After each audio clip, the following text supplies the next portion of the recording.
actually reacting immediately, just snapped it from the A side, so with Joe's gone. Xerxes going to go all the way around. If they take down Torji, it gets really uncomfortable for Xerxes. Ready for this. It's not planted for you in the bathrooms, it's on the truck side.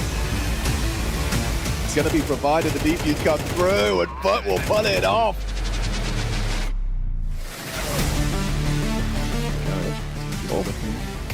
He's aware. Oh, it's a golden opportunity. Torji's still got another though. Running in with a knife! Crazy! Crazy, because now they have got the A side. Massive rotation though, you can see them coming in. Slowly but surely, wonderful stepping forward. Op covers, he goes wide. Emed dies, there's the pack. Oh, baby. Wonderful.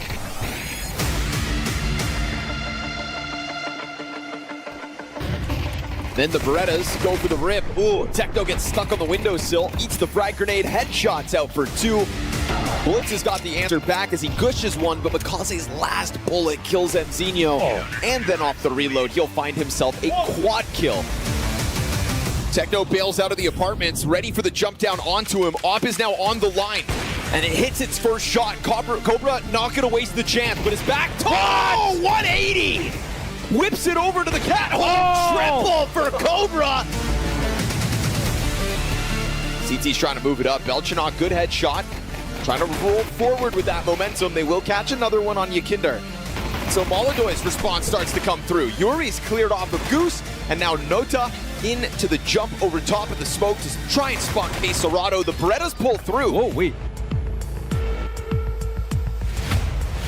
One gets through unscathed, but then they both get popped.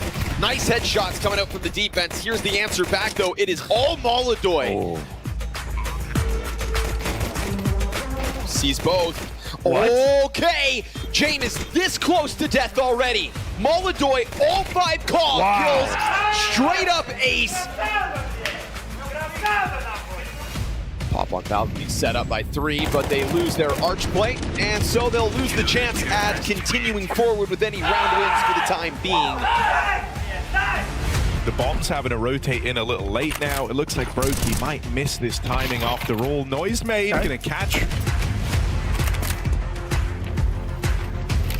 Is in this alone. He's come round to join a teammate. That's who Brokey goes hunting for. And the clutch is right up for the taking. Brokey swings for the fences.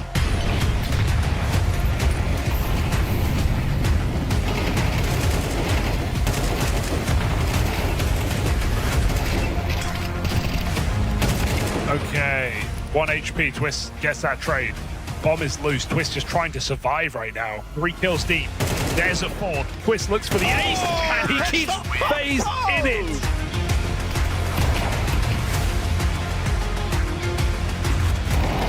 Might have to commit in front of this. Close setup with 2 M4s. Close, but not quite. Essential on the line.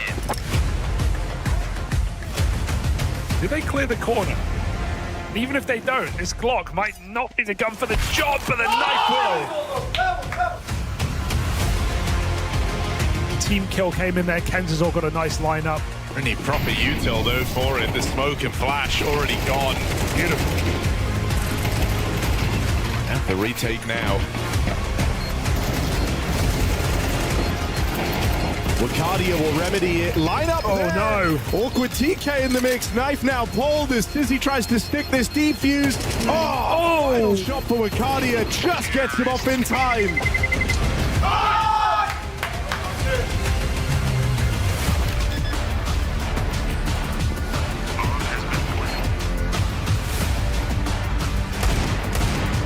Unless something crazy happens, there's a MOUZ Deagle for 1. They might test the waters a little bit, but I think they'll be quick to back off.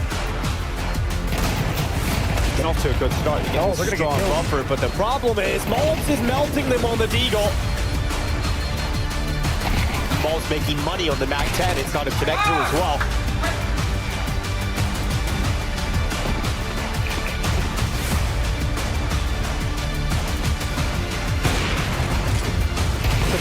Quick reaction. Okay, he's recovered this. Surprise! The Dutch has had a big round. He's got nuclear. Every single time the game gets hot and heavy, Joker draws to step up to your G2, and it's Hunter stopping them in their tracks as they try and get up towards the A site. Hunter with another, it's a shutdown as Heroic sent home.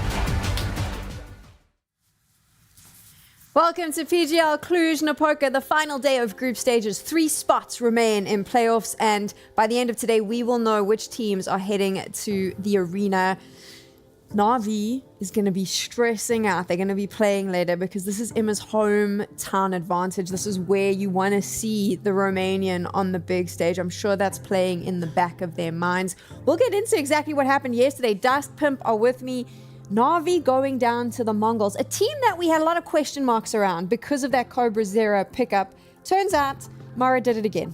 Yeah, you could say so. You know, I think we had a conversation, a lengthy discussion about, you know, do we calibrate our expectations for the MongolZ? Is it a team that we anticipate? Is it a team that we think can go all the way in the playoff? Most likely not. But for them to get in the playoff is a step in the right direction, especially when you consider Cobra Zero have been having a great tournament so far, the highest rated player for the MongolZ, and overall has done a great job, you know, replacing controllers who I also think did a decent job. So in that regard, positive for the MongolZ. The big storyline for me, though, is Na'Vi not making it. It's Na'Vi now being 2-2. It's Na'Vi having another strugglesome tournament. It's Na'Vi suffering the same consequences as we are kind of seeing FaZe suffering as well, that both of them kind of overperformed during the major. Both of them, you know, were thinking to themselves, oh, wait, what happened here in Budapest? We play Counter-Strike at a higher level. One team goes to the grand final, another one beats FURIA, goes to the semi-final, and they think to themselves, no roster change needed. We're coming into this season, and neither Na'Vi or FaZe have looked great. Let's be honest, it's 2 teams in a bit of a crisis. It really is. I mean, I think at least to Na'Vi's credit, they had a little bit more going for them the second season of last year, the major, where for FaZe it really was just the major.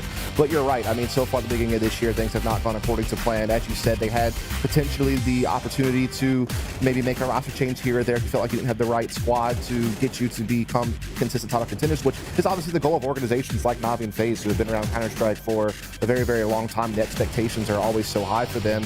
And so, yeah, the pressure's really on. And you wonder if that pressure is what's kind of getting to Na'Vi, right? I imagine that Ema wants so desperately to be in front of that arena because the story is that last year Na'Vi didn't attend this tournament, but he was here. He came out, he, you know, walked out to the crowd, he hung out with Jaxie, you know, the local Romanian streamer. He did a little meet and greet, he did signings, and he saw what could have been. He saw that, man, I could have been out there with that crowd, and what an amazing story that would have been. Imagine, you know, if he could have done the romance that's there, you know, what MongolZ got to do it in Astana last year, right? And it's the same for Lox over at FUT, who will be playing today for an opportunity in the same vein. But yeah, you know, I think the pressure is there on him, and I think the team probably feels it too. They're like, we could do this for this guy if we can come together. If they can come together, obviously MongolZ was able to come together yesterday. Yeah. They've gone through. You brought up FaZe. I don't even know what to say. My problem is that FaZe for so many times, and we saw this with the major, they have this way with their fans of they take you all the way down, and as you're about to walk away, they just bring you all the way up. I mean, Pimp, you used the relationship analogy a couple of days ago here on the desk. About 90% of the time, the relationship's bad, but 10% you have that euphoria if you're dating someone. Yeah. And then you don't leave them when maybe it is a bit of a toxic relationship. I'm starting to feel like I'm in a toxic relationship with FaZe because I can start to relate to that. I think all the FaZe fans are going through a rough period right now, and obviously the team itself are going through a rough period. I don't like to kick on someone who's obviously and visibly down, but it's starting to become a thing of where I'm losing hope in this iteration of FaZe, to be completely honest. Something has to change dramatically, I'd say. I get why after the major that they wanted to give it one more shot. I can buy into that argument. I can buy into that. Wouldn't call it an excuse, but that line of thinking, especially with Jacob, you know, showing that in stage 2 and stage 3 that he played well during the major. So him getting another shot, you know, Brokey having a decent showing at the major as well. I get why they were trying to make it work once more for FaZe, but I think it's already now, you know, 3 tournaments into the season. Blast didn't even make the playoff, lost in an online game to a team they should never lose to in Eyeballers. Krakow wasn't great for FaZe, and this tournament was a disaster. I'm thinking that this is it for FaZe. Something has to change, something gotta change, and if not, then it's just gonna be a 6-month period here where it's all about getting by, and then hopefully by summer we see a completely new version of FaZe. Before Dash jumps in, I'm curious, what would you change about FaZe? I would play the experiment. Well, that depends, on what's available on the market. But I think there's a unique opportunity right now, and question is who can capitalize on that. Because I think Na'Vi and FaZe, you could make a pretty sick team out of the two of them if you combine some of those pieces. And whether that's going to be under the FaZe flag or whether that's going to be under the Na'Vi flag, I'm not sure. We also do know that FaZe as an organization have been through a rough period, let's put it that way. So I don't know what the financial situation is like over there, but I would change something dramatically. I think there's a few obvious candidates not to be there anymore. You're looking at your Brokies, you're looking at your Jacob as well. I don't think they've done enough in order to be there. I also look at a guy like Frozen. Do I want to be in FaZe? Do I want to move on to a team like Na'Vi? So I think, to be completely honest, everything is up in the air. It's a tough one for me because I do think Kerrigan still has value as an IGL. I think there's a lot of sentiment around the community that maybe his fragging's too poor and that maybe transitioning to a coach is something he needs to start thinking about. And I'm sure that's probably in the back of his mind as well. How much longer do I want to keep doing this? And do you want the stress of being a coach while not having the luxuries that come with being a player? I'm not really sure there, but I think even if you leave him as is, I think that's perfectly fine. I think Twist and Frozen are two great riflers to build around. The issue is that you'd still be missing two critical pieces, which is an entry rifler and an opper, two of the most important roles in the game and two of the hardest slots to fill on a team with people that you can be confident can consistently perform at a high level, which is what you need to be able to be an elite level team. And so I'm with you on that one. I mean, for me, yes, we know FaZe's financials are probably not there. They don't have the same buying power that other orgs have when it comes to buyouts, and buyouts have just gotten increasingly more out of control. But I think the one issue I have for FaZe is you've watched other, young up and coming talents go to different organizations that you probably should be able to beat out. Why is Grix over at Big? Why is someone like Fuzi going to this international Astralis team? Why weren't you able to get your hands on Tribe before that guy goes to Passion UA? There's things like that. There's no scouting talent that's taking place at FaZe. You have all these other organizations that either have academy systems or they pay very close attention to them. Think how many times have we seen a guy come from Spirit Academy or come from Na'Vi Junior or come from another, tier 2 organization and get an opportunity for a tier 1 team, where I'm not seeing FaZe do that other than Jacob, basically. And so there's a lot of missing, pieces there, in my opinion. So it is the start of the day, and we do a recap of what happened yesterday. This is the end as we get into the first game. So I've saved the best for last. Let's talk about FURIA, because they made it to the playoffs. They did make it to the playoff, and they had to fight for it. Say nice things. No, I will. But again, as I said, coming into the tournament, look at how they, in every single game, have to fight for it. The first game against Bait, I know that's a 2-0 on the scoreboard. That was a game that should have gone 3 maps. It was a 3-map against FUT. It was a 3-map against Falcons. It was 3 maps against PARIVISION. FURIA is a fantastic Counter-Strike team right now. And as I said, I have no doubt that once come playoff, we will see FURIA step it up a notch. We'll see them be hyper-competitive, and I'd be surprised if FURIA is not part of the semifinal or even the grand final. Still a title contender to me, no doubt. But it's been like this from the beginning of the season. It must be a bit exhausting for them at the moment. They can't really seem to win a game easily. We saw it in Krakow as well. They had to go through the lower bracket, winning 3 games in a row where they lost maps to Astralis, maps to teams they shouldn't really be losing maps to. We saw them lose a map to Heroic at Blast as well. So I feel like FURIA is off to a weird start to the season. Again, I have no doubt that they're going to be there for the playoff. I have no doubt that once they're clicking, they're still one of the best teams in the world. But they are really being put to work for it. They're playing a lot of games. They're playing a lot of maps at the moment. Yeah, I mean, they definitely look a lot more mortal than the team that won 3 titles in a row at the end of last season and that made it to the major and fell short. I mean, there was a lot of people, including myself, who was like, FURIA is a favorite to win the major, at least one of the two. Obviously, Vitality's always going to be in the conversation. Do you think that, I mean, just to interrupt you, but do you think that loss to Na'Vi at the major was what kind of makes, since then they've looked shaky, right? I wonder if maybe there was a little bit of a knock there going from being almost close to untouchable. You take a surprise loss to a Na'Vi, and then it's almost like since then they've sort of struggled to find their identity again. Yeah, I mean, I think your confidence maybe begins to waver. Maybe you also just start to realize that, hey, we got to change some things up. Maybe people have kind of figured us out a little bit. Maybe we need to make some adjustments tactically. Obviously, it's still working the rust off of the offseason as well. I'm not sure how good their preparation and practice is going into Krakow. Krakow, though, I think at the very least, and at the very least throughout this tournament, Pip makes good points, but at least they're showing resilience. At least they're showing that they don't lose their nerve and that they crack under pressure. They've been able to find a way to dig deep and win, even in these tight games. And so,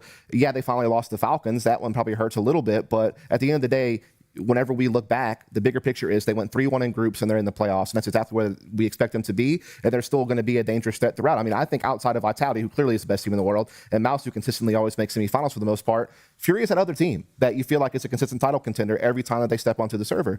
And I don't think anything at this event so far has changed that perception. Also, not to forget where they came from. It's just 6 months ago that we looked at a team that was, barely top 8, that was slowly but surely ramping up with MongolZ. So for them to establish now as a consistent top 3 team team in the world. Whether you win your games 2-1 or 2-0, or you look, dominant, or you look a little bit shaky, at the end of the day, it doesn't really matter as long as you keep winning, and that's what FURIA is doing right now. Yeah, and I think 6 months. I mean, that was 6 months ago. We were saying that K Serato had wasted his career at FURIA, and look at us now. Also, look at the schedule, because this is what's coming up today. The action you get to see. We have one stream running. That Na'Vi G2 game, obviously closing off the day. Every team that wins goes to playoffs. Every other team goes home.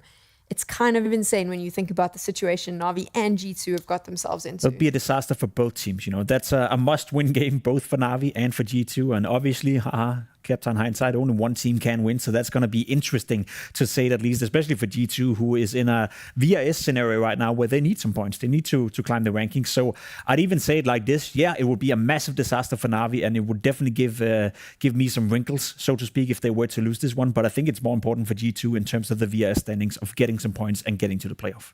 Yeah, I mean, that's a tough one. Like, those are two teams that you thought should make playoffs, whether it was, grinding their way through a 2-2 game like they're going to be faced with today, or whether it was going 3-1. I don't think either of us had them picked to go 3-0. I mean, that's just not realistic considering some of the other competition here. But I didn't expect them to be on this final day, or at least not both of them be on this final day. And it's unfortunate that they have to face each other, right? Because I do think they're a stronger team than some of the other teams that are in some of the other matchups, in my opinion. But that is just the reality of what happens with Swiss. I mean, and you had plenty of opportunities throughout these last 4 days to avoid this situation, and both of them didn't. And so it is what it is. That's going to be quite the brawl. Do you think G2 is stronger than the two teams we're about to see, Dust? Aurora up against Astralis? Yeah, I do. That was good. I like that answer. Short and sweet. Let's talk about this matchup now. I mean, what are our initial thoughts coming into this? Well, it's an Aurora team that has been struggling as of late, an Aurora team that is a little bit up and down. Obviously, what we saw in Krakow, beating MOUZ, beating Falcons in the fashion they did, making the playoff, that makes you think, okay, maybe they're on their way back. Yeah. Maybe SoFly was integrated properly. They needed a bit of time. Now they're hitting their stride.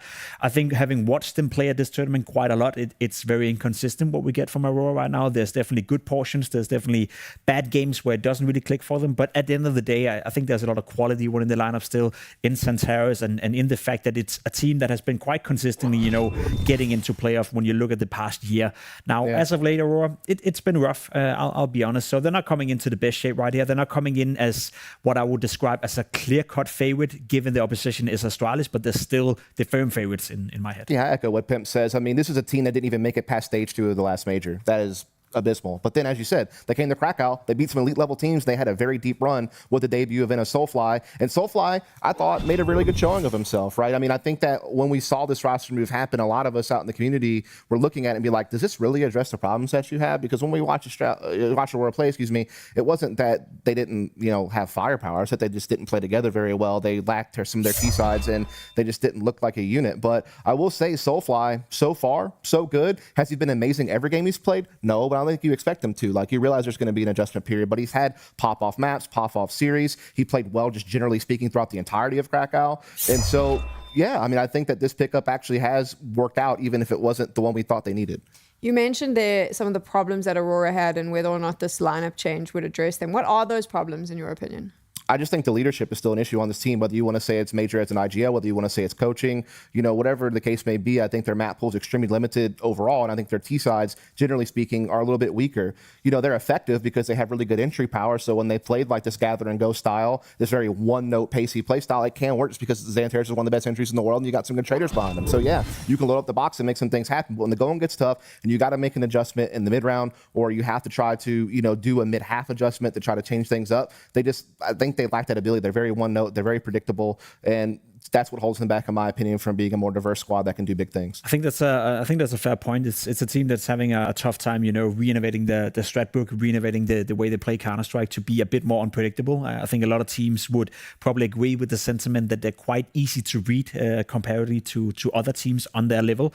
And then I do think it's still a team that relies a lot on Santaris. I think it's a bit underrated, to talk about him as an individual. I think he is the catalyst, obviously, behind Aurora. And when he's playing well, I still see them as a very competitive team. I still see them as an upset team, a potential team that can always go into a best of 3 and really hurt their opponent. But when Santaris is not playing well, it does feel like when they fall back on what is supposed to be the everyday level of Aurora, what's supposed to be the floor of the team, that floor is not that high, especially when we talk about the T-sides, which Dust talked about as well. Because just look at that success in opening duels. That success in opening duels is unbelievable. Like, there's hardly anybody else doing that. It's basically him, Donk, and then Kiyosuke this year has been kind of up in that same level as well. So it is just truly phenomenal. phenomenal what he's been able to do. And while those numbers were from this year so far, the dude's been doing it for the last like 2-3 years at this point. He's always been known as a really star player. But like you said, it's all about, is he going to have the right supporting cast? You can't all be on him. I will say I've liked Wikadia's development as a player over the last couple of years. I think he is pretty solid. But for me, it's all about the wild card Woxic, because some games this dude looks like one of the best operators in the world.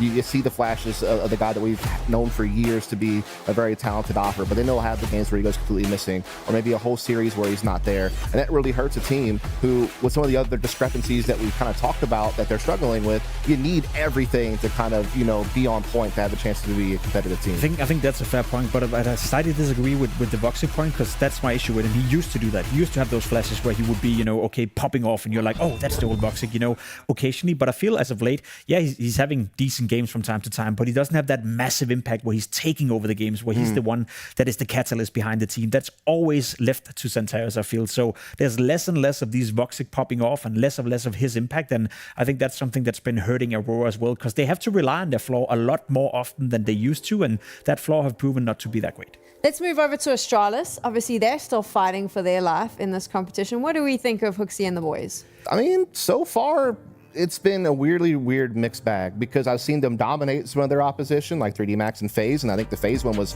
quite impressive. But, you know, then they also kind of got blasted by Navi and FUT in O2 series. So it's either been all there or all out. You know, it really hasn't been a middle ground. And, you know, this is a team that has a similar story to Aurora in a way, where they also had a load of struggles a lot last year, but they had a very good debut at Krakow. And both these teams are trying to prove to themselves and to us that that wasn't a fluke, that wasn't just an anomaly, that they can actually build off of that moment.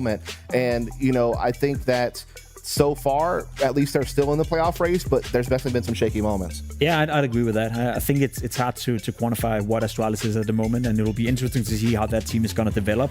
Big game for them today. Making the playoff here would be a massive step in the right direction, but I guess the way I want to describe them, I guess the best is it's like a kid's roller coaster in a sense, you know, where you jump on the roller coaster, you know it's not going to be a wild ride, and just when you get to the top and it starts going down and it starts getting exciting, that's when it all ends again, because, you know, funnily enough, it's a kid's roller coaster. It never really gets that exciting. So I feel that's where we're at right now with Astralis. They need to build on top of the foundation they're trying to lay right now. I think there's interesting prospects within the team. FUSI is having a great tournament and has really stepped in and done a decent job. I want to see more from the more experienced, you know, personnel within Astralis. I'm looking at Yabi, I'm looking at Hooksy, because I think the rest of the support cast in FUSI and Rio, for that matter as well, I think from time to time they're almost delivering more than I would have expected. So I still think there's a slight hope for Astralis that they get slightly more exciting. But again, we're not talking about a team that is supposed to be top 8, top 5 in the world. We're talking about a team that is trying to find a footing. So this is, for me, I mean, the roller coaster analogy was really fun and entertaining. Let's move it to the Counter-Strike conversation. I have a definition. I call it the Gamer Legion level of team, which is the team that will come into a tournament and they'll beat the FaZe, who's struggling a little bit. They'll beat opposition that's maybe higher ranked because that opposition's having a rough time. But when they go up against teams like a Navi or a FUT that they're going to lose, they kind of always sit in the middle. That's where Gamer Legion's always sat. I worry that this lineup in its iteration now, that's kind of where their ceiling's going to be. Yeah, but it's also a work in progress, because this is the first time they went international, right? And this is the first time they tried to assemble a team that speaks English. So I'll give them a bit of leeway in the sense that I don't think this is the final product of Astralis. I still think that you could obviously over time change players, change personnel, etc., etc. But in terms of trying to rebuild and recalibrate what is the expectations for Astralis, I don't think they're doing worse than I would have expected. They're just not doing better. At the end of the day, you know, as you described as well, it's a roller coaster. It's up and down. It's a bag of jelly beans. The FUT game where you get absolutely smashed, you know, where it's just a sour taste in your mouth. They do nothing. And then all of a sudden they beat FaZe in a quite convincing fashion. So it's hard to figure out where they're at right now. But again, it's early in the process, so I'm not going to be too harsh. It's like this. I mean, for one, I think the international players they brought on have made a good name for themselves already. You know, I think in a world where the opera market's very difficult to find consistent operators who are going to be able to deliver for you on a regular basis, I think FUSI so far is so good. Has he been amazing every game? No, but he's been on average really, really solid for me. And then Ryu, really good pickup. I mean, this is a guy who doesn't have that much experience. He played on Monty prior to this team, was more of like seemed like a supportive element type guy, but on this team, even though he's playing roles that you would traditionally assign to more of an extremity player or an anchor or something along those lines, this guy's popping off. Like, he's been able to put up really good numbers, and he's also another guy who can create openings for this team on the extremities, which I think has really allowed Astralis to kind of open up opportunities all across the map. My big concern with Astralis, though, is that even though the new guys are doing really well, what about the veterans of the team, right? I mean, Yabby had a horrific last year. Krakow looked a lot better, hoping maybe he's turning the corner. Has not so far. Meanwhile, these guys on your screen, a lot of these are the faces you'd expect to be on the screen, if we're honest, but Stair, I mean, that's pretty good sign. He is arguably the most underrated part of Astralis and has been for quite some time. I think he's been doing his job. I think he's been, you know, he's had such a tough career being brought into Astralis, and then you change in-game leader, then Device leaves him, and every single time I feel the only player that lived up to whatever expectations you've had for him has been Stair, and right now he's exceeding those expectations. He's having a great tournament individually. He's also been given a lot more responsibility on the server. His role has changed a little bit, and they're banking on the fact that he is a prospect. You know, as dire as it is for Danish Counter-Strike right now, it makes me happy to see that we at least have a hard-working player that seems to have a great attitude for the game and that seems to be showing up pretty consistently, because that's something we've been struggling with for a long, long time. Feed my curiosity really quickly. This is very little relevance to what we're talking about, but I just have the question. Has Yabby ever been on an English-speaking lineup? I mean, it was Heroic with Cadian, which was, so that's a big change. I know he speaks English, but that's pretty difficult, something to put in the back of your mind. The veto is coming in. What do we expect? Ancient ban, obviously, coming from Aurora. I think the big thing here is that, you know, without Aurora getting Anubis, it now forces them to have to find other options to get things going. And they've been okay on Dust 2 and Nuke at times, but obviously Astralis, their pocket pick has been Overpass. This is clearly a map that they have put a lot of thought and time into with this new 8-2 record so far, so no shocker there.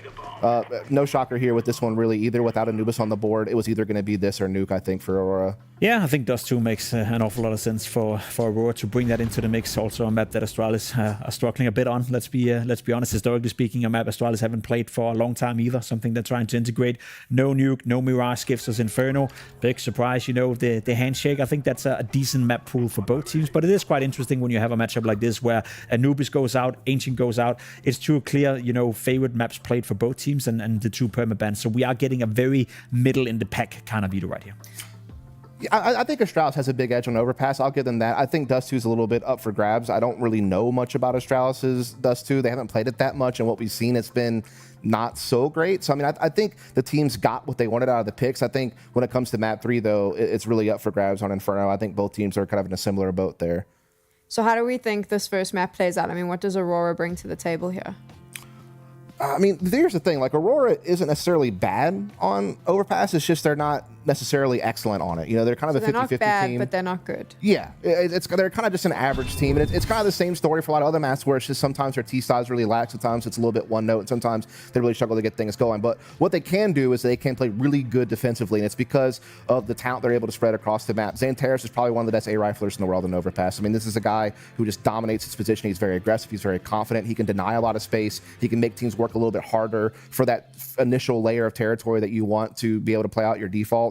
And, you know, him going up against Stair is going to be huge because Stair, funnily enough, like, he wasn't the main A-rifler on this team for a really long time, which always kind of struck me as odd because he was kind of meant to be like an entry and kind of like one of the star positions, which is usually where you put him there. They had him like playing connector and stuff like that. It was really odd, but they've pivoted him with this new lineup to be that guy. And so that Xantares-Stair interaction is going to be something we have to follow the entire game. I put a lot of focus on Voxic. I think we spoke a little bit about it, you know, maybe struggling to find the consistency as a lot of ours are doing right now. CT side Overpass, notoriously known for being a map where you can get a lot of stuff done with the AWP, where you can have a presence, where you can both be aggressive in the beginning of the round, you can do mid-round aggression, or you can be the kind of guy, you know, that takes a shot, fall back, takes a shot, fall back. There's a lot of ways to approach it. I think it is Ober's paradise still, because you have such a big variety of things you can do, and I want to see Voxic take advantage of that, and I want to see him have an impact in this game at a higher level, because I agree, Astralis on paper, probably the favorites right here, but a great playing op on a CT side like Overpass can really change a lot. It's also a lot of new pressure for a guy like Fuzi with the op on the other side who has to do the same exact responsibility, and for the first time probably in his career, outside of some things he did with Wildcard at Majors, it's like,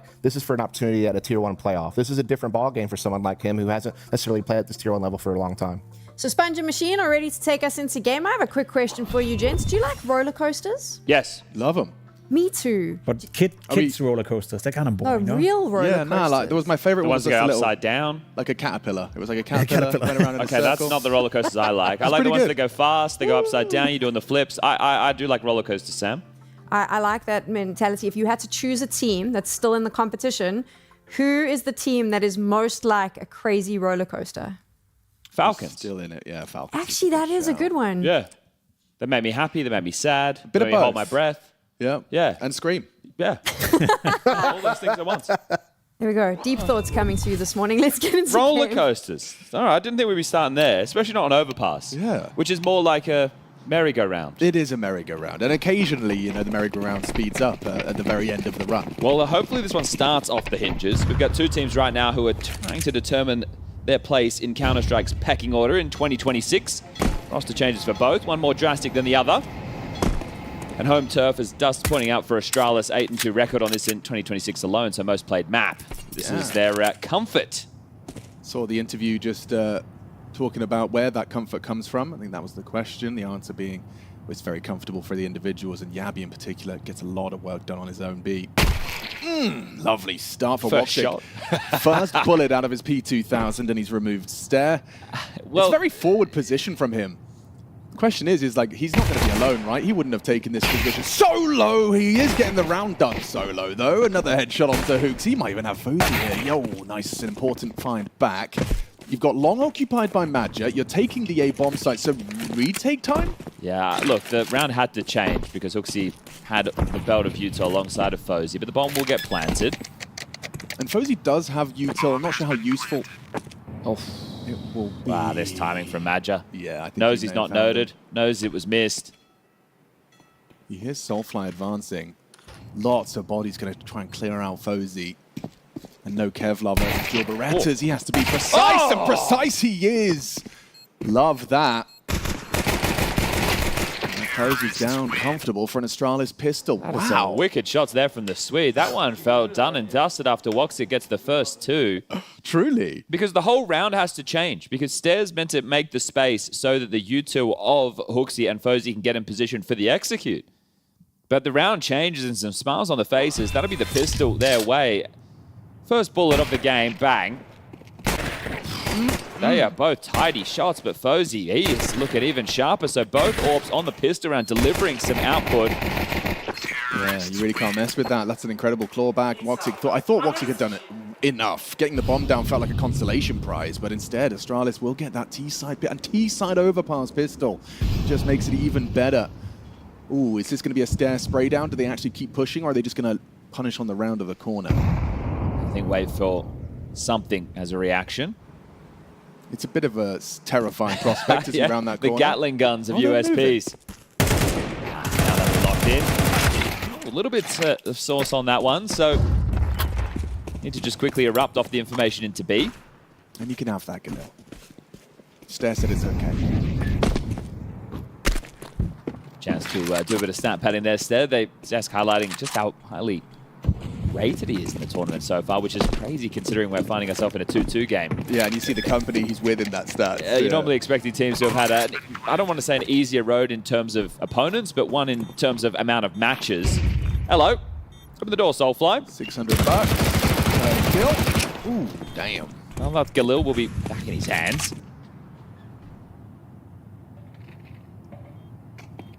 Plenty of extra cash. Yeah, should be able to get that FaZe AWP out into the next if they would like, but I want to see what Hooksy's calling, right?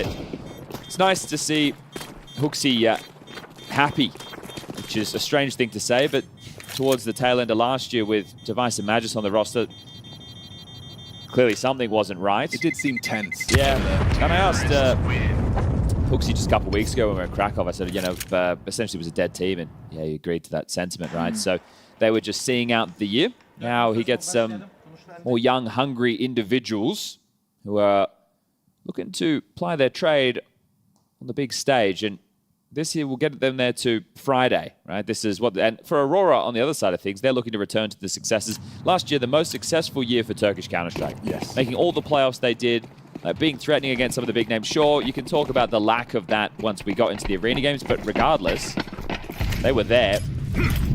Let's see how that Zentares and Woxic A duo are going to fare versus the Astralis default. It's always an interesting one. I think one of the good ideas to look at is where Hooksy finds himself in these rounds, right? Okay. Because he's the in-game leader who's going to be facilitating the moves that he wants to see the team making. So right now it's a 2-2-1. They start with Divider and Toilet Smoke. So they really want to get this connector control. So now they're going to be able to pivot between the sites. really do want to try and force a reaction, and it's worked. You can see that MOUZ is going to be the third man, considering a rotation. Yeah, now this is the game of bluff. So as they're setting up to finish B, going to have 3 players through the short side, and Monster Smoke replenish. Soulflight, the new boy on the block, good in the anchor spots. Doesn't look too out of the water. There we go. Oh. Nice start as well. MOUZ and Soulfly have just sent Astralis back in. Comfortable. Didn't believe the A pressure at all. I wonder what the cue was, because MOUZ not only worked it out really quickly, but immediately was like motor mouth. He knew exactly what was coming. FaZe's going to try and get something going just to force a rebuy out of the CTs. He's got 28 seconds to try and hold on to this AK and take someone with him. Zentares hunting him. Zentares has the advantage. Could see his legs poking out, so that's going to be Aurora on the board. First gunny. Just as you'd expect and you'd hope for the Turkish fans. A do or die affair. So this one falling flat does actually cause a little bit of issue for Astralis. Hooksy's dropped a hero AK for Stare. They're going to take the eco. Otherwise, normally when you see teams with only 1,400 loss coming in at this stage of the game, you'd be expecting a full buy, but they are going to take a hero. Oh, yep. Okay. It's all worked out. It ends up with Ryu. Stare had it for a moment, but a hero AK to do some damage. Making sure that there's enough cash left. That's going to be FaZe to bring out the AWP into the next. And looking to do some damage, not letting Aurora establish too much. And making these type of choices, the flowchart can be a little bit different on Overpass because we know just how few rounds you need on the T side. Just take a look at that MOUZ FUT game yesterday. Yeah, oh my gosh. Had fun with that one. Have fun with this. Really brings down Ryu. Gets brought low and so can pivot out. And yeah, that's the cover. Woxic catches Yabi trying to chase him down. We will even see that Zentares was gifted the sniper. Wicardi getting active up the short side. He's going to try and flank to lock him in. Really like his sticker choices. Oh, who? Wicardi? Yeah. Oh, yeah. He's really representing. Yes. He's even put one in the, whatever that's called. A sleeve? Yeah, sure. It's got another name. Wonder what the PSA grade is on that. 10. Yeah, probably. Spotless. And you can get it signed. You should just get like some sort of pen. Could sign it. I think he just likes the logo. I don't think he likes me. No, I don't think it's like the Chad fan club. No. Might be. Okay. So that hero AK coming into the mix means that likely to see Hooksy have to operate on something a little bit lesser right now, but he's more than happy to make the sacrifices.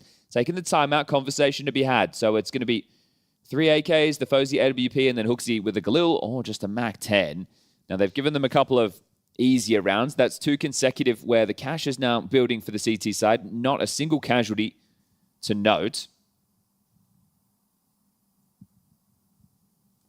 I'm going to be curious when we do get to Dust 2's second map of this.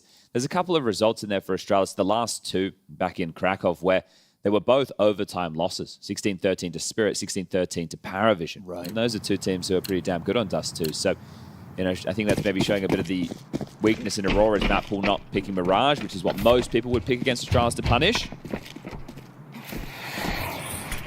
All right, back into 2-1-2. Oh, okay. You love to see it. Let's see if they can catch on the scale of the default right now. Stare waltz into this.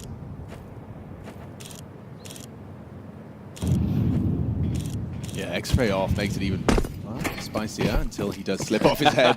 I think there's a bit of a timing you have to worry about as well. Yeah, naturally. I mean, I guess you'd hope they'd flash, but, you know, people like to subvert the expectation. So they've done their con pressure and B pressure, but they're grouping quite quickly towards A. Woxic, what can you find? This is a really forward position. He's playing for that one. Perfect punish onto Hooksy, trying to line up his nades. Already makes life uncomfortable for Astralis. No chance for a response. Maybe you want FaZe to try and find him and get some sort of line towards the dice box, but that's exactly what Woxic's holding to punish.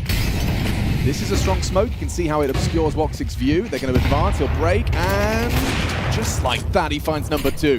Another one. Oh, the setup! Double HE. Beautiful team play on display from Aurora. Triple kill out of the Turkish sniper. I mean, I assume someone's thinking about this. Maybe he's ahead of their barrel. timing. Tara's peeks out, but traded. Okay, well, FaZe, you probably want to save, but you're pretty damn committed now, aren't you? No. It's going to be a game of hide and seek. Yeah, that's tough. You don't even feel like you get to play. That's really rough. There's not an opening kill to note so far for Astralis within the 5 rounds of play. Just on board with Soulfly trying to cut him off at the pass for the save. So it is already tough to play the T side of Overpass, and to lose opening picks makes it even tougher. Ooh, he's noisy on the way back. He might lose this after time. Soulfly, you've heard him. And you're going to let him hold on to it. Okay. Well, the threat of the AWP persists. But Woxic, that was great. And I love the idea, right? That front side lurk smoke. The idea that they've just gone to break it twice, knowing that you're pathing in that point, you're going to be more lax, right? Obviously, you're not treating the smoke as a wall, but you don't see teams breaking it too often like this. So really good work from Aurora. Lovely. What I'm seeing there is big ones from Woxic. And a frustrating death for Hooksy as well, right? You're lining up your nades. You thought someone was perhaps covering. This could be spotless so far for Aurora, couldn't it? Because the pistol, they had a 5v3. So the fact that they dropped the ball in that one, now they're starting to wear into action. Direct that blue wall as you're going to see how you can get FaZe to find you a pick. That's what you need. Right? I mean, that's the question I have: is how do you insert yourself on T-side overpass where your pawns have just got what, a couple of Desert Eagles, single Glocks? Well, so there's a bunch of boosts available, right? There's one way, and then also having exactly what you just mentioned: your pistol players jumping wide, and you hopefully getting the kill as they make that space. So Woxic's not playing scared. And, that's another one from They're Woxic. just not looking his way. Nah, man, they're role playing. Stares like looking at his teammate, making sure he holds virtual eye contact. Oh no. They're having a bit of a mare. God, they are standing forward. Like, this is a team, this is a duo that want to fight, and there's a risk in that. You can fall to a Hooksy Deagle headshot. Man just made it over in time. Stops things from spiraling with a strong double. Closing the gap is Yabi. He does need one hit. He might have it. Here's the bank player come in. Does provide onto Magic, but an instantaneous trade. Now he's been handed a 1v2. The thing is, it's a quick rotation for the CTs, and he doesn't have a smoke for Heaven. So already addressing this is Soulfly. He's elected to go all the way. Okay, so he has a chance at this. Yeah, he does get allowed to plant and back away to play out the clutch. This would be one way to get Astralis going. Just a saved AWP and some pistols has got come down to this. Cardia and Soulfly to try and solve this mystery. The boost, though, it's in his blind spot. He doesn't adjust in time, didn't anticipate it. A nice, composed finish for Aurora. Okay, a little bit sweaty. I did say moments ago they didn't get an opening pick just yet with Astralis. It is just one, but it's more that the ones they're hemorrhaging. Stare is 1 and 4 in that department. So, yeah, Woxic doing a good job at finding those openings. 3 and 0 for him as he adds another one to the tally in this. Okay. You don't want to take another timeout just yet. If you're Astralis, maybe for the next gun round, if this one doesn't go your way. What does your eye test say from the limited tape we've got on Soulfly and his addition to Aurora? I think in the beginning, I was like, oh, okay, he just looks like an average player. He also looked nervous. I think it's more what he brings in terms of the willingness, right? Because the dialogue coming with the Jota situation was he was put in positions he didn't necessarily want to be in, whereas Soulfly will be the soldier for the team that's necessary. I think he's good on the CT side. Yeah. The T side's a tough one, but you have Zentares, right? So I think he's going to take care of the majority of those responsibilities. And he demands space, right? And so Soulfly more than happy to concede that. Zentares is a solo A-hold right now. This is going to show us his read of the game. How forward does he call for backup? Looks like Imagine has been summoned again with that smoke, but he does have a HE once more. Not going to be setting up the AWP this time, though. Once bitten, twice shy, though. You're not rounding that corner so willy-nilly. It's been a lot of A focus for Astralis. Yeah, we haven't really seen much of the beats apart from that FaZe attempt. Boosting the AWP. Ooh, that's a nice idea. Over the top. Yeah, FaZe was not ready or prepared for that. Another alternative approach to dealing with the lurk smoke. Yeah, Woxic, he's hitting his stride right now. This is great Counter-Strike from Aurora. Nice trade there. A shot from the sniper. He lives on. Stan gets up close wall. a bit of tailspin if you're Astralis right now. And the only thing I'm curious about now is I'm looking at 5 and 7. I'm just looking at Yabi versus Soulfly, seeing if he does actually get given a fight, and he does get flashed in. Lovely team play from Aurora. This is really looking polished. Yabi wins out on that head-to-head, but you've still got Wakadia burrowed in. Someone threw that flash. You're going to be looking for him. Oh, and you haven't cleared him? You haven't cleared him. Oh, he's got both on his screen. That does not get easier, folks. Wow, the bomb doesn't go down either. That's a beautiful little denial right there. So this is a run of 5 straight rounds. It just feels like Aurora know what Astralis are doing ahead of when Astralis do. Every time they've looked for one of these, this is just genius. It's perfect every time from watching with these openers. This is brilliant. There's no two ways about it. And couldn't have been better times here from Wakadia for the finish. So, again, I'd probably start 4B. Right? Astralis, again, have been doing so much ace-focused stuff. They're going to want to chop and change what they're getting up to. And here it is. They are heading over to B. Odds favoring Aurora. And especially with this form, I can understand why. Look at that extra molly to try and stop the swing monster. Soulfly will go anyway. Eats the flash, a lurk smoke thrown monster, so already feels different on B. And the reaction is chain flashbangs as Soulfly tries to get in front of it. He'll be immune to the nose flash that FOZY's lining up right here and now. It's your short defenders who need to lock this down.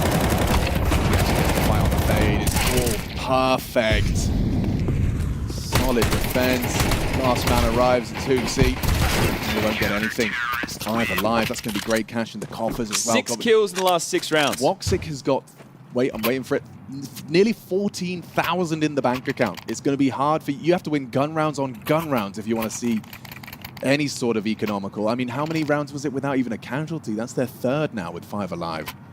Yeah, so it's very strong defense at the moment. And I think the fact that you're, while just trying to get your staging area for any executes, you're always getting picked off. It's very, very tough for Astralis right now. This is that second tactical timeout we discussed.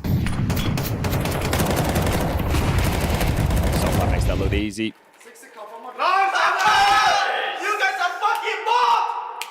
Okay, and I like it. I love it. That's what we want to see. Aurora haven't had a trash talker before. Well, at least not in English. True. I was told from Yam that they definitely would say some things. Some things and stuff. So yeah, they would say some things in Turkish. Well, it's nice to have it in English. You know, I can participate now. Everyone can enjoy it. Whoa, how many nades are flying through the sky right now? Same round, but with guns. Okay, FOZY's going to have a head-to-head short side. Soulfly's ready to receive. Woxic's in the sight. Oh, this time nothing. Opens his mouth and Yabi issues a gag order. Of course, Wakadia out of position with the flames on barrels. You've got that opening pick, and now is HooXi calling a slowdown? Doesn't look like Yabi wants to. Wakadia can just slip back into the barrel's position. You're hoping they swing for info. The cross, and there's a swing for Madja. FOZY doesn't quite connect. This slowdown has pulled at least one off of the B site. I say that actually, maybe even a second considering it. Woxic's rotated off. Zentara's staying in heaven. There's a flash. They're not going to swing off it. No one spam back. And a bit of block towards short. So this is tense. Yabi's ahead of that. Wakadia sees the shadow. He could have him dead to rights here. FOZY remains passive now off the flashes. The trade, and Ryu will provide. Ooh, nice shot out of stair. Neutralizes the threat of Madja, and now access to the B site is granted. Should be Astralis bucking the trend of the last 6. Yeah, they're just going to hold on to this. So Astralis, there you go. Just one more of those, and you'll be happy with the T half. Aurora has been Soulfly gets nothing. Yeah, and I think the stubbornness there, Astralis, you know, take a page out of the PARIVISION strap book. Just go B every round. Why not? James can make it work. Yeah, but if James can make it work, it's not always evidence that you can. I mean, that sometimes it's a James unique, but I think that it just takes a lot, like going A and making sure the flashes are perfect every time, that you get all the bathroom and toilets control that you need. Don't die to Woxic. It's tough. Like it is really, really not an easy thing to be able to do. Going B, also, you can get shut down, right? If you catch a bad time in the rifler mows you down through monster pipe, you could just be completely shut out as well. But I liked their poise there in the mid-round after that opening kill from Yabi. So that'll be their second opening frag in the 9 rounds of play. Now they're just chipping away, right? They are just chipping away at the office right now on this overpass.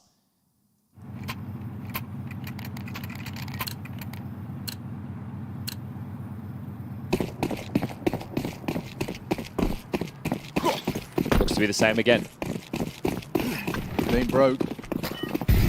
Fix it. So again, we're going to be seeing two starting aggressive towards the short side. It's a 3-2 division of defensive labor. Are we going to see a double nade? That looks like that's what they're lining up. We're in a position to do so.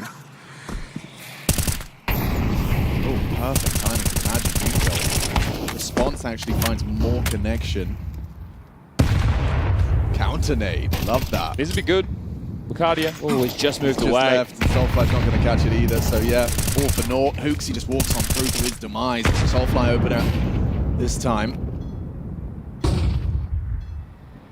So we saw them Is he pushing? No. find the 4v5 advantage. Now what do you do in a 4v5 disadvantage? I think that you're likely just to hang around, hope there's an overstep, and still probably finish B. I know the bombs come back over, but the fact that Ryu and Yabi are still here, that makes me think it is going to have to be this B finish. It's just a little bit of pressure on A. They're already in a turtle setup. And you play active. You actually go swinging off the flash, stare, fires off a warning shot, and Magic confirms that, yeah, there is still bodies outside. 30 seconds. A little bit early on that one as Evan Smoke, graffiti Molly. And here they come. Throwing out smoke towards the pillar. Going to channel Astralis into the death spiral. Ryu goes through. Lucadia does well. Trade from Maja instant. Tares, he's in the right place, and he's doing what he does best, just hitting headshots. Nothing to report, nothing to celebrate for Astralis as the 7th comes through for the CT side. I'm taking note of vibes at the moment for Aurora. Now, obviously things are going well, so vibes are in a better state, but also in their huddle before the game, there were some smiles on the faces. It's something that I think was maybe one of the critiques of Aurora last year, was just how tilty they can look at times. So it's not easy to do. We all know how tough it is to keep a good mentality when things aren't going your way, but if they're able to do that in tougher situations, might be able to add to some more mental strength in comebacks. So 2 rounds left as far as this first half is concerned. Cozy through that, takes a decent lick of flame, down to 78 points of health.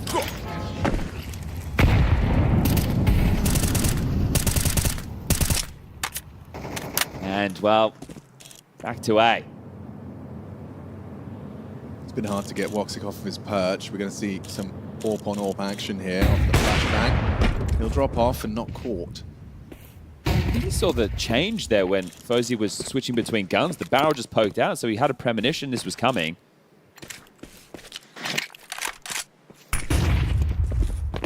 So more util to confirm as they play forward in bathrooms. Now just still on B. We'll need to rotate back and pick up long.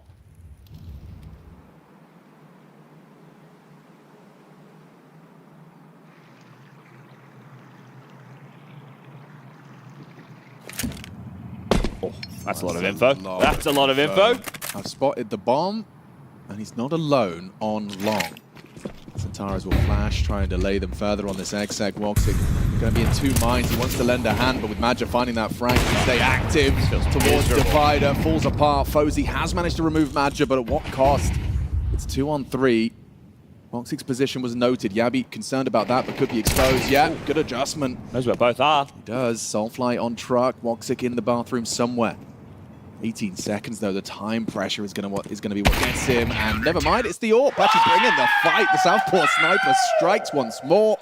It is very hard to keep him quiet. That's his 11th kill, 3 deaths. He is farming. Okay, so look, with 1 round left and what we discussed about the FUT versus MOUZ game, we know that teams can have very strong CT sides. Yes. So right now, it's very easy to say, yes, Aurora are dominating them. I think what I'm looking at is how many ideas they had to look for those opening picks and how comfortable they are reading Astralis, right? There's one thing of having a 8-3 scoreline and the rounds be close. The other is to have an 8-3 scoreline and one team looking extremely prepared. But they're still going to need to find solutions on their T side. See this boost again. No one pathing against that playground wall. So they Just will under slip the by. scope. Yeah, we've seen this one. They call this one the Apex Snake. Just a quick speed walk. Now, Centaurus, how aware are you as you round this corner? Surely. Like, found him. Oh, so quick on the trigger. Nails the headshot. He goes down to FaZe's AK, But Woxic's here, and it doesn't matter if you're throwing flashes. He is just in. Locked in. Number 3 for Woxic. Solves the problem. He's just been a hammer in this half, hasn't he? I mean, we talk about CT side overpass and AWPs, but not every time you see the AWPer truly demonstrate it. I mean, this is just textbook from Woxic. It's great to see, right? He's one of the older boys, the elder statesman over there in the Aurora jersey.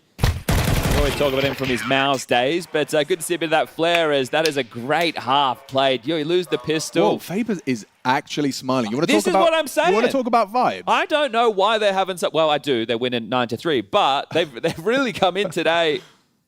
In a good mood. Yeah, it's great to see. Especially, it's obviously quite tense. This is the early stages of 2026, third tournament.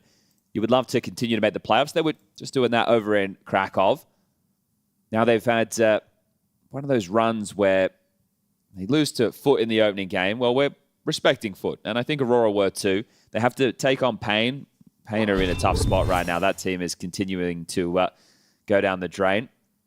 They then take on Na'Vi, which is another tough matchup. They lose that. They beat Bait, and that's where they find themselves in this 2-2 game against Astralis. And we can take a look right now at the division of labor. You know, FOZY alongside a Step, Ryu and Yabi locking down B, and Hooksy as the rotator. So you're going to see more of that head-to-head that Des was discussing, but it hasn't even felt like the Rifler head-to-head at all. Hasn't felt like an AWPer head-to-head at all. It's just felt like Aurora have been owning them. So there's no reason that Astralis can't do the same. They've given themselves the minimum. Will they kick things off with the pistol? Going to be 2 from 2 in that department to get the engine going. First game of the day. 3 spots left at the big boy table. The last 3 seeds. This pistol's going to have a lot of weight, though, and it looks like Aurora have got a very rigid game plan for this one. You can see the ideas. A lot of util for B. I imagine there's going to be trying to get some friction on A. Try and pull any rotations they can before you explode into this Yabi and Ryu setup.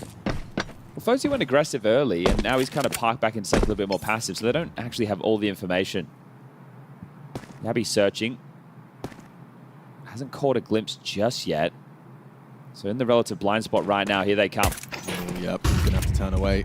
Multiple bodies charging in. Woxic going to be the spearhead, and that's not the commitment. There spots some toes, does very well to remove Madja. No Kevlar, and he feels that.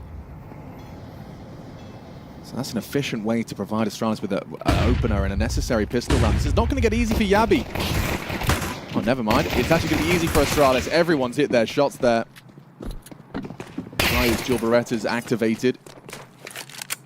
Neither team being able to pull off their pistol execute they were hoping for. The kills coming in before they get the chance to find the finish. So there you go. And now this is where it begins. They know they can do the exact same thing that Aurora just did to them. And this is the tussle of these CT-sided maps. Back in ancient times when the dinosaurs roamed Dust 2, you had maps like Nuke where you were talking about, you know, 12-3, 13-2 score lines. So it's a thing of the past, but also, you know, adds a little bit more variety, I suppose, right? Not every map being a 6-6 or 7-5 scoreline. They're going to take the eco. So Aurora want to bring out the guns as quickly as possible. Don't want to try and get caught back in because of a sloppy force buy. You didn't get the plant, you didn't get many kills, you don't really have any opportunity to buy too much to be threatening. Is this an unusual amount of SMGs? 3 overpass CT? I think that it's going to make next round a lot tougher. It obviously depends on how many they lose right now, but there's a lot of pros and cons. Well, especially for your B defenders, right? The fact that it's Ryu and Yabi that have them, it's not the end of the world. Sure. You want to play close up towards the monster pipe. You could play aggressive in a short with them. Okay, you do lose Step. Oh, you want to minimize any more losses. Wicardia manages to chip away, grab an M4. Now, if he threw this away and they can't get both of them, now you have some issues. Good point. He could have thrown it over the hedge. They're able to... Yep, they've got both. So it's all good. Okay, that's all good. FOZY will be able to get out the AWP, and then your concern with the SMGs is a little bit less. So there should be no dramas in this buy round.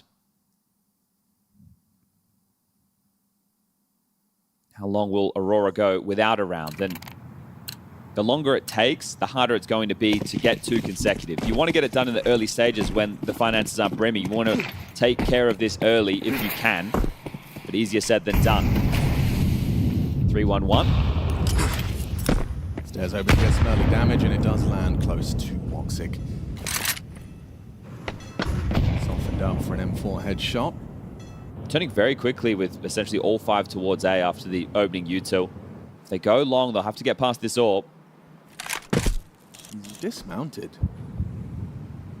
There, a bit of a solo mission. Going to have to back away. The supportive flash to aid his retreat. Chef and J-Raz providing our observing goodness. That's what you want to see from your AWP. First bullet out of his AWP, and the second as well, both lethal. Centaurus might want to play in. Respects the incendiary. Cozy with a bit of a util dump. Not rotating, but resetting right now. Centaurus over to long, looking for a fight. 2 in connector, waiting for a response. 45 on the clock. Still a little bit util to find the finish. You're hoping Astralis at the moment over-rotate and go back into a 2-2. And you're hoping that MOUZ is going to go swinging into Centaurus' crosshair, looking for answers long. And we'll break the smoke, don't get any answers. No over-rotation. FaZe and MongolZ to be tested. Gets in further, Centaurus is committing towards this A site. We'll keep FaZe locked in, ready to react. Forced away. Oh, and a headshot onto the sniper. They will be planting, post-plant. Covered by Centaurus. He's in a position to do a lot of damage. Not anymore. Yabi sits him down. That's an important find. This is the one. It is. Yeah, no chance up against Madja. Perfectly places the bullet. Now they can play the bomb. Woxic can rotate all the way around. Right. Madja, is he going to swing on the first? Oh, the trade is immediate. Yabi with high impact frags. Gives Astralis their 6th round and keeps the T side of Aurora quiet. Yeah, I think it's a nice attempt there considering the openings that FaZe found. Yabi will get the AWP to give back to the Swedish sniper. Very good attempt, and the pressure's still on. You're impartial by territory with the rifles to come out into the next, so it can be another round where at least you have some level of investment. You can keep the threats there. So good attempt. I like the way that they maneuvered all of that, right? You could see, okay, we're going to use all of these key pieces of utility to isolate the fights we're looking for, and even getting the bomb down. So people might question, why is Centaurus fighting, right? He needs to make sure the players don't get across the truck while the bomb is being planted. I understand it was towards the end of that, but he has to guard there. It just is tough. It's full commit.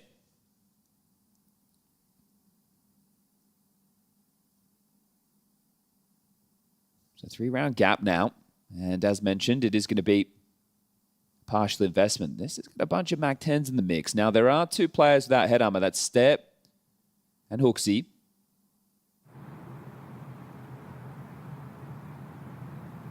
And in a round like this, you're going to throw your smokes, obviously, to obscure the sightlines, but it's all going to be the timing of the flashes and do the CTs get caught, right? Are they faffing around with nades? They look into the flash. Well, this is just fast. Yep. This is just fast. Right, just going to hold down mouse 1. Only the 1.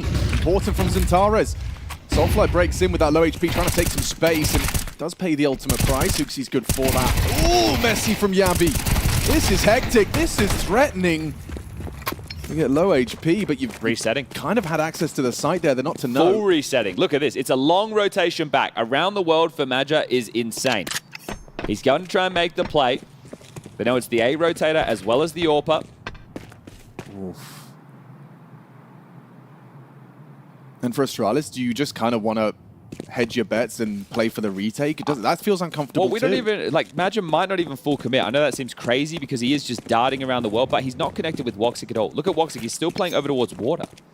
So Madja is calling the, he is just beelined it into plan.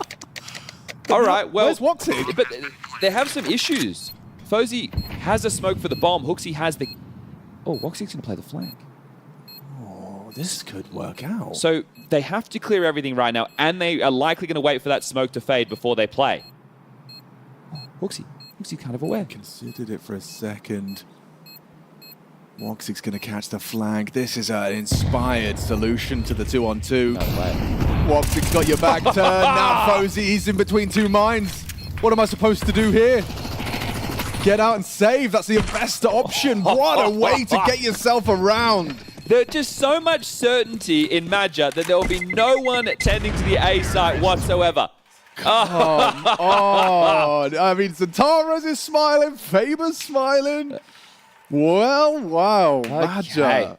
And that compounded with the previous round coming down to a 1v1 puts you in the driver's seat financially and in the position to close. As soon as all these trades happen, Maja's like, all right, I'm out. Peace. I'm running around the world. Woxic, you're playing clutch. And now this one is set up, ready to be closed. I know it's still 3 rounds, but it's the force. Don't trip over your laces here. Then you likely just force out the game. Woxic's even caught Yabi with an opening on the jump spot. Oh dear. Flash? Bad to worse, maybe. Flash is great. Flash is brilliant. Double kill from Stare and caught on the way out. Woxic keeps us level. I say level. Don't forget, HooXi and Ryu have got lesser weaponry. They get the info on the bomb, but it was so far back. This position from HooXi, to patrol any of those rotations, he'll have to activate. FaZe's come over to address the issue on A, but now this is left to be bomb site. Very weak. Oh, I feel like Wakadia has him dead to rights unless it comes down to a timing. Right, like if Ryu starts doing something. Well, or if he's called to throw U2 and start progressing up short. They're just walking through. Ooh, a nice sound cue for HooXi. Here's that short player activating and needs that kill. Doesn't finish off. Both of them low. You walk through that smoke at your own peril, Wakadia. Ryu doesn't... Ooh, catch the timing. He just started to move forward. Shock, the AWP spotted out, and I don't know if he's going to want to go for this. HooXi just doesn't have the health to find impact here. Put to 0 by Soulfly, and now they are laughing. Yep, Overpass has gotten away from them. This is their home turf, so the fact that this one is You told me their record as well. Yeah, it was 8-2. 8-2, wow. Their last loss was just a FUT, right, which was the other day, and that was 13-7. This one looking like it could be worse than that. Otherwise, they've beaten teams 3D Mags, FURIA, FUT previously, PARIVISION, Gamer Legion, NRG, Pain, Fnatic. The last couple I listed, negligible, but a couple of them decent scalps. There's, yeah, some really important moments there. That trade from Woxic, the bravery to push through the smoke to make sure he snuffs out Stare before he can get away. Very well done. This guy's had a great map. Impressive Counter-Strike that we're seeing right now, and it's their map choice of Dust 2 up next. I just will remind people that even though Astralis don't have the best record, they've had some close games on it, some very close spats against Spirit and PARIVISION. All right, well, the AWP retained again. There's no fun option. I feel you have to force buy out the game. I know they've taken this timeout, and Rugger might be advising otherwise, but I think you have to force buy out the game, and that's starting to take shape now. It's not the position you ever want to be in, but sometimes it's the position you find yourself in. So as Maja, with this next call, he knows that FaZe's AWP is in the mix. Let's not give up a kill to a party fight or him going down connector. We need to make sure that everyone is aware of the possibilities of that AWP searching early to try and give Astralis a leg up in this one. And he will be starting over towards B. I am just trying to be a monster. Bit of a smoke.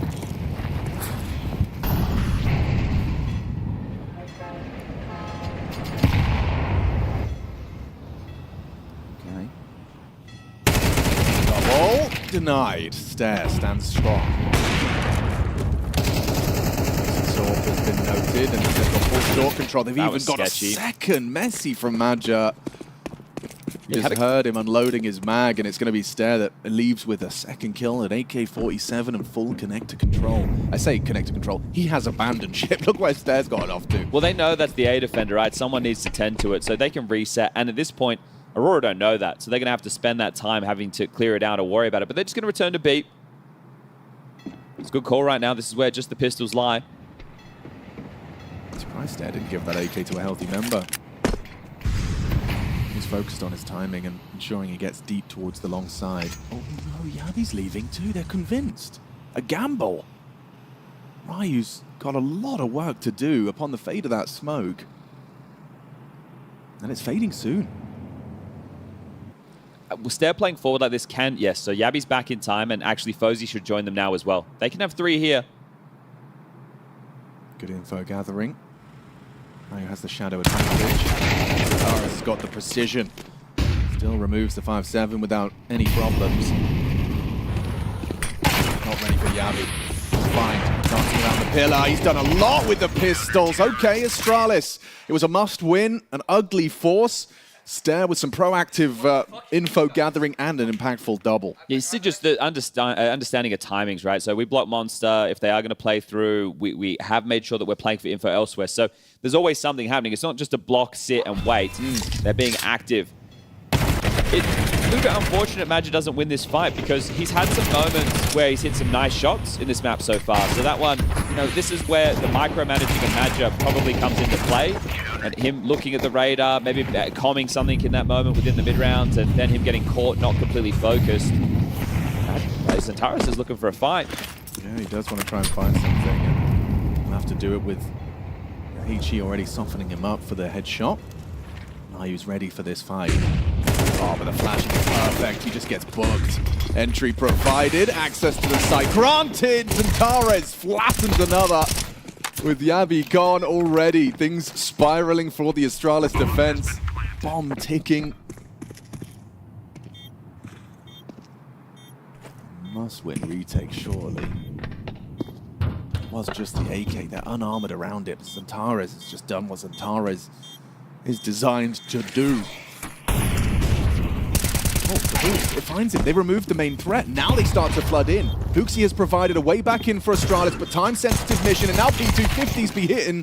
How has Soulfly taken down Stare there? Now Woxic recovers an M4, gets the necessary kills. They've got such low health, but there's such low time.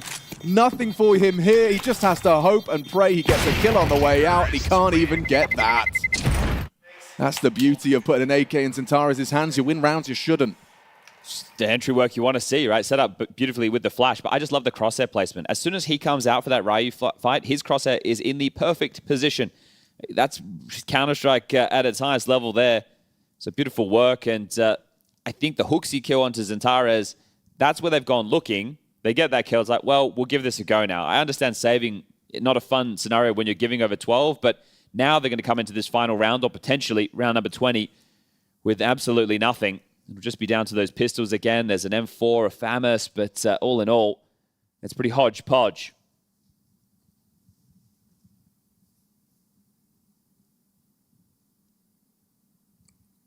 You did it once. Can you do it again?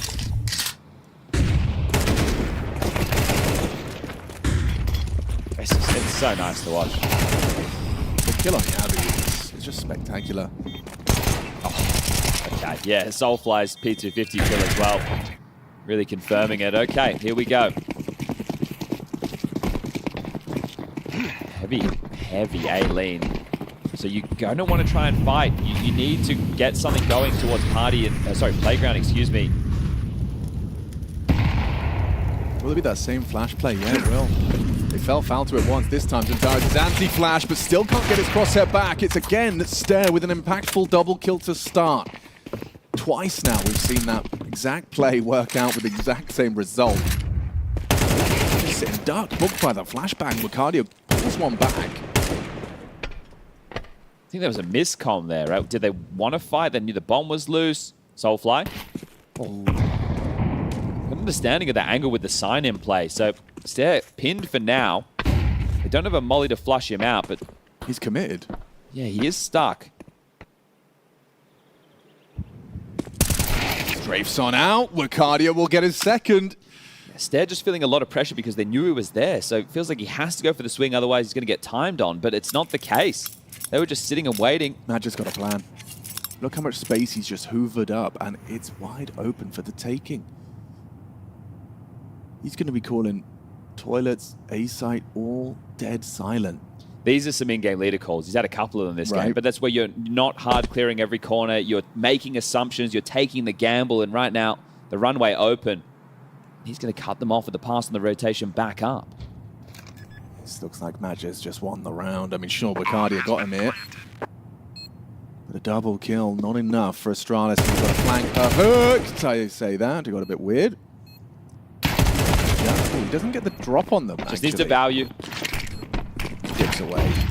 And a HP looks like it's perfect in combination with the bullets. Aurora take map 1. Astralis is home turf, and it isn't comfortable. Looking great art, Aurora. 1 map up in the series. Aurora is a team that does make playoffs. That is something that they do. And while they might be inconsistent when they are firing on all cylinders, we get what we just saw. Yeah, I think that was a fair representation of what we'd expect from Aurora. I think that was a good game of Counter-Strike, first and foremost. The CT side was very fluent. Obviously, we had playmakers like Voxic finding impact in pretty much all aspects of the game, whether that was in pistol rounds, with the AWP on the CT side, even T side for that matter as well, found a couple of openings. So in that regard, I think that was a very positive game for Aurora, and also one that should spiral some confidence dust. It's from start to finish, and then yes, Astralis makes a bit of a comeback, but that's to be expected. CT side overpass is strong, so it'll be ridiculous if Aurora were to run away with a 13-2 victory. So overall, just a calm, composed, and a strong presence on your opponent's map pick in order to, I guess, move one step closer to secure playoff. Yeah, if you're an Aurora fan, you're eating pretty good right now. You're feeling pretty great about how things played out there. Very dominant defensive half, which is exactly what you expect out of a team like this, who has always had really strong CT side, particularly on this map. Woxic just teeing off with the AWP all over the place. Seemed like the guy just couldn't miss this game. And I think for Astralis, though, it's disappointing because this is your map pick. This is the map that you have been putting some good results on the table. It's like the most played map you've had since you picked up FUZI and Ryu, and the results have been great. And in this one, yeah, we know T-side overpass is harder, but to only come away with 3 rounds, I think the first, because they won pistol, and the next, that was 2 of their 3 right there. So the fact that they couldn't really get any gun rounds on the board is very disappointing. They had 2 opening duels go their way the entire half, which is just unacceptable. Like, you have to have a little bit more production, I feel like, to give yourself a chance to win in the second half, and they just didn't do that. Why do you think Astralis was struggling? They just weren't hitting their shots, man. I mean, I hate to make it sound as simple as that, but again, like, one of the things that we really praised Astralis for when we saw that it was going to be overpass is the fact that Stair, usually doing very well in kind of his new positions as the main A rifler of the team, he had a really weak game when it came to opening kills. You look at Ryu, this is a guy that when they are successful, you know, yeah, he plays some more passive extremity positions, but he's usually a guy who can still create openings when you need him to, or he can be a great trade fragger when you get him in the pocket and you're just kind of moving into a site, and there was just really none of that there at all. Again, they only won 2 opening duels the entire half. It's like you're not going to be able to take sites or get bomb plants or have success if you can't win an opening duel. I think the heat map from Voxic there was kind of telling, you know, in terms of where he got his kills. It wasn't always aggressive. It wasn't like he was going down deep playground or he was going deep in toilet. So he would kind of stop the tracks of Astralis in the mid portion of the round just before they were setting up for a utility. Just before they would set up for an execute. The same could be said for Major right here. His rotations coming in towards the A bomb side. All of his kills are back on the A bomb side. So you'd even describe that as a very passive way of playing for Aurora, but it was a very strong way and a very controlled way. And that's sort of like how I saw the game. Astralis, sure, you move past step 1, which is getting, you know, the first portion of mid control and toilet control, but from that moment onwards, you never really got to execute the bomb sides. You never set up any like well executed, I guess, you know, where you use all your Molotovs, all your flashes, and you force people out of position. You see right here from Voxic, it's this mid-round aggression we're talking about, where he's, you know, sitting all the way back on the bomb side, but not waiting for Astralis to come deep inside it. So overall, that's what they're struggling with, Astralis. They couldn't break through that defense, and a lot of that credit goes down to Voxic with the AWP, but also Matcha, who rotated in and had a fantastic CT side show. It's also sadly just been the trend of Astralis this whole tournament. They're either dominating or they're getting dominated. There's really been no middle ground. You know, every series they've played so far has been 0-2 or 2-0, and a lot of their wins have been against weaker opposition. Now you're up against Aurora, who, yeah, for all the, you know, critiques we have of them, are still, you know, a top 10 team in the world, and a potential to grow more than that. They have certainly done so in the past. So now that they're facing tougher opposition with this new roster, you know, when the rubber hits the road, they're unable to consistently put out, you know, what they need to be able to, you know, be competitive in these series. Major had a really good map as well, though. I mean, he gets a lot of criticism online. There's lots of question marks around him, but I thought he looked quite impressive here. I mean, yeah, CT side, he was doing a great job. And I think even on the C side, he was able to, you know, get them over the finish line with some very aggressive and ballsy calling. I think round 16 is one that we want to highlight as well, where Astralis lost the one chance I had of getting back into the game. It's a force buy. coming in for Aurora. We're talking Mac 10, we're talking Tech 9s, and they're just doing a very simple B rush, you know. Unfortunately for Ryu, only gets one kill, gets caught up by the flashes, and then, as you said, Dust, as well, not hitting your shots. I think it was part of what happened right here, that they simply weren't finishing their kills.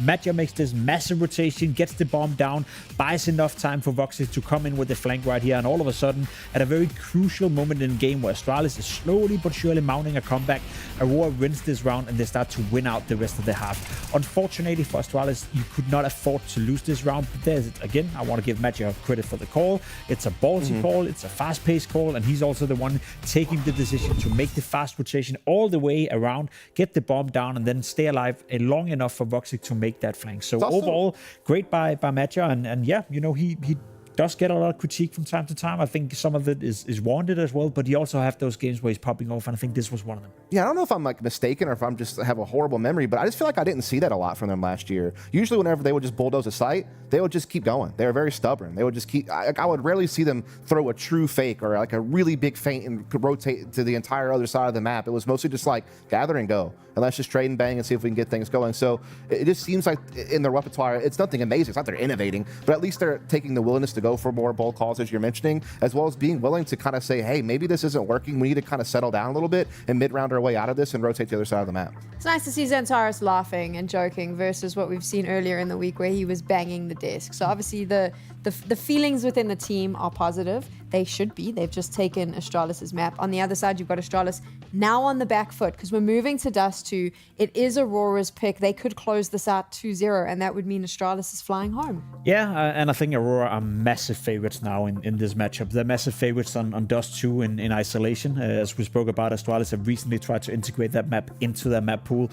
Not a map they used to play back in the day with Device and the boys. You know, it's not a map they've had a lot of success on. And as you also said, Dust, it's kind of limited what we have in terms of information when it comes to Astralis outside of the fact that they're not really beating the good teams on the map just so far. Aurora, it's been a staple in their map pool for a long time with mixed results, admittedly. You know, sometimes maybe good, sometimes maybe bad, but I think against an opponent of the caliber of Astralis, it should be relatively easy. Now, one thing I have noticed that Astralis are struggling with so far in Dust 2 is long control. Probably the most, I guess, integral part of playing Dust 2 is to make sure that you have the ability to shut down a team that wants to take long control from the beginning of the round. And I think HooXi, Ster, and Fuzi have been struggling a little bit with that aspect of the game.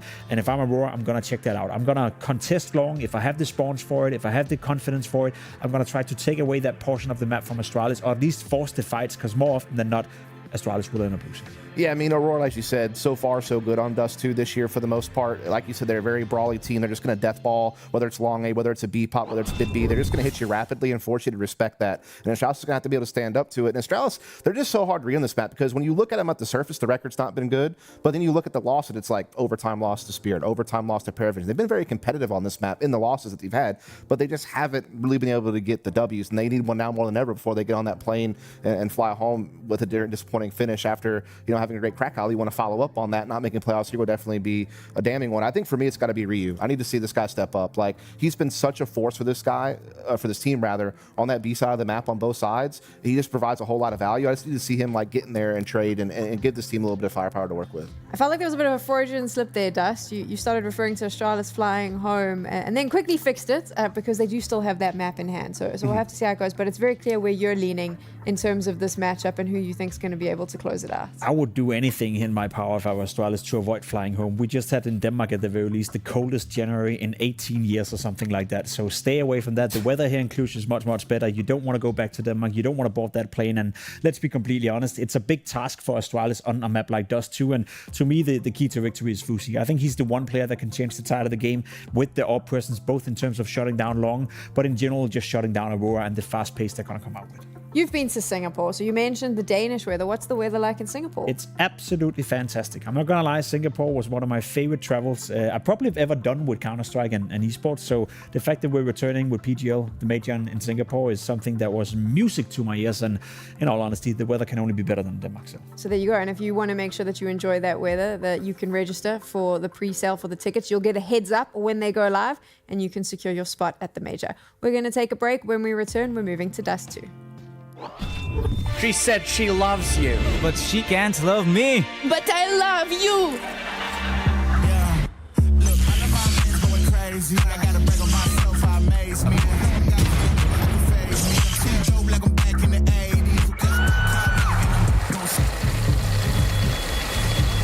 won't play window anymore. What's going on? Play your role. 1xBet. On to the next one.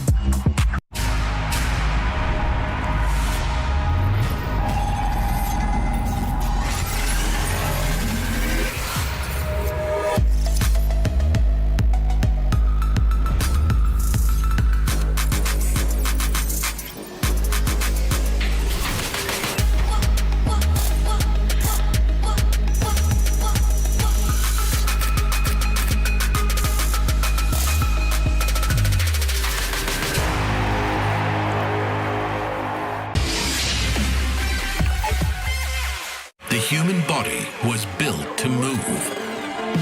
Not trapped at a desk in one singular posture for 12 hours a day.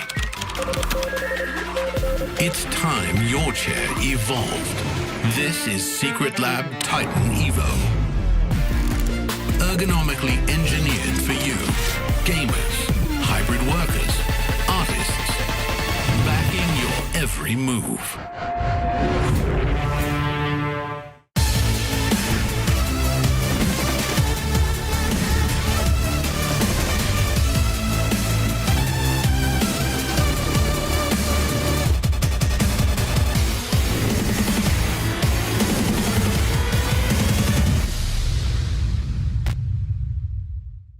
We're starting off PGL Cluj-Napoca.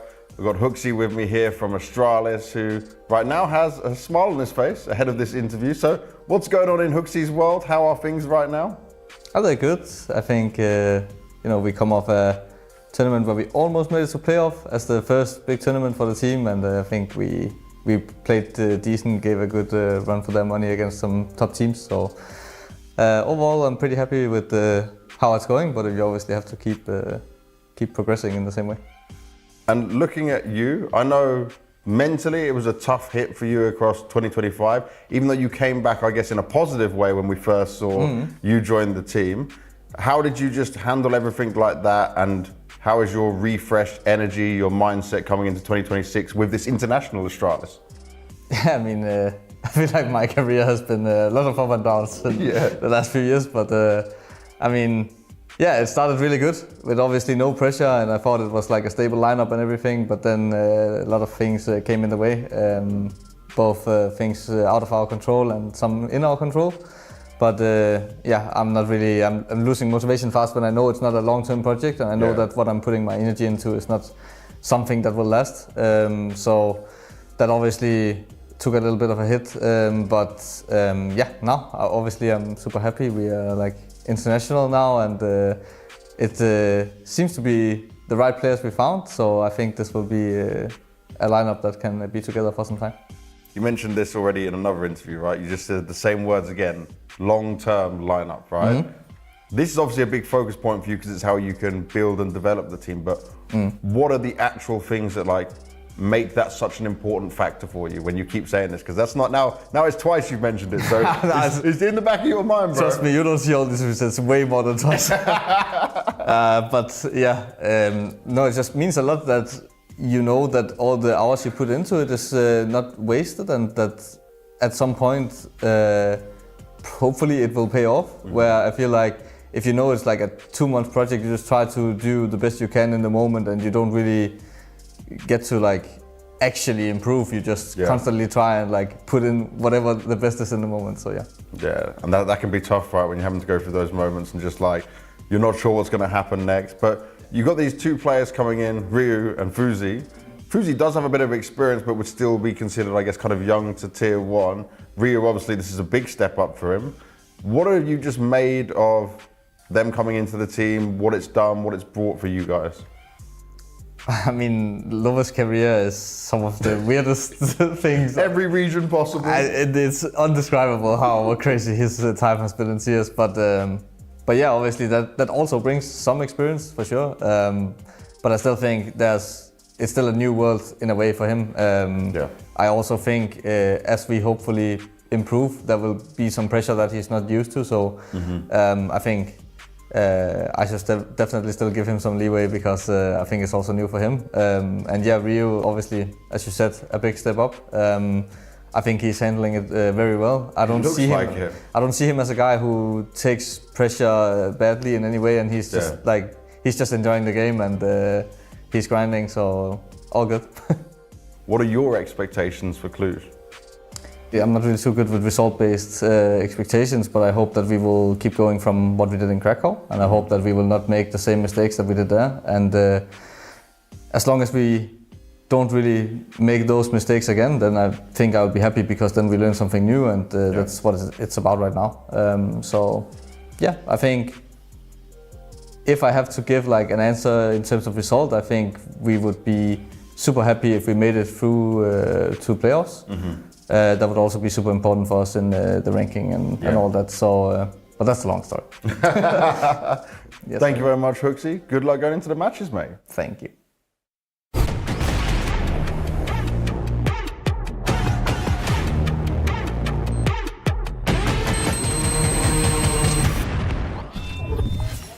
Matches have only come in twos for Astralis here at PGL Cluj-Napoca. It's been 2-0 victories or 0-2 losses, and right now being 0-1 down, they'll need to buck that trend against Aurora on Dust 2, their map choice, if they want to push us the distance for a chance at those playoffs kicking off on Friday. 8 teams. Right now we need to find 3 more on the final day of Swiss group play.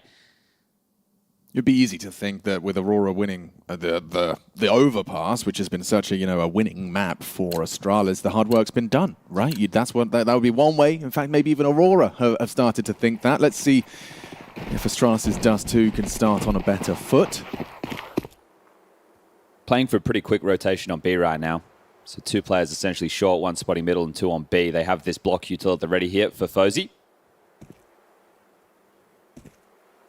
So as Centaurus throws his flashbang, or now, actually, perfect. They're going to go through this. The flashes are good. They do connect, pushing out of the smoke. They get room to stretch their legs, but then they get knocked on their arse. It's all falling apart. Madja has to fall. Stair just puts one in the back of his skull, and we see Astralis take pistol. 3 from 3 in that department right now. Yeah, that's not been the problem. No, not at all. So, in fact, oh my God, that's we're crazy. Going to give you a illustration of how it started on map 1. That's crazy. I was about to reference how Woxic got 2 great kills and then they lost the 3v5. So yeah. Nice and reactionary though, right there. U2 comes in, they spill the smoke.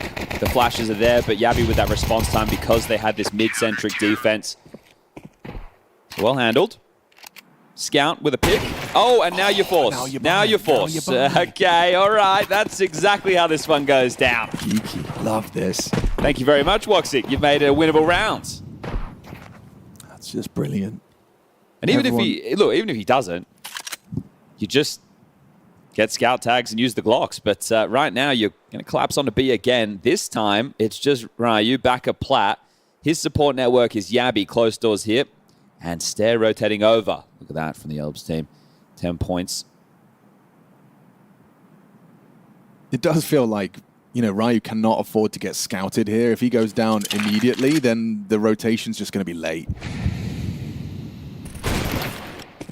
And he will just strafe and crouch and commit. Grr, good grief, that was looking sketchy. Yabi's bailed him out in a very big way. 2 on the cross in. Stair activates through the window for a double of his own design. It looks like, despite Woxic's early pick, this 4-spy's fallen flat. Centaurus getting run at.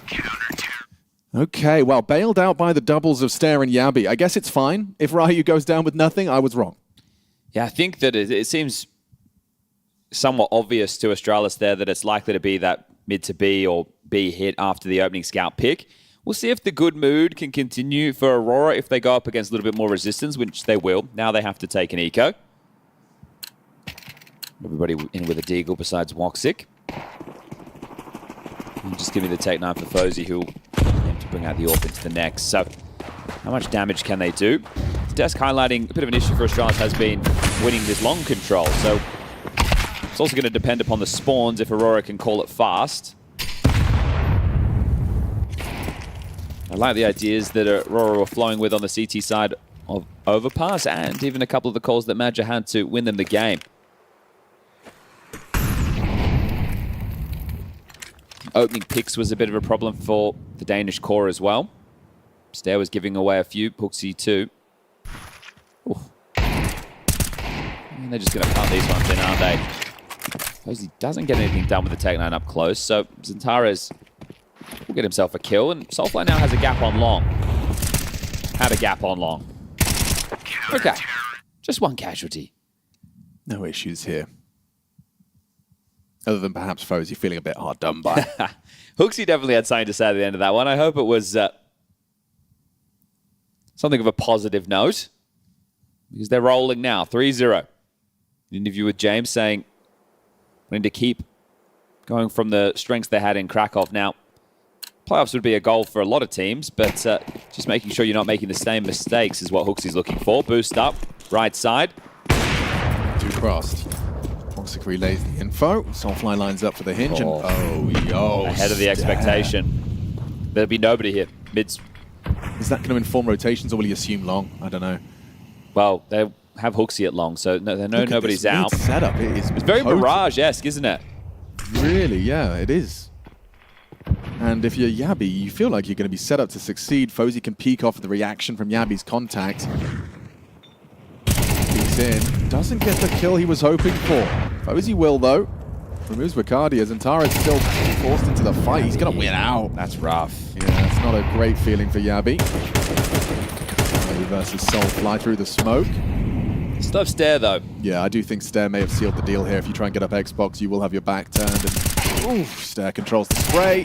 And he even manages to compose himself for a second onto Madja. Job done. Ooh, round one. Definitely is. Yeah, beautiful round from Stair. I like that setup. I think you are hoping that the fear factor of Woxic's AWP boosted in Suicide and spotted and a shot taken scares you away from going for any mid moves like that.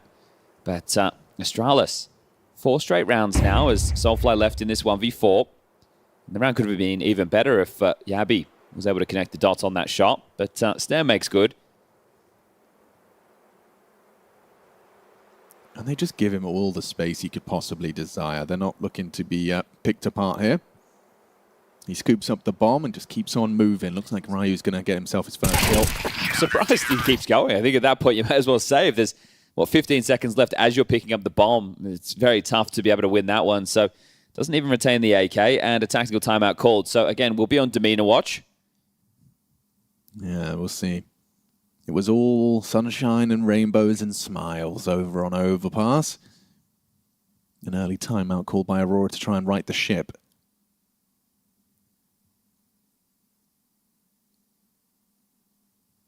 Well, there was no option for the full buy, so I'm interested to see. Kind of wishing Soulfly saved that AK, aren't they? They are buying. Okay, there's a Xantares AK, Majorin with a Galil. I'm surprised to see this level of investment right now. They do have some long spawns. Maybe that's what they're hoping to exploit. If they do get out long, we'll see what options that Astralis opt for the blocks and what the responses are quickly on the other side of the map. So it's not a full buy. This is interesting. It's an AK Galil, 2 Tech-9s, a Glock, and some util. So this is very curious. Okay, mid door and Xbox to make sure that FaZe's breaks are not successful. Can't penetrate the two of those, so they are really vying for this short control now. Xantares, got the AK. Can you find them the opener?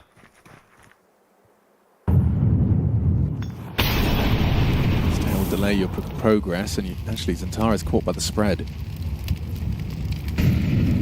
They just stalled out short, fast, and long pop with these bottles of flames. Yeah. Dead man. Found by that flash play. So info on the AWPer on long. Forces you to acceleration. And they will accelerate. Still, despite knowing where he is, he's going to hit the shots. Tech-9 versus AWP. It isn't a fair fight. FaZe's going to be profiting from that. They will stare at the floorboards, and he confirms they've crossed. Nice awareness from FaZe as to the potential. The plan goes a long way. It does. Okay, it's going to kind of soften the blow of this investment. Of course, he could try and win it. You certainly will try and win it. Xantares is still alive with his AK-47. You leave CT at your own peril. Wow. Stair has denied the main threat. Foxic still picks it up. In combination with Bacardi against threatening briefly. He's hit another fantastic headshot, and that time ticking, he can play the bomb. It's planted for him on the short side. Ryu's just got to provide the covering fire. Ryu has to hit this and win this duel. FOZY's counting on him. FOZY is counting on you to cover him. Ryu goes down and Woxic clutches up. A quad kill, picks up Xantares' AK and shows us how it's done. He's on a heater today, Woxic. Great performance there, and that is just a couple of rifles. They're essentially on the save, and they snatched that one away. That was a 3v5? Yeah. 3v5. I felt like, you know, you got the long activation. It was beautiful. Hoopsy gets flashed in. FOZY even catches the first on the cross. You kill Xantares, keep his hands empty, but then Woxic just does everything. Ryu's going to be kicking himself. That's definitely a Frank he feels like he should have been able to provide. Wow. Aurora have won a couple of those. First it was Xantares on overpass. Now Woxic steps up to the plate. Definitely some confidence from the individuals against Astralis, and they're meandering up catwalk again, silently behind the mid-door smoke. Cardia the loose piece in lower tunnels, and they will announce their presence in a moment. Chris Cross being lined up or no? Just going to be CT. Stair has got 3 HEs, so that CT smoke, push it at your own peril. They're accelerating short. This is quick. Good flashes for long as well. Yeah, FOZY's not going to be able to perhaps catch that first one on the cross this time. Say that. Magic baits the shot. Soulfly gets across. A great flash to force him back. And now you're exposed. You're blocked. And Soulfly just takes it long range. Taps his head off. No warp. Big problems for Astralis. You've got to get out of there. You've got to get out of there. Maybe you don't. Okay, everyone's just using each other's weapons. Wakadia lurk. Yeah, that looks really potent, doesn't it? Xantares draws attention, everyone dies, and he responds, comes through, gets a double kill. It's planted for him on the short side. Mantle's up, will get there in time. The angle from Stair looks like it's going to be impossible to deny, but he will fade over the smoke. Span away! Not quite on the money. Oh god, that was an exciting round. Double kills, clawbacks, flanks on flanks. Okay, a Hooksy Kalat. A Hooksy Kalat. You don't get one of those. I don't think I've seen one of those before. That's a brand new sentence. That one's rare. All right, well, yeah, they did overplay their hand, so both teams in back-to-back rounds with slight fumbles. So some energy injected into Dust 2, 5-1, 4-round gap. Back in the guns, no Woxic Orb, it's a scout instead. So instead of long being the issue, short's been the target for Aurora, and now I think they do want to go for a late long pop. FOZY's been there supporting Hooksy in these last two. Now he's actually backed off. Playing short, it's there rotating between. He's got no util here on the long side. I think it's just for info, and then he either backs off towards Kara or CT. And then in that moment, you'd hope the likes of Ryu and Yabi make a move on upper tunnel for info. That's a great opener. Yeah, here comes the long test. Hooksy will just backpedal. FOZY's going to try and be ready with the orb. Yeah, short of vulnerability. They need to take that short space and will. Ooh, he misses his flick and Wakadia puts him down. Quick again. Definitely got some pep in the Aurora step here. Trying to fight fast. Stair does chip in despite the flashbang. Soulfly just gets caught. What is that from Stair? He's got the vision through the smoke. Just that premonition. Mantle up from Madja. Should be easy for Hooksy. You'll get some both as well. A nice precise adjustment into the second frag. So, yeah, sailing along nicely for Astralis. That couldn't have gone better. So, timeout, I think, called from there from Faber. I mean, the desk, we're talking about this ahead of this series, right? Stair, just he's in the top 5 as far as highest rated players of this tournament here in Cluj-Napoca. And he's having one of those maps. Crazy amount of impact from the short side there. Important for him. He's the A-rotating rifler. He plays, in my opinion, the most key position on the map for the CT side of Dust 2. Right. So that's where, look, it doesn't always have to be the output of the kills, but you need to be doing the util damage. You need to be that third piece helping them into B, breaking open those smokes. You have a lot of responsibilities as that rotating rifler. It's such a key position, and a lot of it is about the intuition. How are you feeling the game? What do you think that they're going for? And the type of plays. How are the comms as well? Like, they help you paint the picture in your head as to where you need to be. Well, this is one of the things with Stair. Azza played in Sprout, the coach of FlyQuest, for a short period of time with Stair, and he said the type of comms that Stair had were comms of an in-game leader. Wow, okay, that's high praise. So Aurora, the only round they've won is thanks to a Woxic Okay, 47 output, yeah, they really are. But they're started 2-1-2, so they're comfy right now. They're comfy. I just caught by the AWP tag as well. It's going to make life uncomfortable. Stare ready to react if Short feels a little threatened. No one's home. I do have a very good read of the situation with these setups right now. Just watching the pieces move. Head of the play, Hooksy's been audible, pushed into locked doors. Okay, is that bad information, or is that a hope just to slow them down, because they will have to be more diligent on the clears through and block towards Short. Wicardia, Soulflight, Woxic coming Hooksy's way. Now Jet and Zentara is ready to play off of their contact, I'm sure. Yeah, just this partial investment, hoping to get those AKs activated. I like the angle that Hooksy's adopted. It means that the AWP can assist him.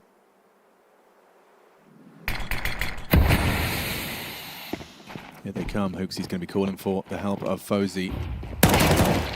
Shot instantaneous, but the AWP does go down to Woxic. Hooksy Great keeps output. up. Stare and Hooksy get the job done between the two. Okay. That's looking tidy there. That's what you want to see. One of the keys to Hooksy in his return to Counter-Strike was the amount of effort he put into his individual play. Now, I think one of the bigger issues for an in-game leader when they get a new team or there's a roster change is you're having to do more micromanage of these pieces. They don't understand the type of calls that you've been making all the time, and now they're doing it in English, which isn't new for Hooksy, but it's new for the complexion, or at least the core. So there's always a bit of lag time.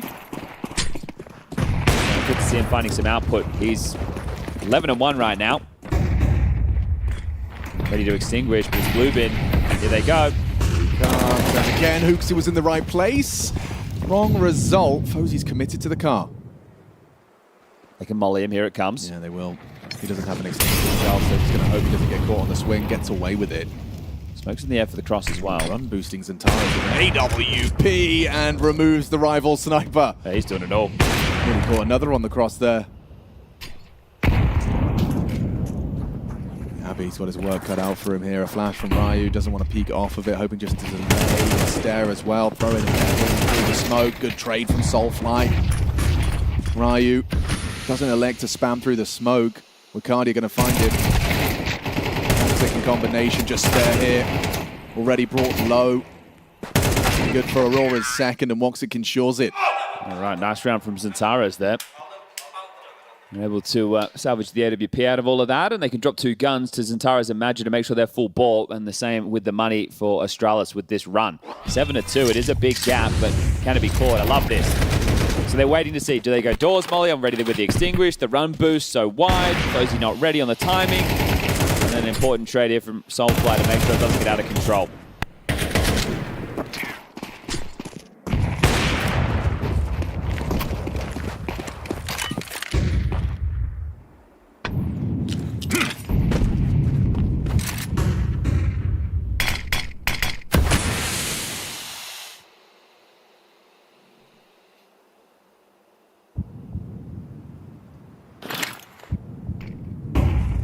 For the breaks, nothing given.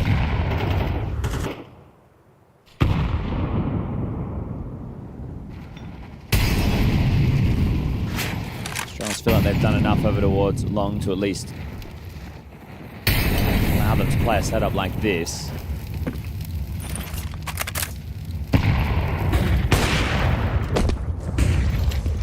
God, it is an intense battle for control here, isn't it? Yeah, look at just the util sailing in for each. Magic gets across, but you're always wary of the AWP sweep. They lose the line, sure, but when you're starting to stage in this area, line up your nades and that AWP sweeps in, that's when you're vulnerable. Running up the mid to B. Yeah, won't have the same G for that. Picks another one up in spawn, though.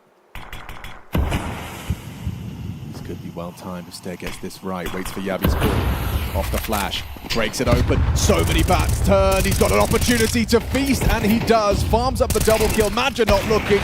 It's all collapsed. Just the AWP in mid with nothing to do. Not letting them get consecutive rounds. This is nice. Woxic will just be seeing what he can find. That's a nice shot, sure, but needs to back off to hold on to this AWP. So it was a patch of 4 with the pistol and the conversions. That Woxic moment. 3 straight, and then Zentara's happens. And, well, it looks like he will be losing. Is he going to start running? You can take it after time. You can take it after... Whoa. Maybe you can't. All right. that would have been a big dent to Woxic going forward with only 2 rounds left. That would have really hollowed him out. With what, like $300 in his pocket? So that's big. Yeah, no second smoke invested in this. We've seen teams throwing the crisscross version and palming through it to avoid the issue with that break, but well done there from Steph. Yeah, I mean, that's why they've been leaving that. He's 19-3. Yeah, quite the KD. He is the reason this CT side has been flowing so nicely for the Astralis side.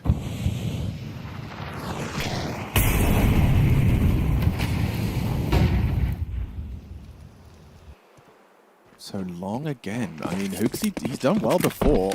And now with the all posted, playing anti. Takes the line. Hooksy looking in the corner, and here they come. They've got such a good read of Aurora. Still pulls the trigger. Hooksy was anti-flash. They activate. There's more where that came from, but he's still got vision. Puts himself in the line of fire to throw out a nice block smoke. Zentara's through mid though. Nice headshot, but the trade is there. It's found with Stare and Ryu's combination of muscle. What's your pivot? Just Woxic and Madja. It looks like they're going to try and send Woxic through mid. Stare is ready to receive here. Oh, that's going to be heard. Makes the CT smoke wonky and kind of limits their playmaking potential here. If you need rounds, I think you just have to give this one a go. So limited. Hooksy's coming in for that flank as well. Might catch them if they don't die to these two. And Woxic and flanked by Hooksy. Wow. I mean, again, these positions, they have got such a good understanding of what Aurora's playbook looks like. It's one of these scenarios when you go back and you look at the veto, and this is where I think Aurora picked to their strength as opposed to a Astralis weakness. Again, I know that the win column doesn't look great for Astralis on this one, but if you really wanted to target the weakness, you would have probably gone with Mirage. But either way, the veto, that was an hour and a half ago. We're in the series now, and if we go the distance, which is looking ever likely now, we need to get this one decided on Inferno. Trading map picks in a series to decide your fate. Do you make it to the arena or not? Faber looks like he had to really coax that one out of Zentares there.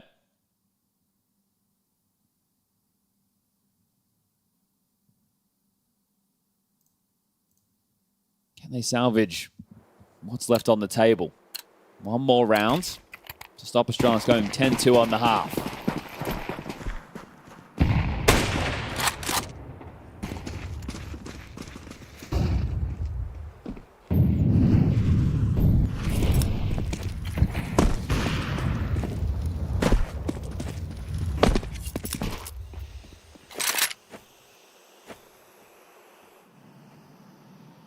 Stare hasn't been punished once for playing this kind of jiggle nade defense. He's actually playing it. Yeah, okay, that's enough. That's enough. They're ahead of the util.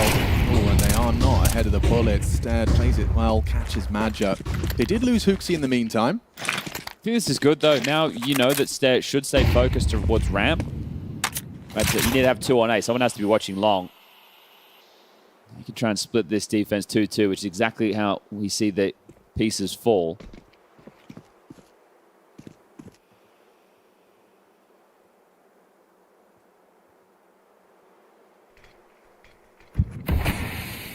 So you see the remaining util be distributed by Woxic. And they're probably going to be wanting to look to finish on the B side of the map, Ryu and Yabi's site. Zentara's tasked with the mid-smoke that will nullify FOZY's contributions. Unless Woxic, well, he's just jump spotting backside. Look at the time. He's still got this incendiary and there's 25 seconds. Yeah, you boys are stuck. He's going to make the play anyway. Does win out. Important frag. Now it's all up to you, Ryu. What have you got? Gets back into the site, spotted out, held by the scout. They try to escort them in.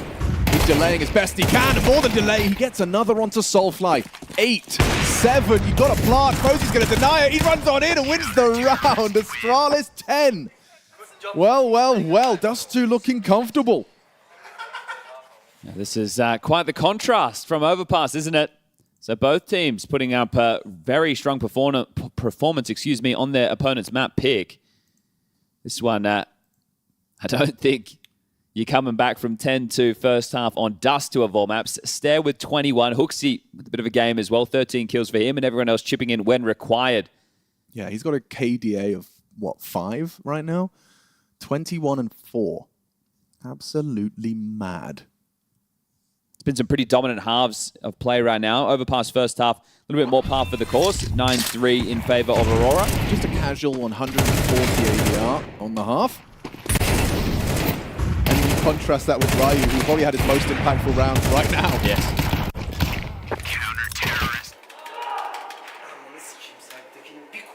We all know the sound of a frustrated tab smash. Yes. Well, good luck, have fun, I suppose. That's probably what the coach just said, yeah. GLHF, man. I'm not sure how you're meant to get back to this. Oh, round at a time. That's what you would say. As the old cliche goes. Win the pistol, fellas. Win the pistol. He's hit a long-range headshot there, and he's done very well to draw first blood. That's Magic cooking. Soulfly built off of it. Mashed in. Oh, clean individual aim on display. This will be their first pistol. Good time to find it. This could be their first pistol. Yavi's running you down, but you've been baited in so nicely. He doesn't have the ammo, and he's not ready for Centares. Oh. All right. Well, Hooksy, what can you do with the P250?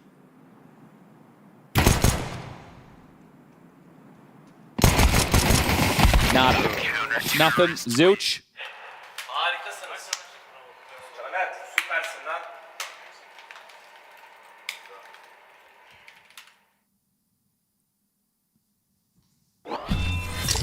Should be the eco. Good work from Magic, getting stuck in, making sure he finishes off the meal there, and then supportive flash to the in-game leader. Alley-ooping and contributing in the frag department.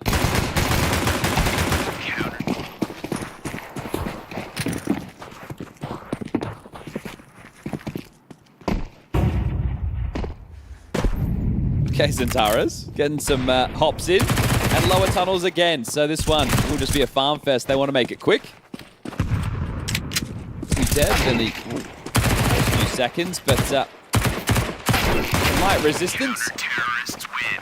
They'll be able to carry everything necessary into the next. Woxy can bring out the AWP. He's got 7k. FOZY, on the other hand, is going to have to operate with the Scout.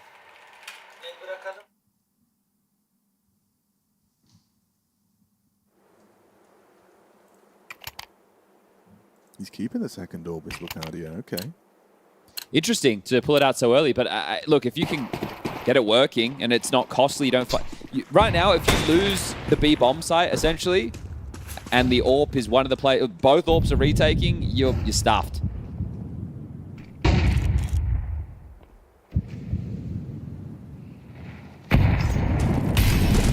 catches heavy flag from that HE from the short side.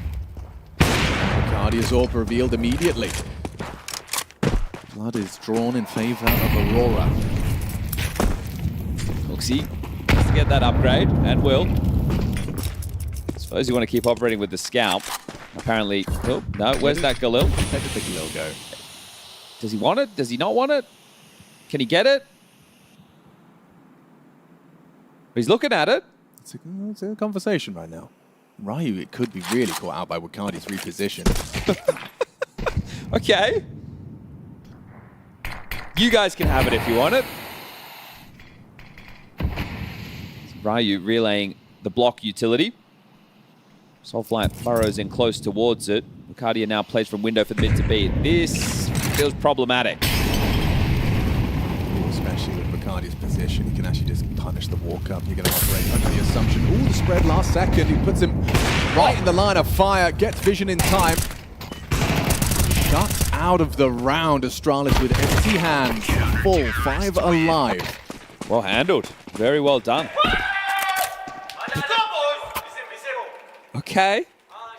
Well, you know, if we're doing the vibe check. Yeah, they're back. The vibe's back. It just took 3 rounds. Sometimes that's all it takes. Couple of nice little moments. And then you realize, oh, there Eco. That's going to be another one. And then their next buy, FaZe's AWP will come out. We deal with him.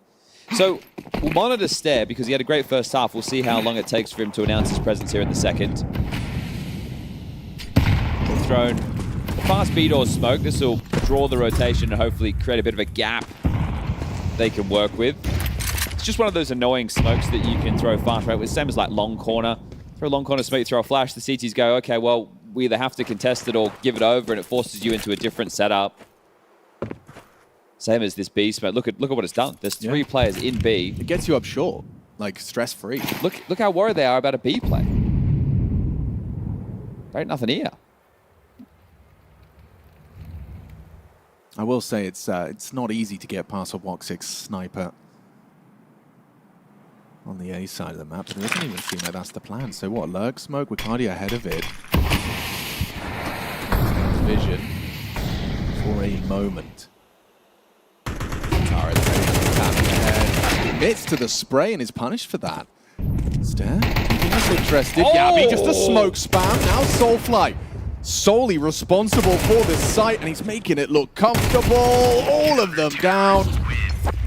A triple in defense of B in the absence of Wicardia, and Zintares steps up and delivers. And Soulfly also commanded there to pick up that secondary AWP, so it's clearly something they want to continue to run with on this CT side. Attack timeout called, the first from Rugger. Hasn't really had too many reasons to call the 30-second break up until this point, but now it's just a 4-round game. Things starting to get a little bit more serious. Now, they have had close matches on Dust 2, 16-13 losses to Spirit and PARIVISION in recent history. You would hate to have another one, especially after such a commanding lead.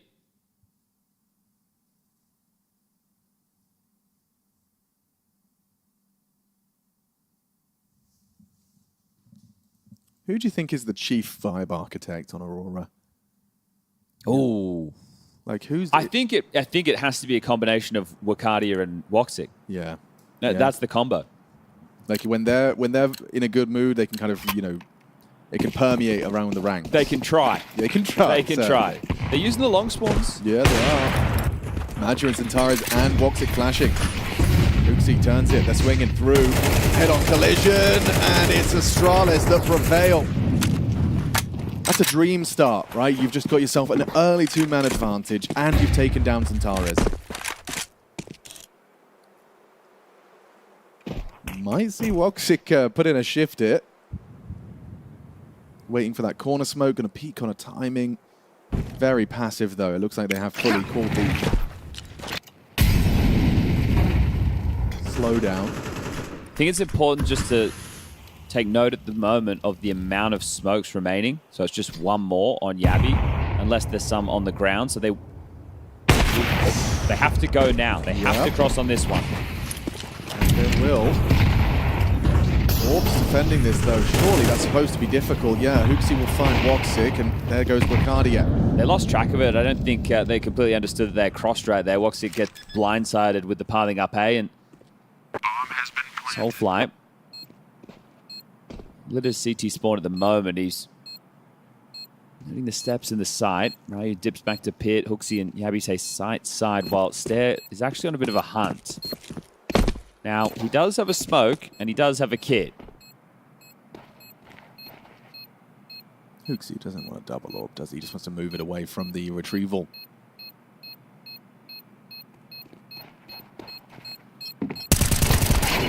If I'm Soulfly, I'm thinking, what is Hooksy doing? Like, where's he going? Is he just being a real nuisance?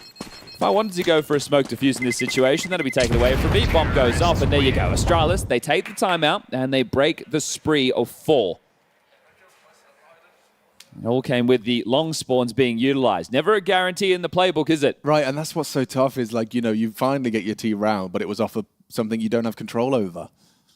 You won't be getting that this time around. Yeah, it's never a guarantee. So let's see if they can operate to another. Just 2 more rounds required to push us to Inferno.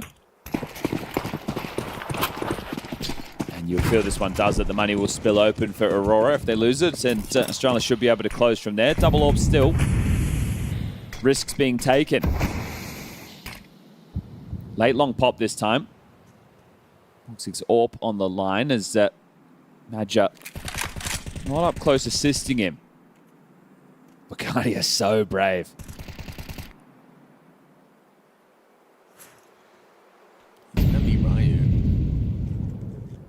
Meantime, Woxic blind, doesn't hit the shot. Elects to use his smoke early to catch them on the swing.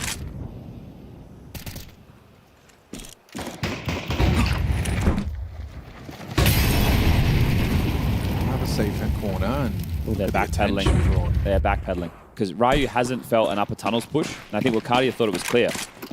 Oh, that's info. Yep, he just spots 2. Whoa! Another collapse! Cardio with the collateral. Rough. They really want that second AWP, and you're starting to see why. Wacardia with crazy impact. Well, that felt like a horrible situation for Aurora. They didn't have the info, they rotated the wrong side, and then that happened. Ooh! Madja catches a bullet with his face. Antares, very quick on the tap, does go down eventually, but Madja's going to be there for the trade, and that's that. Ricardia with 3 in the round. Wow. Cheeky.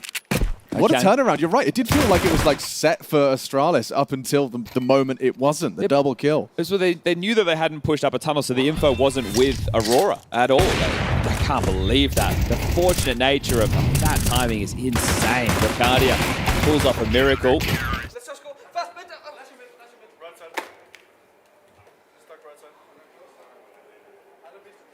Well, what can you do about it? There's nothing you can, right? That's just the way it goes.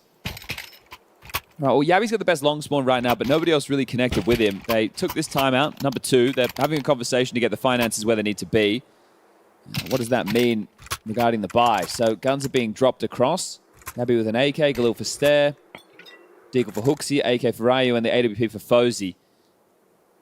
I'm going to try boost the AWP, give him a chance to look for a peek, or maybe try and get Yabi out to blue bin. Yeah, I mean, look at the nades he's dropped. It does imply that he's getting flashed out here, taking that spawn.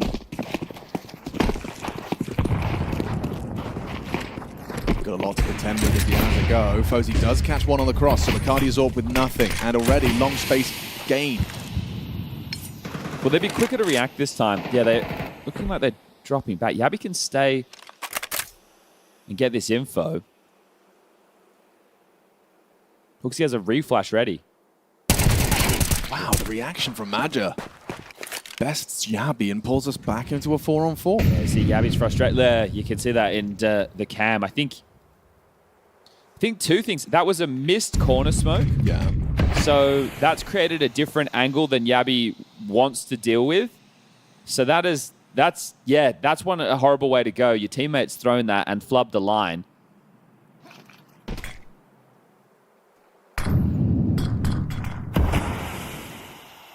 Very reactive here from Aurora. Already you can see those pieces moving and adjusting. Soulfly just committed to an angle. He's not jiggling for early info. So he has to get the first kill in this situation. Yeah, they're walking in. Soulfly FOZY. FOZY gets away with it. Fires off that shot. There's Woxic connecting. Flash. Oh, eaten by Soulfly. Still finding output though. Supportive just chaining flashes over the top.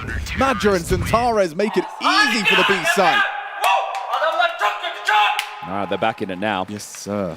Yes, sir. It has to be the eco for Astralis, and then they have 1 timeout left. Yeah, that's a missed corner smoke. This is the kill. I think FOZY is the one who throws the corner smoke, gets that. And then the response to help Soulfly. Sure, I think he catches a team flash in all of it, but it is also suppressing Astralis. He's done very well there. 10-2 lead, boys. You don't want to be losing this one. Not to be eliminated from the tournament, not to miss out on the playoffs. Bacardia has definitely got this aggressive bone in his body, hasn't he?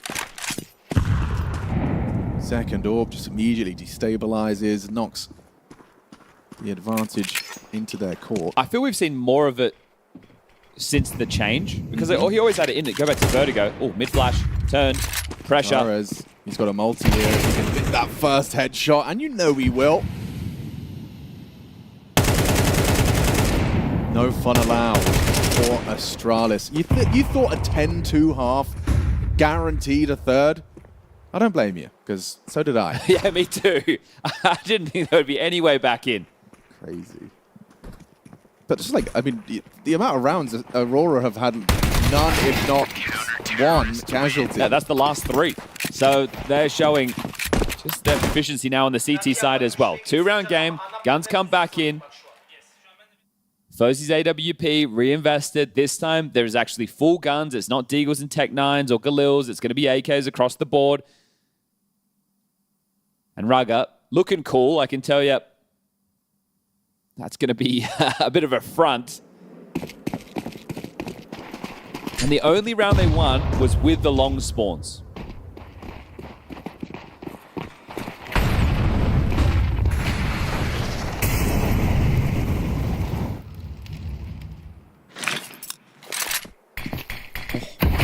Okay, not a lurk smoke anymore. Not a lurk smoke anymore at all.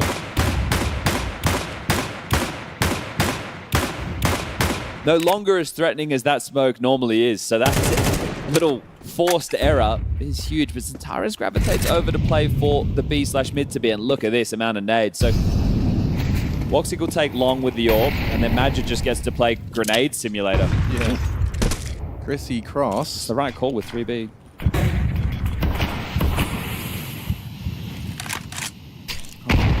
Smoke break doesn't peek in. Goes for the pot shot. Flash doesn't connect. The guy's getting a run down. Who's the first prop? Still Zentares and Soulfly standing strong. It's just Zentares. 3 kills in defense of B. Astralis' advantage just disappearing before our very eyes. Zentares, they know where he is. Uncomfortable. He's going to get swung on from the other side. Yabi should have him. How is he still alive? How is he kicking up a fuss? How has he got a 4th? Zentares, a rock on the B site. Woxic closes it down, but Zentares has really done himself absolutely proud there. 4 kills in defense. Oh, the Turkish Terminator. That right there is classic Zentares. That is insane output under so much pressure. Just pivoting doors, tunnels. How does he get this one? He has so much to worry about. Well, that's the closest round in a while. But no bomb going down means it can't be the bite. 1-round game should be all tied up after this one.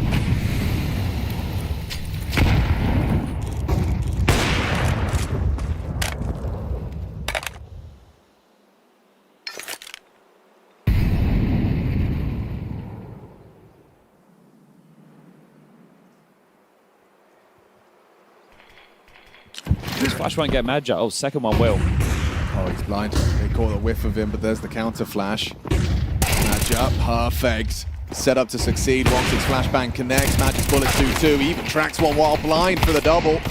They're trying to accelerate, but it's just too good. The blue wall erect. No one can get past, and now Stare is just hanging out on short with nothing to do. We're talking 11-11. And I know what Aurora are wishing for. Imagine you've just won the first half 10-2, and you're like Aurora's mental coming into the pistol. Ooh, nice headshot. They're thinking of the third map as well. Right. Not anymore, they're not. No. Oh, the game plan is absolutely shifted. The belief, the unified belief that this is going to be a 2-mapper in this do or die series. If you want to get to the playoffs, if you want to participate at the big boy table, in the BT arena, you've got 2 rounds separating you from it.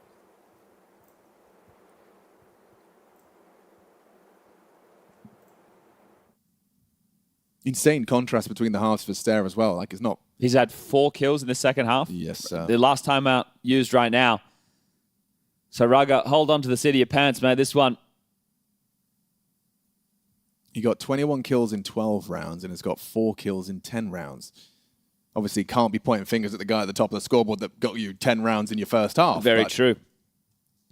He has certainly cooled off. I think they're going to throw something different into this round. I'm watching Madja line up, I think, one of these faster long smokes in spawn right now.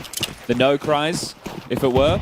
Oh, no, never mind. Okay, he just does it the normal way, but lines it up in spawn. I like it. It's more efficient. Efficiency from Madja. Not so efficient on the incendiary, but No harm, no foul. Started 4A. So they've had a good understanding of these reads so far. The 3Bs, both times they've stacked it, it's been the right call.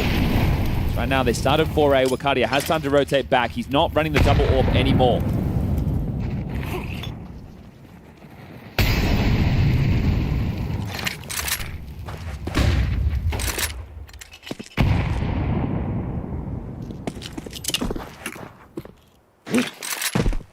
We smoke on long.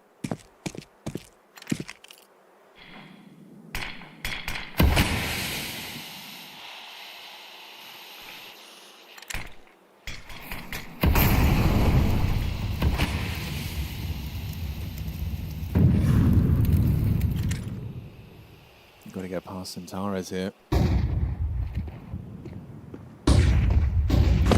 B-split. And it is that split. Headshot does get hit. Soulfly's been solid on his bomb side. Ryu loses vision, still gets his. Knows Ryu's still alive. Soulfly trying to stay nimble, doesn't get flashed off. Incredible from Soulfly. That's his bomb site. Come again, Carol. This is some class anchor work from this guy. Truly. There's a few moments where he's been left on his own or kills have come in and he's had to defend on his own, and that's 12. That right now is one round away from having an 11-1 half in response to Astralis' defense. That was beautiful to watch. Both teams putting this CT side on display, and this is a morale builder of a win. The mental of Aurora can be questioned at times, but this is beautiful. Yeah, this one's going to shatter Astralis' confidence, isn't it? Run the ropes. Good end right here and now. Just that sinking feeling in your stomach. Your hands a little extra sweaty. Just need to break through. You've got one T round. You set the bar at 10-2. Aurora going to do one better if they can win this one. Wikadia's AWP, one to be feared, constantly just searching around the doors, and again it connects. Hooksy feels his wrath. What? Oh, he's hit one on the door. Stead gets dunked on. The Wikadia 1-2 wombo combo. It really ends like this. FOZY trying to change it, but Centaurus catches him wandering around the smoke. Soulfly versus Ryu, he again prevails. This is it. Astralis from the high highs of a 10-2 half. It all goes tumbling down unless Yabi goes clutch, goes insane, and secures OT.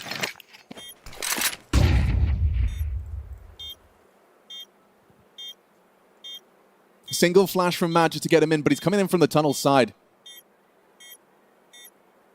He'll wait to strike. Centaurus and Woxig. Woxig electing to take the rifle. Magic loud about this, loses his head. Clean from Yabi. Hang on a second. Hang on! Centaurus stand strong!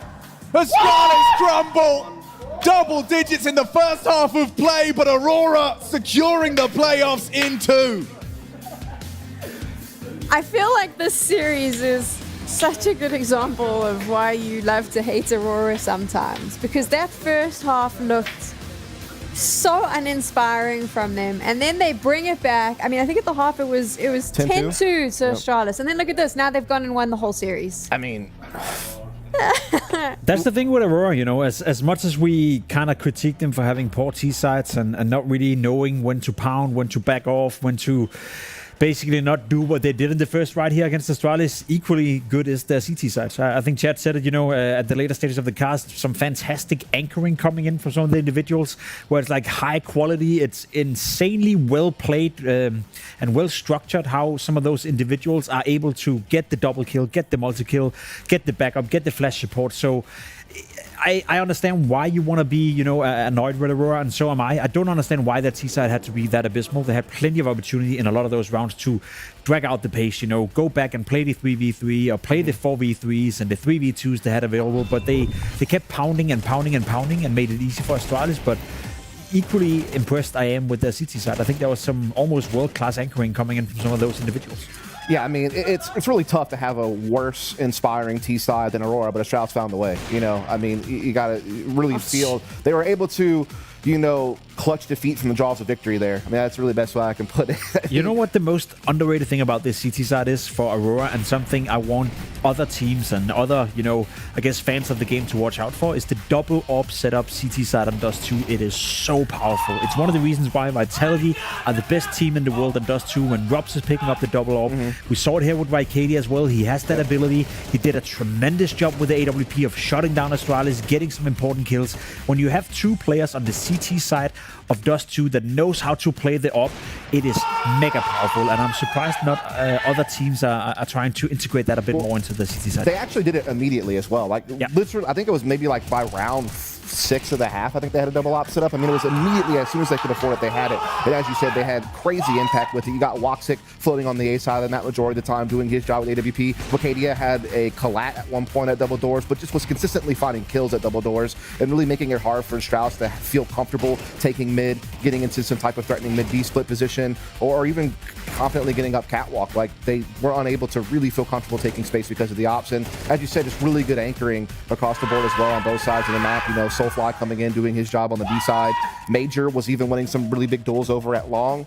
Some of it was due to a Strauss missing some utility, but some of it was just due to straight up out-aiming them at times. And so, yeah, I mean, for as much as we want to say, you know, Aurora's T side was very telegraphed and timid, when they were on the CT side, they were very bold and very disruptive, and they come out on top because of it. This must be soul-destroying for Astralis, though, because you go into the half thinking you're about to go to a third map, right? You've got to be feeling that a little bit, and then to go down like this, you actually saw it when we had the cams on the players, just the absolute disappointment on their faces, and that they're going to be kicking themselves a bit for this, I'm sure. 100%. You know, they should have won us too. They know that. We know that. Everyone who watched the game or even watched the HLTV scoreboard is aware that was supposed to happen here.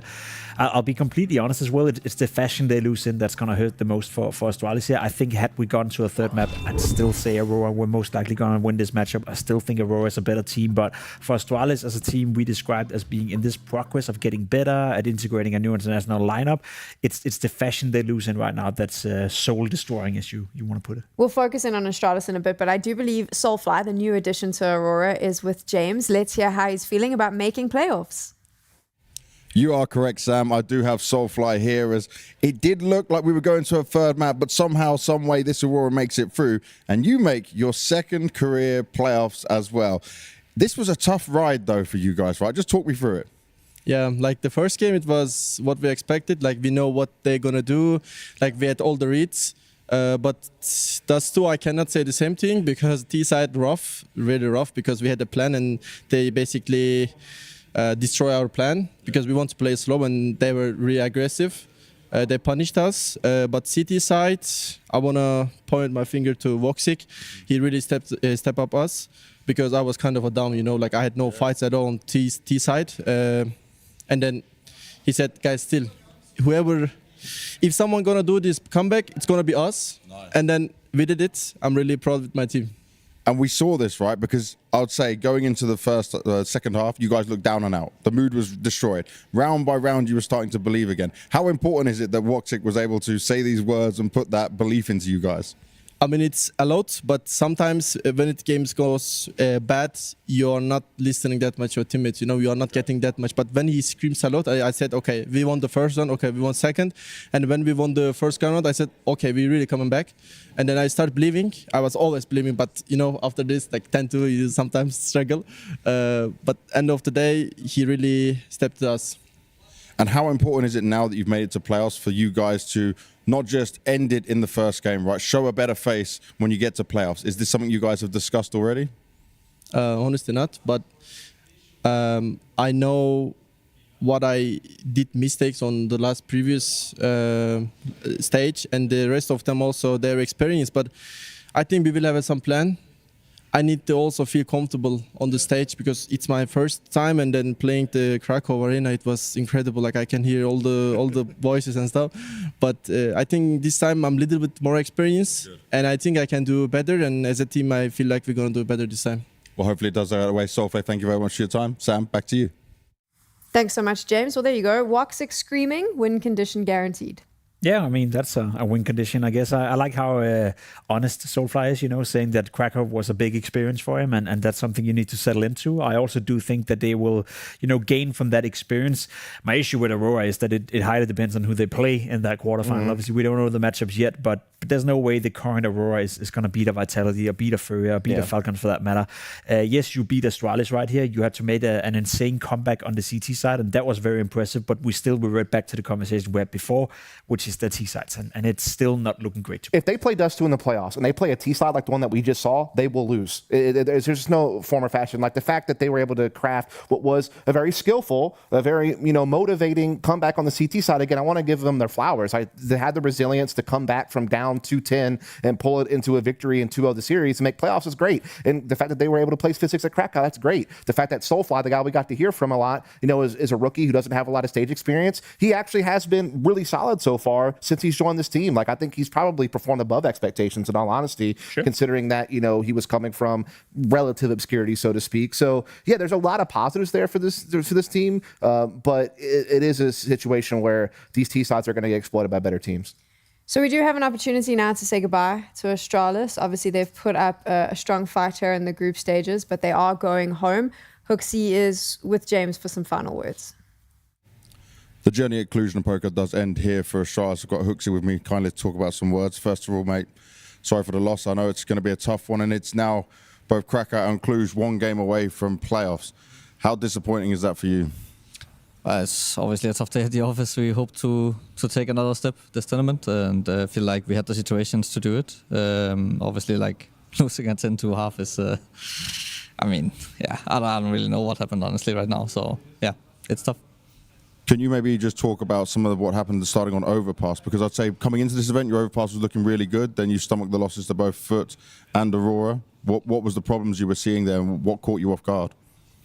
I think it's two very different problems. I think against FUT we had a good plan, but we didn't execute well. I think against Aurora they had talked about how we play and they had some very good solutions, and I think we were not able to adapt and do the small things correctly, and we got punished a lot by getting picked off because of it.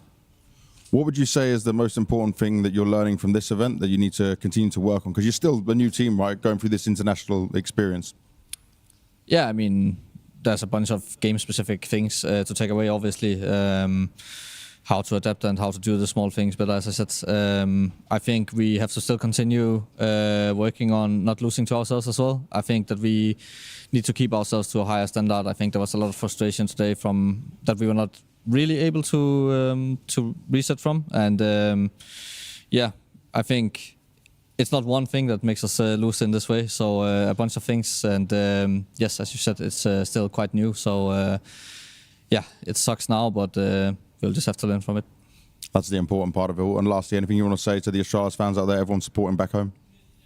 Well, sorry for the performance today, but I think we are slowly but surely making you guys more proud than we did before. So I guess that's a good thing. And just thank you for the support.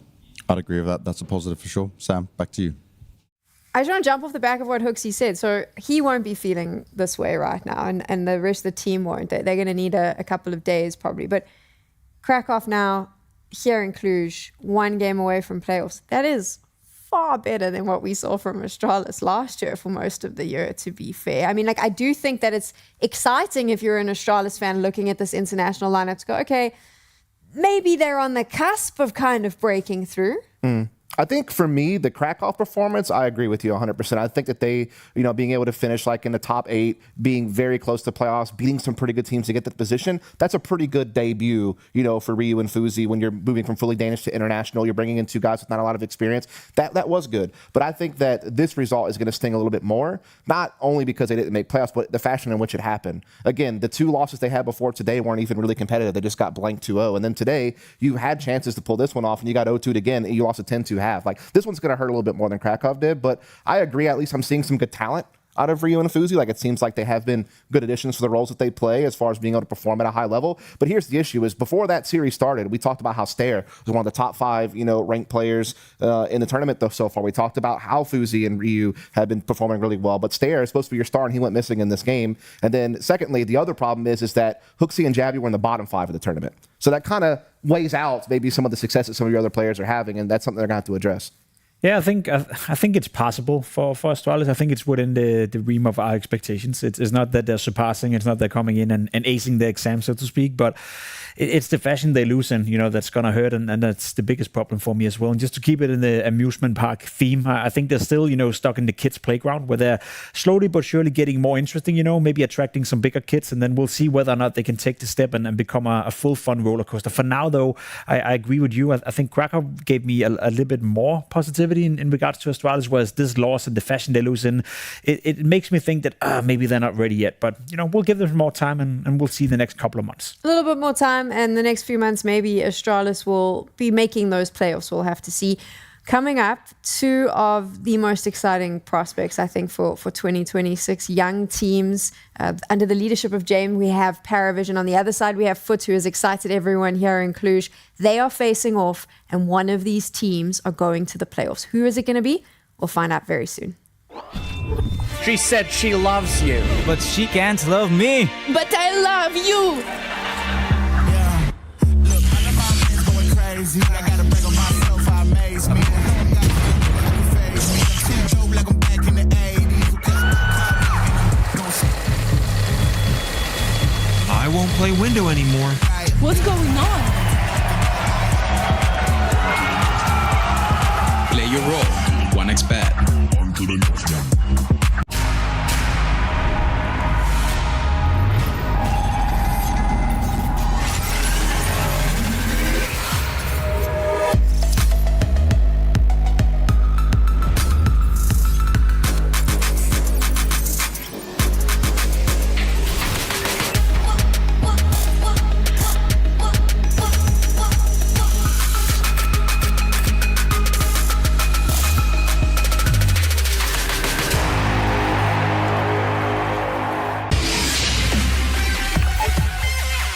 The human body was built to move. Not trapped at a desk in one singular posture for 12 hours a day. It's time your chair evolved. This is Secret Lab Titan Evo. Ergonomically engineered for you. Gamers, hybrid workers, artists. Backing your every move.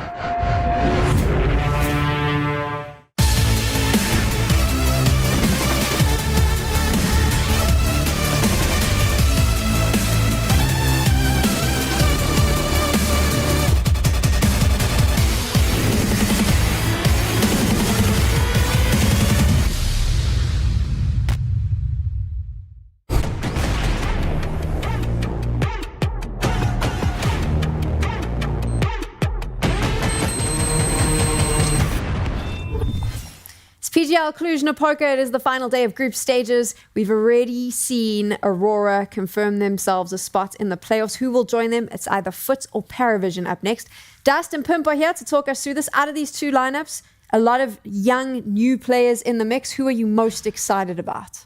Ooh, I think I'm most excited about FUT because I still don't know where to put him completely. I still think they're an exciting prospect, an exciting team, and maybe a little bit more of an unknown quantity compared to PARIVISION. But in terms of who's more stable right now, and in terms of who I expect the most of, I'd still say PARIVISION. I know it's been, I wouldn't say rough for them ever since they started off the season by winning the Blast Bounty, which was a massive performance, obviously. But in the last 6 games they played, they've lost 4 of those games, and in every single one of those 6 games, it's gone to 3 maps. So they are ultra competitive. We saw it against FURIA yesterday as well. They always put up a good fight, but they're losing more of those close fights than winning them at the moment.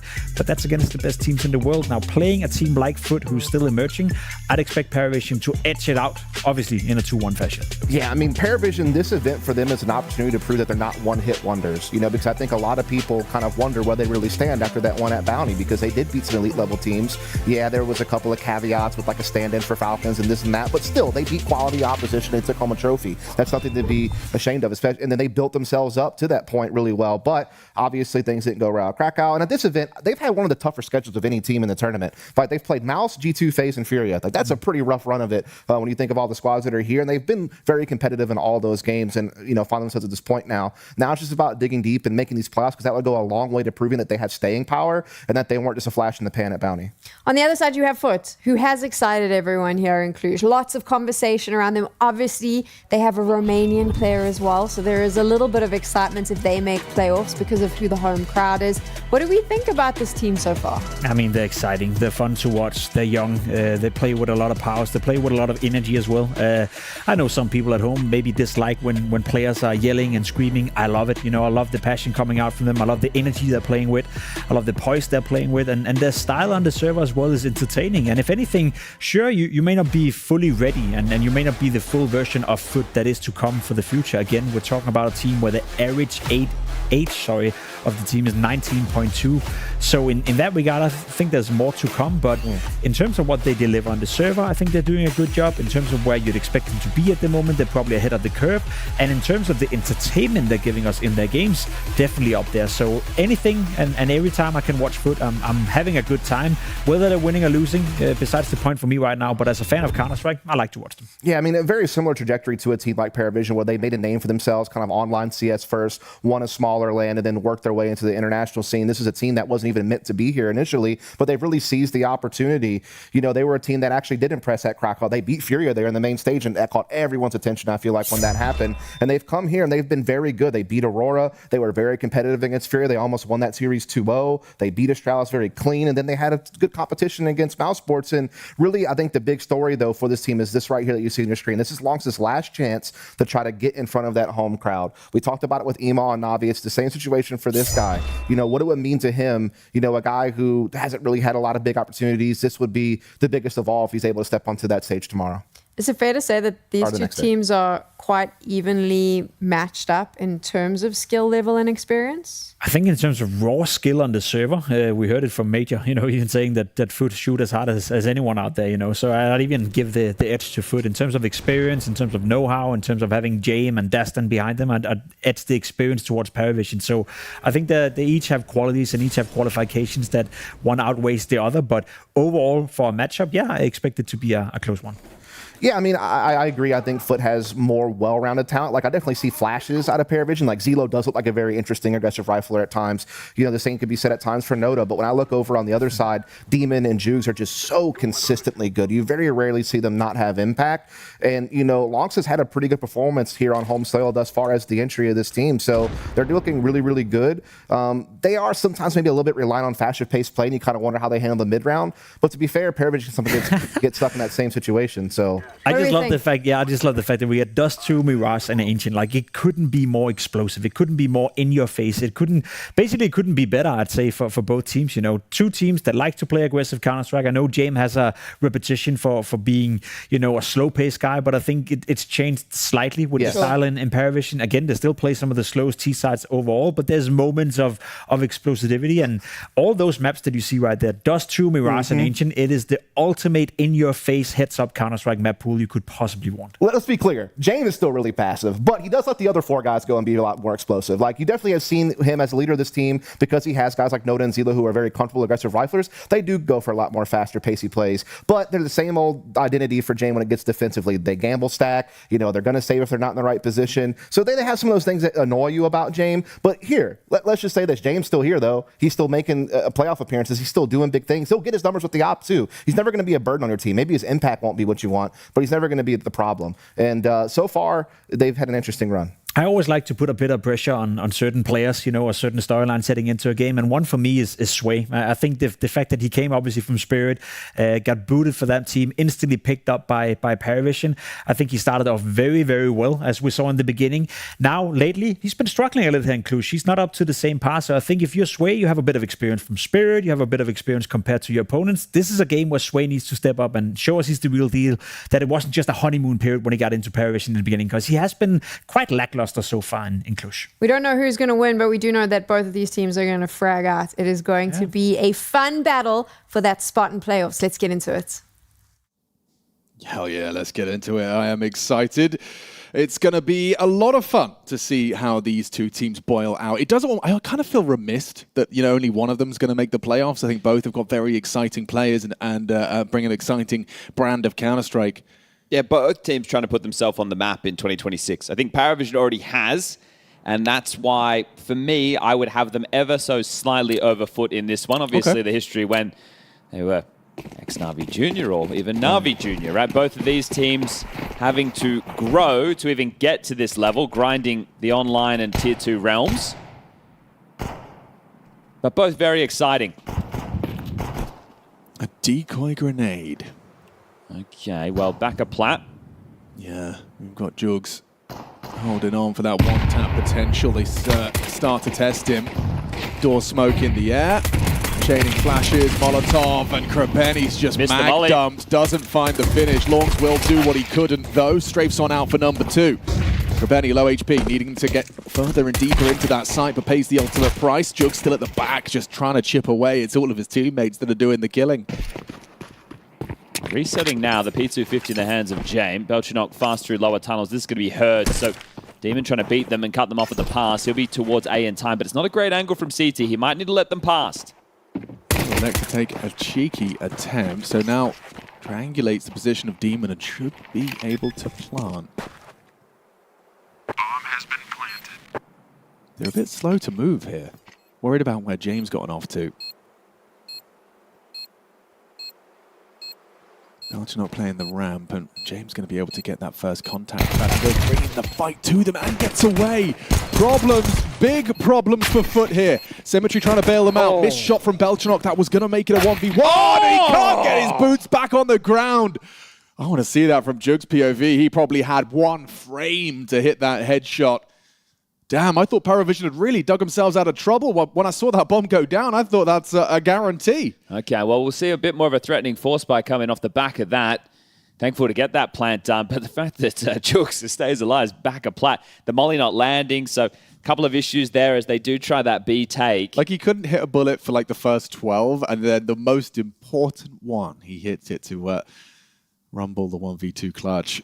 I think we know the Romanian crowd wanting FUT to take this one over PARIVISION, so Monks could play in the arena. We have Na'Vi versus G2 up next, and that one could go either way.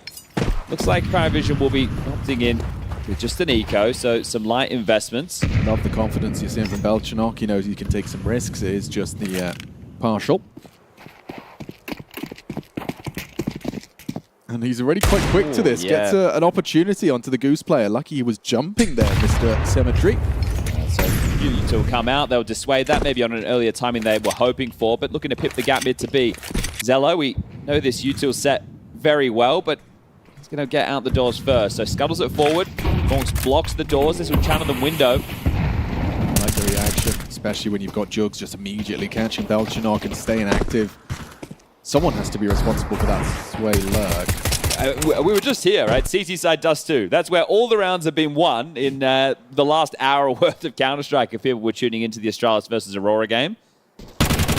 We'll see if PARIVISION can make it look any different. Ooh. No issues here. Demon gets away with his life.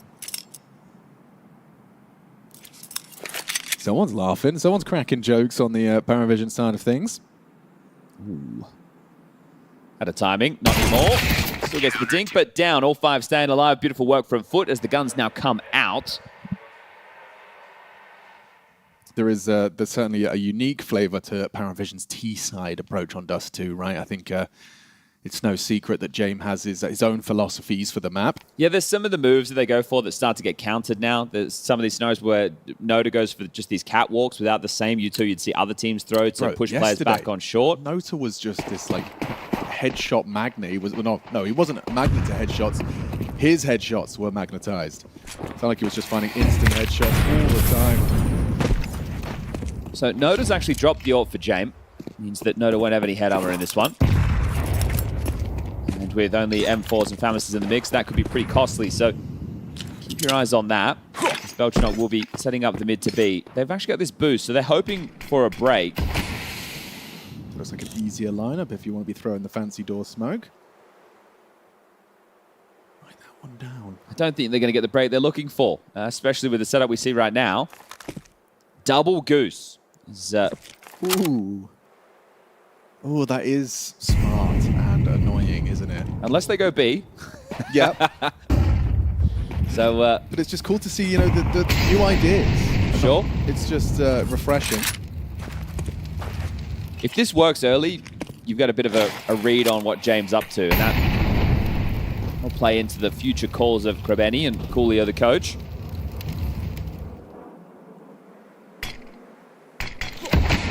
CT Xbox. Right. Cemetery will want to fight here. Yeah, act like he is the Goose player. And now James screams, Goose is dead. They start to progress, and Lonks.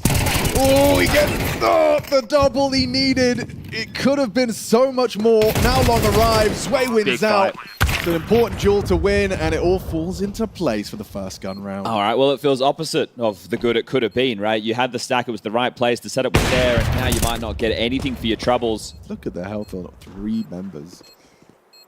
Yeah, that's tough. When the setup is good and it's just coming down to hitting the shots, you lose that opening kill, Lonks doesn't get the double, and all 4 the walking wounded, but that's round number 1 for PARIVISION.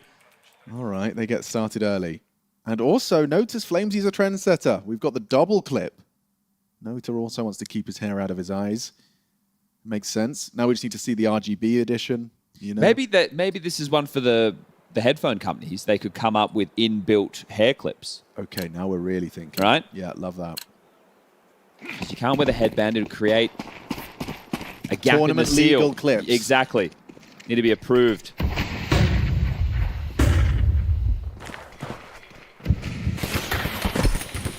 Belchinok. Lucky to be alive.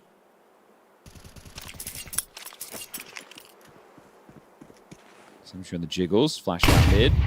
We get close mid doors, and now he can smoke mid to B to apply the pressure.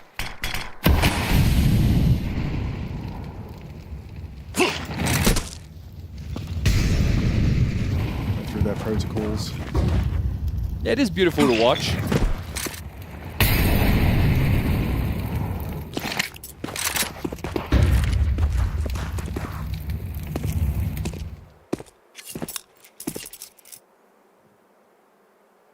Congregating on Cat. Late piece top mid of Belchinok, the man who brought down low. Flash at the ready for James. This is a great one for an AWP mid long, but there's nobody there. And he's got nothing but his M4 now to try and hold this site. Puts it in. Has that head-to-head duel, but traded out, and so Bomb can progress. Feels like a certainty this is going to be a retake. The way Belchinok's holding for the Xbox jump up as well, they can just operate under the assumption that Short's safe. Chunky nade as well. Longs and Jugs worse for wear. Also on these intermittent crouches. Ooh, catches a bullet. Demon applying a lot of pressure. It does look like it's on. Like Donkey Kong. Flanking from Belchinok, changing the dialogue. Ooh, and an important headshot from Jugs. Belchinok, they know where he is. It feels unwinnable. Short plant. It is unwinnable. It's just not planted for him. He's going to have to just bow out of this one, except that FUT immediately have wrestled back for control. Okay. Well, and there's that signature Lonks roar. They're able to get the AWP for Cemetery. That'll be huge. Checking James' money. He can bring out an AWP. I mean, he is glass cannon, but he's yet to invest. Has the best B spawn at the moment. So he's only getting 1. It feels like it's not enough, does it? But this shot on the way back in is huge from Longs. Then the jump. Not even the target he was aiming for. A bit of a blessing on that one. And then just get to sit the defuse as Dastan will take an early timeout. James still yet to invest, so waiting to hear what Dastan has to say before coming through with the purchases. I can see long corner smokes being lined up. They do have good spawns if they want to contest. And he has gone in with an AK, so no AWP for this one. Now, if they do go long, is this something that the boys from FUT are playing for? Take a look at their spawns as well as I flick around. Cemetery has the best spawn for long. You might see him just jump up short and want to go for a pick elsewhere. No, heading towards long corner. And they didn't throw out the corner smoke, so it won't be fast at all. Bomb left outside of B, so a clear indicator of the game plan.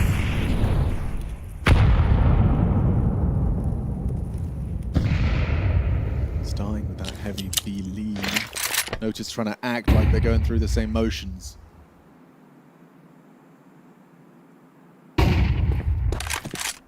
I'm always interested when I watch PARIVISION to see how much map control they get with so little nades in some of these outcomes, right? Where other teams would use, an extra molly. Yeah. Or maybe they just use one flash. They have a lot of confidence in their individuals. I guess that's perhaps the philosophy of why those first gun rounds, they throw everything. They do every protocol, right? And then they hope the CTs have been conditioned to expect it. I think you also have the fear factor of Jame, who is likely always holding an angle with an AWP. And then you go, of course. Yeah, right. Well, the 3 on B. They're in the right place again. I don't have any util for this. Symmetry's the only one with nades, and he's not on the side. Lonks needs to tuck in Car Anti. He's going to have to mop this up. Yeah, Krabeni. Just like that. TK, that helps. Yeah, there is a bit of a help for TK from Tiello. And there's Long sweeping 2 under the rug. 2v2. Worried about a mid to B piece. It's time for James to get that bomb planted. They've even got a Molotov as well to rot the clock further if they want to pipe through the window. This is where the Symmetry AWP on the retake is tough, but those nades are in play.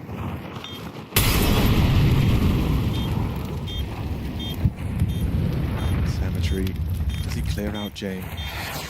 Safe from the flame.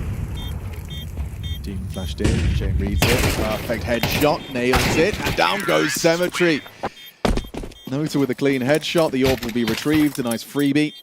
That position doesn't look great from Krabeni, does it? Right, just up towards window. He's having to turn the flashes. There's fortunate that the TK's in there and Longs gets the double. It makes it feel more manageable than it was. And likely to see them go into the force by now as weapons are starting to get equipped. So PARIVISION win this one. They can take control of the finances and really get working on this T side. And that's without Zella getting off the starting block. So controlled Counter-Strike so far. Measured moments. Jame with a lot of talking off of what he spotted there. And already, Alchinok, just this one-man army, goes out for a fight long. This could be susceptible to this 3-man hold. He could need to call for some backup here. Gets himself out of blue bin. Jugs gets brought low, then activation of Longs. They realize it's a long stack, the jig is up. Info on 3, but how quickly can you pivot? Krabeni's over towards B with a scout. He's just smoked the upper tunnels. So if they do pipe out mid to B, that's going to be the gap.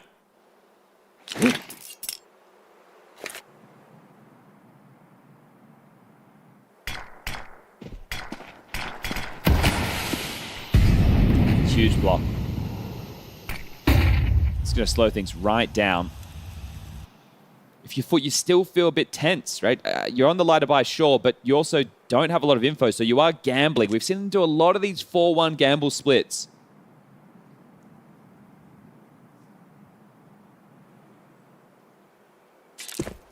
Boggles the mind that Longs has kept that AK on long, just expecting him to return there. Starting to push now, so Jugs is going to open up the headway for this. Long's just behind him, but it'll all come down to the timing. 30 seconds left. He nearly got caught out. You have to go now. But you are going to not expect another one, are you? Longs is kind of baited in, so he's going to have the opportunity to perhaps get this backstab. This is a real golden opportunity. A scout bullet has been connected. Scuffed it. He has scuffed the spray, composes it for a tap. Moves the yellow. Jane Barrel spotted. They're just running at him, and there is no time. You'll lose it all. Running into that B site. Wait. Nice little uncrouch, and Nota is actually... Can we stop him? Can we stop him? Yep, we can. Just before the bomb goes down. Wow, Longs with 3 in the round. Okay, looked like he had dropped the ball there with the flank, but able to correct. Great work from him. And we continue to go back and forth. So he had the pistol with the conversion, but they gave you the eco. That's where the easy ones came in. Now you're having to work for your money on both sides. This long track springs into action. The flank, labored at first, but then the taps come in. And then part of stopping that bomb going down. Fair play. I mean, that was an inspired turnaround, considering PARIVISION were about to wrestle back full control. And you've got another Dust on timeout. We know he likes to take them liberally, especially early. Now, we can see the cash on screen. 1.4k for the likes of Nota and Zillow. That's the low end. 1.9 on Jame, 2.6 on Belchnok, 2.9 on Sway. Surely that means the fight is over. You're going to have to bow out of this one. The problem is it's only 1,900 lost into the next. Yeah, and you've got 2 people on 14. Exactly. So if you don't force buy in this one, it's pretty rubbish regardless. Feels pretty rubbish either way. So it looks like they are just going to take the eco and that'll mean something a little bit less into the next. So this should be another freebie for FUT.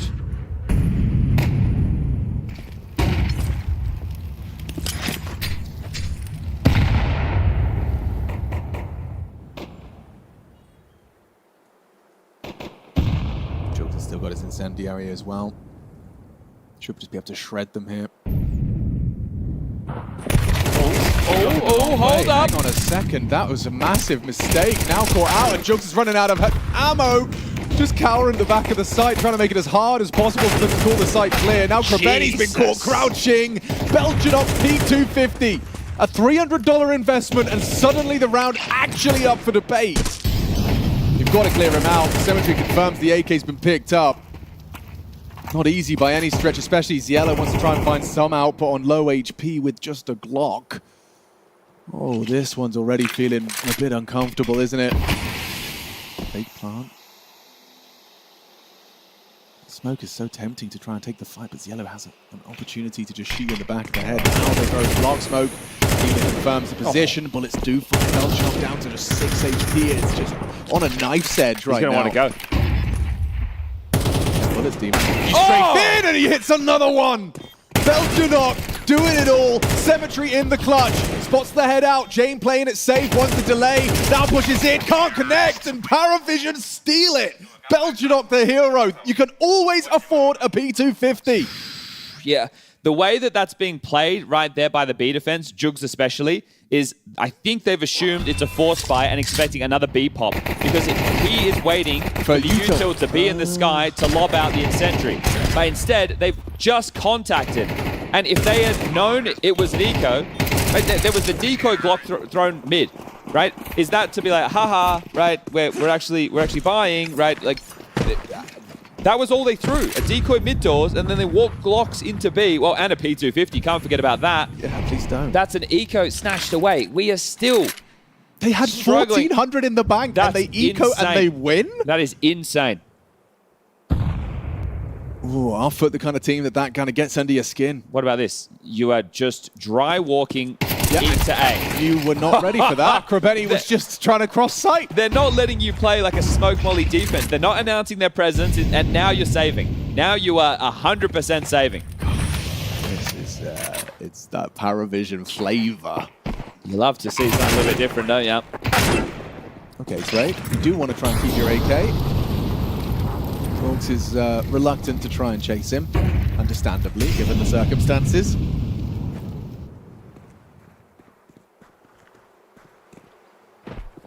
Oh, the timing on that. James just averts his gaze. Belchnock will trade, and he'll ensure that orb gets brought through. All right, well, the financial conversation is going to continue, isn't it? But T-Side will get consecutive rounds off the back of that eco. I still can't believe it. Okay, well... this really is going to hinder the progress of FUT in this half. It was looking like it should have been a freebie, should have been 5-2 at that point. Now it's tied up 4-4. They have these saved guns. Do they force buy behind? I think it's probably time for a Coolio timeout, depending on what he hears called right now, or immediately. Yeah, straight in.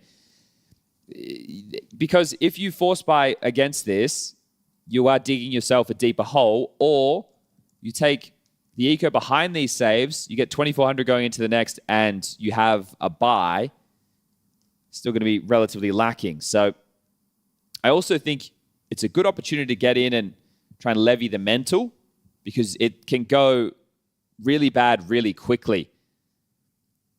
So just take this moment of 30 seconds, have the conversation, set the boys straight. Again, it is a young team, inexperienced on both sides of the server, but PARIVISION with a trophy in the cabinet early in 2026. And that's discussing them, you know, wanting to show they're not one-hit wonders. They were saying after the Bounty win that they don't expect this from us again in Krakow, but they still play class CS, right? They're in the top 10 conversation. James fumbled the boost there. It's got all weird. He got stuck on his teammate somehow. So they have eco'd behind the saves. Yeah, and you just try and set up the right balls to get that early pick. So this is a mid trap that they're working with right now. It's the flash and the HE from Krabeni that is the highlight. From Longs. Flash has come in, there it is. And shot! Oh, loses control of it, but does hold on. Trade out as yellow, and there goes the rest. Oh, well handled. Falls into place nicely. Yeah, okay. PARIVISION will take the lead.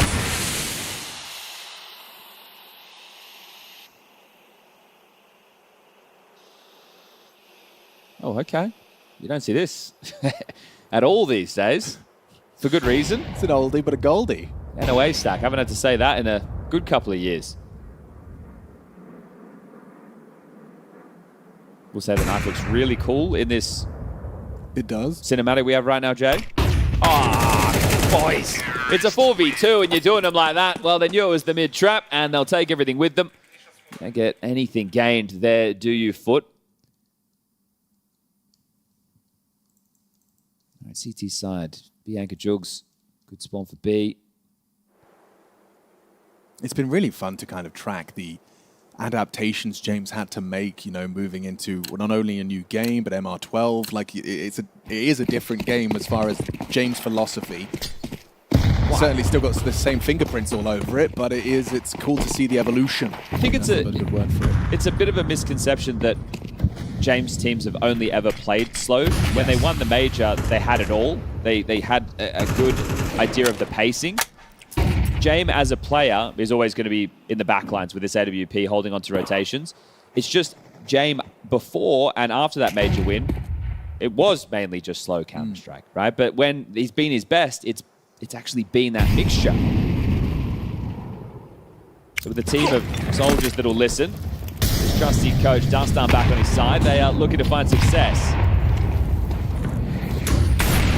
It looks like Cemetery, Krabeni, and Demon all just want to fight for this initial short fight. It's a pretty bad smoke.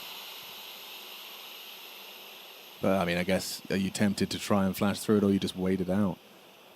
Well, we know they're happy to be patient when they have to. Yeah, and if you take a look at the left-hand side of your screen, it is a smoke and a flash just on Cemetery that you have for the next 45 seconds. This one's mainly going to be done with bullets. There won't be any hijinks around the U2, especially with the last one being deployed now. It's the last of them. Look at this. Noda goes straight into it. Explode. Oh! Headshot immediate. Gets his. Peeking out. Can't quite finish off onto Yellow. Jumping up at your own peril here. Krabeni's got to try and catch that perfect timing. Here's James on the short side. Does mantle up and deny the plant. Beautifully played by Krabeni. Closes it down. 5 alive. FUT put up a fight. Okay, and even won't get to that in time, no. So gets the AWP, can't hit the AK to his teammate, but it's all good. It looks like we're going to continue to go back and forth up until this halftime break.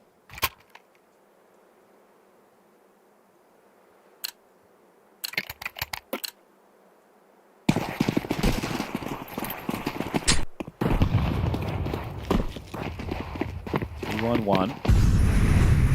Or lower tunnels.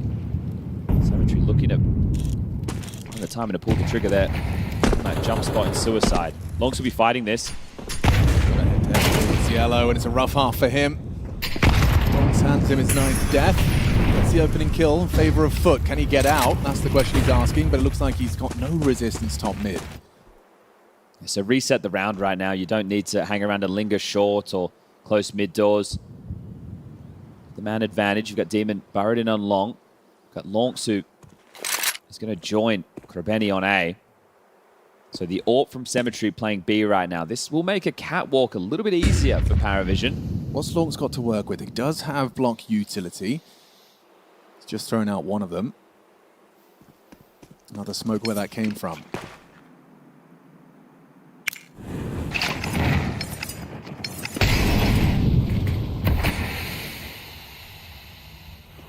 Krabeni worried about the mid to B. Demon pushing out long. Love this from Demon.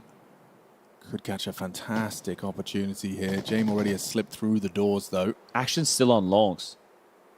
Yeah, that smoke's about to fade. Knife out. Nice catch from Demon, but where's the rest of them? Oh, he was ready for Belchanok. The swing. The attempted trade has put the bomb down with only 20 seconds. It's fallen apart.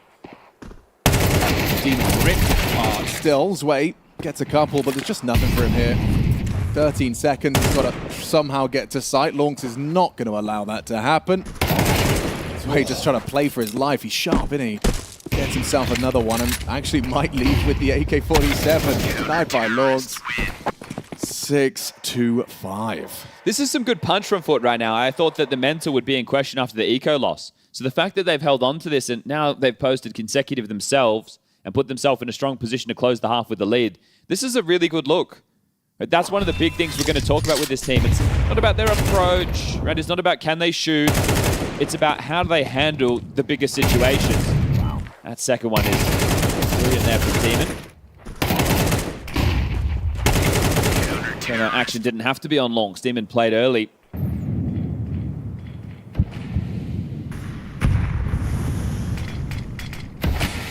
the financial indicators suggesting FUT could even lead 7-5. Not that the buy has always indicated the winner of the round correctly. Yeah, they've done more with less, huh? Yeah, Belchanok and his P250. Does feel like they can just waltz up catwalk whenever they want, though. That's been very little kind of friction there. I think there's a tough balance to strike. Some teams are so strong at the default, even if you have different traps set up or different boosts, sometimes you just can't break, and sometimes it's not worth it. If you go 1 for 1, maybe that's what PARIVISION are looking for. So playing out these mid to late rounds in the util war and then gambling correctly, not always easy to do.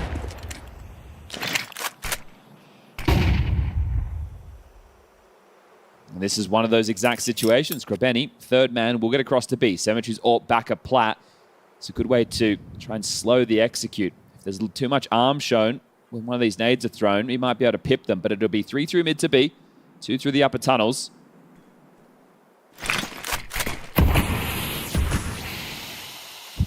Just going to play tucked in behind the lurk smoke. Who's responsible for doors? Grabeni's tucked. He's relayed the information. It makes Symmetry incredibly effective, but still not to get himself going. Jug's brought down by the Tech 9. Belchanok important. Still though, Symmetry hoping to catch the window player. Jalen and Belchanok combine to remove him. Trying to get back across as well, trying to play it from the tons in the post plant. Easy pickup. Lonks just crouches into the sniper. Jame pulls it across the line with Belchanok's help. Winnable clutch for Demon, hoping to bait him in, and he's happy to provide the fight. 3 on the close from PARIVISION's captain, the seasoned veteran, makes it a tied game. Yeah, a couple of bad looks there from these B defenses for FUT. It should have been a stronger half, and they know that. The stack was in the right position again. The way that they maneuvered when that lurk smoke came in, they weren't really prepared for the mid to B as well as they could have been. And then you have to just remember the eco round loss. So what could have been a great half is an average half for both. This is the map choice of PARIVISION. We've got Mirage coming up next. And, well, yesterday for FUT, they lost it, which was not a familiar feeling for them. They were on a 13 Mirage win streak, dating back to, I think, late November. So that was, unfortunately, at the hands of MOUZ, which was a close series-ish. OT, right? Map yes, 2? Overpass. It feels like that was the map where they should have closed. They were up 12-3.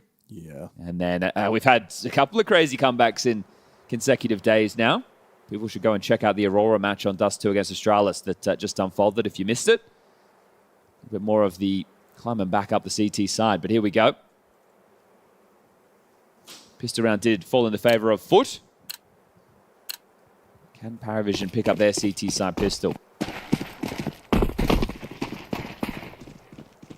Decent amount of util for this CT side pistol. Bunch of flashes. There's a kit in play. Smoke and a HE for Jame. Starting with that smoke over towards short. So, what is it that they think FUT are getting up to? Rom is coming short side. Jame uses that smoke and uses the HE for a quick smoke break. Short applying a lot of pressure. Jug's already jumping around that smoke. It's actually going to be a perfect connection. Look at the flurry of frags. Nota and Belchanok pull one back. Nota overwhelmed. Swarm, that is the word. Demon with 3 contributions in the T-side pistol. That is a convincing start. No hesitation going through that short smoke either, and a couple of them peppered it and came through. So the conviction was there, the belief was there in the call, and FUT, they handle this one. Look at this, just trucking through, and what a cluster on A that is. No fun for the CTs. When you've suddenly got 3-4 people shooting at you from that headshot angle, it is ugly. And you lost everything. You didn't play for long. You played for short, but you lost it. Oh, B-stack. Iconic. James says 5B. And he did this yesterday as well. Like, more often than not, I think he's mind controlling people. They just end up going his... Well, he's definitely mind controlling his teammates. Yeah. But the... Ooh, okay. Everyone's getting a bit cheeky. You don't know nobody's home, but you had some moves in place.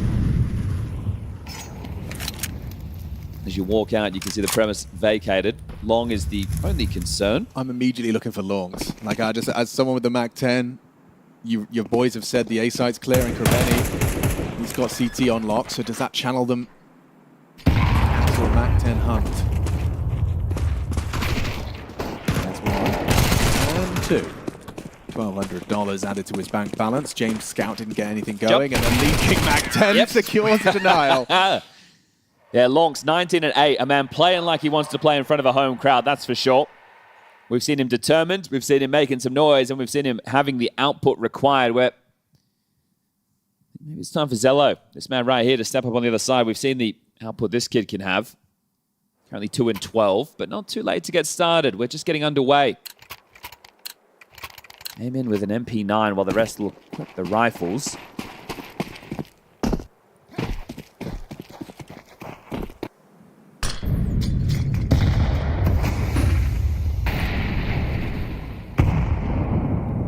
So we just saw the trick of the molly behind walkout into A. What else do they have in store? Very diligent stuff. Not looking to a foot fault against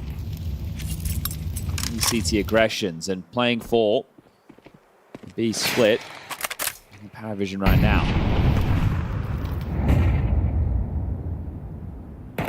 Restraint on U2 is key for PARIVISION around like this.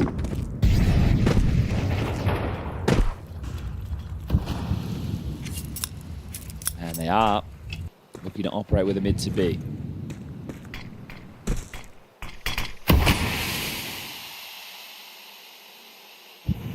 Almost feels like an invitation to come and play behind it. Oh dear. A misread. This is the other side of that coin toss style of gamble Counter-Strike. Belcher not going to be communicating. I'm going to need a lot of help here, boys. No HE to break. Ready though. Catches him, no flash required. The MAC-10 makes the space, and SAVE. Got economy. You save it. Liking this from FUT.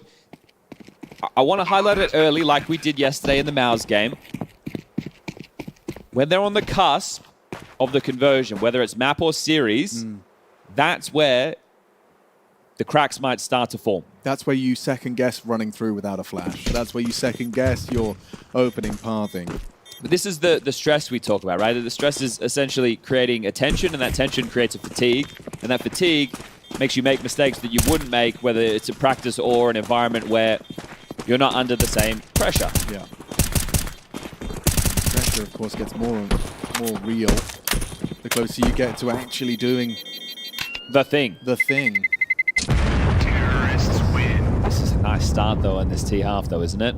Right, both pistols, was it? Yes, and 3 straight, and with so many players staying alive. You've only got 3 casualties in 3 rounds, and only 1 in the last 2, and that's where you've had the investments. Long's playing like a man that wants to meet the Romanian crowd. 20 frags now. That's tough, because both the games, FUT versus Pari and G2 versus Na'Vi, it's not a guarantee that Imma and Longs can make it. And these are going to be tough games.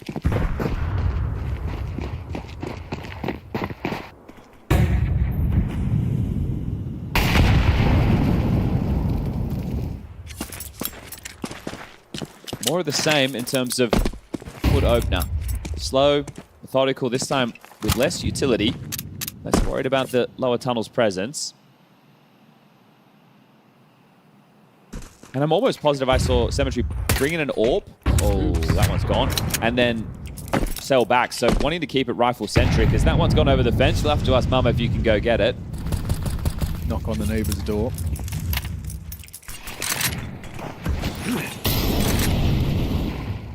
They're going to run the same round. They've done it short. They've smoked mid to B again. They're playing ahead of this molly, and it's 3B stack, and they're sticking to it this time, PARIVISION. Yeah, learned from their mistake in round 15.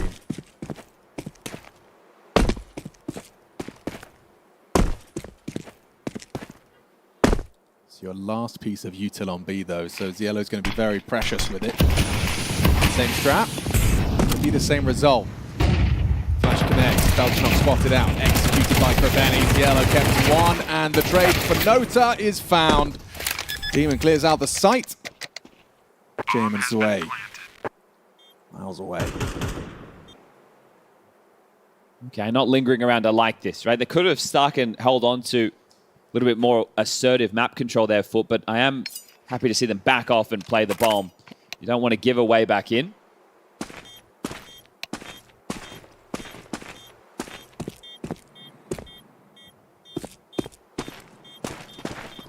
You hearing that typing? I don't know what it means. I'm looking at it. Same.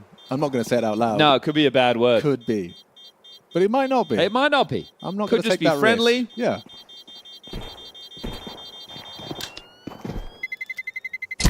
Terrorists win. Okay, so you played the 3B stack in the previous, and you shifted away. This time you've played the 3B stack, you haven't shifted away, and it's the same result in both outcomes. Does that shake your confidence? Have you seen a James City side AWP yet? No, I have not. So there you go. And because of the buying pattern that they've gone for, it's been waylaid until this point. It'll come out now. Jam will be able to get the AWP.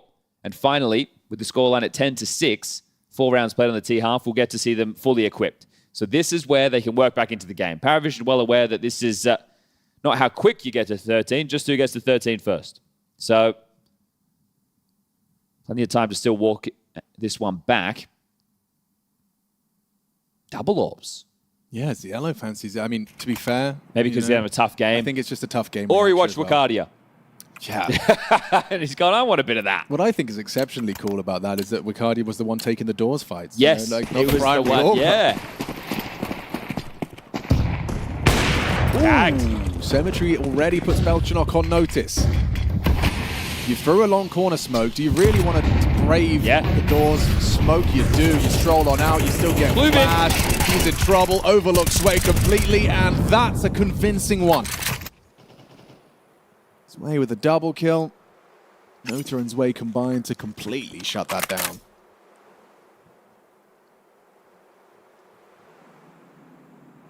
Trying to think about what the expectation is from FUT when they're going for a play like that. So if you're making that move, you're hoping that long is less fortified than in a normal rifle round. And the conditioning that you just did in the last two is, hey, we will take short control, we will take lower, and we will walk out mid doors if you guys don't at least try and slow us down. So this is the mind games in the sense that you're thinking maybe they do a lower push, maybe they do a short boost. They start 3 long, and they just casually putt this one in the first CT side round. No, I'm speculating, but off the information I have, but that's what that felt like to me. Counter-terrorists win. Oh, and Sway. Smile on his face as forced stay alive. They didn't reveal the double AWP, did they? I don't think Yellow did anything. No, so that's still a bit of a problem that they will have to learn about or deal with.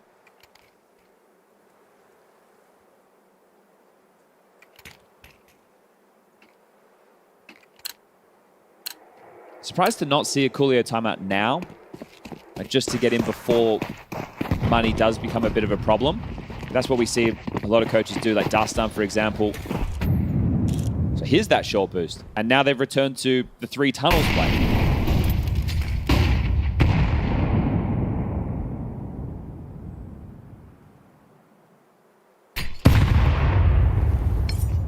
James seen enough, or heard enough, maybe a call made. Already asking for some mid space, doing it in stages.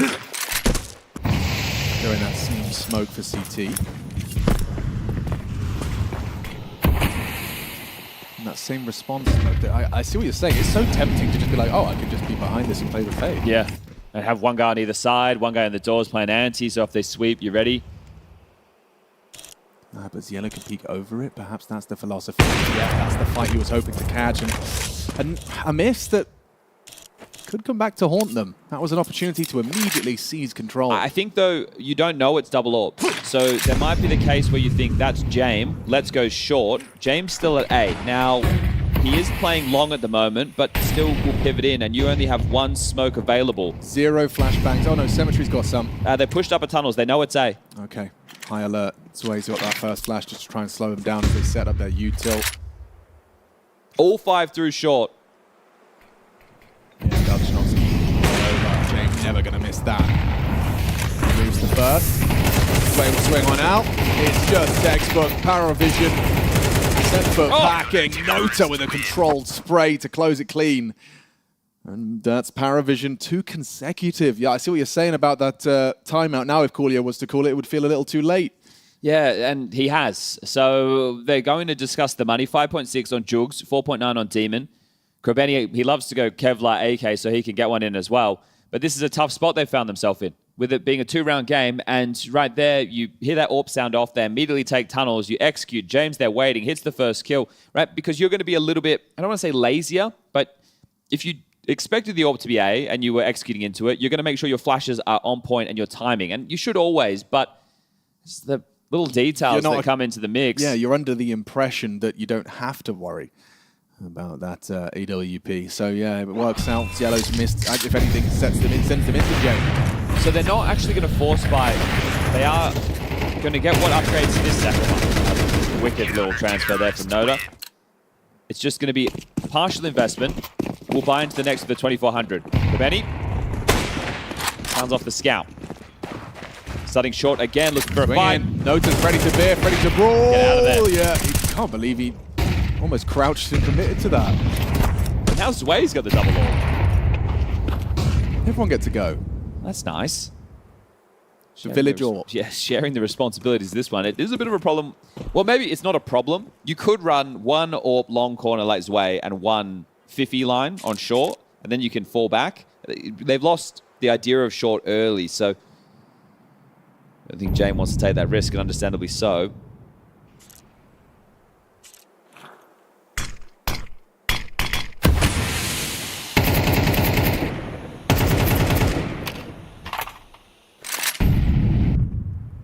So you've heard a scout and an AK-47, and now Belchnok's on that jiggle smoke defense. Yeah, you're not loving this, are you? That's looking good for the block. So you go mid, you get blocked. You go B, you get blocked. And you've got 45 seconds to try and find somewhere to go. Smoke doors, flash, and hope that you're able to path in. You're going to give it a crack. He's going lurk smoke. Smoke doors, smoke. And that's it. Belchnok cracks him up, knocks him down. Jobs are good and just 1 round game. Casual. And I think this is where, if you're FUT, you could have had more rounds in the first half, so you could be close to that magic number, right? You lost an eco, you lost a couple of rounds that you probably shouldn't have, and now it's just a 1 round game. The guns come back out, and you're under a bit more pressure. It's 3 straight from PARIVISION as they are working into things. Your loss bonus is building short. You start getting the bomb down in a couple of these to keep the threats persistent. So in terms of the flow of the game, James taking that back over. Yeah.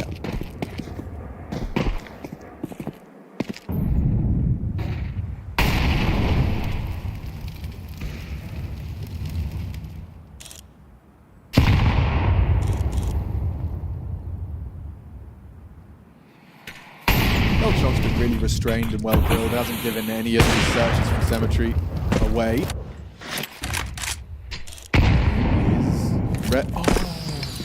Oh, just dismounted and premature.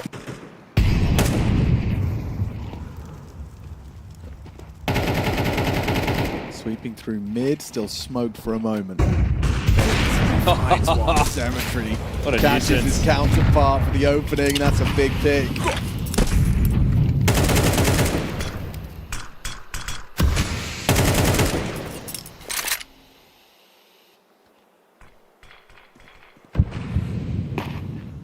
Trying to piece together a finish perhaps on A, or at least some fakery involved. The double orbs. Yeah. It's scary. It's going to be a bit hairy. Here they come. James was about to be departing's yellow, now realizes he's in the right place after all. Ichi to expose them, and then the orbs start probing.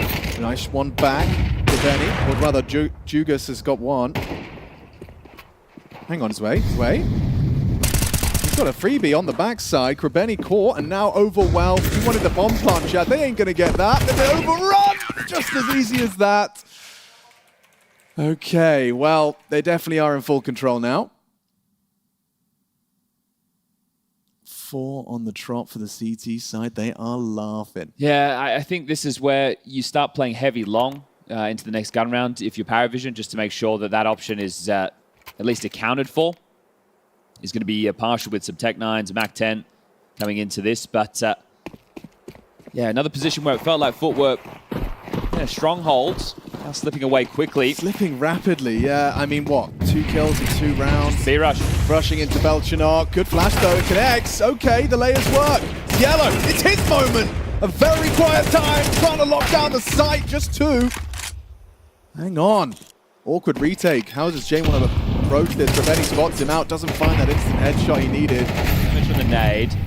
Slowed now. Bomb in 40 seconds. Surely just dead man here. Perfectly played, keeping it calm, keeping it chill. Even Jane coming around tunnels to ensure this round goes their way.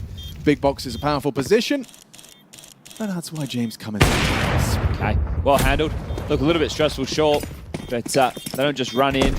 They let it settle. They let the bomb go down. They know this buy is going to come in now. It's 11-10. Yeah, the power of nades as well. So this is, I think, also going to reinforce FUT's idea that we need to do something a little bit more rapid to win the round, because you've just done a B rush on a light buy and you've traded 2 and you've gotten the site and you planted. You got that bomb down, which is something you haven't been able to do in the patch of 4 previously. So at this moment, well, that's timeout's gone. Nothing left for either coach. I mean, you do just need a bit of a defibrillator at this point. Symmetry with a good long spawn, but otherwise, we've seen them pretty consistently go for 3 lower, 1 top mid, 1 outside long, but they haven't really done any probing long. The only time they did was that pop, and it was into 3 because they thought that they had done the conditioning. Right. That hadn't happened. So Symmetry has that orb. Does he want to like? I wouldn't be surprised if he does, except I expect PARIVISION's nades to be perfect. Yeah, like they don't have to play for the fight. They don't have to. They can just do the smoke and then pick on the flashes. Post up. Oh, James beaten to the punch. Rough half for Symmetry. Hasn't really been able to get much going. It's amazing how powerless I think FUT must feel at the moment. At these rounds, even though the scoreline is just a 1 round, it hasn't felt close in this stretch at all.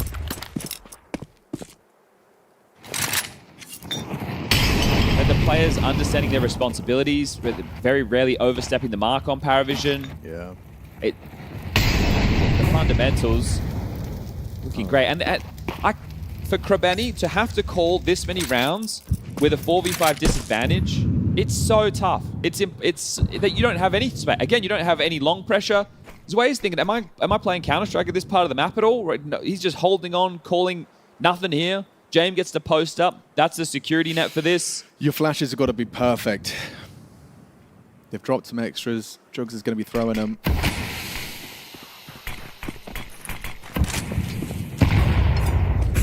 Well, you have to go off this. He's giving them the site. They're playing for the retake. I mean, they're still with that man disadvantage. Not going to be ideal, especially if he catches one of you. You have to play for something. Do you want to fight short? Do you want to clamp down on CT as they start to scale up? You have to fight for something. If you all play short, you're going to be boxed in. Someone has to say Gandalf. Someone has to say side. He knows he has to do it. Too short. Demon playing for the fight. Turns the flash. Ooh, messy spray. Demon lucky to be alive only for a moment. And just like that, it collapses for FUT.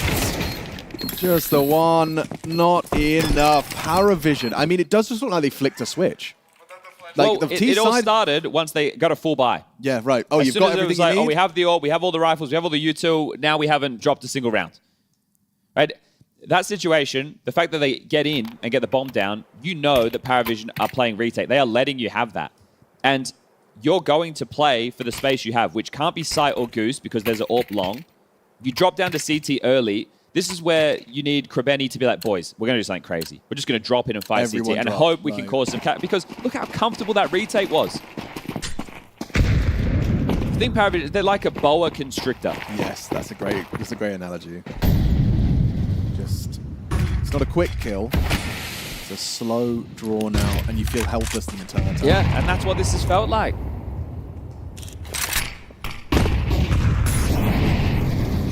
Eight kills in the last 6 rounds, 2 plants, and both of them coming in the previous 2. I mean, okay, let's look for something to work with. You haven't lost an opening death yet. B-pop. Yellow's ready for the headshot angle. Just looks away. Now Belgian calls for help. Mantles up. Good opening. Launch has got them access. It's Yellow throws out a smoke to play around and peeks into Launch for the trade. Could jump up here. Spot on the bricks. Yellow's playing a real dangerous game at the back of the site and finally brought down. Cemetery sprays him. Sway coming in from alongside, catches Krebeni's lurk. Now that frees them up to focus forward on the B site. They don't need to save, right? There's only 1 round left after this and they have a lot of cash. PARIVISION are going for this. 2 through tons. Sway and Jane partner up. No to late knock on the door. Cemetery could be uncrouching into a sniper here. Do so at your own peril. Sway progressing in. Gets spotted out. Jug's good for it. They both hit their shots and Jane will depart. Playing for the KD in this one. All right, well, there you go. And that's a Long's entry. He's 22 and 17. He was great in the first half. It's been very quiet for most of the players here in the second. And that all comes down to timing. They throw the molly right side to make sure nobody posted up. He's able to scale in close. The support has just pivoted. Zello's gone back to the site. That's why he has that really awkward defensive smoke in the site. And Belchinok, very unfortunate in that situation. But Longs, the Romanian, provides the opener and keeps the conversation alive. Now, look, you have been getting smothered. But 1 more round, you can have that mental reset.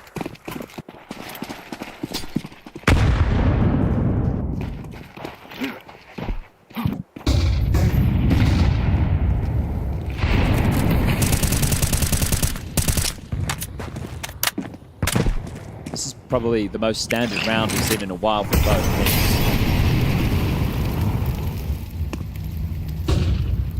Not wanting to give away an opening pick to some very late aggression. Double molly into lower tons.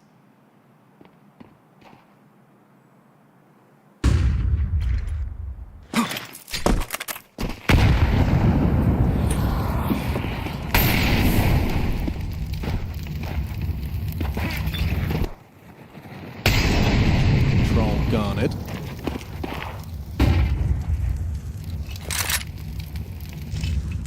Krebeni has both of his smokes required for that a Vanguard with CT smoke as well.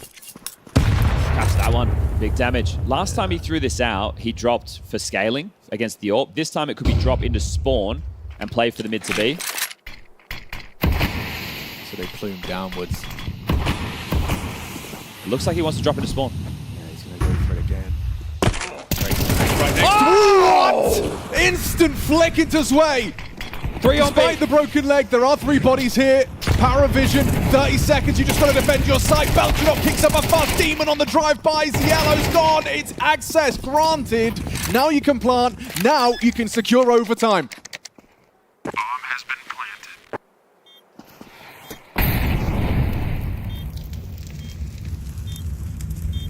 Right at the end of things, they find a little bit of a footing in these gun rounds. Last second, running into the 3-man stack. His barrel's poking out. Jane will go down, and overtime required. Long to the top of the table. One of the only 2 Romanians competing here at Cluj-Napoca. That has got to feel good. Well, Longs is hyped. Krebeni looks relieved, and this one is insane.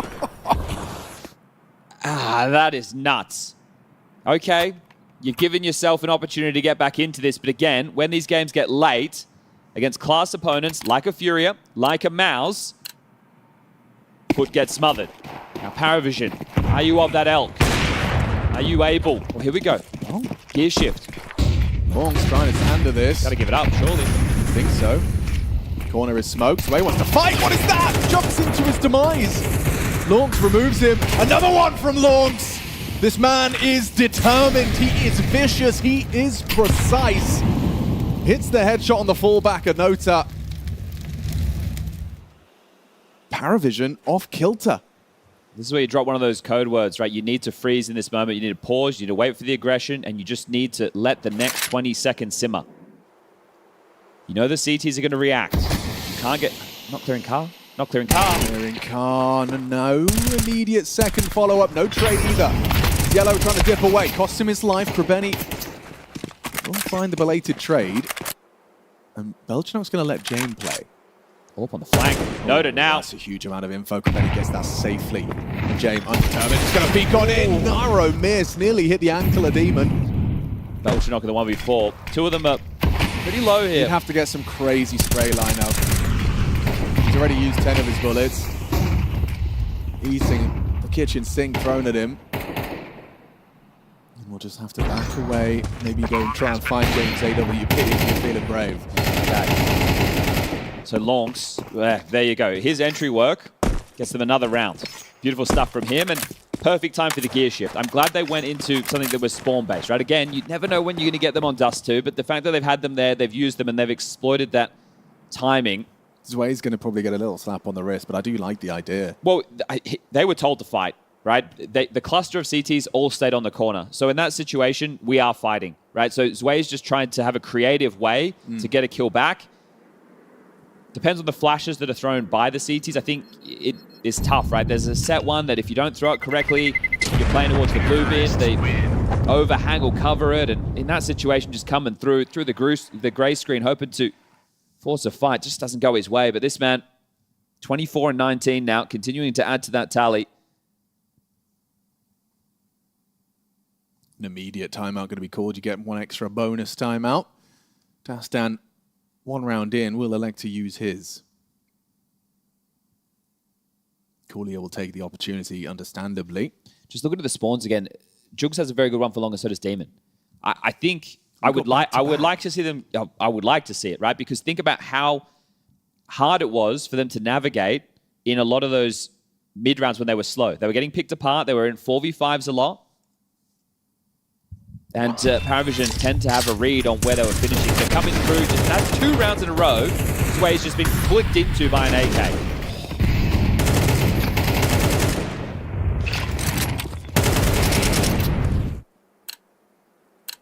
It does feel like an opportunity you won't waste.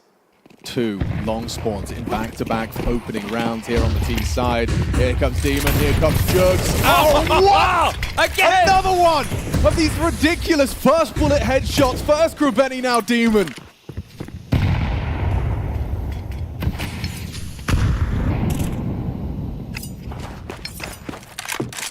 Oh. Yeah, nearly over the top of the smoke. Benny's got to be careful. Yeah, okay. That was the bomb spotted. The door's not locked. No, but the AWP is in pit. Being able to maintain that line. Looking to reroute now. Smoke on longs. Yeah. Juggling the nades.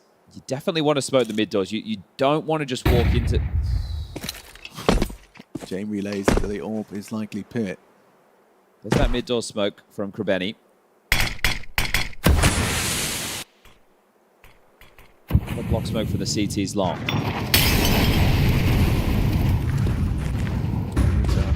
Gonna need some help soon. James got the flashbang. Gonna swing on this. Then someone was anti. It's Demon able to trade. James can't hit that, but Demon can. He's having a round here. Triple headshots. FUT the lead and extending it, unless Yellow on the rotation in. A missed shot from Cemetery's AWP. Now Belchinok none of the money to go for this, boys. Might go for it now. Remove the AWP, puts it into a 2-on-2. It's Yellow, well-placed nade, softens up Demon. His ears are ringing. Krabeni, the healthiest member, cannot afford to go down here. Belchinok on the jiggle, spots him out, triangulates the position, Demon falls, PARIVISION close out. How have they come back into that? Oh, that's a fumbled opportunity for FUT right there. Demon hit some absolute bangers in that. 3 kills for 1 man, not enough to secure the round, and PARIVISION hold on to keep it tied up. Oh, Belchinok. That's an anti-Jame retake. Anti-Jame? Well, elaborate. Just because they wouldn't have had anything. Now, Right, it's great right. when you win it, but if they lost it, it would have been so touch and go. Oh, that's what makes it all the more impressive. East side double AWPing. Using a long spawn. Yeah, okay. Let's have a go. Fire off the shot.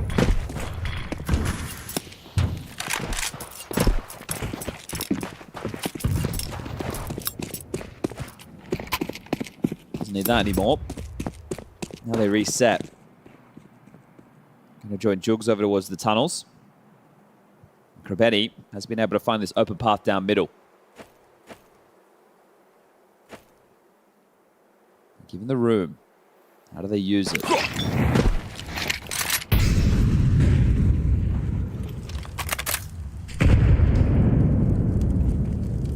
Nota's got a lot of work to do here. Ahead of the block smoke, a little impact would have been heard.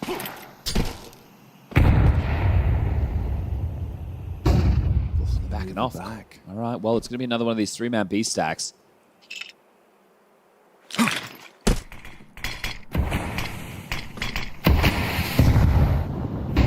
Pressure applied to the B side there. Long's trying to dump his util. They're going into it again, and they're looking like they want to pop through upper tunnels. They have heaps of mollies for this.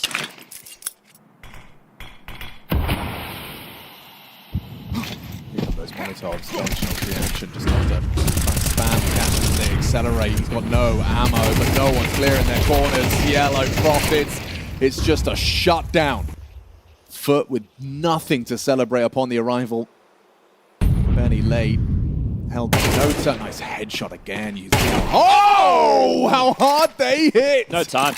He's not got the time. He's not got the round. Jane goes running past him, and they will lead 14-13 as we swap sides. Damn, dude. I mean, we're definitely getting an entertaining game of Counter-Strike here on Dust 2. I think PARIVISION have to be fed up with overtimes at this point, don't you? Yeah, a recurring theme. Look at the second one. What is going on? What is this server? Give me some of that. All right, PARIVISION. When the full rifles are in, that's where you do your best work. Over time, that shouldn't be too much of a problem, at least not for the first 2. I say that, reflecting on the first half, FUT did a decent job of being able to give map control over, but then also stall them out with the nades of their own. So both teams not needing to do anything too crazy on Dust 2. And this time, FUT can't lose to an eco. So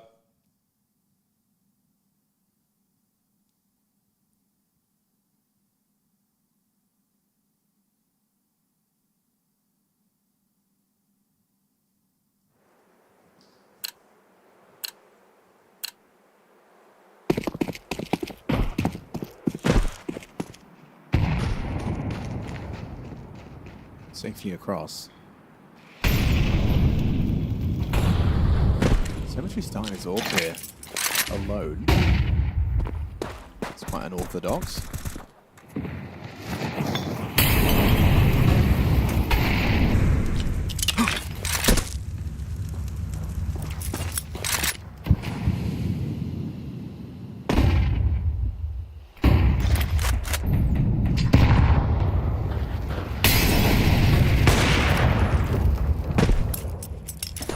AWP located. Flash forces the shot. Nota communicating a lot. Look at those double AWPs we saw from PARIVISION that caused some chaos. Double AWPs for FUT, you know, is it something that they want to flirt with here?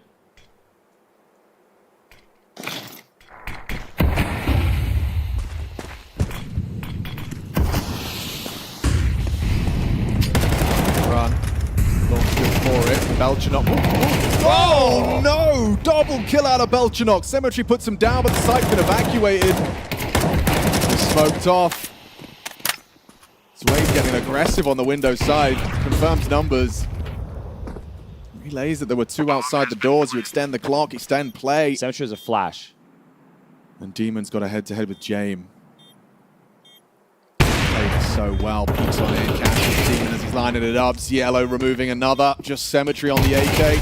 Can't adjust for number 2. 15 found first. 2 map points for PARIVISION. Okay. This was their pick, and they've been made to work for it. This is tough for FUT. There's a lot of these losses they're sustaining in such a short period of time for a young team. You're looking for that aha moment, that breakthrough, and right now you're having to do it against a team who loves these slogfests.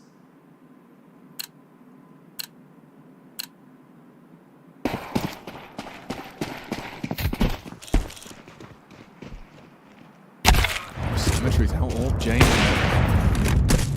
Anticipating close peek. Cemetery peeks from the back side and draws first blood in a must-win round to keep FUT's hopes afloat.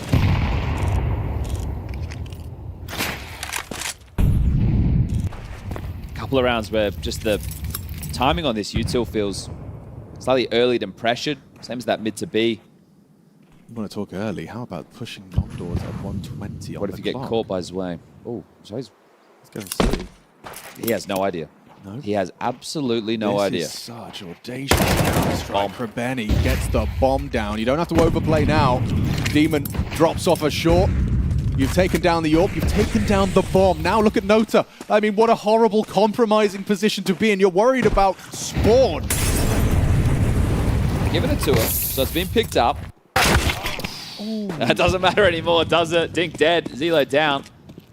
Snowder and Belchinok with it all to do. A crazy move to make a long push after you already had the opening pick against the AWP. Which is why no one's holding it. Yeah, it works when it works. Crazy. Crazy audacious counter.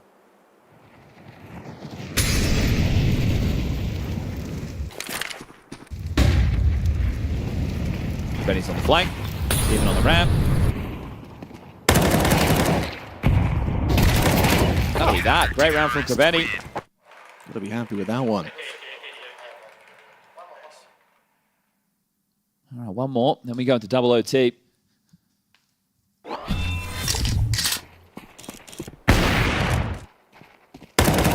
that's essentially the round winner right there, isn't it? Any chance in? Nah. Krabeni, always going to be a nuisance on the flank. Nothing to worry about, okay. James doesn't have a good spawn for mid. He's going to take the enemy P over towards B. Let's see if Jukes is well drilled. As Belchinok is over towards this side of the map, not giving away AWP picks. Never mind, James going lower. Have an AWP head to head, but Cemetery on a passive line doesn't have a boost.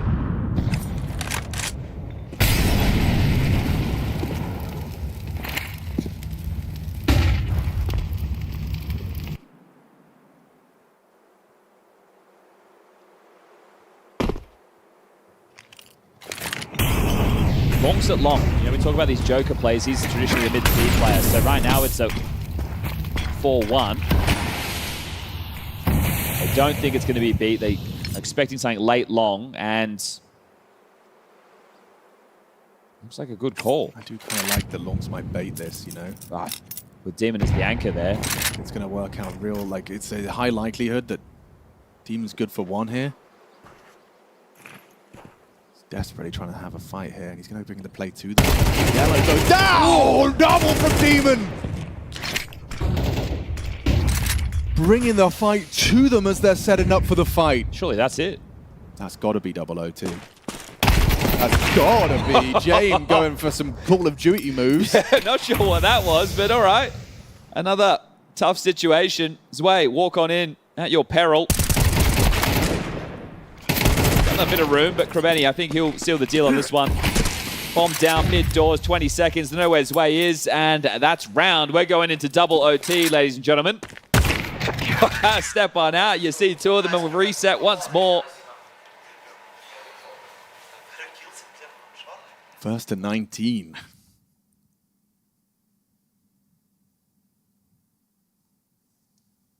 But I can't help but feel like just the conversation we had last, Overpass versus MOUZ, where the longer this game goes, surely you're going to run dry on ideas or the pressure will start to be felt. But I have to say, they didn't meet that expectation. FUT did manage to show a real tenacious brand of Counter-Strike here.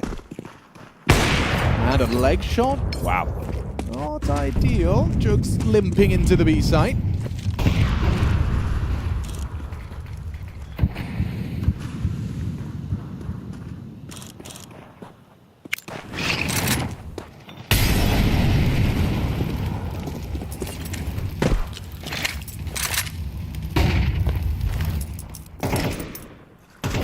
Demon's gotten activated, hasn't he, to join Longs at the top of the scoreboard. 24 and 18 now for him.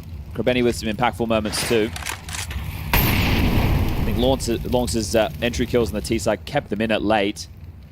But he's bought them enough time for everybody to start getting activated. Is there a molly to push away Symmetry here? He actually had the opportunity. Cielo was scared to throw the Molotov wrong.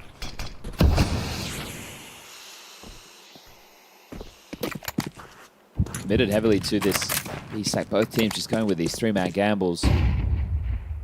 The mind games really playing into it. Another block smoke. Oh, just above the 20 seconds, unless they want to try and breach through it. And look at the amount of nades that PARIVISION have for this finish. We've saw them back in regulation try plays like this, where they just got slaughtered coming out of the smoke. But right now it's just Demon and Symmetry here. James going to try and sell mid to B. Demon's got the double HE. This way super late on this long lurk. Will Symmetry get caught out by it? The tension drawn. Demon will start throwing out those HEs, trying to slow him down. 10. Symmetry, not ready for that. Flank! Oh, he is! He adjusts just in time as the bomb's getting planted! Oh! No, it's not! Symmetry secures the round with a bullet through the box. What a round from Symmetry. That late lurk on long, you think it's going to... Oh, jeez. Amazing. And especially because, it hasn't been a fantastic dust 2 from him, and he has been caught in regulation by those incredibly late lurks. That was, like seeing 20 seconds left, Zwei going back. As long as his players get into Gandalf, Zwei can win the round from that position. James just gone down after time as well there, I think.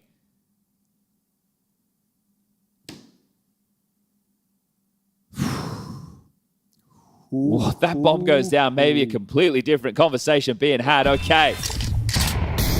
10 seconds, first one. 9.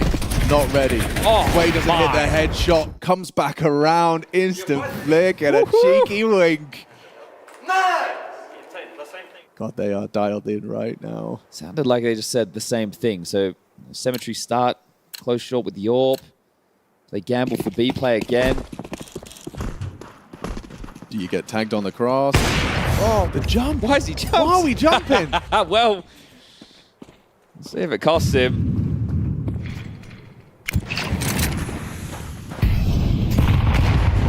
Nate softens up Nota. Now trying, at least considering Long a little bit earlier. James is over there with Belgium currently. Probing through the doors now as they just go through the motions of this short control. So waiting on the fade. Oh, cheeky from James. No angle as well. Finds an opening kill, so nothing from Symmetry into round 2. Oh, Look dear. at that. You won't be using those. Well, maybe you don't need them. Catch Zwei early. Gets a 3-1 onto Ziello. Now the T's will pick all of his goodies up. Thank you very much. Better use them well.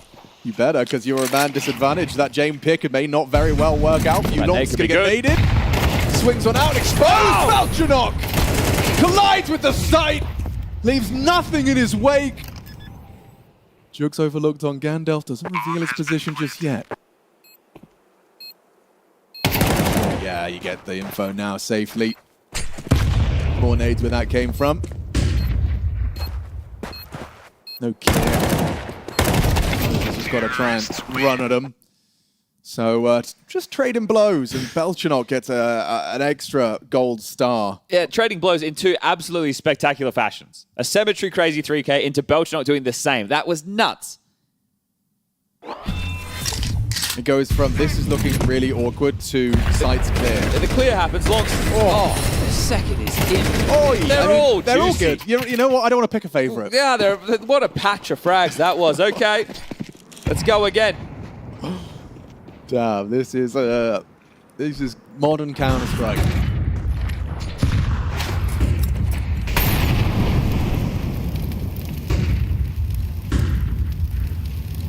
Both teams with similar philosophies, you know, just find some young Counter-Strike players who shoot. And James has molded PARIVISION into what it is today, with the help of Dastan. And for FUT, they've done it as a unit. Oh, the Crabman's been caught on the cross. Again, they really think it's going to be a B pop or a mid to B. James benefiting from that assumption. Yeah, last time Symmetry had to go huge. So can he do it again? Might be going for a sweep. Yellow with a free frag, but so's Belchanok. Takes down the star of the previous trade from Yellow's great. Dink comes back from Demon. Can't get another. Yellow's opened up the site. Thank you. 3 through CT. Unfavorable. You got to go for it. Could be a well-placed incendiary. I tell a lie. Jane gets the bomb down uncontested. Just finds Jane. Now accelerates. Krabeni removes Yellow. Jumping up on that new box. Longs fancies his chances. Nota's low. Trying to play for survival. Makes it a whole lot better for Zwei. Both of them hiding out in plain sight. That bomb continues to tick. Round when he moved from Zwei here. Hiding now on the car does seem to be the play. Not going to be ready. How is he adjusted? Zwei can't get it done. Nota calls the bluff. The 2 HP, 1v2. Jugs just has to hit this shot. One bullet and it's good. It's golden! You can't get past him. How's he done that? A 1 versus 2 with 2 HP. What is this game? Jugs was slow as well, but Longs had the kit. Longs had to sit the defuse. Ooh. There's the sweep. What a shot that was. Really good trade from Cielo. The fact he doubles up here as well. Demon will be kicking himself. Knows he should have had that. Jame overextends. This one from Grabeni. Causes the chaos. The ding. This one from Jugs. And then the instant bullet onto Jugs just to seal the deal. Wow-wee. We swap again. The coach takes the timeout. Coolio this time. 18-18, we go into OT number 3. Yeah, maybe we need one. If we're going to keep getting these individual moments, I think so. All right, we've got a couple of long spawns to work with right now. Symmetry and Longs. Symmetry can try and take the corner. Pete Longs can try and get out to blue bin. We've seen successes out long before, so likely to see them fall back into that. Yeah, the Counter-Strike gods. That's another first round of your T side. You get the best long spawn. Starting 4-1. They want a lot. Oh, no, it's not long. It's not long. Probably for the best if you see the util just thrown at it. So they'll boost and hope that you go for a smoke break. James elsewhere. James actually started short. Similar to Symmetry's philosophy on the CT side. How long do they keep this setup though? They've heavily invested bodies towards A. Belchanok just to solo B, and the gambles from Krabeni didn't work. Will, the one from Jane. He's got Lady Luck on the side.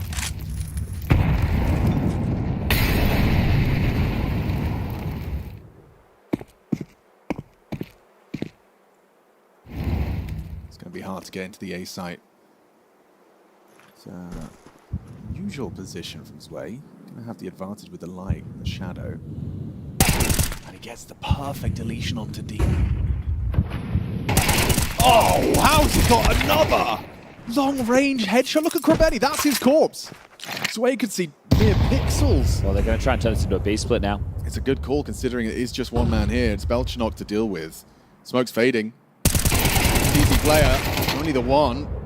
But you got the AWP to contend with. You can't go through CT mid to B. We need to group up upper tunnels and you have to deal with Belchanok. No, he's going to let Longs do this on his own. He's trusting Longs that he can win this 1v1. It's 20 seconds and the whole site he has to worry about. So this whole round revolves around Longs being perfect on his clear here. Makes a sound, Belchanok gets the info, Longs is blind, and round. That's 18 for PARIVISION. Jugs will kick up a fuss, but it's way too late. There's no way into this one. Need to win both fights in a matter of seconds, and that will not be the case. So Belchinok, that safe pair of hands over on B, will secure them 18. But thank you very much, Zwei. Yeah, that angle that he's adopting, because as they're coming through the door, right, they have to worry about close left. So the angle he's holding, they're pre-aiming left. Right, so you're getting them as that they're strafing into clear close left. You get an instant headshot. You guarantee they're not looking at you. Really, really well played. The fact he gets the second is even more outrageous. First was quick. Is this where it ends? Oh, well, Symmetry's going to try and soften up B. It's the shot to Belchinok, and this is quick from Grabeni. I think they have to. I've liked them when they've taken a few more chances, or at least had a bit more pace in the pack. So grouped up, slinking up Cat. It's just Sway here. He's going to pick up the nades if necessary. Can throw out a block smoke if he feels any pressure. It's going to happen quick, though. Grabeni's just going to want to swing. They're juggling nades. Here it comes. Just go. Mollies, nades, all towards the ramp side. It's going to get really uncomfortable for Nota. It's way. Double dunk from Demon. Flames and HE. That is a massive opening into the site. They find Long's lurk early.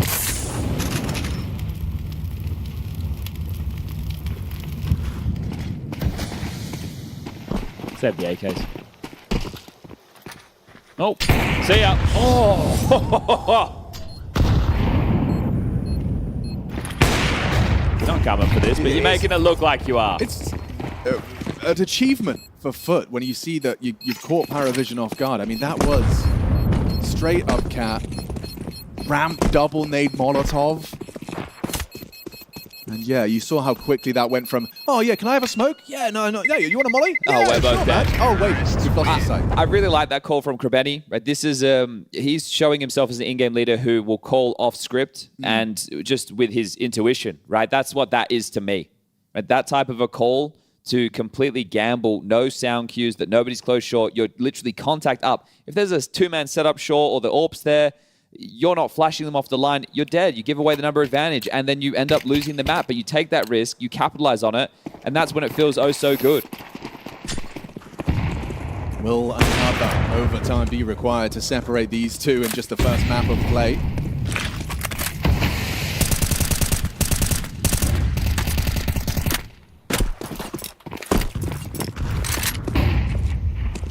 This is another one, right? Boys, we'll do basic util. I'll feign the default on my own. I have trust they won't pick me. Now we slip out long. Symmetry doing the trick against him. James, so ready for this. Couldn't be more ready. Oh! Just looked away, doubted himself. Double entry from Symmetry. The long side falls. FUT keeping their foot on the throat of PARIVISION and double overtime. They want a triple, fighting on out. The swing from Nota connects. Just knocked down. Grabeni still short. Belchinok, he falls alongside Cielo. It is just Nota in a 1v2. Seen this one before. Yeah, he pulled it off, and now he's got more health and nades. Even an AK-47. He knows that they have to clear the side. They have to smoke them off. They have to take the moment. He is just running around the world. He's going to have the timing here. Oh my god. Symmetry's going to be tugged, but the bomb's still not even up the ramp. It's not even up the ramp. They're both there. Sitting ducks for Nota. Longs has to save them. Or PARIVISION take map one. Gets away from the spray. Drops in. That was audible. Longs, he heard you. He knows what you're up to. He's coming to chase you. And that's the end of Dust 2. Nota, just a 1v2 machine. Clutches up and secures map one.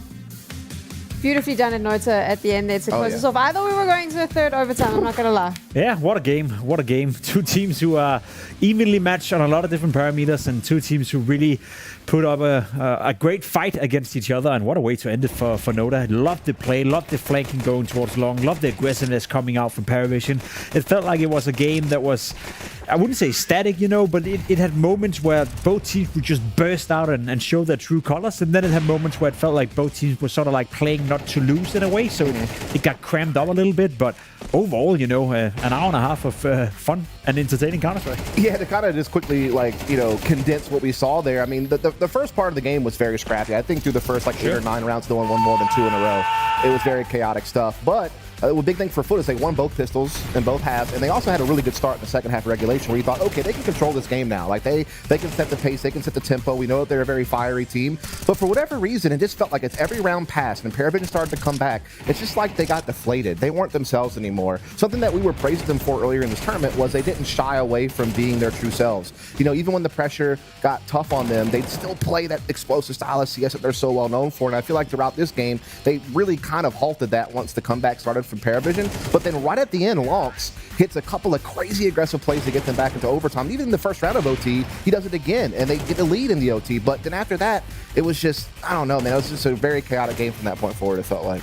Was FUT demure, in your opinion, in comparison to what they've been in the past? I've always wanted to use that word because I heard it on TikTok and I got to throw it out there. Not necessarily. I think there were moments in the game, yeah. And I think the pressure got to both teams. It was a game with a lot of nerve in it, you know, and sometimes it's hard to describe unless you're on the server and you're feeling that, you know, vibe and feeling that nerve. Because I do think that it's, as we wanted to describe it heading in before we went into double overtime, when you're playing PARIVISION, it almost feels like you're getting suffocated sometimes. And even PARIVISION, I think that's a great testament to Jame and a great testament to PARIVISION overall.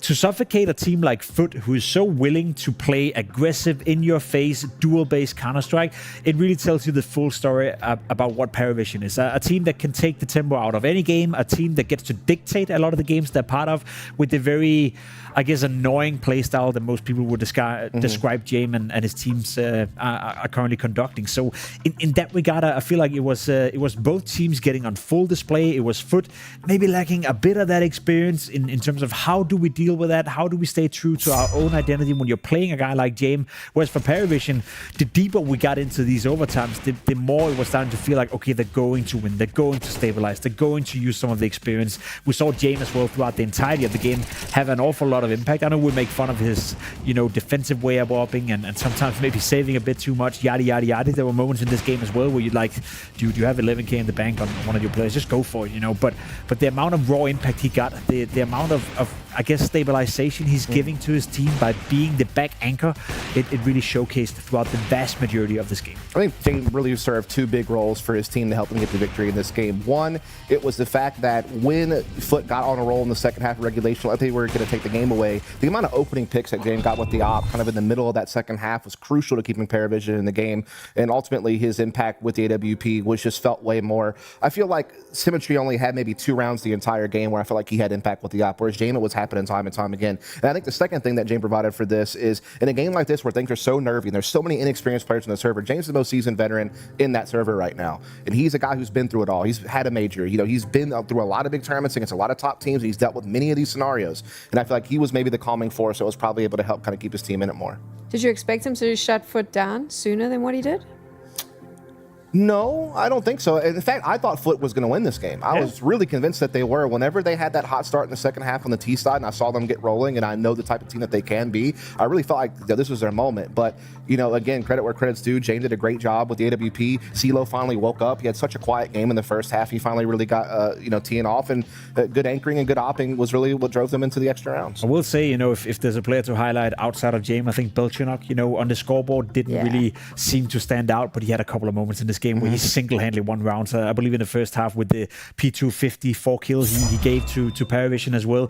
We saw a couple of triple kills in the round as well. You see his round history right here. You know, a lot of rounds where he's not getting anything done and then he explodes. So in terms of the raw impact, BTarena was able to win rounds single-handedly for PARIVISION a couple of times in this game at a very crucial moments as well. It wasn't just eco rounds or rounds where they were supposed to win anyway.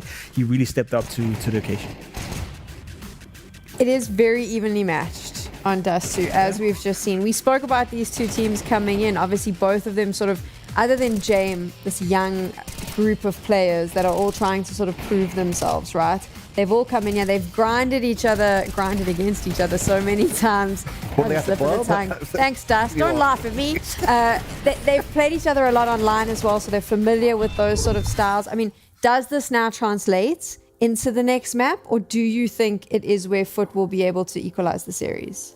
It's a tough one because if I'm just looking at it objectively and I'm taking the pressure element out for a moment, surely FUT should be favored in this one. I mean, we have not seen PARIVISION do very well in Mirage. They've lost all 3 games they played at this tournament. Meanwhile, you know, FUT are really, really good at Mirage. Outside of their loss to MOUZ Sports, they have been phenomenal on Mirage for some time and beat some really good teams to do it. And when you compare them to PARIVISION, I feel like they're just a deeper team. Like, they have a lot of different ways they can open up rounds on the attacking side, really good executes, really good fakes even thrown at this tournament, and great anchors defensively. You're seeing it here, Jugs and Demon. Like, those 2 guys are usually so good at locking down their respective MOM sites, which allows a little bit more freedom for some of the other guys on the team. And Lonks has just been so good all tournament long, and he plays a very key rotator position. So they just have a lot going for them here. Whereas when I think of a team like Aurora, they're so execute oriented. Like, I don't feel like their mid rounding and mid control is very good. I feel like they're really just leaning a lot on like A executes and things of that nature. So I feel like they're just not as well rounded on this map. But then you add the pressure element, you start to wonder. If there's one player I want to highlight, it's Jugs on that CT side, on the A-bomb side. I think he's going to be put under a lot of pressure, and I think so far in this tournament, he's been a little bit underwhelming as well.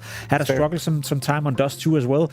Well, last 3 months, as you see right here on the map of Mirage, he's been doing an excellent job. But in terms of in isolation, this game and how he's conducted himself so far, Cluj, slightly underwhelming to the point that I think 3 or 4 days, you know, called him one of the biggest prospects in the world of Counter-Strike. I think he's a really good player. I think he's showcasing more often than not. He's a player with a big future in the game. So far, we haven't seen all that impact in every single game from him. And on Dust 2, he was having a bit of a tough one.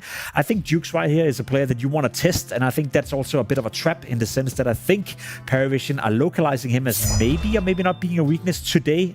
But overall, I feel like he's always standing up for himself. He's had a really, really, really great progress as a player as of late. And specifically on Mirage, he's doing a great job more often than not for FUT. When we look at this matchup, what is the win condition on Mirage? I think the win condition is kind of what he was already kind of alluding to with Jugs and Demon. It's like that double D combo is usually representing danger. But right now it's representing disappointment. Like, I'm not seeing the impact as much as we want. We saw it a couple of times for Demon in that game, but not as much as we're used to seeing. Like, this is a moment where you have to rally around Lonks and give him that one last chance to get to that arena. And this last map very well could be it. Yeah, I'm really curious to the pacing of this game as well, in terms of what PARIVISION is going to come out with. I think specifically on Mirage, they have a tendency to always drag out the rounds. They like to be aggressive early on to take some map control, and then they like to stall out the rounds, stall out the game, do late hits. And, you know, we know FUT, they are not a team that is just waiting for it to happen. Their CT side has been hella progressive. We've seen that throughout the entirety of the tournament. So there's going to be a lot of duels with 45, 50 seconds left, you know, where one team is trying to stall it out, another one is trying to be proactive, and usually that's when they face off in the middle of the rounds. More entertaining Counter-Strike. That is what is coming up very soon as we move to the second map here in the FUT versus PARIVISION battle. Remember, one of these teams is making it through to playoffs. She said she loves you, but she can't love me. But I love you. Yeah. Look, I know my man's going crazy. I gotta brag on myself, I amaze me. See Joe like I'm back in the 80s. I won't play window anymore. What's going on? Play your role. 1xBet. On to the next one.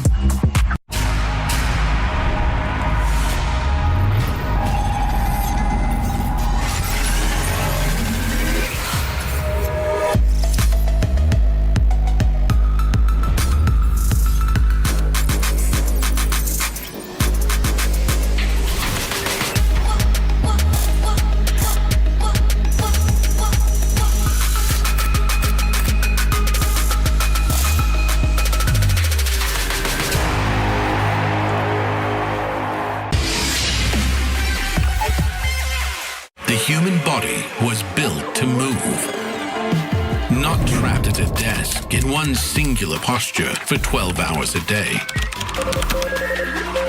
It's time your chair evolved. This is Secret Lab Titan Evo. Ergonomically engineered for you, gamers, hybrid workers, artists, backing your every move.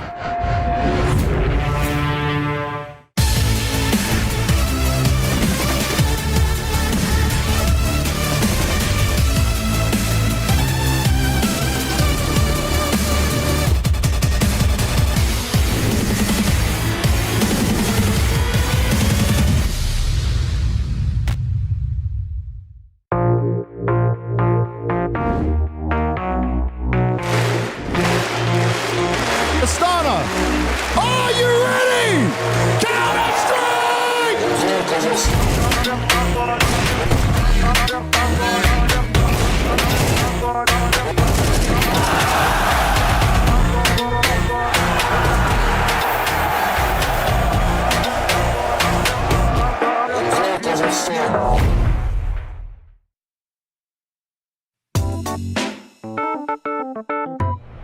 We're playing Mystery Player here at PGL Cluj-Napoca, and I got a very special guest. It's the first time.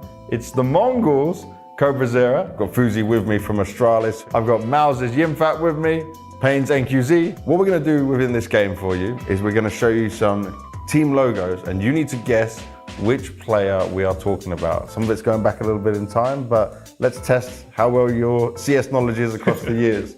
Yeah, let's see. Let's do it. All right, so the first one, let's see what we got on here. You have Movistar Riders, Ents, and Falcons. Movistar Rider, so I guess it's gonna be a Spanish guy. This one is easy. His current team, if we show that, is G2. Sampayas. Sampayas, there we go. Good. I was thinking like, was he in ENS? Yeah, see? And then Ends as well. I mean, don't know enough about. Yeah. That fits Sampayas. I'm not sure if he was ever in Falcons, was he? I'm gonna guess Sampayas anyway. You're gonna go Sampayas? Boom. Boom. There we go. Movistar. Sampayas. Has to be Sampayas. And look at that. Sampayas. Easy. No problem at all. My boy from España. All right, this next one. This could be the tough one. Hellraisers, MOUZ, Cloud9, is it? This is like kind of like, if I look at your profile, this would be the same kind of confusion that I would have. Who is in this tournament? It has to be an old player. I mean, Hellraisers, they had a lot of CIS players as well, right? And I know Hobbit was in Cloud9, but I don't think he was in MOUZ. Correct. All right, let's go for the hint. His current team is Aurora. What? Someone was playing in Cloud9 to Aurora? Yeah, it's crazy, right? Aurora? Oh, shit.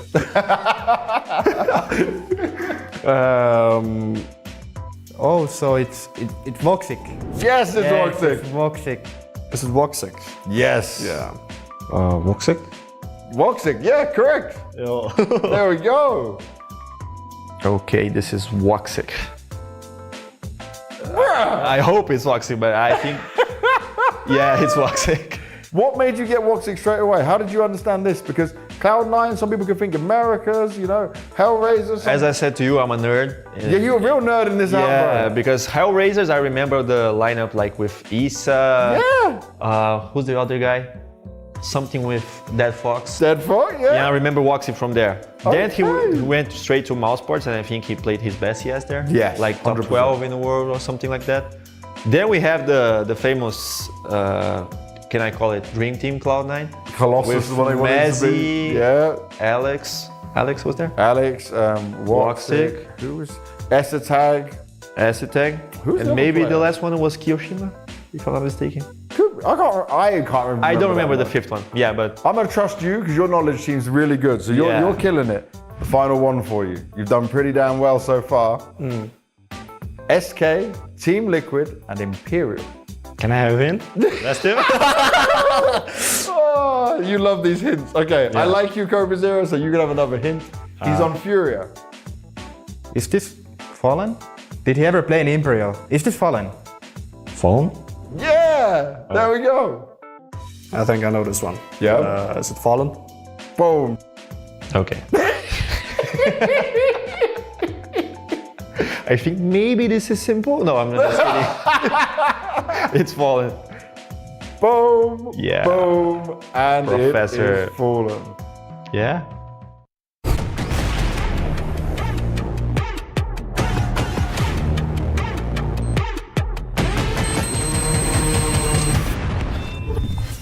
Just 2 more spots in the playoffs for PGL Cluj-Napoca 2026. We've already got the big boy table all lined up. Vitality and Falcons did it most efficiently. MOUZ, MongolZ, and FURIA in attendance. Aurora earlier today. And now the question is, will FUT or PARIVISION, which one of them will be taking that next step, playing in front of the arena? And the question, well, no, it still remains. We had a very intense start to the series. Dust 2 was a banger. Chad and I had a lot of fun. Well, the first step's been made by PARIVISION. Let's see if they can take the second. And they've thrown FUT off kilter here a little bit, or at least that's the plan. They have decided to start on the T side of FUT's map choice. Ooh. So normally, people would be picking the CT side, right? That's how that would go. But this isn't unusual for Jame, just unusual by the convention Talking of convention, how about this? A full AXX on the pistol? Jugs is searching. He's got longs as well, so the dual Berettas could be a very destabilizing presence. They're going to fight. They're lining up nades, boys. Could be a flash coming in. Turns it well. Belchnok actually gets caught by the Krebeni flash, the counter flash. Already you've lost the bomb on the Ram. Krebeni's alive and kicking. He's going to spot Ziello on the Palace side and get away with 1 HP. Well, whatever their plan was, it has to change.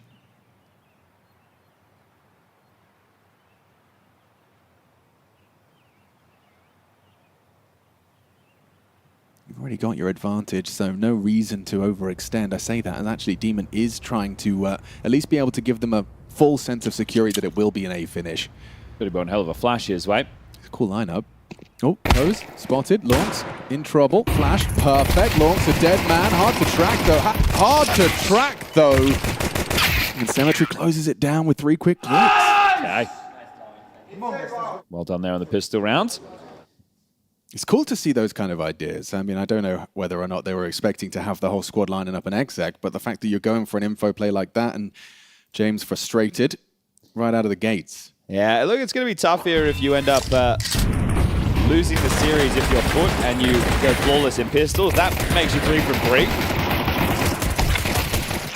The dent being made with the bomb going down. It will be the eco.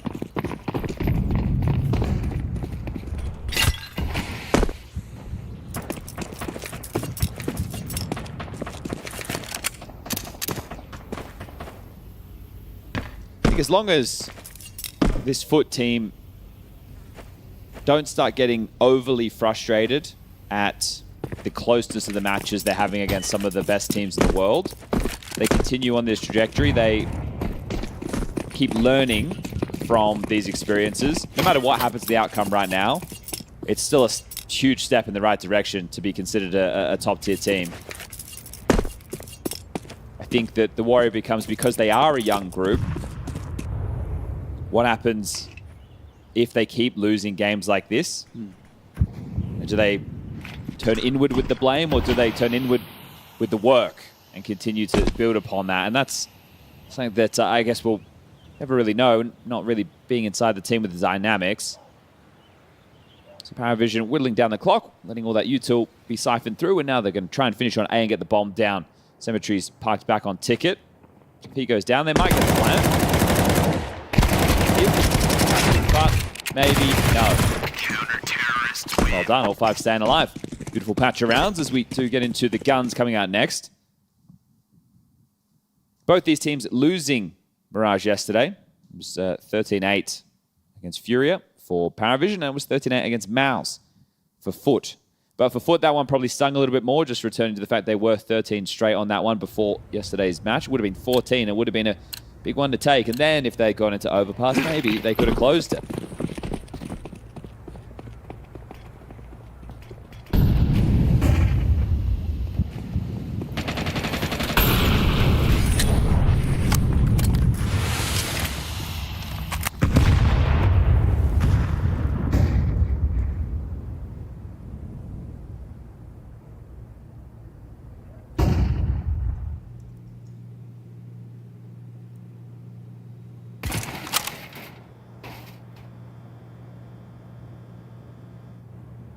Another nade available here for Krebeni, but this is way ahead of his timing.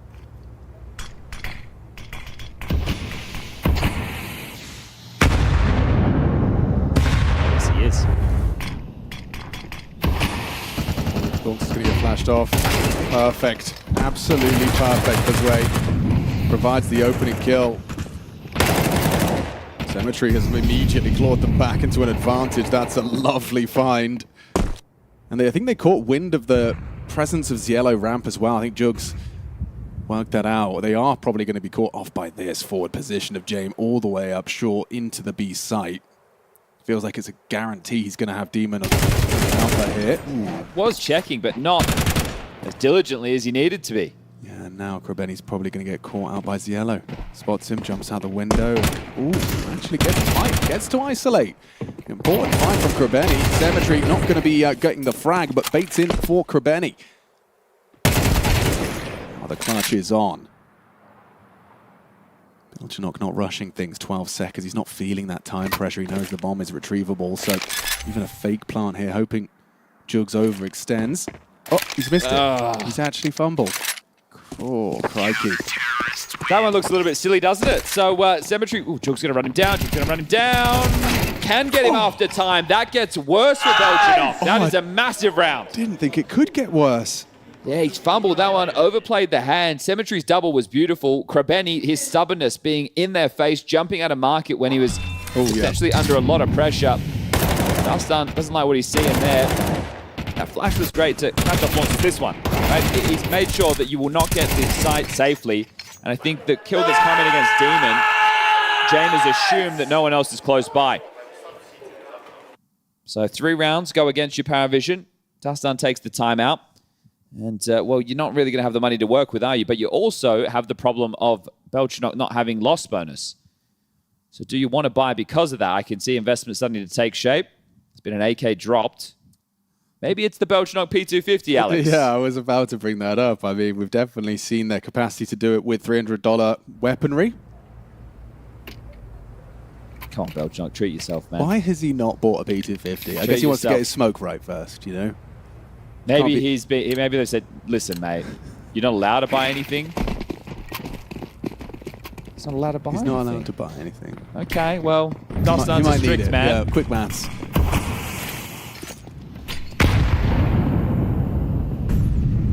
Your punishment is you to play an unarmed block for the next round. Yeah, they would have loved that plan, right? If he had stuck that. Yeah. I mean, it is the P250, but not the Belchenok P250. The Zwei pistol double headshot entry. Not ready for that at all. I can't believe he's just been sidelined like that. Opportunity for Jamie. He's not going to waste. How is this falling so nicely into place? Oh, James taking a risk through Khan. Expecting the action. Longs will manage to remove the rifle, so that's a big boon to getting FUT stabilized here. All right, between the options right now, looked like they wanted to head back to A, but James now he gets to manage from the grave. What's the macro? So you still have Belchenok with the Glock ready to play in through Palace. 2 of them looking to slink out top mid and find this gap. So there is the guns available. Are they able to get their hands on them?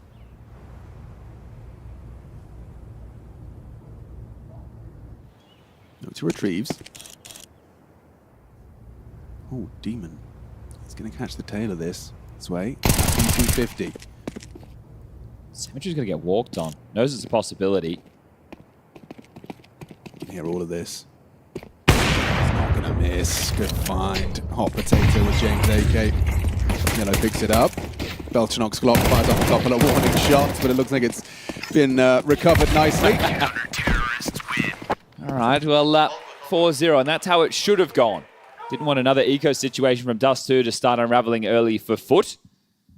So they've already gotten themselves a nice little run of rounds with some confident Counter-Strike, even when they've been up against it in certain moments. So, sure the cash isn't flowing. Look how easy this comes. Krabeni just blindsided there.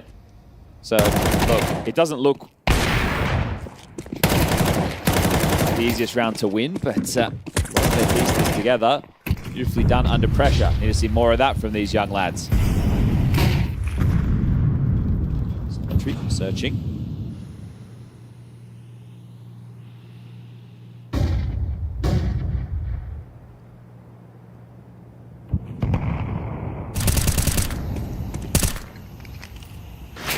Double nades on B.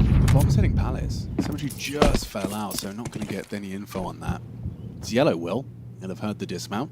Well, what if they read the CT setup is shifting? Krabeni heading over to join B. Is this because they think it'll be the B finish, or do they want to group up and try and put pressure on middle through short?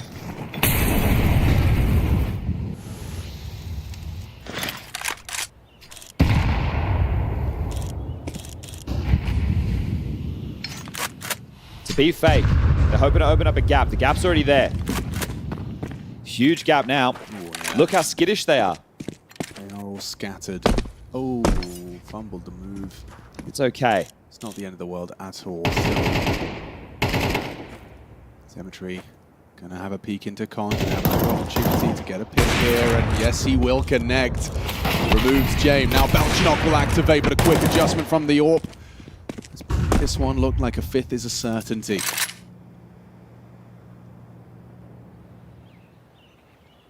Oh, that's a, that was a kill. Still, okay, he can plant. 1v2. Yeah, not the woman on 4, boys. 12 seconds, let's not be pulling a Belchinok here. Demon, that needs destined for damage. Still winnable. Sway's looking sharp. Trying to keep the spacing, and they do so magnificently. Okay, they're getting that all back. 2-0. Yeah, it's tough, right? Because we've seen these boys with some big leads before. Again, it's about the close. It's all about the close for them. It's how close can they get and how quickly can they close it down. So it's nice to see the rounds they're piecing together. It's some good Counter-Strike. But it has to finish in a map win. So you can get excited for what you're seeing on the screen right now, but you need to see if they can hold it together, especially on what is home turf for them of Mirage. And especially considering that PARIVISION elected to start on this T side. Makes it all the more intriguing. Well, this is where it feels like a gift, doesn't it? Right? When you're winning like this. If you're PARIVISION, you're hoping to be able to be like, okay, well, yeah, exactly. And really continue the punishment of the previous.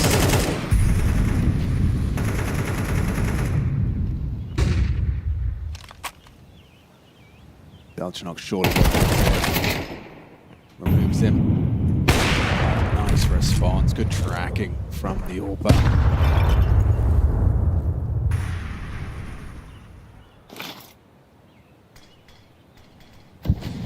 Trying to pin Belchinok. They know he's here.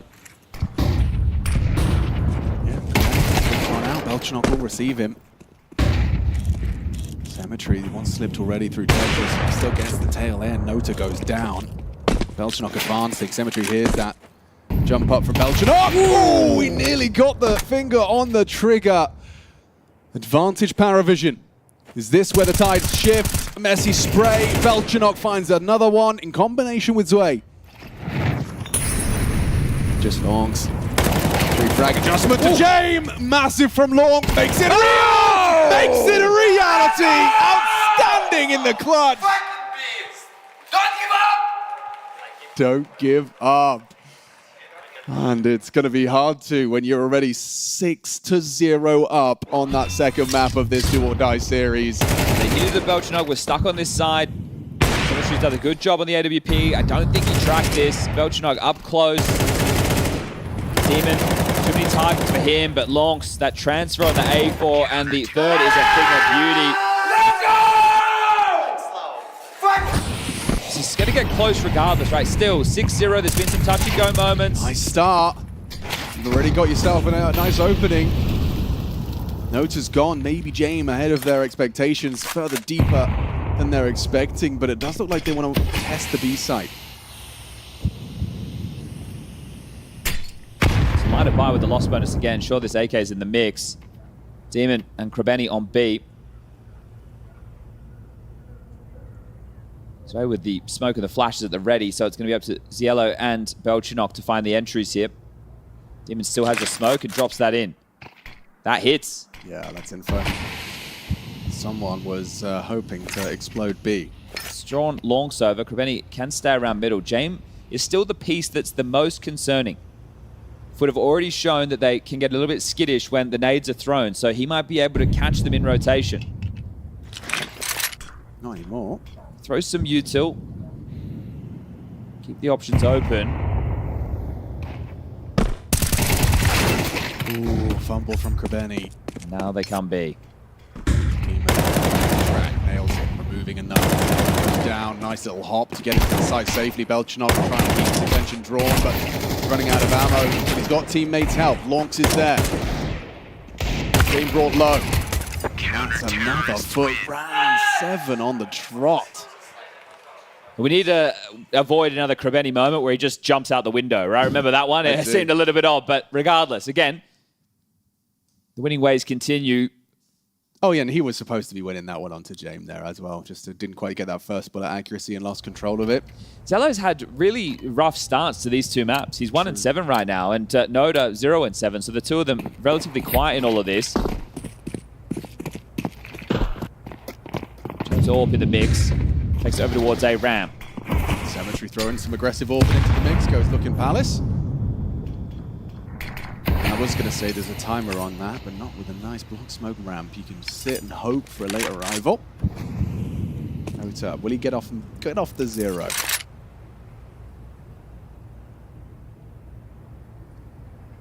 What did Launders say yesterday? Nota, single frag. I'll stay that way.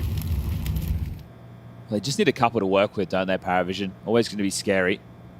It's not too late. I do like that you're kind of benefiting from Cemetery's early info, Palace. You'll free him up to do something blocking on the ramp And to a more heavy position.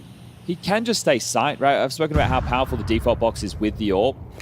Jules continues to search, so not playing to contain. Monks and Krebeni are the ones to deal with the window and connector positions. Molly and Ramp to help stall out. And yeah, he's going to actually backpedal even further. So Krebeni will be noted.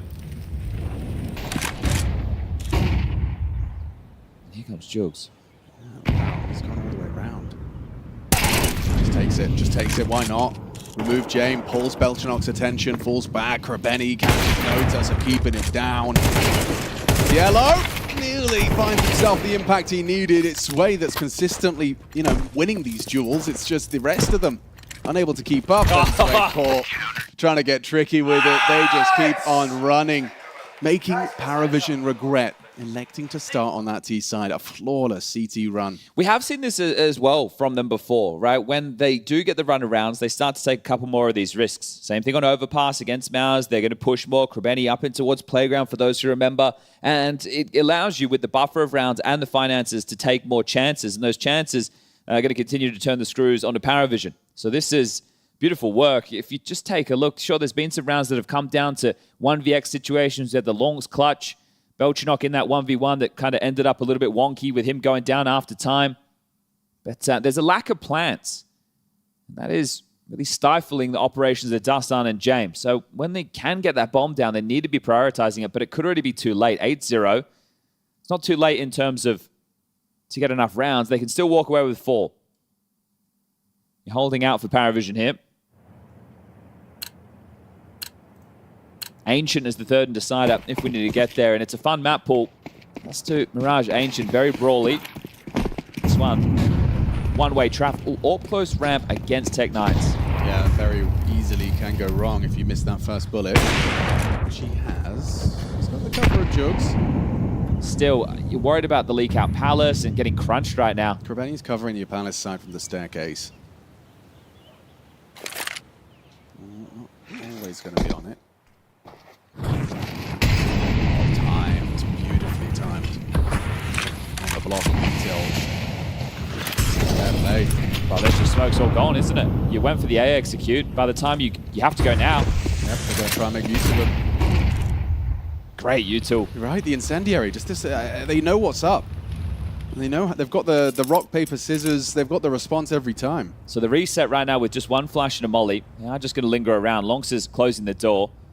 Starting to simmer back is Nota. He's got friends. Longs is hearing all of this. Back ready for that way. All 3 of them. Bomb dropped. Longs having a very fun time here on Mirage. Before, denied by Belchanok. Yeah, Long's really having some great output in a few of these maps in this tournament so far. I think that clutch has definitely got him out. Zelo really just looking for damage now. There's no round possible off of this unless they just give up the frags. No time, no chance to get into B for the plant. Just gonna have to try and take the duel. Maybe you could rip this away and get the AWP. Cemetery letting you simmer, and if they want to play this, they can take you down after time. That's what they're trying to do. Demon running away. 3, 2, 1. That will apply. Oh, that is so beautiful to watch. That's something you think comes later in the development of a team, but they try and min-max it. Sway is running at them, begging to die. Yellow now only has 2.2. Oh, yeah, it's Yellow, excuse me. Oh, wow. I love it. I mean, that's the polish on top. financial. That's 2 players that have now been killed after time for PARIVISION's T side. Belchinok and Ziello. Well, final timeout on the T side called by Dastan. Doesn't have any more of those. And look, if they don't get any rounds, there won't be any need for them in the CT half, will there? So how much domination can continue to be on display? Another good camp. That's what James thinking right now. All right, boys, something. You just got to give yourself something. 3 still available. Hope is starting to diminish now. Benny was trying to get on that lit play ahead of the window smoke. Okay. You think Demon's the weakness, huh? Bones is going to be here as well, but he's going to be distracted. No, they get the info. Smoke breaks, spotted out. Krebeni does manage to contribute. Nota down and out again. Oh, it's just too good. His A4 is crisp. Perfect tracking onto number 2, and already PARIVISION, the round's only just begun, but they are limping. 7 limb from limb. Very few opening kills to note for them in this map, only 3. So not able to capitalize off the back of any of them, and it's not just one player hemorrhaging, it's everybody. PARIVISION can't get anything going. Nothing at all. Right now, this is where Jay's gone, what can we do to, you know, show the viewer? Let's just get that the replay in of all of these A4 kills from Longs. I wish mine worked like this. Yeah. Right? The shots that this guy's hitting, it's great. It restores faith in the aiming community. Not just the A1 peppering through smokes. Oh, tagged up. Do it again, boys. Oh, imagine. Do it again. Just, okay, nah, finish it off. There it is. Double digits confirmed.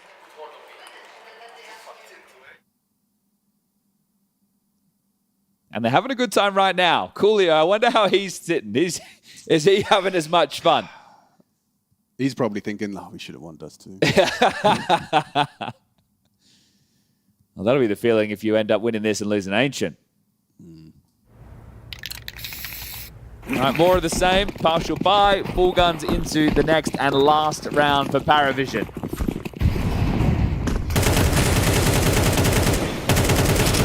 FUT can do no wrong at the moment. PARIVISION can do no right. Frame it however you want.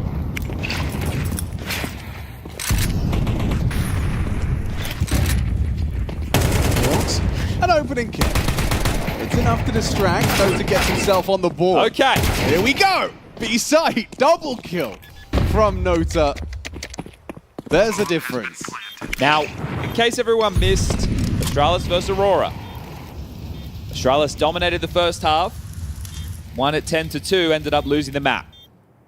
That's true. So even though it looks dominant, it's not over till it's over, especially with the mentor of FUT. And when it starts going wrong, it's going to go wrong very quickly. And now PARIVISION have 5 players in the server as well, so that's definitely going to be Nota gets a bit of confidence back into his crosshair with a nice 3K. I think this is one of the things distilled into you by the Jame and the Dastan approach to the game, is that any scoreline is winnable. And as long as you... I don't even think for them it's keep believing. For them it's not the Disney belief. It's if we do what we know we need to do. Yes. That's what it comes down to. If we execute like we know we can,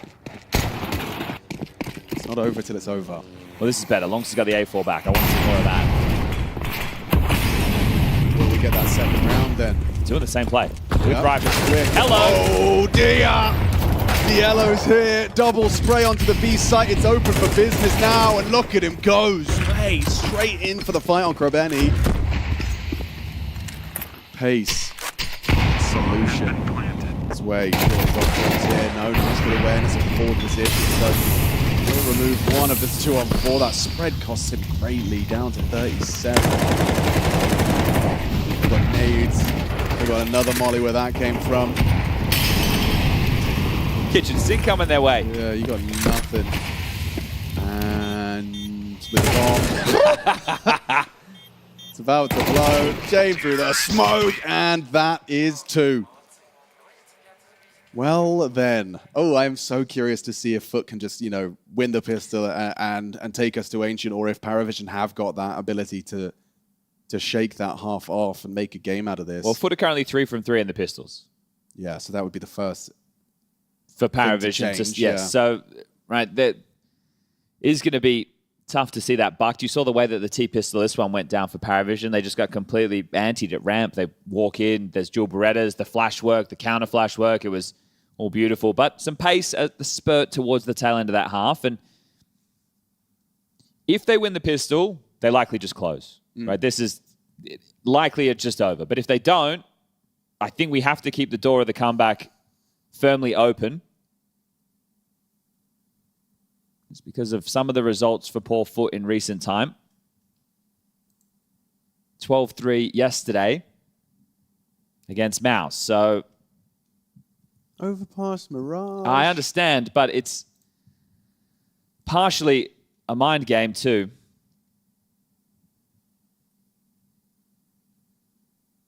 All right, here we go. I still have Long screaming, never give up, after winning the 1v3. See if they can keep that adage if PARIVISION do win their first pistol. I think worst case, as long as FUT get in and get the bomb down, that's great at a minimum. Gives you a juicy looking force play into the next. Right. And right now starting completely retake on A. The penny's going to drop in a moment because the U2 has. They're going to get the bomb plant, Chad. You'd think. One would assume. Jam on the flank. And look at the Demon Lurk. So they're planting open. The Demon Lurk may be a difference maker. Zwei smoking a kit. The key elements of this. They know they have to be through CT, but you don't know about the flank. Oh, Jame already now destroying it. Nice advantage. Jugs managed to dip away and pull one back onto Belchanok. Jame is such a threat. Lawrence has managed to find Nota. Jame doing everything he can now. That smoke and kit could come into play. It's been thrown onto the bomb. Jame, has he got another one in him? Hitting every shot he takes with the USP. Zway's just got the kit. Can't find it with the smoke, and that's the pistol. PARIVISION get it. A full retake of the A site. Well, Take him down at least. Look, this is where those frustrations could start brewing. That is a frustrating one. Yeah, but you do get that bomb down, and your buy is going to look better than theirs because you had 2 players stay alive with armor. So sure, if you want the head armor variety, that's going to cost you a little bit more, but I've seen enough FUT games now to know they don't care whether it's head armor or Kevlar. They'll just want to make sure they get the guns out, and that's what we see. Look at this. It's so light on U2. It's so firepower heavy. Nobody in with, a Tech 9 and full belt of nades. It's just Krabeni who's even got a Deagle.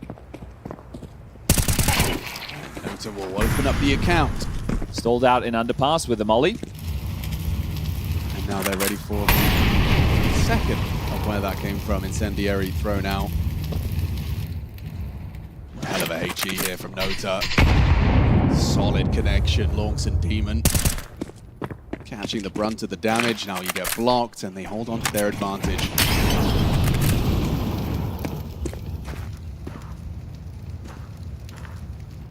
Seen enough in middle. I think they might just have to go back and try contact into B potentially. Still plenty of time if they wanted to completely reset. Back around to A is still available, but with this Jugs forward position. Oof, wow. All right, well, it's a good reminder. Nah, that's... just in case you forgot. Yeah. So yeah, that's got the Incendiary. That's going to put him into the mud. 27 lethal, as is the FAMAS. Despite the better gun, they have not been able to find a single way in. Is it going to be flawless? Long says no, but still they'll be able to hoover up any extras. Couple of Galils and AKs to be retrieved. And now Tanika. Very limited damage there. You have to take the save, so likely going to read 10-5. Then the guns come out again. Will there be a Cemetery AWP? How much damage can you do in this eco now? All these questions and more. It's great to see Nota not having his confidence shook. Remember yesterday as well in that same MOUZ game that was just highlighted, Torji went 0-11 in the first half and then ended up the game positive. So this is going to be tough. Game of 2 halves. You can act like that. Oh, he might get a nice little spray down here. Has the stats, never mind. Doesn't find that opening precision. James been removed. Okay. Finding a nice pick. They can reset now. You're gonna park Cemetery. Oh! Belchanok sat down by Lonks' Desert Eagle. And now it is just going to come down to what? Zway's B hold, never mind. They're actually going to go through under.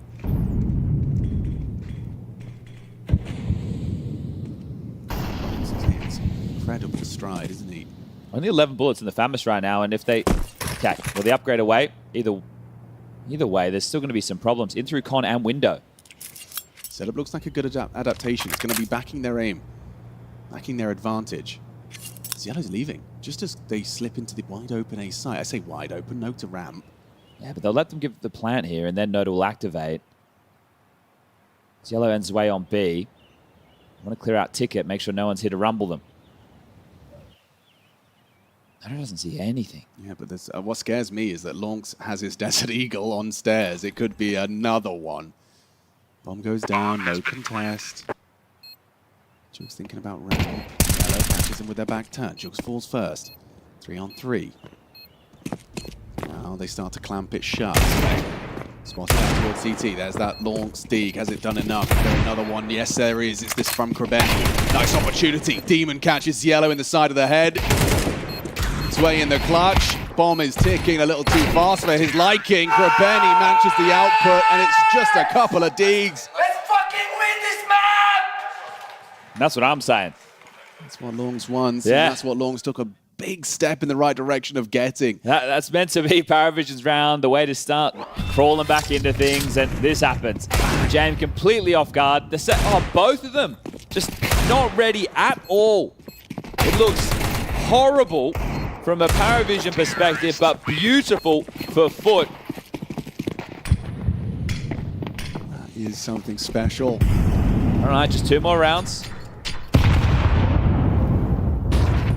Get past this, PARIVISION have nothing, you have 12, and at that point, it's your game. It already should be your game. But it's the intangibles. You want a round, you shouldn't. You've got the advantage. Can you make round 16 yours? Ancient certainty.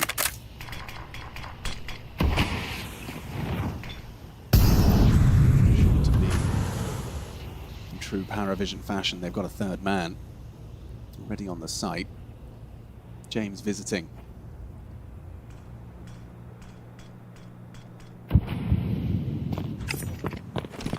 hasn't seen what he wanted, so now starting to depart.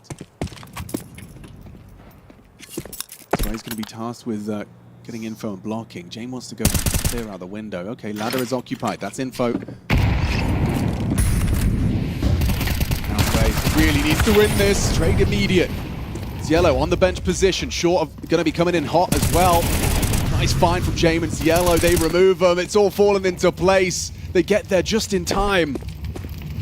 Cemetery knows where James is, but the whole squad going to be ready to fight. Yellow makes it clean. PARIVISION 5, FUT 11. Doesn't matter if you win it with the Deegs. Can't do it on the rifles. Yeah, it's a full commit round essentially, right? There's no other option than the B split. So that's a tough one. They're full committed to that as Coolio will take the time out. It's going to be the first. Things have been going so well up until this point, and this is where him as a coach is going to have to learn what are the necessary words or calls to get his boys across the line, because this is the first time they've been in a situation like this. Krebeni 5.6, Long 6K, 5K on Demon as well. So they could buy, they could even try and facilitate an AWP to Cemetery if they want, but looks like it is again going to be rifle heavy. What's favoring FUT, but for how much longer? Kit for Belchanok, so him and Zway, at least if we get into a post plant, there will be the retake chance for PARIVISION at this point of the game. I think you're going for it anyway, even with a James team. 3 AKs, 1 Galil. Tech 9 for Cemetery and full belt to Nade. So what has the coach called in? I think they missed the window smoke. Absolutely right, James going to be able to do some damage. Oh, Lonks is really not giving up. He's still running, despite all that damage. They're going to double nade him. James going to be cooked, forced to extinguish. Pressure applied on the ramp, though. They line up for the Belchanok. Maximum efficiency on the spray. Double D's dead.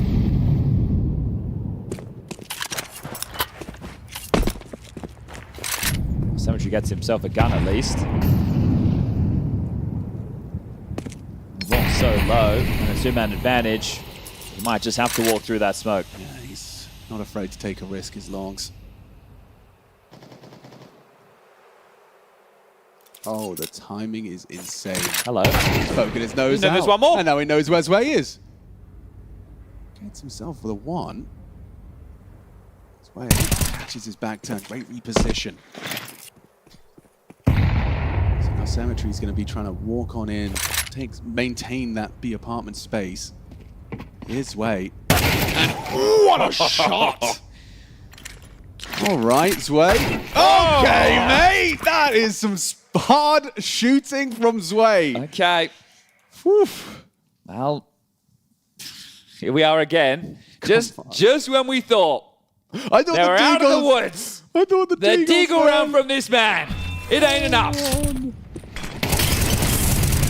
Perfectly timed from Belchdock. Here we go. Great round from Zwei.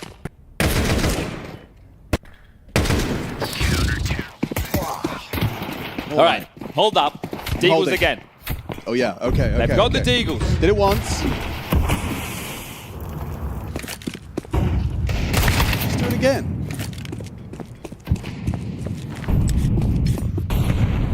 Here he goes. No Jame under Valk this time. It's Belchinok's responsibility. Here's all those three. Here's the boots. Belchinok in the blind spot. Catches him going playing. Yeah, look, fine to take the risk. What else are you going to do, right? The rest of your team are just congregated. You have the space. If he gets a kill, mid opens up, they can swiftly move in there, but should be number 7. That's number Wang. That's a headshot. There you go. They will hit it. They will hit them. The fear factor, it's there.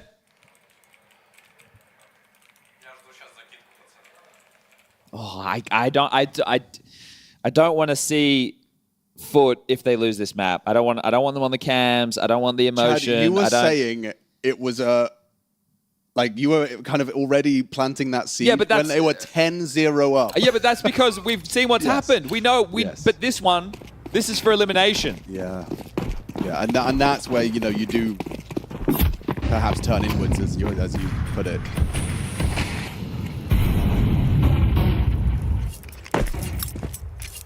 The psychology of Counter-Strike, it's there's a reason it's a paid position in the top teams. Psychologists and Lawrence is applying pressure. They want to split B. Yellow's under scrutiny. Zwei, can he once again step up to the plate? Lawrence has gone down. Belchinok provides support from the A side of the map. Zwei, still good for it. Removes another. Yellow in support. Still, though, is somewhat of a conversation. Symmetry's so alone. And he's got the bomb. Krabeni, his teammate, is low. So he slinks on out and tries to search this site. An overstep from Zwei would make all the difference. Maybe he can get the back turn. Zwei denies. And so the round will fall into PARIVISION's hands.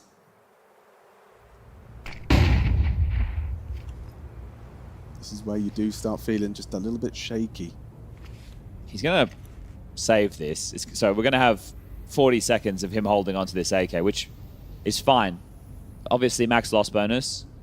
But again, have to return to not getting into these sites and getting the bomb down. So this will be the 4th straight round where that is the reality.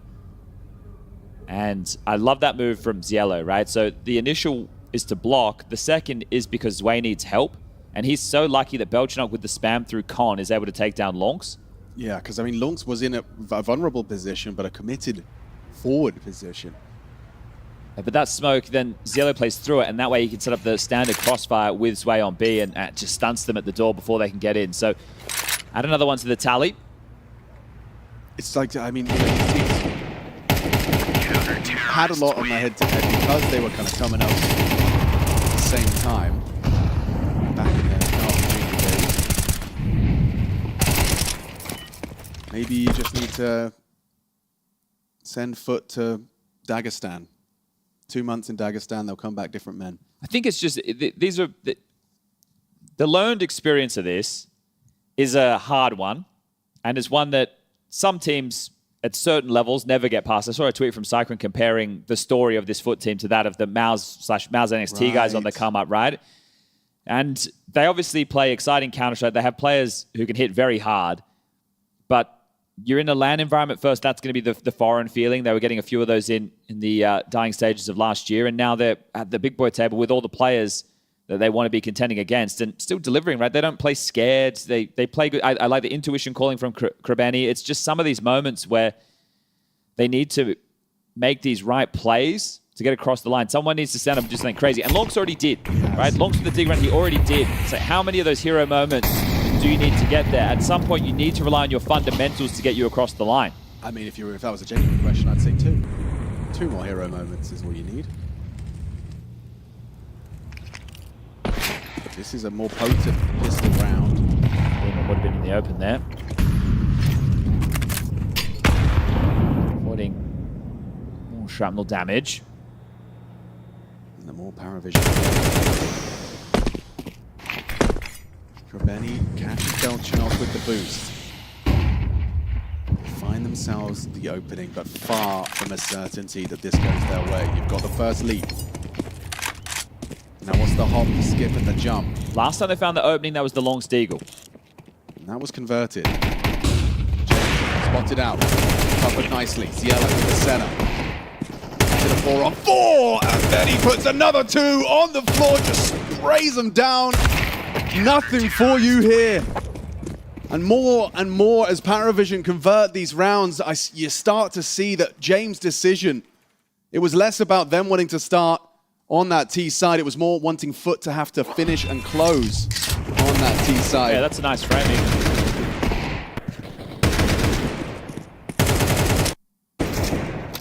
Right, so that was the partial win with the guns again. Still no plant. 5 straight. It's the second time in this half you found an opening kill. You make it a third.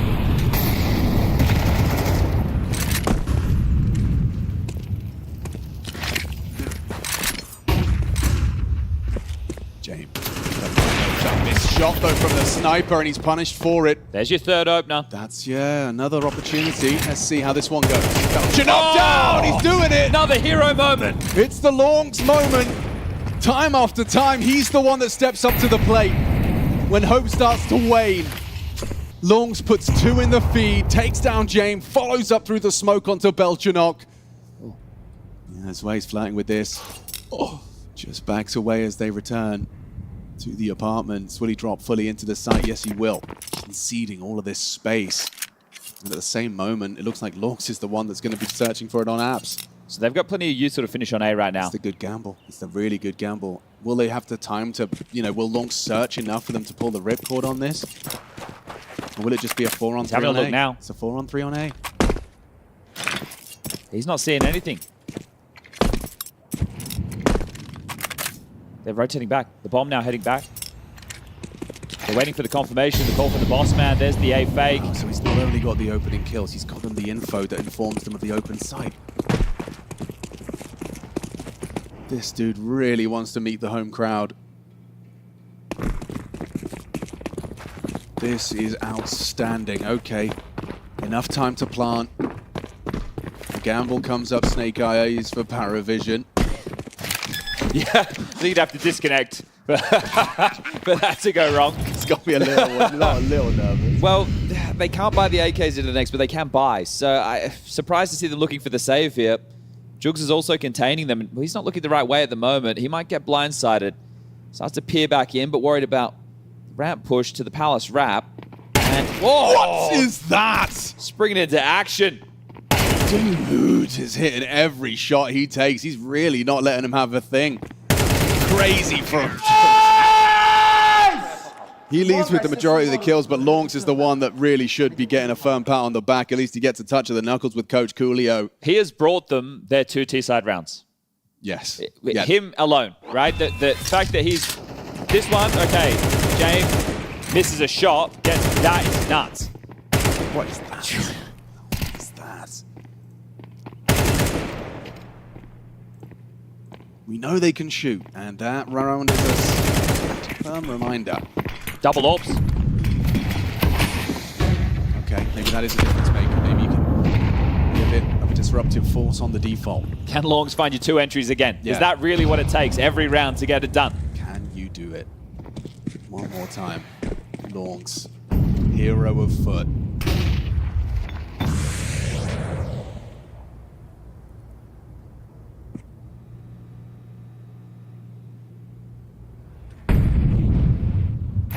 Team's got a bomb, so Longs is the one that's going up.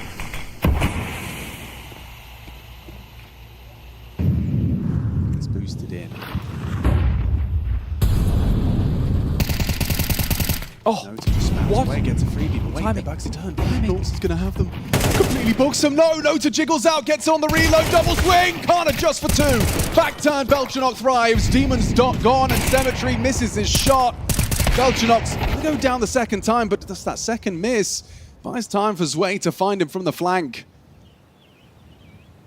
Not missing that one. Wow. There's grounds for the conversation again. Are we really going to overtime again? 2 more rounds. There's money for the buyer again, of course. Don't you worry about that. They're able to fully equip to everything they want. And this is where you can't get ahead of yourself. You got to actually take care of business. The ideas have to be running thin now as it's the last tactical timeout in regulation. As we have gone all the rounds. Cemetery's not confident in his AWP. They had the finances. Jugs could have easily have dropped him one, but he's just immediately bought in on the rifle. A couple of missed shots. I think the confidence has waned, and I know that's a personal peeve of yours when an AWPer just says, no, I'm rifling now. It just depends on what the call wants to be. If they come out the gates here and they do something fast, then fine, right? Like, it just depends. If they're hoping to maintain a regular game plan like their default, then you would like to see it continue, but they might just go into, like, keep it simple, stupid. Let's just A execute, or let's just do that B split that we drilled, right? And you don't want the AWP for something like that. But if you are going to default, I think you need it in the play. This looks like an A split.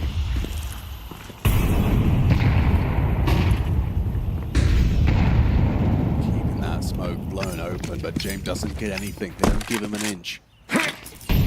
Cemetery throwing out that A smoke wall.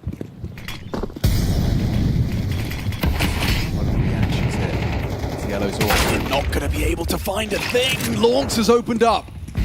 Oh, and then Demon swings in. Krabeni onto Nota. It's all taken shape. The map 3 is so close, so tantalizingly close, and Ancient is required. What a series we have on our hands. We're going to that third map. It is so close with these teams. Just to remind you, at halftime, 10-2. And PARIVISION completes this incredible comeback. There was definitely moments there, Pimp, where we were starting to think, you know what, James is the king of overtime. It's going to happen. Yeah, that's what it felt like. I think the foundation for the victory, obviously, for FUT was late in the first half. A very strong CT side getting up to, was it 8-0, 9-0, really putting in the work and doing the job right here. I will say that second half, that was worrying me a little bit. I know they end up getting 3 T rounds, which is what they needed in order to win the game. One of them was a Deagle/Tech9 force buy that they never should have won. The second one was James missing a sitter, and then the entire round unfolded in a very unfortunate way. And then the last round, fair enough, that's the first proper round of Counter-Strike you win. So in terms of talking about where you found your win, first half, that's where they laid the foundation, because that second half was not looking great for FUT. Yeah, I mean, resilience and holding your nerve is definitely a concern right now for FUT, right? I mean, they blew a 12-3 lead earlier in this tournament in this very situation, and while they were able to jump up to 10-0 and it looked like they were going to close this thing quickly, it started to kind of probably creep back into their minds, and it's only going to be more magnified when you know what the stakes are. You know, again, Lonks is a victory away from getting to be in front of that home crowd in a couple of days, and I'm sure this team wants it for them as well. And it's like when, you know, going gets tough and you start getting slowed down, your initial plays aren't working. It's about being able to dig deep and find big moments. And Lonks has really been kind of the guy firing off for them. I mean, he's not normally considered their star player. Normally that's guys like Demon and Juice, but he has really been popping off here in Cluj. Let's break down what we saw from FUT. It was obviously their map pick. What did we like and what did we not like? I mean, we spoke about it coming into it, right? The CT side, it's always proactive. It's always the willingness to fight. I spoke about the dynamic in the game that could be PARIVISION try to drag out the tempo a bit of the game. I think FUT found a good middle ground, not being too aggressive, not being too eager to find the fights early on, but sort of waiting for PARIVISION to come to them and then actually shut them down. Then you spice in a couple of proactive moves, a couple of aggressive moves on the CT side where they denied map control, where they gained information so they could, I wouldn't say gamble stack because that wouldn't be fair, but so they could stack the bomb sites and call the rotations in time. It did feel like they were outplaying PARIVISION and basically outcalling Jame in the first 8 or 9 rounds, but as I said, second half was a different story. Second half was definitely a tough one, right? I mean, again, this is a situation where they have such a big lead defensively. You know that they have a pretty varied attacking side. Usually when you watch them play Mirage, again, they're a team that can switch between different, default mid-control variations. They can throw in the fast-paced executes. They can throw in the high-utility set pieces. And they have plenty of riflers who are confident taking duels. But what you really kind of saw there in the middle of the second half was they were just really struggling to get off the starting line. And it really did take, as Jacob kind of already mentioned, winning a crazy deco round, but then immediately getting resets and then your economy's kind of washed for a while. But once their economy kind of started to get back in order, we had a situation where Lonks was able to have a couple of really big rounds. And that final round was just a textbook convincing round. Luckily, they didn't let this thing get too scary, like an overtime, but still scarier than you want it to be, right? I mean, when you're up 10-2, you kind of want to close out the game, 13-6, 13-7 is probably what you're hoping for. So to see it, get dangerously close is, not rough, but again, Lonks just all over the map, making things happen. Yeah, I just want to give credit to him. Look at that chart right there. You look at 4 rounds with a triple kill in the span of 8.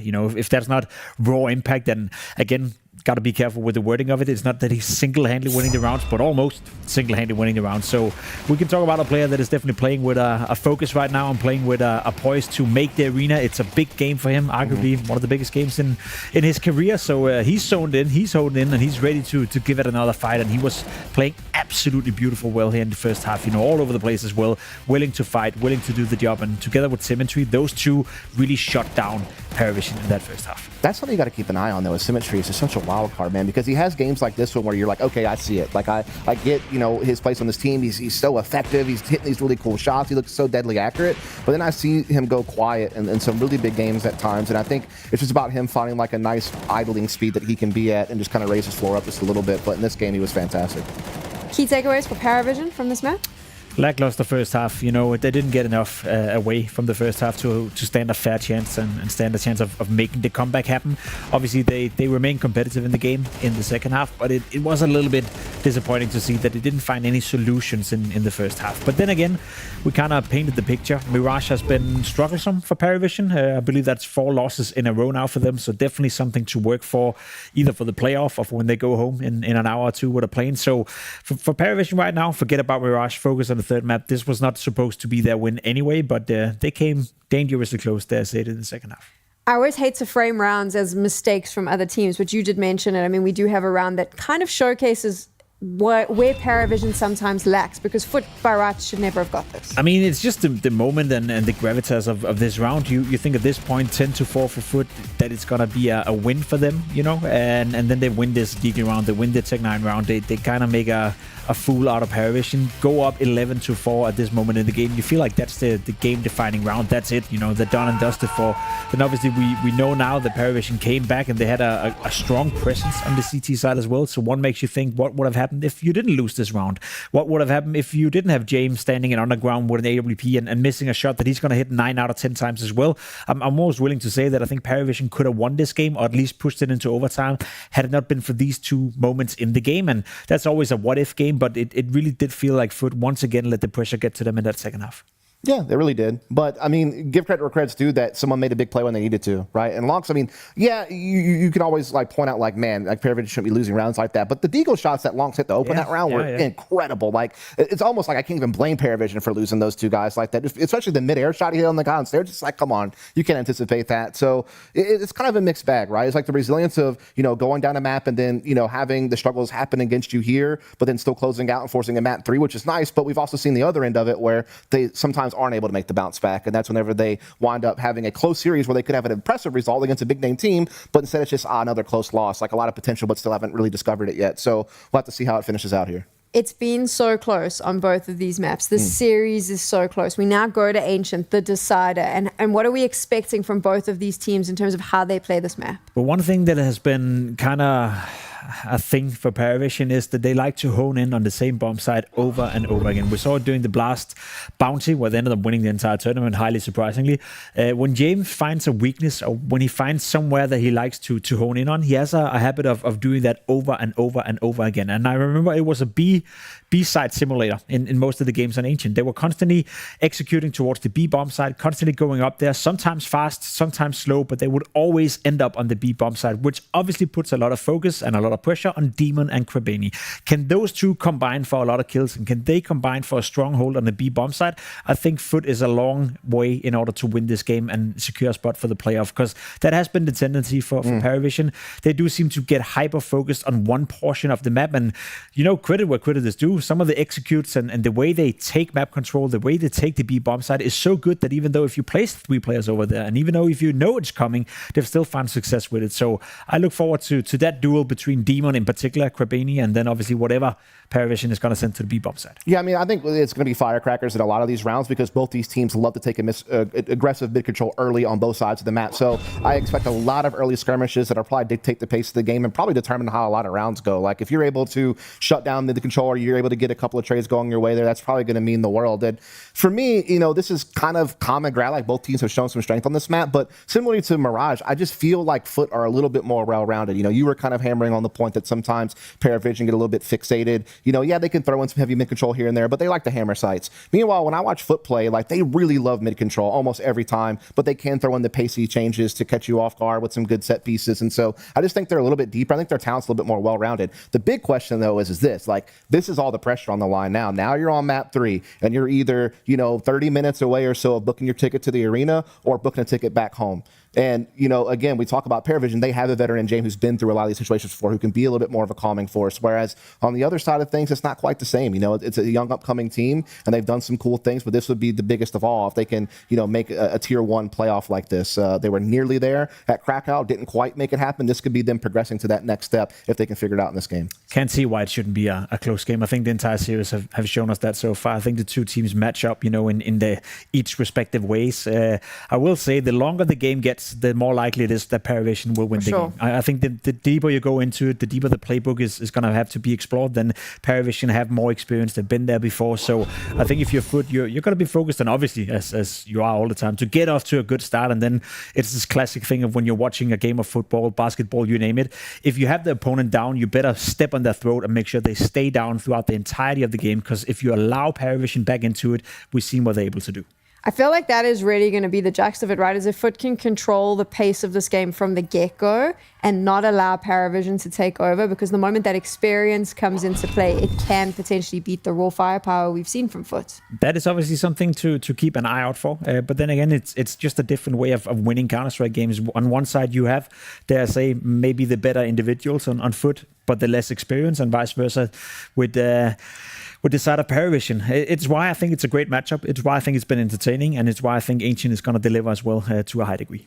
Yeah, I'm really hoping for the same thing here. I just hope that they go out on their own terms either way. I don't want to see FUT get, a little bit too timid and start playing not to lose. I want to see them bring that fiery Counter-Strike that they're known for, because that's what has brought them success in the past, and they can bring it here again today. Fiery Counter-Strike. That's what we love to see, and we always get to see it at the majors. And if you love fiery Counter-Strike, don't forget that you can register for the pre-sale notification for tickets for the Singapore major. What that means is that you are going to get an email when those tickets go live, and you can be one of the first fans to get in there, book your tickets, and make sure that you don't miss out on the action at the end of the year. So go do that real quick fast. There was the QR code on your screen. We're going to take a break. We're going to Ancients, and it will decide who moves into the arena. Will it be FUT or PARIVISION? We don't know the answer to that, but what we do know is we're going to have some fiery CS on the line.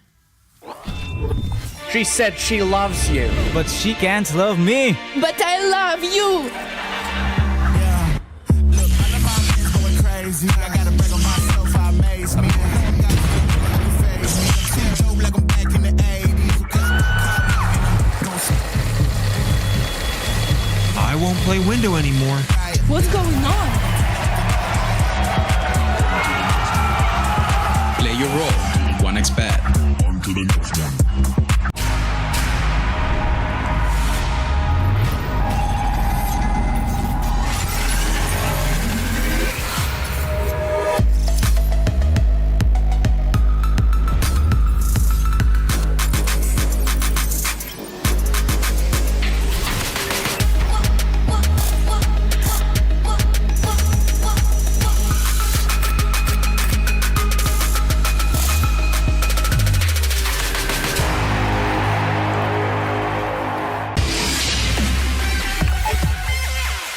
human body was built to move.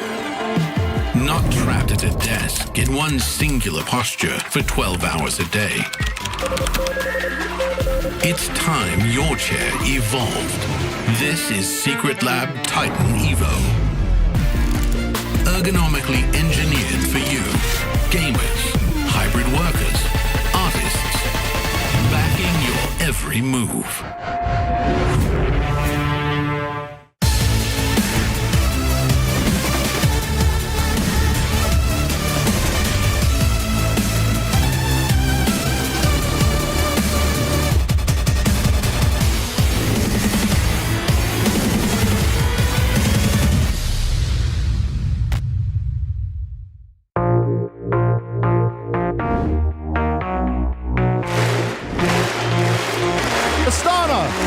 Are you ready?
Nice. Oh, man. Yes, Lonks, one of the two Romanians who are still in the competition, but they're both going to be playing for that final couple of spots. And we go to a third map here in this battle of FUT versus PARIVISION. Man, I need to speak to him. I need to ask him for some vocal training or whatever he's doing, because how is he not losing his voice? He's got some consistent decibels. It's the young man buff. It's 20 years of age. You can put your body through the ringer, That's and it recovers the next day. It bounces back. Yeah, so someone who has been bouncing back in series after series is PARIVISION. They have played, well, they're about to play their 15th map, which means they played 3 maps in every single best of 3, and they played every day because they're in the 2-2 game. But that's kind of that's what they want to do. Yeah, hey, they love, if we get them in the interviews, what do you like doing? Playing Counter-Strike. All right, well, you're playing Counter-Strike. You'll play plenty. Yeah, and because these last couple of series for you have been, well, an awful lot of CS. There's been overtimes, there's been close matches. The FURIA game is one that many people remember from last night. So what do we have to look forward to on our third map? I think it's the perfect map for a team like FUT. Right, explain. Because they have these individuals who can just have these patches of multi-kills, and I think Ancient, especially if you play it in the Primo Pug style, you win B lane, you win mid control every time. You're jumping up, you're fighting. Yeah, that's when I think you can get the absolute most out of these pieces. We are getting an A execute, and it is just Jugs here. It's 3-1 in the pistol department in favor of FUT. FUT very proficient on these pistol rounds. Straight from Jugs. Doesn't hit it. Going to the site. Utility deployed well and buys them access to the site. Now retake is on. Julgarest is on the retake with no kit available. Does this even look possible? It does when he's hitting shots like that. Nota and Jane watching from the sidelines. Belgian up fights for Temple, makes it his own, and now Ziello's ready for you. Symmetry pre-aiming for the Temple fight, but he's already out on Brokey. fake defuse, distracts him for a moment. Belchanox had a great pistol there. That's just between the two of them. Cielo and Belchanox with all 5. PARIVISION get themselves pistol number 2. Hey, you think with those shots from Jugs, they're well in for that retake, but nobody else being able to connect the dots. Let's see, the force by Jugs has come straight in with the auto shotty.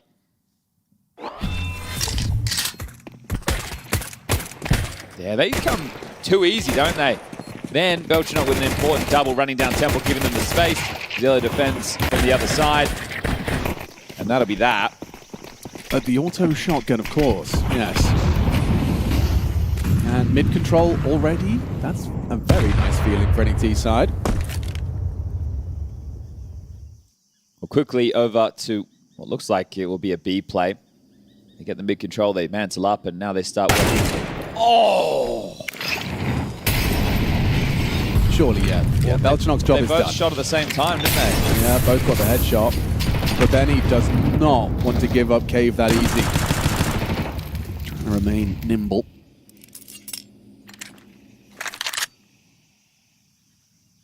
It just got from hard to harder. James, at least through the smoke. Might catch the timing. You know what? They're faffing around with catch nades the and timing. bomb. You could.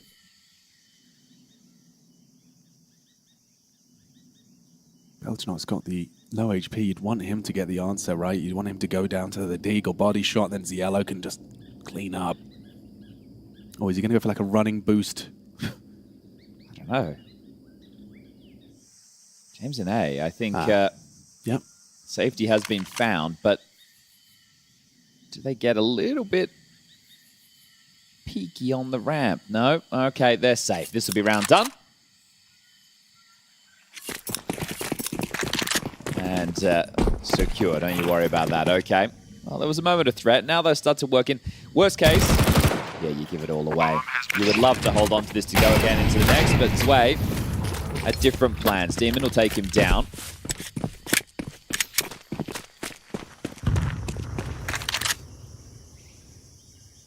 If you are able to get an upgrade of a pistol for Jugs, then everyone can be sitting pretty into the next round. What's he got on his sidearm?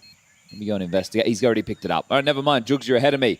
He's already got the 5.7 with him, so as long as these 3 stay alive... Where would you put the pistol on the HUD, though? Where would you put it? That's right, I'm in game. I'm cheating. Oh. Like next to the Kev, a little one, or like under the name by the cache? I don't know. I'm trying to find a space for it. I think 95% of the time. It doesn't matter. Yeah. But that 5. So they are able to drop 2 pistols over because of the MP7 pickup. That means that Symmetry and Krabeni will both have weapons to work with. So this is not bad. They can try their hand again, but simple stuff from PARIVISION. Establish mid-control, make sure there's no B lane push. James searches A, and you find the finish. This time, it looks extremely B-centric, with all 5 straight over towards the doors.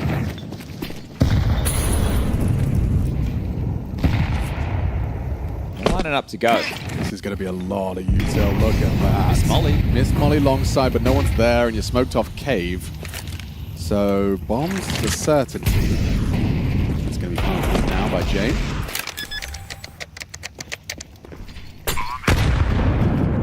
Will the auto shotgun get a fire? It isn't even shot yet. No. Is it for fine anyway, damage right? now? What do you do? Well, you play for damage, I think. See how much you can limit them to.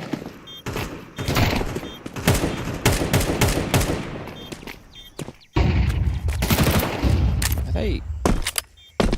I've never seen that MP7 skin. I'm surprised that they're not even giving this one a look for damage, really. Over towards spawn, so maybe they'll pipe through. Yeah, okay, they are going to fight.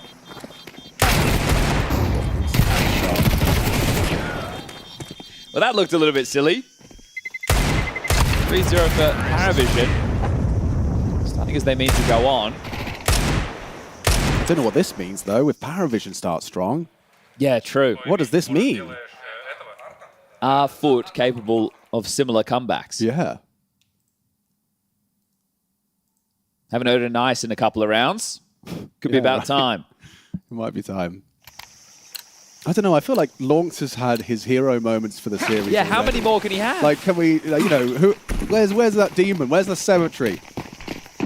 Where's that? Jugs D. Take a lot more damage, get this big control. Ooh, and for the second rally of flashes, they're expecting the CTs to come through, but we'll get the space. Very wounded. Even on the jump spot. Smoke to block. Benny in cave. They're up. You heard the commitment of Sway, but backed away with the block smoke does its job.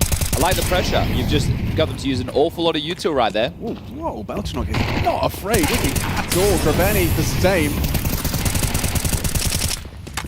Opening kill found. Belchenok sidelined. Right, easy headshot removing. Crucial piece. Lonks down and out. Empty hands for a third round now. There's Krabeni. Swings on in. Massive output from him. Couldn't get the deagle out in time. Ooh, doesn't finish off onto Cielo. Still looking like they're set to collect, though. Hold up. They think he's still in cave. They think he's still in cave. Just got him. Okay. There it is. Add that to the montage. Right when the doctor ordered it, you get a Lonks nice. I prescribe you 13 nices today. He won't have his voice left to talk to the fans if they end up qualifying for the arena. Thank you very much, man. Really appreciate the support. It's great for you to be here.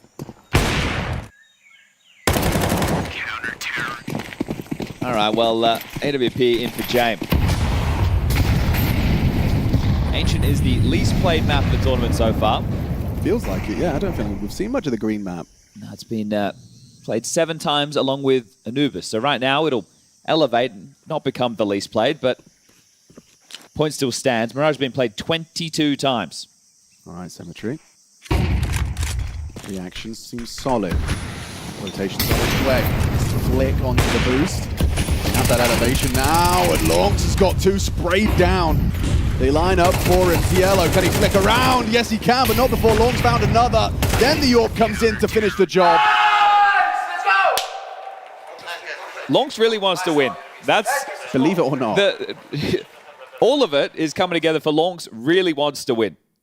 Can do it for Lonks. Honestly. It's Homer Simpson sitting at the... He is Maggie right now. Yeah.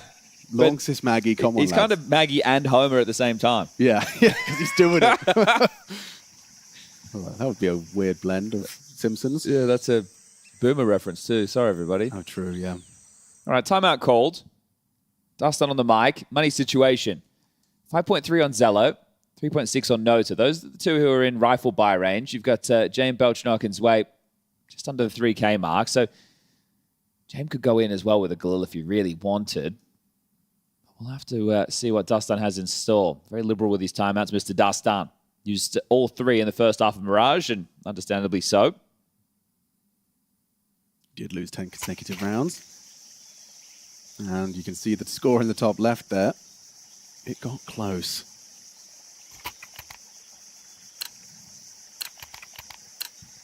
All right, then, let's see what we got. They've had a little bit of trouble with these rounds. They you know, we've seen them lose maybe the first 2 kills, then they piece back together at 3-5. That is, that's an invitation. Oh, man, that looked like it should have done more damage.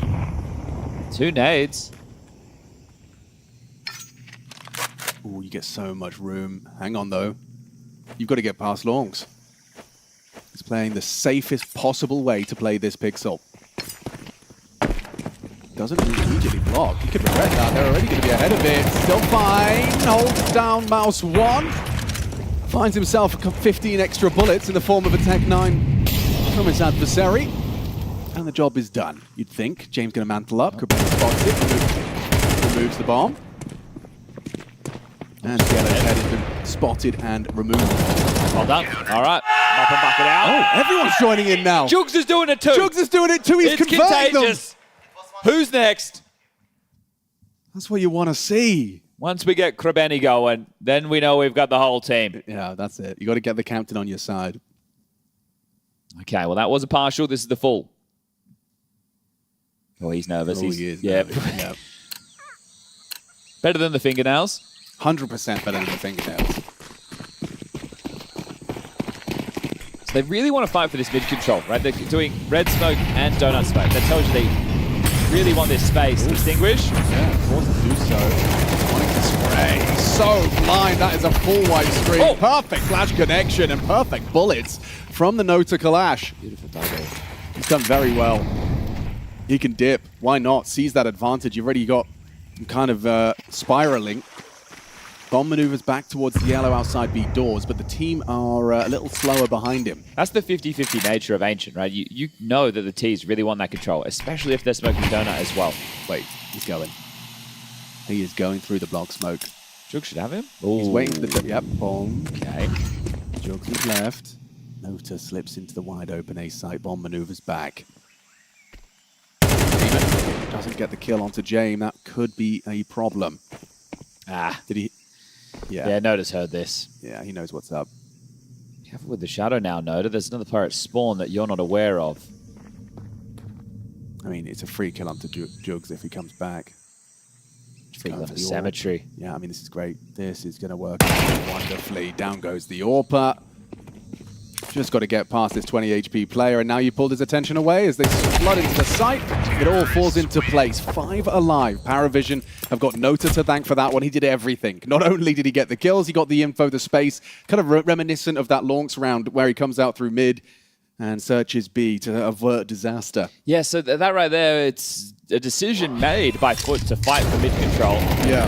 Knowing with the tells of the Yuto, it's likely P-Vision are coming. And what happens in this scenario is, who's got the better flashes? Right?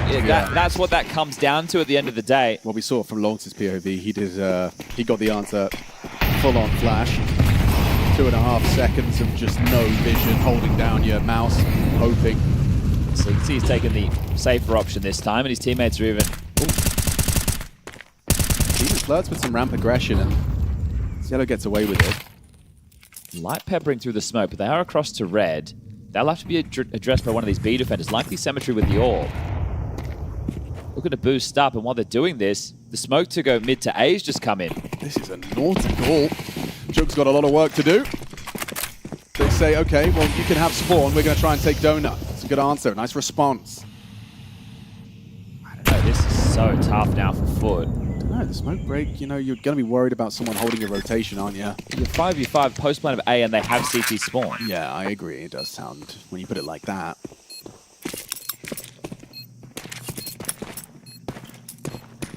And now that clock is in your favor. Every passing second, the chances for FUT fade. Bonks has the kit. Last bit of your util. Demon has a smoke. Molotovs. Bomb already half gone. Now Nota twists the knife with a headshot onto their captain. They're losing their grip. Demon one back. Plenty of bodies here. Jugs catches the back turn of Zway. Got to get out of there. This is a 5th on the T side. And one hell of an access point into A. One hell of an approach. Jame distracts, Belchernot catches him, takes that gun away, just the AWP save through. Yeah, that's a problem. They're not expecting that type of a play at all, right? They have no vision on middle, but they're too worried. There's conditioning early with some of those B plays. They're staying focused to see if they can find a B pick. And they don't have info. And that's a tough one on that retake. It wasn't very connected. They had lost a lot of real estate. There was so much stuff to worry about as far as the clears were concerned. That was always going to be hard. So saved AWP. Everybody roughly around 2K, 2,400 into the next. That's going to see yourself into the buy. So surely take the save with the AWP in play and then bring out the rifles. And that means PARIVISION are likely going to find themselves 6. So having a strong T half right now. Winning their second pistol of the series and setting them up nicely.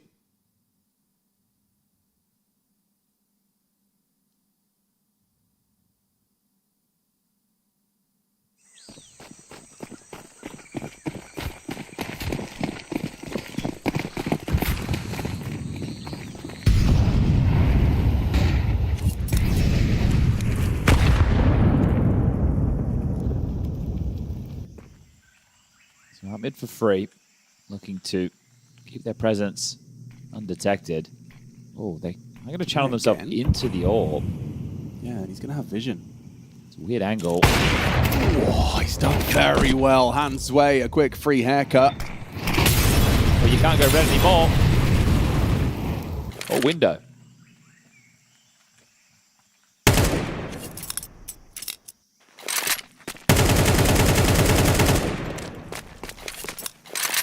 This is pushing them into the stack. Yeah, it's just USPs though, and a clean headshot from Nota gets them access through Cave. Lonks has got a P250. It's better than a USP. Up close as well. Nice from Cemetery. Still in the right place as well. Now Lonks needs that headshot he provides. Getting uncomfortable. Cemetery finds himself a third. That saved AWP has saved them. Just Yellow, the last man, and they know he's typically waiting around the ramp. Has he gotten off to a scavenge second AWP for Demon? Cave's shut down. Who's covering this? Cemetery's backside exposed. Now ready for the long. Jugs tucks in. 24 and counting. Perfect. Patience prevails. Jugs closes it down, but Cemetery has done an awful lot of hard work there. Yeah, I love the measure from him, understanding that if he doesn't make a play, he's going to be behind the execute. Comes through the short smoke, and if he doesn't do that, there's no way they're going to be able to contribute. Lonks does a great job with the P250, gets good output on his investment, but Cemetery is the hero of that. We were talking about who else is going to come and join Lonks. He was the man that got them across the line there on Mirage. It's going to need more pieces of FUT having to fire themselves up and be accounting for the impact in this one, because... Not an easy shot to hit on the opening as well. No, not at all. For the play that was coming his way, to be stuck that side, you could easily just be stifled by utility. So he gets a bit of a banger. You catch it here in the replay. Comes up, just the tip of the head. A big shot to hit on his way. And this, playing through the smoke, dips back in. And great work from him as 1v3 is shut down by Jugs. The PARIVISION timeout. Another opportunity to discuss. I feel like mids, they're going to give it to you. I didn't mind them. He said you should be taking it. Right? The play is fine. It's just Cemetery went off. This time he's got vision, and it's a different story. Does win out versus Belchenok. Nota providing the equalizer. And good space taking from Krabeni here. There's 3 outside the door. He has another smoke that he could lob in. It's fading now, so he's going to tuck in. I always find it very risky to hang around in lane. You know that if the T's didn't have that space, when they come back, they're going to be diligent on the clears. So he can't stay too static. Needs to make sure he's dynamic with the way he plays this. The longer he holds onto the smoke, the better. A-main's just been blocked. And this is that diligence you're talking about. James. Benny goes wide enough, does confirm James return to B. Pulls Jugs away, out of position. It's just going to be Cemetery's all here. Doesn't matter if he finds the first. Never mind the first. How about 2? Takes down Sway. Yellow, number 3. Cemetery hits his stride. Map 3. All right, well, this one's done. James just has to reside himself now. Is looking to tie things up 5-5. A nice patch of kills from Cemetery. And they handle this one. Oh, hello. They're going to run at you, James. This is his favorite mini game. Well, do they try and take him after time? We saw them do that on Mirage. Oh, Demon ahead of the play. Should have had that one dead to rights. Surely he knows he's a dead man now. I think James is... this is horrible. Do you want to run at them? Or are you just Look, if he goes down right now, it's $100. Okay. If they had waited, James would be in the hurt locker. Either way, only 2 rounds left, so it has to be an eco now and then a gun round for the final. This was looking like PARIVISION were going to win out the half. Yeah, especially with the way they got that pistol going. This is tough to get back into now for them. You can see the finance on screen. They have to respect this. And great work from Cemetery again. This time, it's not a crazy play being made. It's him holding his line and delivering exactly as you need to.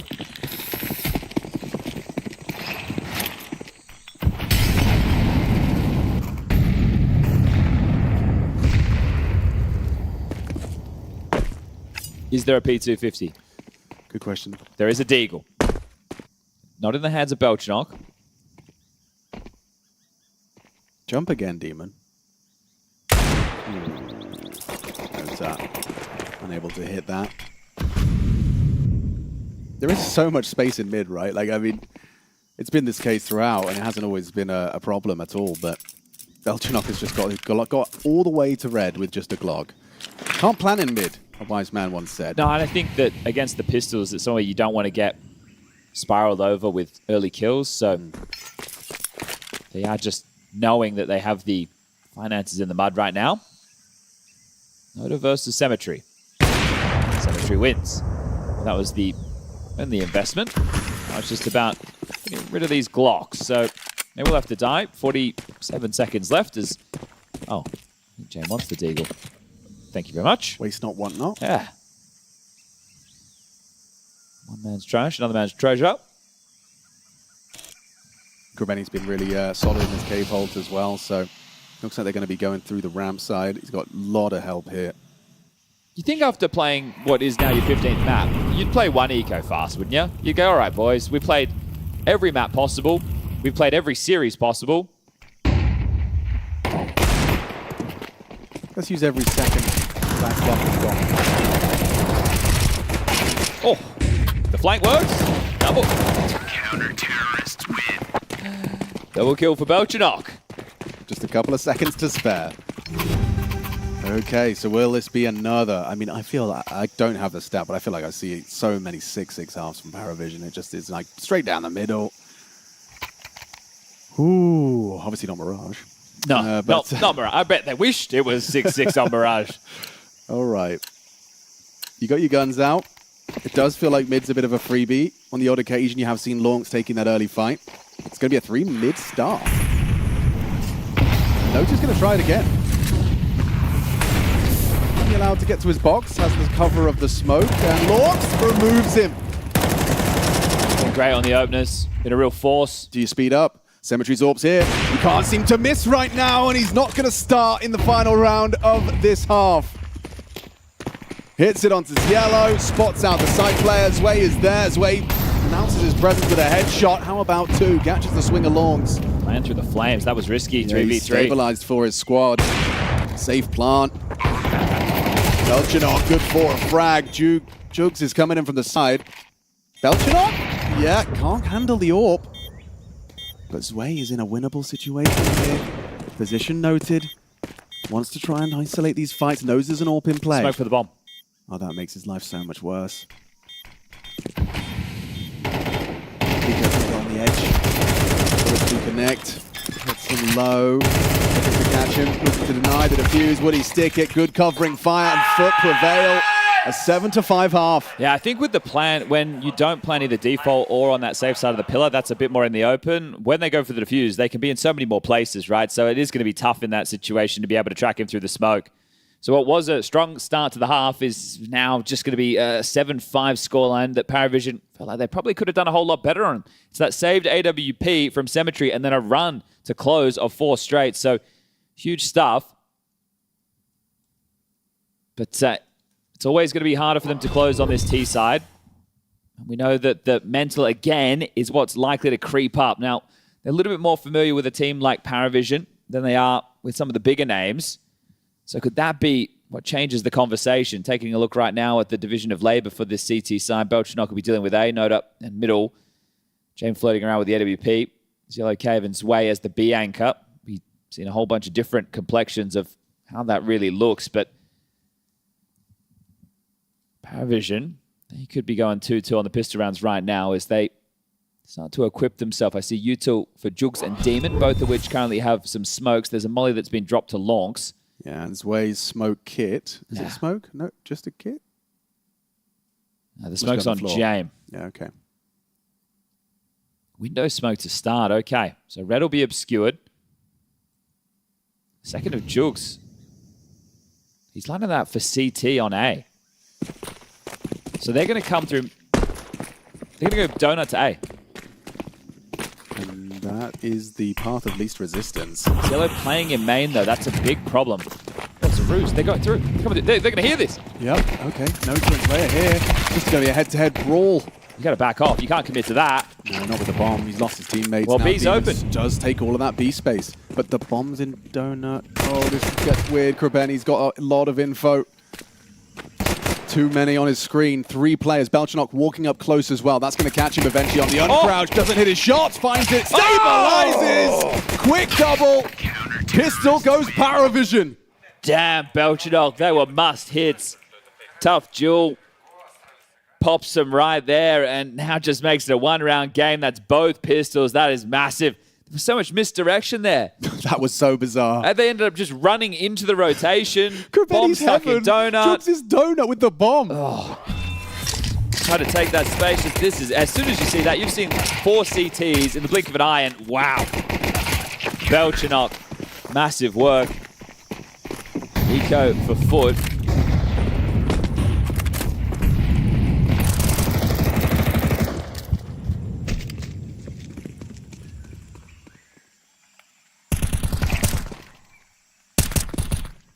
Now the eco will be noted.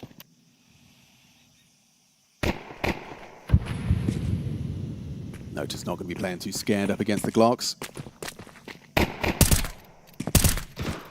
Especially not when he hears the chirping of the change between the burst. It's a ding for his trouble, but... Oh wait, the bombs they made. They're really hoping they get a something here that would force the rotation out of Jame, but this is Jame we're talking about. Right.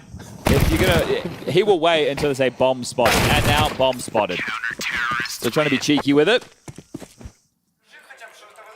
And smiles creeping on the faces of some PARIVISION players now. Understandably doubtful of FUT's capacity to close on the T side. Yeah, this is going to be tough, isn't it? But this is where I think the map lends it to themselves to be able to get away with a couple of faster plays and more explosive plays where it's a 50-50 duel that maybe they feel is 75 in their favor. Ever since you told me about their, don't care about helmets, it blows my mind. Yeah. Okay, someone went back and bought one. It is just going to be Symmetry without it. But you're up against SMGs, M4s, boys. Keep your head protected. James here, he's going to block this. This will stall him out unless they extinguish. Oh, they're just going to run through. Bad. On the flanks, it doesn't matter. The AWP was posted. Demon down. Space taken. Symmetry's got that bomb. Jame from the temple side looking to regain control. Rotation swift. Wow. Great headshot. What's your post plan? You're going to have to fight for donut. You need something. That's what Belchinok's ready for, though. Jumping through together. He holds down mouse one. Good trade from Symmetry. Temple, not an ideal avenue for the retake. Some smoke. Not sure about that.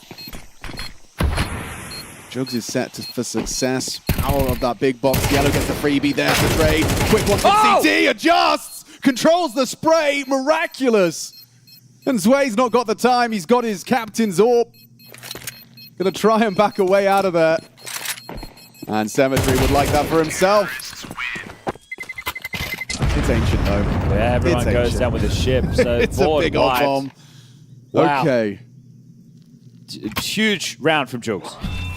This patch of kills is insane. The second one, yeah, but it's the spray that he holds down, right? So this is the first onto Jame. Then he's fading a little bit, sure, but he's communicated it's open. This one.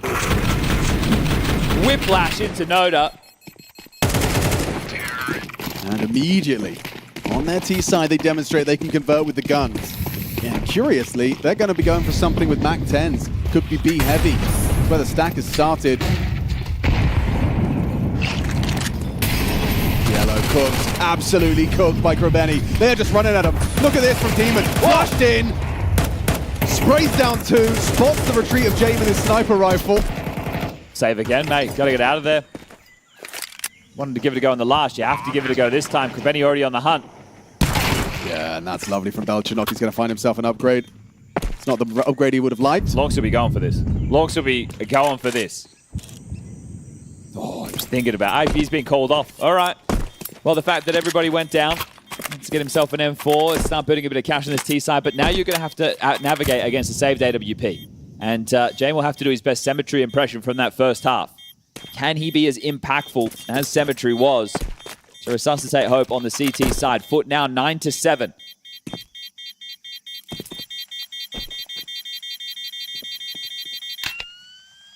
This is where you have them, look, maybe not right where you want them because of the saves. Belchinok can drop the Mac 10 or the 5.7, so there are going to be some upgrades across the board alongside of this AWP. But you are still in the advantageous position to win this to get to 10 before the guns come out again. So this is what should be considered a gimme. It's going to be tough, it's going to be labored, but this has to be your 10th round now, FUT, if you want to be securing this map of play. James starts the York B.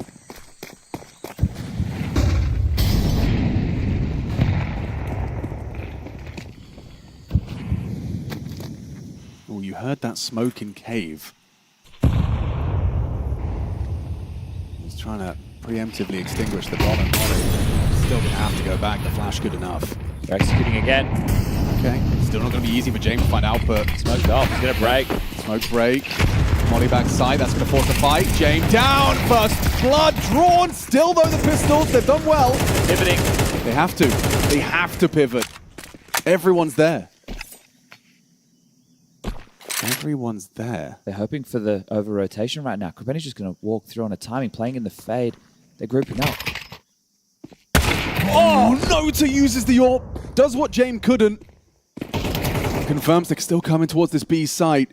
It was only a couple of pistols and an AWP. Now difficult. Symmetry and Jugs. Bait the shot. Chase the frag. Chase the frag. Hit the shot. Gets them both down. Belchanok, if you walk through that smoke. Symmetry's got the bomb. Can't. What? Panic. With the keyboard. Oh, still wins out versus Way. Impact and on impact from Jugs. Belchanok's close. Undetected. This is where the MAC-10 could actually be enough. It could be the perfect weapon. Good range for it. He knows what's up. He knows what's up. Here's the player on ramp and actually just going to walk up towards him. Clear him out. Has he got time for this kind of play? Makes noise. Jumping around the corner. Does make it into the 1v1. Finds an upgrade, but it's all about this low HP. And a 10-second defuse for Belchanok. Does he really want to call the bluff? Surely you go for the wall bang. 5, 4, 3, 2. No. No. Not the 10-second defuse. Belchanok, so cool under the pressure. Pulls it off, and that's got to be a timeout straight away from FUT. Just piece your sanity back together. Jugs with a heroic effort to try and win that round out. I mean, the little details, bait in the shadow, swinging in. He was doing it all. And you just roll the dice, right? That's a coin toss on the B execute, right? Yeah. They're thinking if we just smoke short, long, we remove the AWP from play, we use good Molly's sight, and we flash, the idea that we're going to get killed at range is removed. And James, the first kill. How's Nota killed? It's just the stack right there, and they're coming through the smoke up the ramp, right? So it's just point and shoot. And that is tough for FUT. This is where those doubts might start to creep in unless they can go back with one of their own. It should have been the 10th, or it could have been the 10th, as they look like they want to return to B. Yeah, they throw mid-util and then what? Swing out a Nota. Ziello ready to fire, lots of backs turn, they just line up. The beat grinder shreds them. Ball back there, never mind. Sway quick to the adjustment. Krabeni swing through the smoke, not good enough. PARIVISION 9-9. Yeah, back in the driver's seat now, it's an eco. Out of money, have to relent and give this one over, and the team who should have been on the double digits, this is what we're talking about. It's going to be a tough one down the stretch now.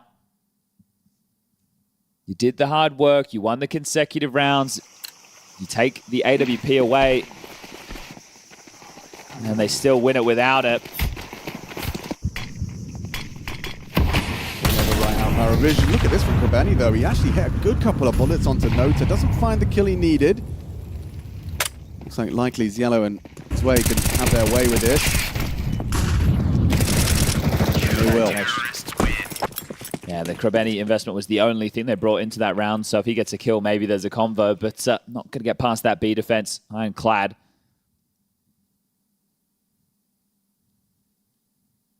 And this, you can't let a round like that linger, but it very easily can. Yeah, easier said than done. Especially with the finances now. So 2,900 going into the next. A bomb plant will go a long way. You're only got a handful more rounds to play with. So you either win this one to keep the conversation going, or PARIVISION are going to take over.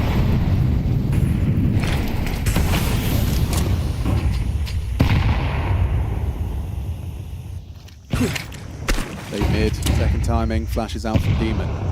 Rongs will go on the second flash. There's no such thing.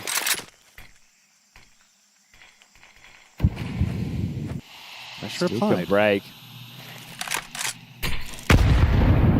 Doesn't actually get a perfect clear, but ooh, Zielo's feeling the pressure. Bit of damage.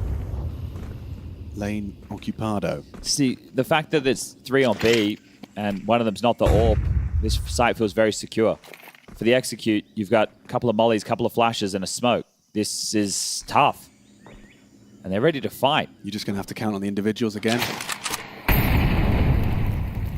You're hesitant around that incendiary. Are you crazy? Didn't expect it, didn't believe it, and I don't believe Longs has got another double. Could be the triple. Sway spotted out, getting hunted down by Cemetery. And they'll breach. Been a little bit quieter in this map, hasn't he? But still, Longs with the opening kills. That first one coming for free, but the second stuck in the cave choke point. Maybe you get mowed down for a multi. Longs removes that possibility. What's the explanation for Zielo? Do you think because he didn't hear anything on that incendiary, kind of operate under an assumption? I don't know. I can't piece that together for you at all. Okay, that was bizarre. You're swinging around a corner with a nade in your hands. Yeah.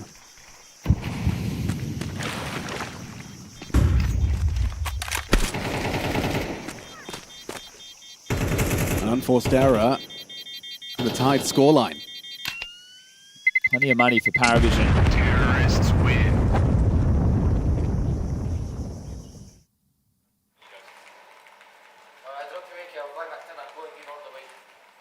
Oh, okay.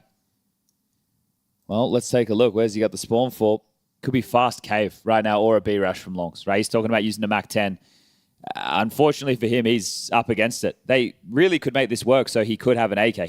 He does not need to operate with a MAC-10, right? This is a situation where he can have a rifle, and maybe it's a good thing this 30-second timeout's being called.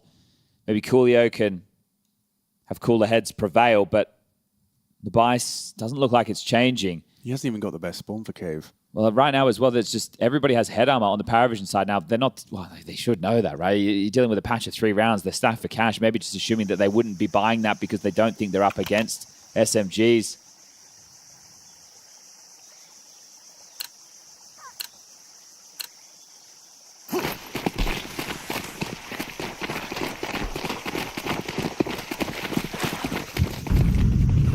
Here goes nothing.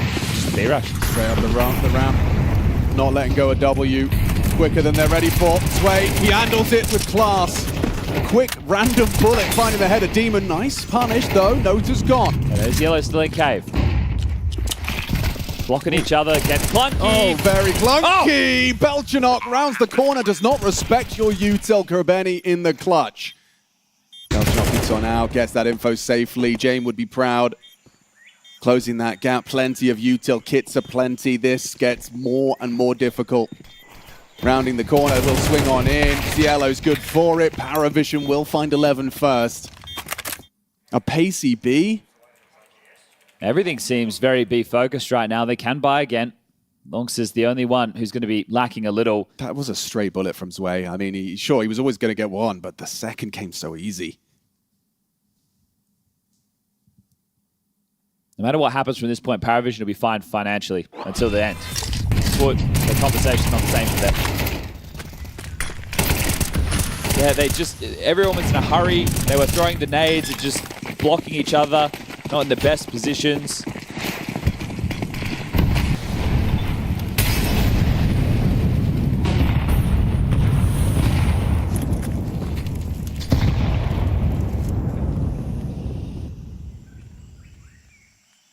Poking out the smoke. Poking out the smoke. Belchanok will profit.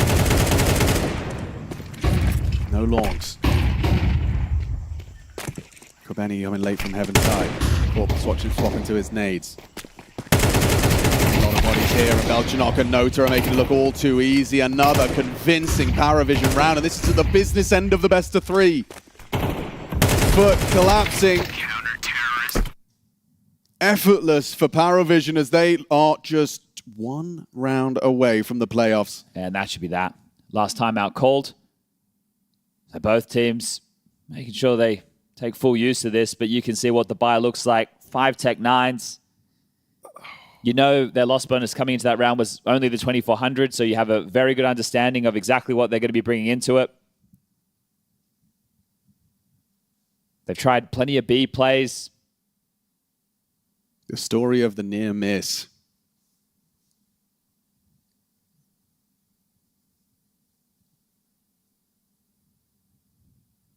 Those last 2 rounds, I mean, PARIVISION can't believe they didn't really feel like they had to do much. The fight, the win came to them.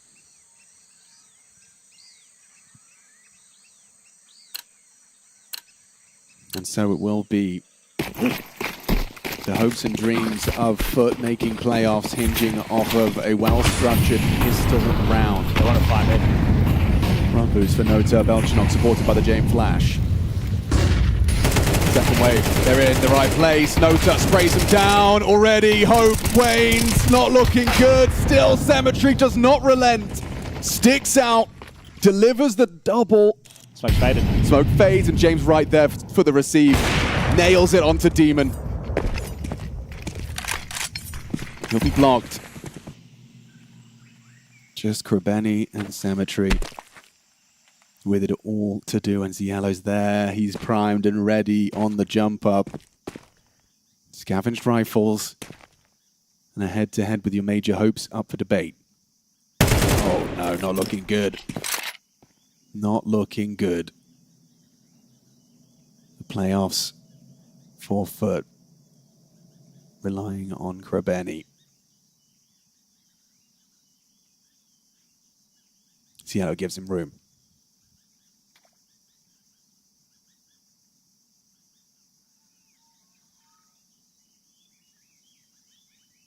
He needs to find a fight here. Zielo's not giving it to him. He'll have to take it by force. He's got the time to do this. Zielo not looking the right way. Krabeni to isolate. Okay, Hectic on the spray gets it done. James quicker than he's ready for. He's going to have his back turned. James to take the PARIVISION boys to playoffs, and that's the end of the FUT journey. An intense 3-map affair. PARIVISION take it. Playoffs secure for Cluj-Napoca. So close, so fun to watch. James and his boys going through to the arena. He has secured that playoff spot. PARIVISION deserves it, and we will talk about how they got there as well. But I do want to take a moment for anyone watching at home who must feel some heartbreak for FUT. And I think we would have felt the same if PARIVISION was on the other side, because they fought so hard in this series and tried so hard to make it work. Yeah, I think it's fair and square that PARIVISION ends up qualifying for the playoff. They were the better team, and you're rightfully saying that you can't help to feel a bit sad for the FUT guys. I think it's been such a wild journey they've been on from the beginning of the season. It's been a wild journey they've been on so far at this tournament, and I think in every single game they've played us, they've entertained us, they've shown us the promises, they've shown us obviously as well that there's still things they can work on in terms of experience, in terms of maturing as players, but overall it's been a great tournament by FUT. And unfortunately for them, it ends right here after a brave fight against what I consider to be a better team at the moment. Yeah, I mean, FUT was definitely, the story where the feelings are definitely hurt with Lonks, hoping to have a chance to play in front of his home crowd, being from this country. But, unfortunately, Counter-Strike doesn't care about your feelings. It's a game that is very cruel at times, and it's what you make of it. And, again, this was another map that was a hard-fought battle. It was very back and forth. I think it certainly hurt FUT. They got cold starts in both halves. And, in the second half, when they were able to rattle off a couple of T rounds when the guns were in their hands, they just weren't able to really capitalize on that. They started cracking and slipping, and, we saw big moments at times from them, but just kind of like we've seen in other games throughout from them, they just don't quite have the same grit that PARIVISION have to be able to hold their nerve in these tense situations. We've given them their flowers. Let's talk about our teams going to playoffs. They have taken one of only 2 spots remaining. PARIVISION, Jame.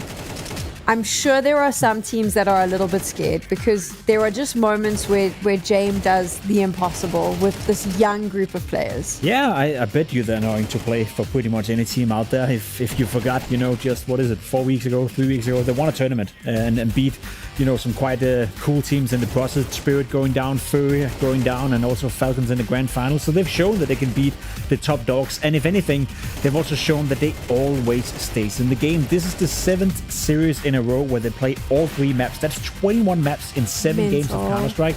All 5 so far at this very tournament has obviously also gone the way of of 3 maps. So it's a long, hard battle. It's always a team that stays within the game. And as I said, if you don't put them out early on, they'll always find a way to fight back. And whether that's resilience coming from Jame, whether that's resilience coming from Destin, whether that's the way they approach the game and play, or maybe we also have to have a conversation about Noda, Shello, and Sway, you know, being a bit more mature as players than we initially want to give them credit for. It is a fascinating story, and it's a fascinating way that they play Counter-Strike. Not always the most entertaining. You know, they have a habit of drawing out the pace sometimes and really putting their opponents to sleep. But in terms of the quality they show up with, definitely fair enough to then make another playoff here at a very stacked tournament, let's be honest. Yeah, I mean, I think the mission for PARIVISION was to prove that, you know, the bounty win was not some type of anomaly. You know, yeah, maybe they're not going to immediately win another tournament again against the best teams in the world, but they can prove that they belong at the top tier, that they belong as a consistent playoff contender. And that's what we really saw throughout, you know, this whole grind that you're kind of referring to, where they're playing all these maps and,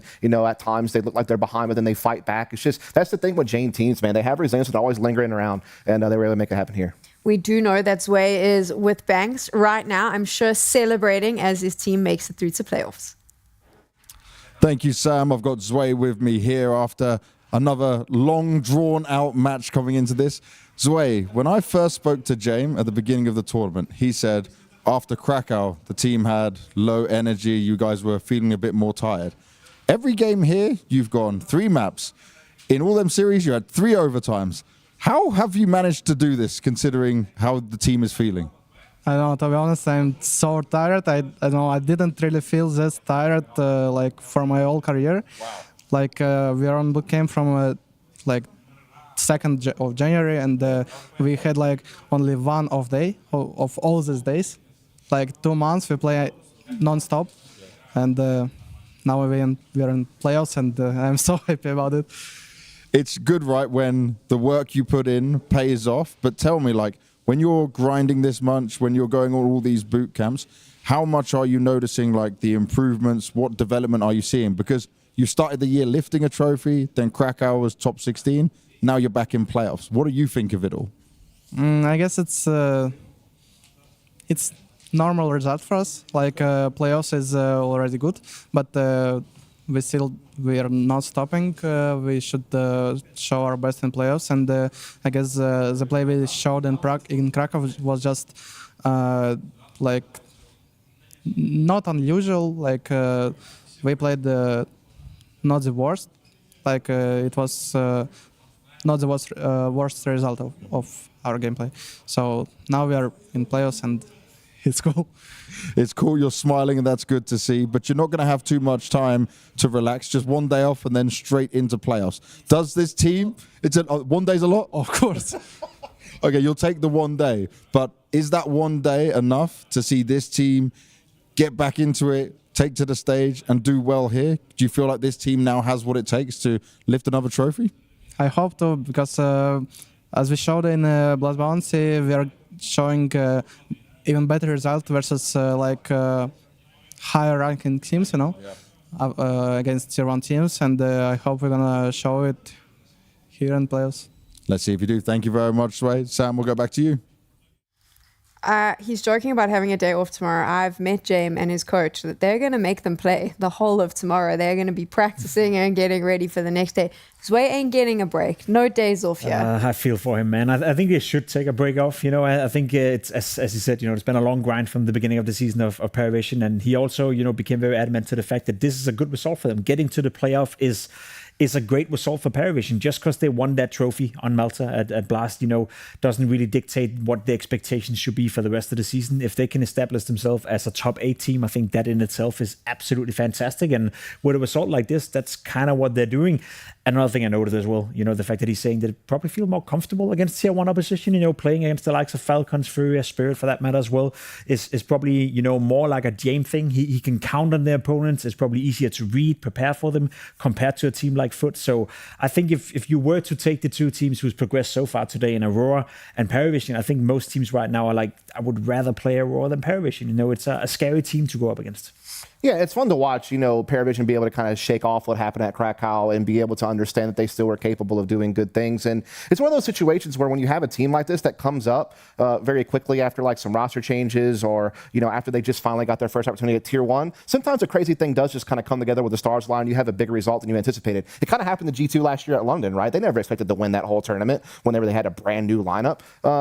But they were able to average out and still be like a top 10 team in the world. I think that's what PARIVISION kind of understands too, is like, yeah, winning the trophy was great and all, but we have to really set more realistic expectations, you know, for what we're going to be like consistently. But this goes a long way. Making another playoff, looking very competitive against top level teams. You have an additional opportunity whenever we get to the arena to maybe perhaps make a little bit of a run, and what that would mean to, you know, some of these young players and what it would mean for James. You know, a guy who has been there and done that many, many times, but kind of got almost cast away, I guess you could say, for a time. And now he's been able to find a way to grab a group of players that, you know, believe in his system and what he wants to do, him and his coach. And they've been able to, you know, be very crafty and make themselves playoff contenders. I do believe Dustin had a conversation on Banks' podcast during the major where he felt very strongly that this lineup is a lineup that will contend for the #1 spot in the world this year. And I'm paraphrasing, but he felt really strongly about this young team, and I know James feels the same. Do we see glimpses of that, or is it too soon to tell? It's hard to say no, because they did win a trophy in the beginning of the season, but in all honesty, no. It's not a team that I see having the qualities to be contesting to be the best in the world, let alone a top 3 team on a stable basis. I think we see certain, you know, great things. The foundation is definitely there, the way they play together, the way they're able to drag out the game, stay in them, show resilience. There's a lot of qualities within PARIVISION, but there's not a single player within that team that I consider to be a top 20 candidate as individual players, and that's kind of what you need when you're going up against the MOUZ, the MongolZ, and the Cybus of the world. Careful, Pimp. I've been here with you before. I've watched you say something about Navi, and it didn't work out well for you after. Kind of did, actually. Yeah. Now it did, like years later. Okay. 6 months after. Spot on. Fair. We do have to say goodbye to FUT, a team that has excited everyone during this event, and a team that I think we will be seeing a lot more of as the season progresses. Banks is with them now to say goodbye. Thank you, Sam. Yes, and I completely agree with you. FUT is a very exciting team, one to look at in a positive light. I know right now it hurts, mate. I'm sorry for the loss. And for you, right, how much more crushing is it just because of where we are, right? And the dreams of playing in front of a Romanian crowd, like you told me on day one? I mean, to be honest, for me personally, it's a bit crushing. Like, I think this really was the first time I actually cried, right, after losing a tournament. But yeah, I mean, we did good, you know. Like, even now I'm trying to be sad, but I still can't. We had a very good run. It's tough. But yeah, I think we had an amazing run. And yeah, I don't know. Let's look at this then, right? Because I don't want to make you delve on these emotions more deeply with it. Let's focus on the positives. You guys are right now grinding as a team. You seem very well together. There's the experience you guys need to gain. How important have these events been, and what can you see in these games where you are growing as a team now, especially you fitting into the team where there's 4 players that played a long time with each other? I mean, for sure actually in the near future, right? I think we'll do much better. Like, these games are like a pain in the ass. But yeah, we just have to go through it, you know? As I told them, like, this is just the beginning. Even for me, again, it's a new beginning. So yeah, we just need to be positive, you know, keep our head up and just go on. That's life. You can't do much about it, right? But of course, I'm sad because, again, I feel we had every game, but we threw it away again. But yeah, we just need to learn from it. That's it. And lastly, there's a lot of Romanians watching on Jaxie's stream. There's the Romanian staff here as well. Anything you want to say to everyone at home watching, supporting you? I know they're big fans. Justice. I can't speak that much, you know, so my voice is fucked and I still have emotions, right? So I will keep it down.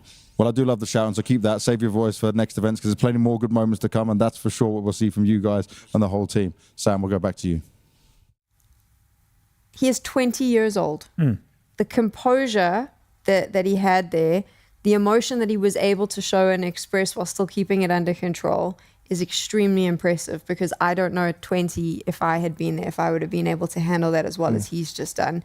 And I think he's 100% right. This is just the start for this team. And I do think we're going to see a lot more of them as the season progresses. It's so funny how the tone of how he conducts himself in an interview like that, when something that's so crushing has just happened, is reflected in how mature this team feels, even though they're so young. I mean, Pimp's mentioned it multiple times, and it's a very critical variable that the average age of this team is 19.2. You know, they are a very young squad, but we've also talked about how they feel like they play beyond their years sometimes. You know, in some of these games, even though they're playing against MOUZ Sports, they're playing against Aurora, they're playing against FURIA, you know, they're playing against these top-level teams, and yet they're able to still settle into the game and play proper Counter-Strike and look like a well-oiled machine in many of their games. Yeah, they might have some aggressive flair and elements to themselves, but they do so in a composed way. And so it's really cool to kind of see that reflected in how he kind of presents himself. And you can see the impact that he has on this team. He may not be the in-game leader, but he's the emotional heartbeat of this team in many ways. And you can see it, you know, so people may get annoyed by the screams, but those same things fuel his team and the confidence that they've really been able to show. And I think they have a lot to be proud of. They were very competitive in this tournament. They weren't even supposed to be here. They did make a good bit of noise with this opportunity. And I definitely think that they're a team we're going to be seeing, you know, definitely in competition, doing good things going forward. I think it's only fair to say that they're going to get better game by game. The more experience they get, the better they'll be able to handle things like we saw today as well, where sometimes in the game it does feel like they start to play not to lose, which is a classic thing to do when you're young and inexperienced at this stage. But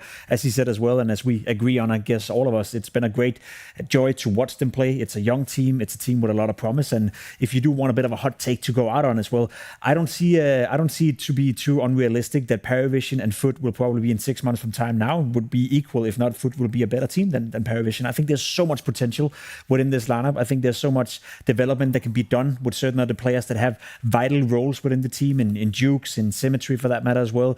Demon, who had a couple of banger games at this tournament. So in all honesty, I wouldn't be surprised if FUT is a household name that we're going to talk about for the entirety of 2026. And how awesome is it that you were here when that conversation started? This is something that I always appreciate as a fan of Counter-Strike. You get to watch the beginning and then you get to watch the growth as well. You also get to watch Na'Vi up against G2 to determine the final team to make the playoffs of PGL Cluj-Napoca. That is coming up in just a little bit. Richard Lewis will be in the chair with Yanko and Maui to bring you all the action. They'll be right back after this. Let's go, Imo. She said she loves you, but she can't love me. But I love you. Yeah. Look, I know my man's going crazy. I gotta brag on myself, I amaze me. Like I'm back in the 80s. I won't play window anymore. What's going on? Play your role. 1xBet. On to the next one.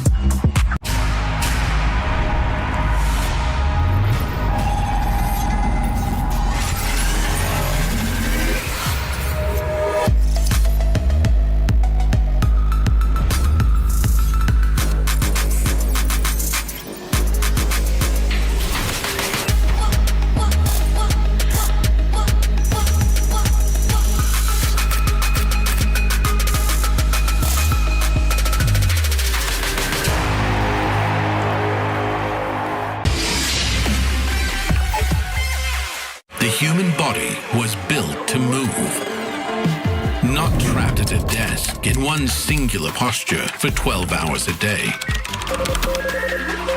It's time your chair evolved. This is Secret Lab Titan Evo. Ergonomically engineered for you, gamers, hybrid workers, artists, backing your every move.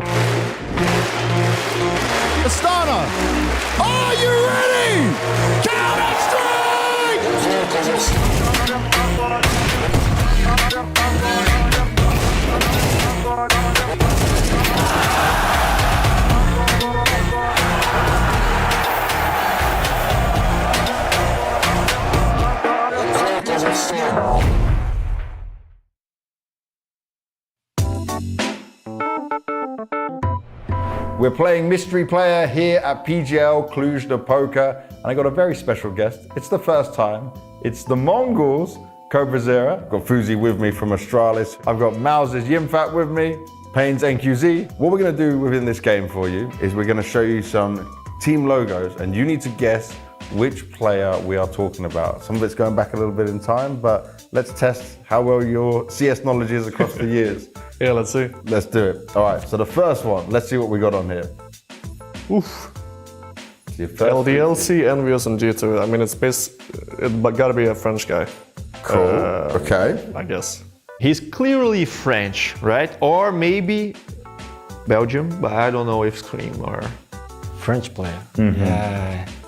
It's not Apex. All right, let's give him another logo. I need the hint. Give him a logo. It is Apex. It is Apex. I had no idea he played for G2. I'll probably guess, I don't remember if Apex played on LDLC. I know MV and G2 for sure, but LDLC, I don't know. I'll go with Apex. Well, let's guess Apex then. Boom. Boom. Correct. Let's go. Two French players. Zywoo and who? Apex? There we go. See? I get it. All right, let's go on to our second one and see what you're working with here. Ooh. So G2's still in there again. G2. Mm-hmm. It's from Finland. Finland. Mm-hmm. I'll go with Alexi B. What? Okay, that was quick. Alexi. Alexi B, that's the one. There we go. This is Alexi. It has to be Alexi. Boom! Yes. Is that Alexi B? Okay, you're nailing it right now. What made you think it was Alexi B just from looking at that? Like, I mean, when you see the ENCE logo or Okay. like think of ENCE, you think of the Finnish guys. Yeah, first, right?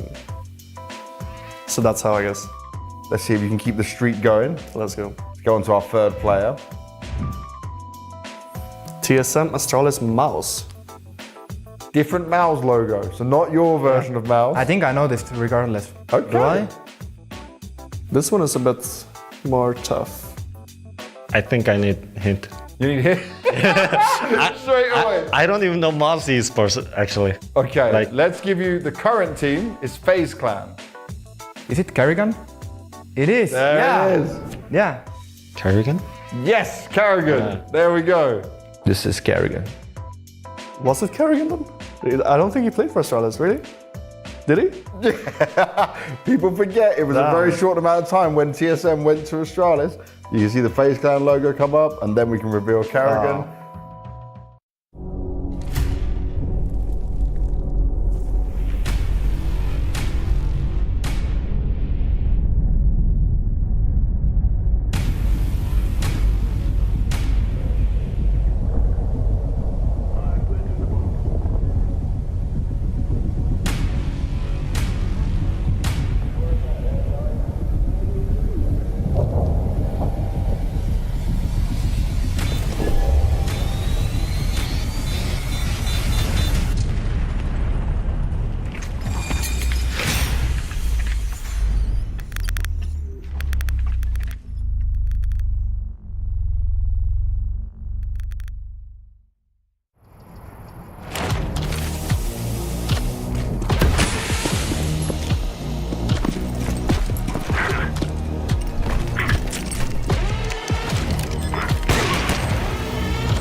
Yes, welcome back to PGL Cluj-Napoca, where we've got the last series of the day and indeed of the group stage. I'm your host, Richard Lewis. Joining me on the desk, of course, we have got the awesome pairing of Maui Snake, and because G2 are going to be playing, as is tradition, we bring in Yanko for that. He watches Falcons, he watches G2, that's where his friends play, he has to watch them suffer. It's a bit, we love it.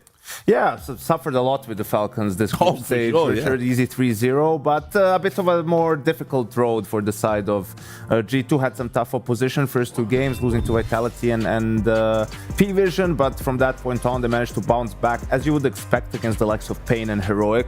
So this is really kind of comes down to this, right? Going up against Navi to secure their second playoffs in a row, potentially.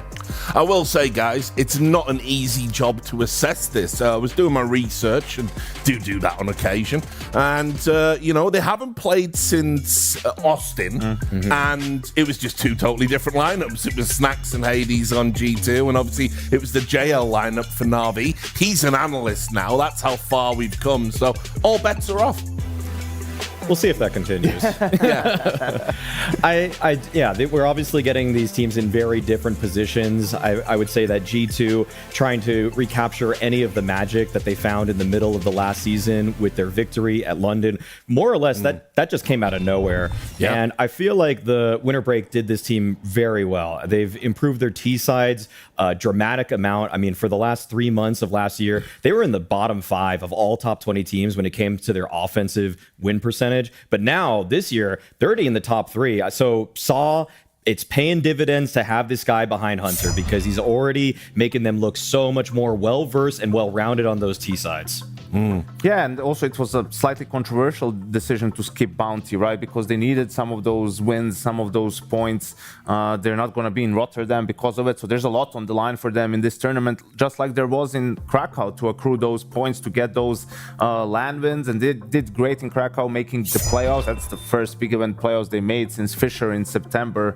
And I think it's very important for them to continue that trend here, right? Like the first season for this team, obviously Hunter being a new IGL and bringing Matush in as well, you know, that's going to take time for him to get adjusted. And now it's time to slowly start getting some results, right? And for G2 to see, okay, can we count on this roster to become a contender, or down the line do we need to make some added changes? Obviously, their opponents today, Na'Vi. Blade was in the interview saying he thinks they'll be contenders this season. We haven't really seen evidence of that, not in a convincing fashion here in Cluj. I gotta be honest, I still like the roster, I still like the lineup, but it's gotta be said they are falling short. We're definitely not seeing what we got from them in the prior season either. I felt like they were going to be able to parlay their semifinals appearance at the Budapest Major into something a little bit more consistent. But when you look at the Bounty, unable to even make it to the LAN playoffs, you look at Krakow, unable to make those playoffs, and here being in a 2-2 situation, this feels kind of like do or die for Na'Vi. It's really put up or shut up. And I think that Blade, I understand why he has these roadmaps and how he realizes he can get his teams up to speed, but progress just simply isn't linear for him and Na'Vi, because in many ways at this tournament, individuals have regressed. I have not liked what I've seen from people like Wonderful, even though he was catching my eye all of the last season. And now I feel like the only reliable figure for me is probably Bit. And that's just not really a win condition if you're Na'Vi, having a guy that's on the extremity who can multi-frag, but you really would want this to be a player versus player of a space taker. Going up against the big guy today, though, Heavy God. The star of G2, kind of out of nowhere. People were thinking it would be MOUZ. Heavy God's just been so good since they picked him up. Yeah, absolutely. I mean, in that anchor position, he's been a rock for them, has been having a great tournament so far as well. I think for Na'Vi, it's, you know, coincidentally with their semi-final run at Budapest, it was Wonderful's best tournament in a long time. So did they play better in Budapest, or is it just the fact that, you know, Wonderful had an outlier performance? Before that in Chengdu, they were last place, losing to Heroic and Astralis, the dead Astralis, right? So there's been some really painful results for Na'Vi last season. They got reverse swept by FURIA in the grand final of Thunderpick, lost to 3D Max at TWC. The results just haven't been there. And I know you look at the majors and they made playoffs both times, and Katowice and Cologne also play, but it's just not enough, right? Because they weren't really fighting for those trophies, and I'm not sure how they're going to fight for them now without any roster changes, really. So we're about to have a Blade veto, I hope. You know, Na'Vi haven't been afraid to switch it up. This is interesting because, like, do you go with recency or history. Yeah. Because for Navi, historically, they're a great Mirage team, but they've struggled on it recently.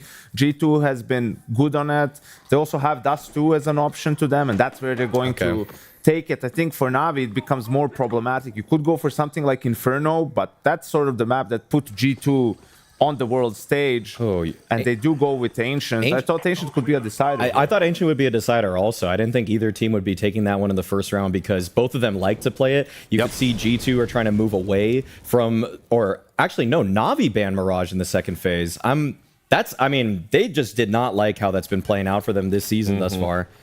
I guess I'm just a little surprised that Navi are willing to pick Ancient so early in this veto, because both of these teams would have vetoed down to it. Well, one of the things Blade was talking about too that really hurt them was the map change, right? Like they were really good on Train and they put a lot of emphasis on Train, and then it gets removed, you know, and Anubis gets added back. So perhaps in an elimination game, they don't want to take any risks thinking about what the third map will be. They just want to get their pick and make sure that, you know, they could get to the third map potentially, or in case they can steal away Dust, that they could close it out in 2. Interesting opener. Dust 2. Obviously, not much point in assessing the map. It's been with us since the dawn of time. The question mark for me here, and indeed the question mark about G2 in general, is the Sun Pius performance. I kind of feel this is a kind of map to him in general than some of the others in the pool, but I think there's a lot of attention on him just in general at the moment. He's definitely been I would say the sore man sticking out on the roster. Thankfully, though, obviously, when we pit him against Wonderful, Wonderful has just really had a bad 2026 so far. Wonderful's so bad, he makes Sun Pius look good. Yeah, I mean, that's the crazy part about it, because I feel like if you look at or really discuss G2, Sun Pius is the guy that's got to be on the chopping block for them. I mean, he doesn't really come up versus the best teams, but Wonderful has just been completely absent from this year. I always think this is going to be the series where he pops off and then he's going to continue with the form that he had from 25. Yet to see it happen. Talking about Wonderful, a pair of wonderful commentators that we're just going to ask their opinion quickly. So kind. I know, aren't I? I'm a big teddy bear. People don't know that about me. Love to both of you. Looking forward to hearing you cast this one. And it's refreshing as well, because we haven't seen these guys play each other in a while, right? Yeah, exactly that. But I think I have a bit of frustration, Mohan. I don't know. I'm kind of sick and tired of watching this Navi after their day one debut looks so good. We keep kind of mentioning like, oh yeah, but remember day one.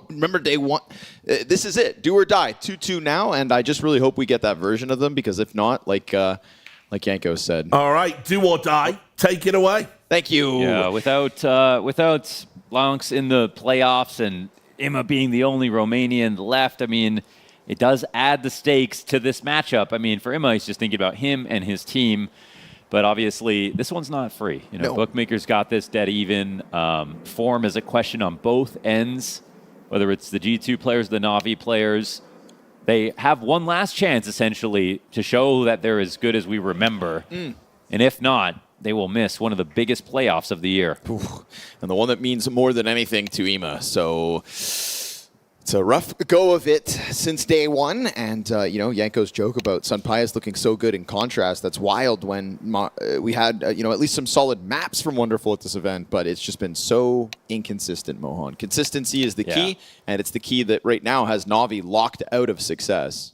Yeah, it's it really is. I mean, I guess, and you can afford to have someone be inconsistent. If you're going up head-to-head and both your operators aren't that reliable right now, and maybe you have other ways to win the game. At least you have different win cons. At least this isn't about, you know, the fact that Sun Pius isn't playing up to par or Wonderful isn't playing up to par, and that's why it's over. Instead, it's sort of like, well, who's going to make less mistakes in this game, because we can't expect the operas to take it over. So we've got a few moments from everybody, but as you pointed out, just not consistent throughout this stage. They made it a long one. Yeah. I mean, just because I want to reference the numbers specifically, since I just keep kind of ragging on it, the very first game that we had in Cluj for Navi was that match versus Astralis. Wonderful drops a 1.4 rating on Nuke and a 1.71 on Mirage, beyond 20 kills both times. Like, his name was all over that matchup, and we've been waiting to see it since, you know? So that's just how high he hit. Yeah, it's crazy after the couple games that have been played, how low his stats average out to, because it was such a good start. Speaking of starts, let's get this 2-2 matchup underway. The final game before playoffs here at PGL Cluj-Napoca. One spot left, two big organizations for Counter-Strike, but only one of them can advance. Players up inside of the tunnels. We've got Bits Berettas along the wall here, and a third player already cheating their way in through the door. So it feels like Na'Vi have got a good read of the situation. Yeah, they've got lots of B guys. I mean, if Bit plays his cards right, he won't even get cleared. If they see the door guy and then someone K-sharp, they're just going to hope and pray that there isn't actually a third here. And it is about to be this B exec. So everything that Hunter's been cooking up right now, Na'Vi have seen the future already. Smoke into the doorway. Bit goes big with the first one, but MongolZ through that smoke catches the side of MOUZ. Now, HeavyGod's still waiting around over towards Catwalk. We'll see how the site goes itself. That's a big one. Sunpius catching a gush on Alexi is going to have him timid about the thought of coming back through that window. This is tough for one. Yeah, they'll come through. Hunter from down beneath turns it into a double. Just like that, Hunter leaves his impact on the pistol, not just with the call, but the cull as well, clearing out those last two players and taking the B side himself, essentially. Yeah, I mean, there's an argument that he could wait inside the smoke, but it just creates so much randomness. You can't be useful from there, and at least when someone's planning the bomb, then you know at least somebody's got their hands busy. So I don't mind the attempt to go for the retake a little early, but Hunter was so ready. And some shots got missed.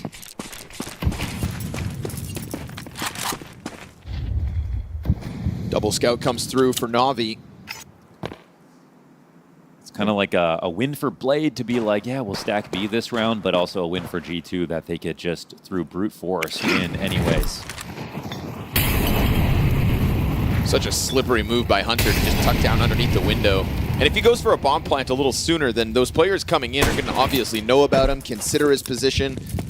But he just kind of hot swaps back to the pistol under that sudden pop through from Na'Vi. They were so adamant about rushing in. Even after the gush, right? I was thinking that was going to kind of turn Alexi back for a little second, but willingness to just go striking into G2, and it costs them their lives. Costing them cat control. That smoke on window has just allowed multiples to group up on Catwalk. Bomb still going to be cut off by Xbox, though. And that scout shot tags HeavyGod, so that's going to give Na'Vi something to be worried about. Looks like another setup victory here for Na'Vi as they're stacking the correct site. Coming in for vision of this. Yeah. Wonderful God spot. Oh, maybe not.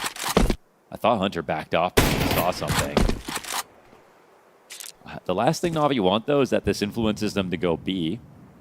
And very wise of Madison and G2 to scout this out first.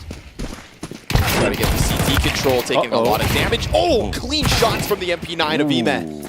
MOUZ, all of a sudden, the only player in this round to find anything for G2. He'll catch a second kill. And with this bomb, 10 seconds, doesn't have it. He's got a tuck tail, make this save happen, and Na'Vi working the body with those scouts until Wonderful just straight up lands the headshot. And deterring them from following through with Catwalk leads them into Emet, who keeps it clean with the MP9.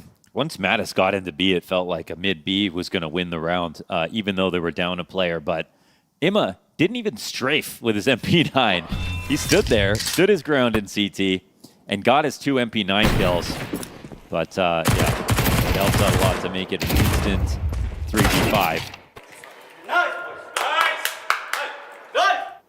Steelers went back in a big way. Off the Tech-9s we go. MOUZ has a Galil.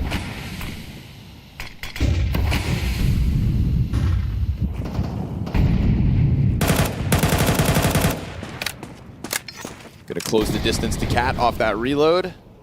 No follow-up spray comes through as it's MongolZ's Galil thrown into the B bomb site. And this gap in the middle of the map is gonna be weaponized by G2. Tucked into Goose is Ema. Incendiary still on his belt and just letting Wonderful play contact.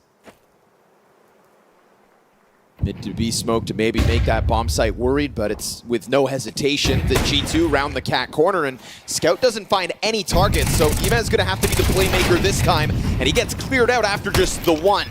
Bomb plant secured here for G2. You've got Hunter down to the CT spawn, and as they pop open the smoke to try to get control of that, Na'Vi opt not to retake via their spawn. Long duel one because HeavyGod's put his paws on Imez M4. And you're walking away from this now. That's that just off the one Galil.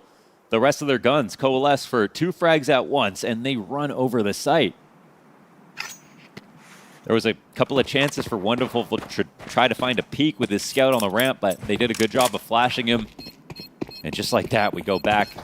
No rounds won in a row here for either team.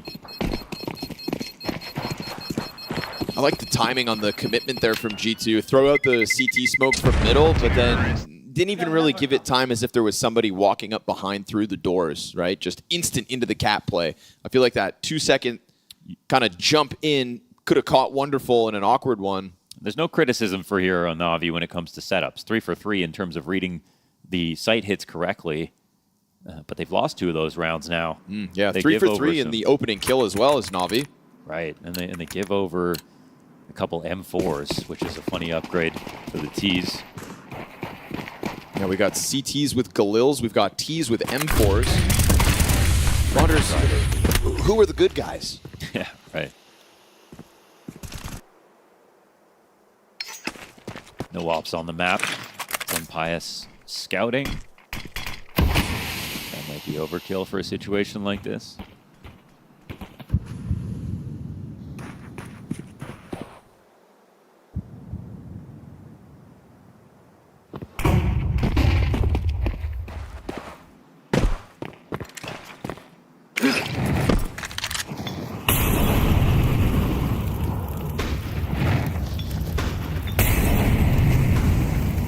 Doubling up on the fire to really flush out the positioning and the smoke grenade. Trying to burn the little that Na'Vi will have to work with in this round. Hunter looking a little bit nervous, but he has good reason to be. There was just a Na'Vi member inside of that smoke at the start of the round. Better safe than sorry.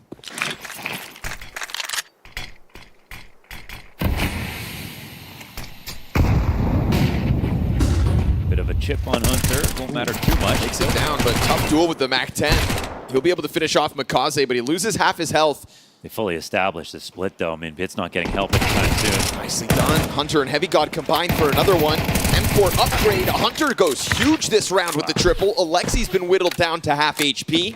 And G2 have made it into that B bomb site by force. Can Alexi even think about going for it? He's 46 HP. There's only 2 guys here. They don't have a smoke to block him, too. But they're fighting for a little bit of info. That's enough to scare him back. Clean round by Hunter. He went through the protocols of Catwalk, made sure that smoke was clear, right, just by spamming it. It almost feels like, oh, that's why. Just guaranteeing that it was open so that he could jump through it and land down beneath once they decided to throw their own smokes. I mean, there was that previous round where Imma got his kills with the MP9 and CT spawn. It's like the way to deal with that. You know, plus I love the deep CT smoke. It's like a fake, but it also is just a mid-B smoke, and it's even better than a mid-B smoke because you can stand behind it, shoot over top of it. From that far back, you can't do anything against it from the CT side. You just have to go through it, and that's really awkward. Very difficult to do. So, you know, it's real simple here for G2. And that's how they play. I like it. They're, you know, very tactical, very fast, and they don't like to overcomplicate the situation.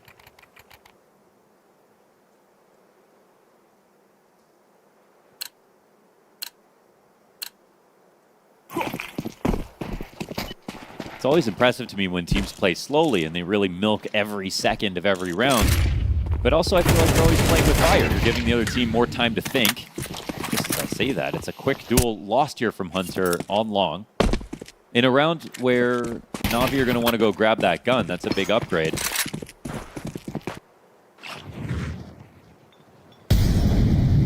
Trying to shuffle it back in time, but Mattis already slips through the mid doors. Catches wind of the player dropping downwards. He'll get there with the spray. Good control of the situation. USP can't capitalize on it. Flash goes beyond. And so still retaining vision are both the players out mid doors. Bomb slowly floating its way around through the tunnels. Distraction offered here from the B site. They see it's just 2 pistols. Emed doubled back to go grab that M4. Still unable to catch any damage inside of this mid-walk. MOUZ lingering around for a moment, and it looked like Ema wanted to start to test this smoke, so he'll position himself side box, bit just that USP, the weakest piece of what's left of Na'Vi. Good dig, but he can't even get the first job done. MongolZ picks up the MOUZ frag with the flank. Is there anything left here for Na'Vi to really do about it, or do you just forego a 4th round to G2? I think you do. You don't have a kit. And, I mean, maybe if Bit finished off that frag, but it'd still be an advantage for the T's there in the B site. Got some pious opping. So it's a good effort. I mean, taking out Hunter early, putting a lot of pressure on them. These rounds are definitely competitive, but it's G2 who are just winning them all now.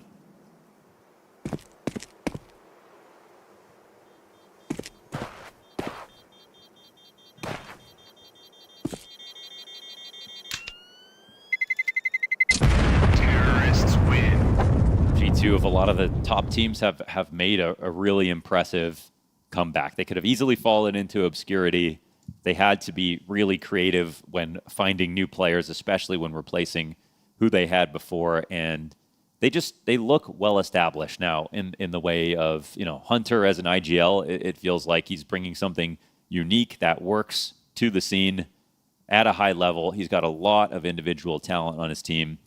Heavy God made my list last year in top 20. I think he was outstanding. Obviously, you know, the Blast London win showed exactly how good they can be and how good he can be.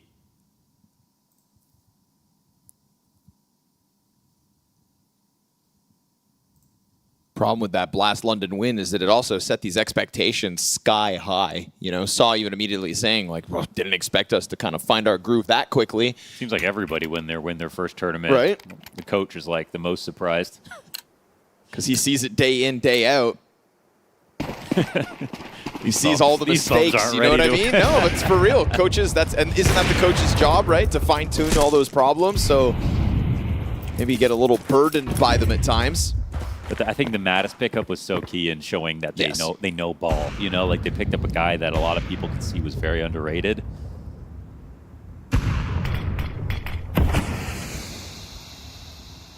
Best placement for G2 since that trophy lift was Krakow now at the start of 2026 with a 5th, 6th finish.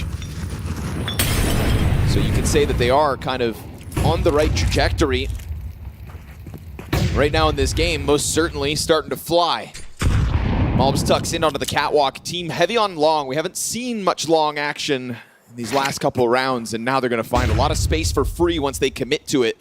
MongolZ sees the barrel, and he's going to want to get into this moment as he sees the trajectory. Oh, wonderful. Great cover. Brutal. That seemed like a situation where Wonderful, if he gets caught off because he's got a teammate in front of him, you almost excuse it.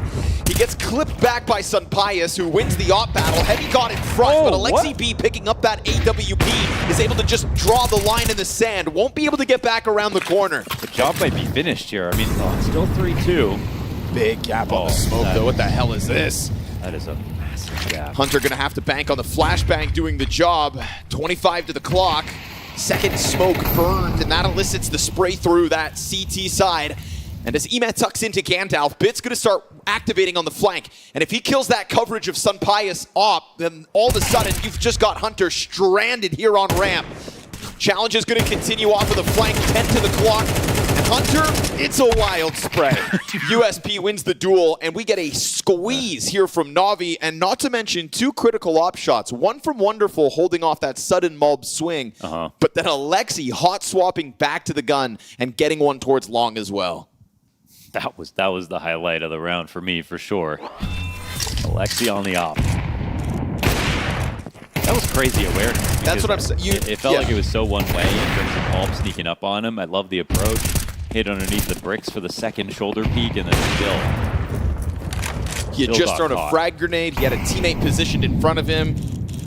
You know, you don't want to see Wonderful get caught by a moment like that, but you almost would have excused it.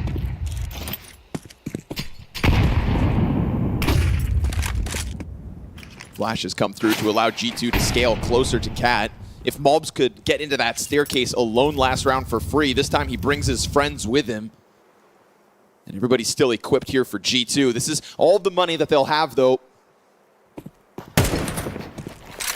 Single round of loss bonus for both teams.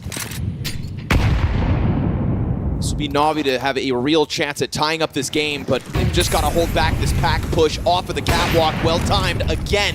Wonderful. Almost had a collateral lined up, but MongolZ's headshot's quick. Just had to click on it. Emad trying to draw him around. Smoke won't be able to get anything in his attempt to hold it. LXCB's rifling leaves a little to be desired. Heavy God catches the headshot, and now MongolZ on a desperate act back into Spawn, looking for the save because, again, both teams with majority money on the line. There is some cash in the back pockets of Na'Vi. They'll be able to repurchase if these two saves come through. Cat is just such a weapon for G2, who can really highlight everyone's aim as they're crossing that railing, taking all these difficult fights. A headshot angle over top of default, one on the ramp, anybody playing long. But with players like they have on G2, that's the kind of death ball round that they really look forward to. And I think Na'Vi could see the danger was imminent as soon as those first nades started coming over.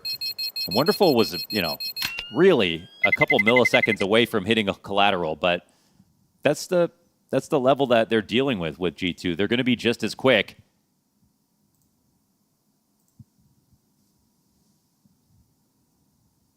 I think that's a really good response from Hunter. Just, again, playing off so much positioning for MOUZ and Cat last round. You know, almost pouncing on Wonderful the way he did. And this time they just come back numbers strong in a round that they have to if they want to kind of keep this control.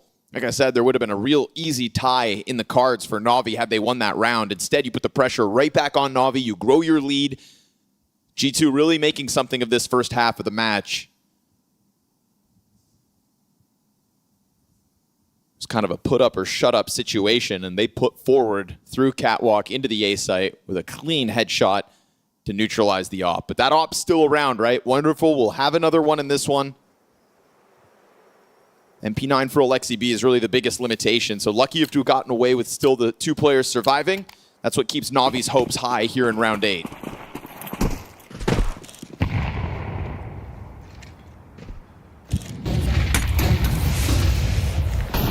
That molly doesn't do anything. Alexi, ouch. Nothing to worry about. Oh, actually, not that bad.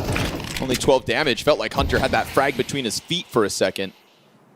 Hacky sacks it away. Smoke comes out from tunnel. What's this? Ask Na'Vi as they keep two players on it, but in reality, it's just Mattis doing his thing inside tunnels alone. Another quadruple player walk up for the Cat play. Just throwing a lurk smoke so they can threaten getting close to the mouth of the entrance, but Wonderful's going to see ahead, and they know, again, they know that G2, they're really good at taking Cat. They don't need much to set it up, too. That's what's made them such a big threat. And Na'Vi are just not really responding to this, actually. You'd like to see them stack in a moment like this.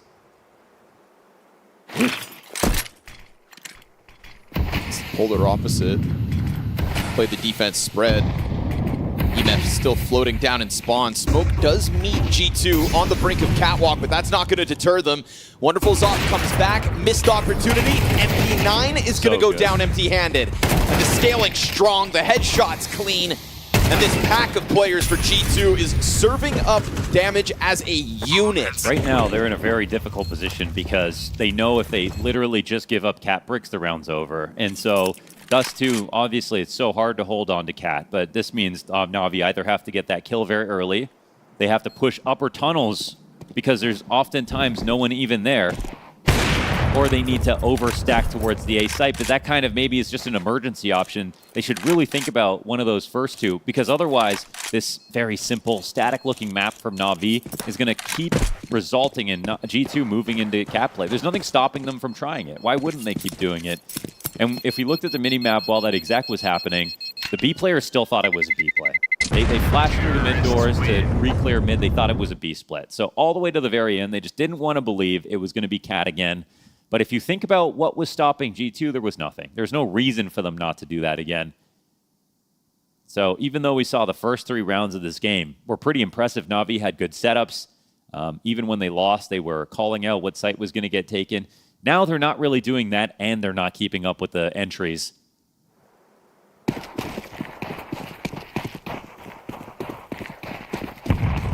2 one-off round wins for Na'Vi now. It's going to leave them here on the pistols for majority. What was saved is an op and an M4 positioned one towards mid doors in Wonderful, and then escorted towards long. You have to wonder why there's been no attempt to take a lower tunnels kill, lower tunnels control, top mid frag, fighting it early in this part of the map. It's been where G2 are every time.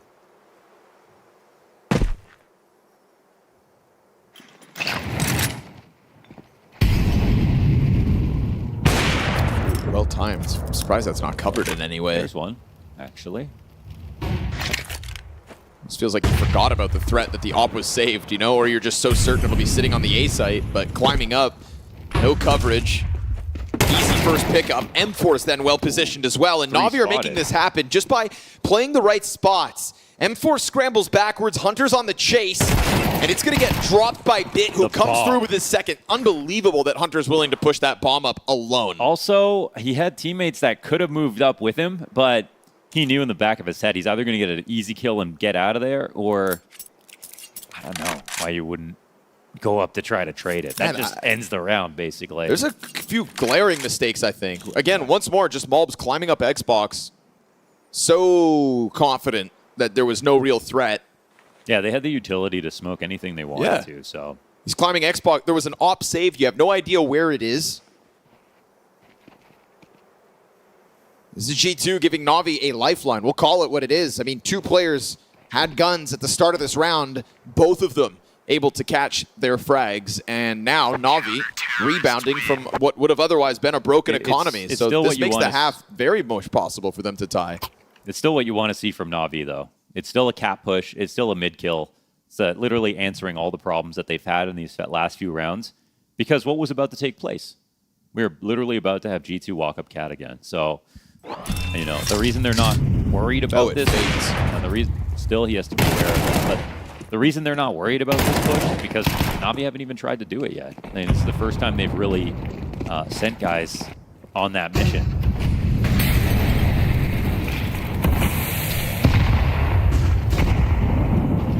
MOUZ slowed down by the frag grenades, still able to get out through the doors.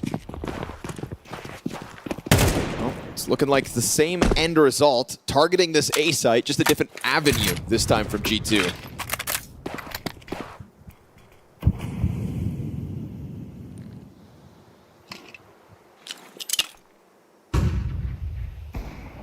Oh, MongolZ lucky to be alive. Sunpie is clipping him down to... Oh, heavy smashes Wonderful's head. Oh, the audacity to go. And now MOUZ is already in front of the smoke, and Alexi finds him. Then the top of ramp, can't manage one. Site player cleared out.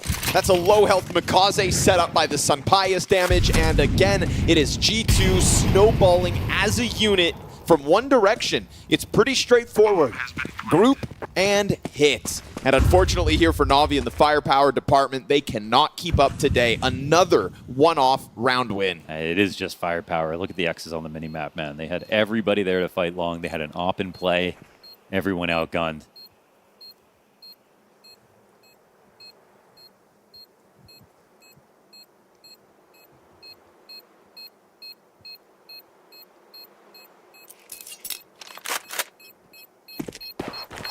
To take a look at the site. He's got the smoke for the defuse if he thinks he can get away with it. But then he meets the flames. Just trying to bring him back, but... And he knows better. Yeah. Terrorists win.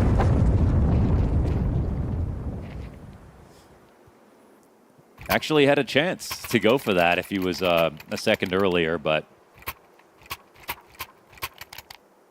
He's got the cortisol spike he was looking for. Yeah, a little rush, you know, a little excitement. Yeah. Get the blood pumping and hopefully weaponize that in this follow-up, because Na'Vi are fighting for a best case 5-round CT side. 2 rounds left.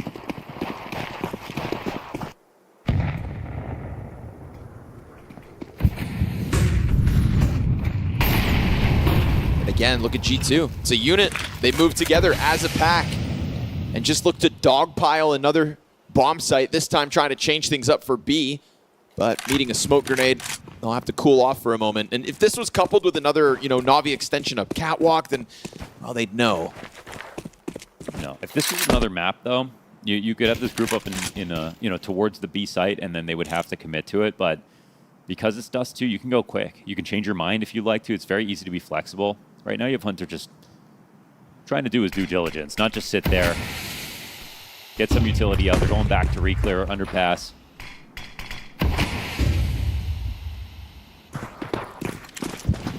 making sure not to oversimplify things. It's crazy. I mean, Na'Vi have, you know, they just refuse to gamble on A.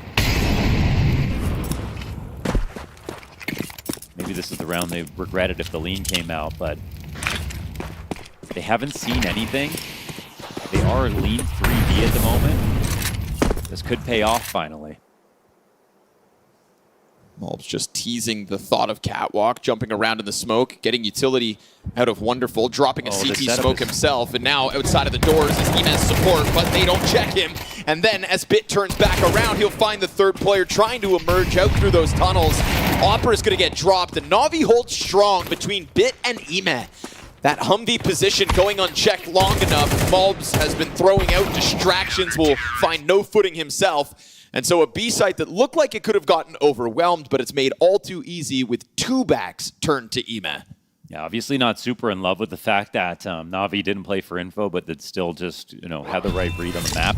Because G2, they went to try to, you know, influence some kind of rotation. Maybe it just looked too much like a bluff.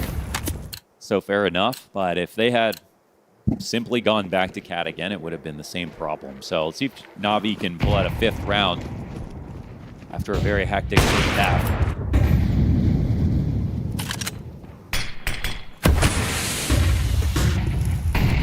Only bounced in front of the door. They're still going to charge out. And Lexi B didn't see vision. You'll find that Tech 9 up close. It's actually Eman to spray them all down. Triple kill off of the side of Car. That pack that again tries to run rampant. So tight-knit that Eman able to mow them all down. Final attempt as Sunpius turns back. 20 HP. Bomb on Mattis. Chucks out one more piece of utility before going for the departure. And we'll see how much of Na'Vi that preoccupies, because we see this third player thrown back towards the A site. They're opening the smoke grenade. They're worried about the cross. And this opens a door for G2 to make moves. Sunpius still with another smoke grenade. You put that down on the CT mid to B right now, all of a sudden, there's a chance to scale up. Crazy that we have to consider there's even a chance. But we've seen how good their entries can be. Not going for the mid to B though. 35 seconds and gonna try to walk this one up. Wonderful, you've got nowhere to go. So locked in. Oh, but he misses the timing. That's a huge mistake. Mattis with the back-to-back headshots, a triple. Just like that makes mincemeat of the setup. Wonderful had a player on Car, and he still considers long for a second. Just and keep your in guns that out. moment, he gets struck down by Mattis. 5v2. And now it's Bit in a 1v2. He'll be able to take up position inside of Smoke. He's got the kit, he's got the molly and a smoke grenade. There's a missed opportunity for Sunpius to just put this round on the board for G2. Locked in behind the boxes though, Bit jumping, scrambling, trying to find a way to unravel this, and now he has. Mattis has lost his head. This bomb is not planted for Catwalk. Sunpius is going to have to run him down, and no time for this. Bit pulls off the clutch. All of Mattis's best efforts in vain. Why are they playing for a cat plant right there? I don't know. That round's nuts. Yeah, that round's nuts. So 2v5 averted. They were just so excited. Mattis actually had started the plant for Cat. And then he went around the default, and then they fell back anyways. I mean, maybe worried Bits coming in from Catwalk, but they're the ones coming in. I know. They have an op there. Sunpius, low health. Maybe they're worried he's going to die. I don't know. If they thought he was going to come in later, then all they have to do is go long.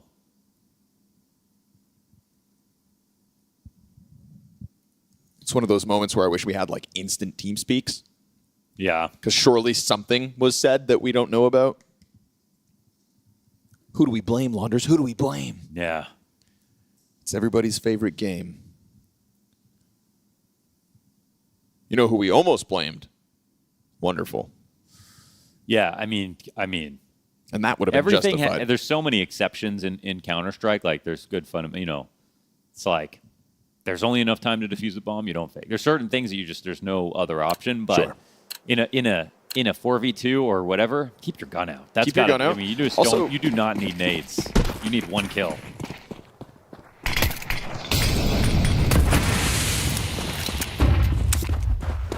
So it's in the final round of the half that finally Navi string 2 rounds back-to-back.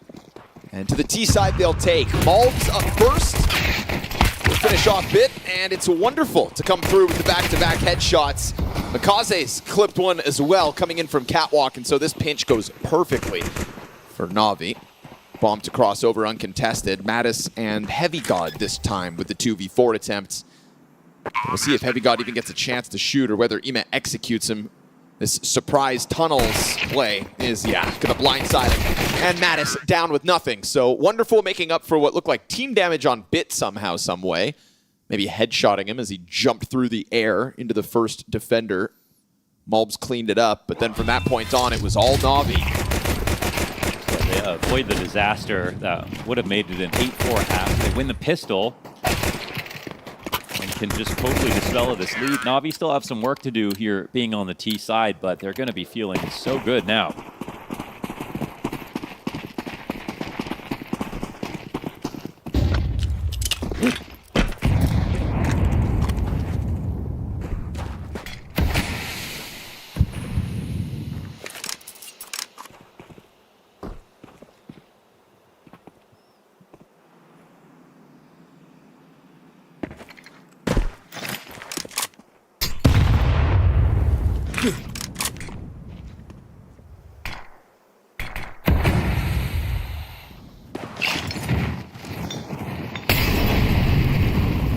Kerneled B-site defense, just allowing mid to fall.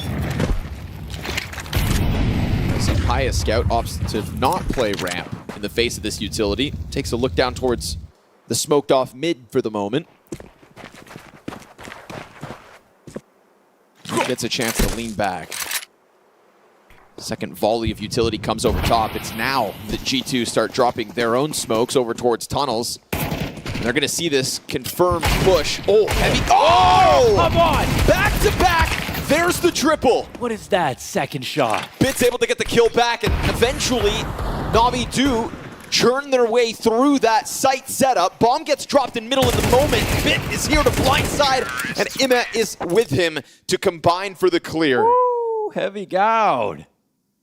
Succulent headshots from Heavy God.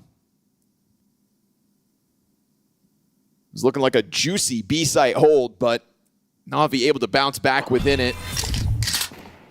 The second one. Ooh, that's a doozy.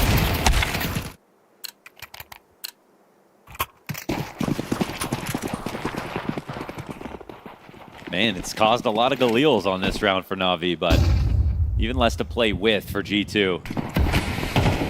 Deagle into 5-7 for the crew. They've got a flash to try to set up this long push. Ooh. Go ahead and try flooding inwards, and it's a shooting gallery as far as Navi are concerned. Not one death, but honestly, good bit of damage. That's 9 HP Wonderful, 35 Alexi, deaths that could have been. But now we have Navi pulling into the lead, something I did not think they were going to have in this game. At least not this quickly, right? I mean, it was 7-3 G2 once upon a time.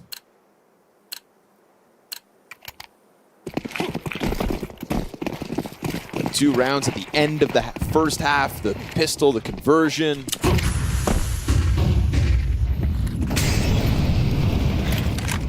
Starting to get on with it.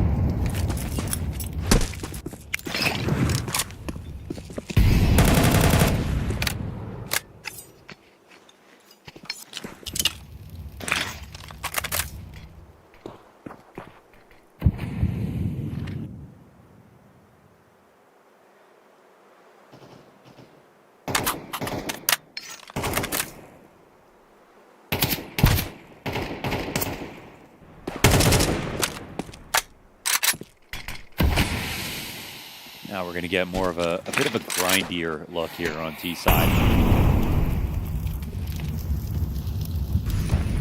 Navi will set a slower tempo.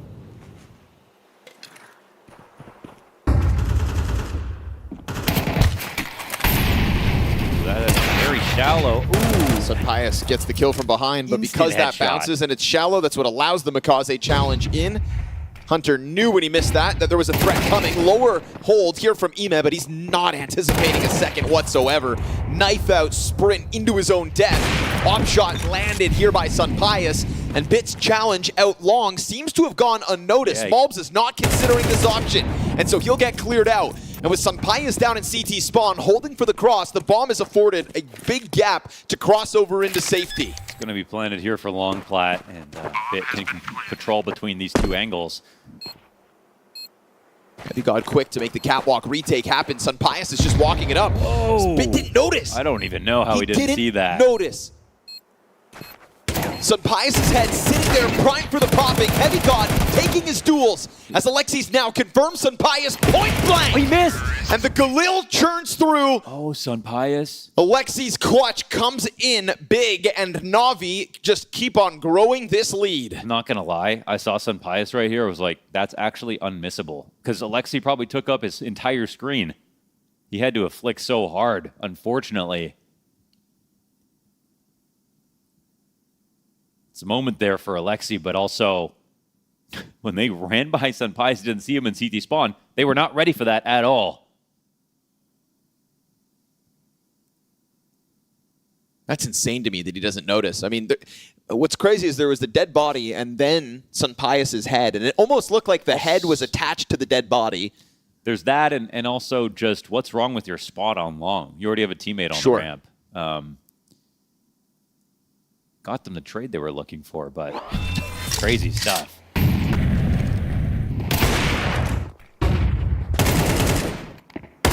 This is one of those moments you see it from the winner's POV, but really Sunpius had, like, I want to say, look at the head, right there. Easiest shot ever.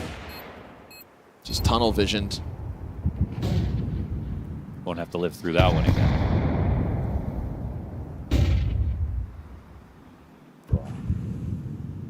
It's a 1v1 for all the money.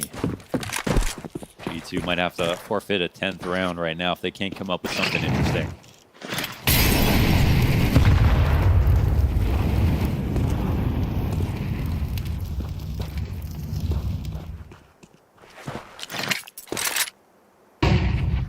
The 6-round streak out of Na'Vi has clearly put them in the driver's seat for Dust 2.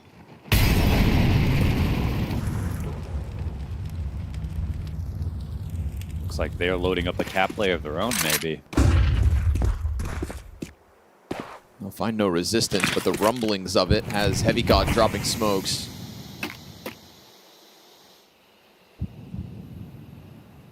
Ooh.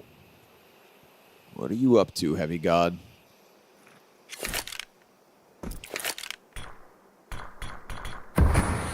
He's got no one to flash for him here, so I mean, if he wants to phase the smoke, that would be crazy, but he'll just die instead. And everybody's ready to throw those nades out for the Na'Vi side of things. Ooh, caught by the Xbox jump, but now that's an AK that you'd think gets grabbed. MP9 challenge on the boxes kind of has Na'Vi checking all directions for a second, but they've got the utility to just give themselves some breathing room. And that'll afford the AK's exit. Hunter's going to go save that. See if anybody tries to rack up damage. But it will be Na'Vi onto the double digits, just getting by HeavyGod. That one Desert Eagle walk along the wall opens the bomb site for the taking.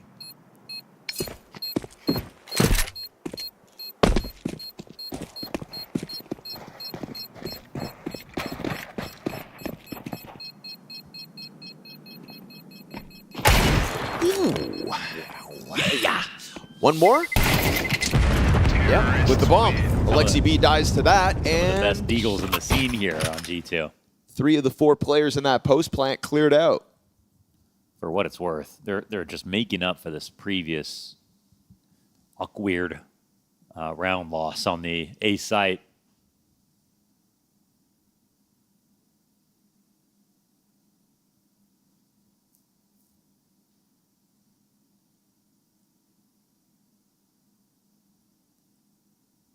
Ooh, is Sunpius gonna second op this round? Is that what they're thinking about? Yeah. Okay. Well, that's a good adjustment.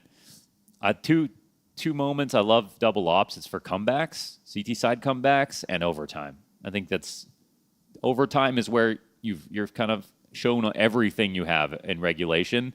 double op suddenly, you've just got 5 new rounds you can play. And then on a comeback where you need to be dominant, you need to like immediately get all the money out for your opponents, win rounds with 2-3 alive. That's a good time to pull it out. And the first time you do it, that's when the novelty is at its highest. You can really trick a team. You're not going to be ready for a second one on the board. So Sunpius here on Catwalk, and Heavy Gods sitting inside of the B site alone.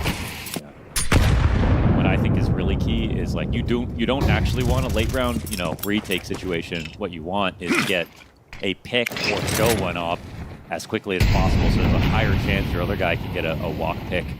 Because if you let the team exec, then suddenly the second op is only a liability. It doesn't even really help you. Yep. So I'd like to see Sunpius get a bit more aggressive, honestly. He started the round with a more aggressive cat angle, but a little bit of utility. He instantly fades away. Now down in CT spawn as he has been. This is just kind of more of the same. So it's creating kind of a weird composition on the map. On the one hand, if this is going to be an A play, this will actually be fine. They leave Heavy God alone over in B, so you can save that op no matter what. But if it goes B, you got 2 ops trying to defend it. Flashbang finds Sunpius, still yet to pull this trigger. Smoke's gonna drop down behind him, and he's hoping that he can play in front of it. Yes, it works. Alexi dead first. Oh, but he doesn't get away. Bits chase is good. Bomb still floating around on Catwalk. Oh, and then Heavy God gets caught peeking out through the B site window. Still, though, extending into A, where everything for G2 remains. Bomb is still sitting out on Catwalk now, operating alone. Wonderful. Still sitting on this corner, jiggling it. Time's a problem. Not willing to run. Imez trying to open the door. Hunter catching a bit of damage on the corner. And then that bomb carrier is going to go up and over the box. Woo! So Navi with a squeeze into the A site, dodged the threat of that double op. And this streak of rounds shows no signs of slowing. Well, it starts off right. They get the Sunpius op kill in mid. That's nice. And then it allows Heavy God to take another peek, but man, Bitch just pull him between the eyes. And before Navi realized it, they had actually taken both sites. B site was wide open. They had to kill everybody to win that round. So it's kind of the hardest possible situation. They still find a way out. But Sunpius immediately into round 19 with a pick. Yeah, back against the wall. G2 still looking for a solution on this CT side, looking for their first round win on the defense. Out in the open, but Caught a glimpse. This? Wow. Nice shots. See, where was this maybe in the round prior? Yeah. Right? Yeah. Imagine this with a second op that could have just, pushed Navi into it. Instead, Sunpius, I suppose, better late than never, making it happen, but Imez rifle work, clean as ever, catching another one. We've got Alexis now on the op. Third player for Navi to don this gun in this round. I wonder what MongolZ is thinking here. He's kind of backing up a little bit, and Alexis waiting for the 1 minute timing. That's when MongolZ might think about pushing through, but yeah. Yeah, dead on, Rohan. Oh, not an offer. Yeah, that was actually quite a freebie. 2 on long, they'll be a little nervous about it, but they don't know. It's about as free as they get, actually. Yeah, that was free. Sunpius op kill was free in that previous round. That was also pretty free. But it does shut down the big idea for information here for G2. And Heavy God, once again is stranded. Just missed that. Molly goes beyond. Easy pickup on MongolZ. Headshot for style points. Imez coming through the window. Heavy God's pinch from both ends. And the mid players aren't able to keep Imez back. Door smoke to guarantee the bomb can jump over. They could try to fluster this, but Imez looking to give cover with the bit of health that he still has. 26 health. Alexi throws the frag off the window. MongolZ's going to be chipped down by that one. Now both players ever so slightly lower here for the G2 retake. They've got no utility, neither of which possess a kit. It's here on Catwalk instead. Oh, how valuable those tools would be for this retake. They're just going to try to flush it, and Imez catching the second within as Alexi holds his one from beneath that window. 12 rounds for Navi in a flawless T-side. Yeah, they ran through this, man. I mean, some of these situations are close, but they're the ones picking them all up. And this was actually the round that Sunpius pushed mid and got 2 kills. Wow. A bit of a disaster here for G2. It's already a game that could have been won by G2. We've seen how many chances they've actually had to win key rounds, set up ecos, get one over on Na'Vi.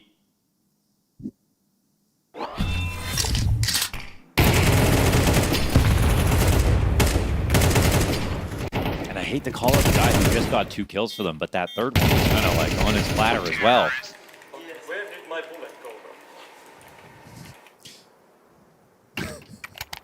Did you hear Alexi? No, what did he say? He said, "Where did my bullet go?" Not into MOUZ, I'll tell you that. Heavy God caught on the crossover.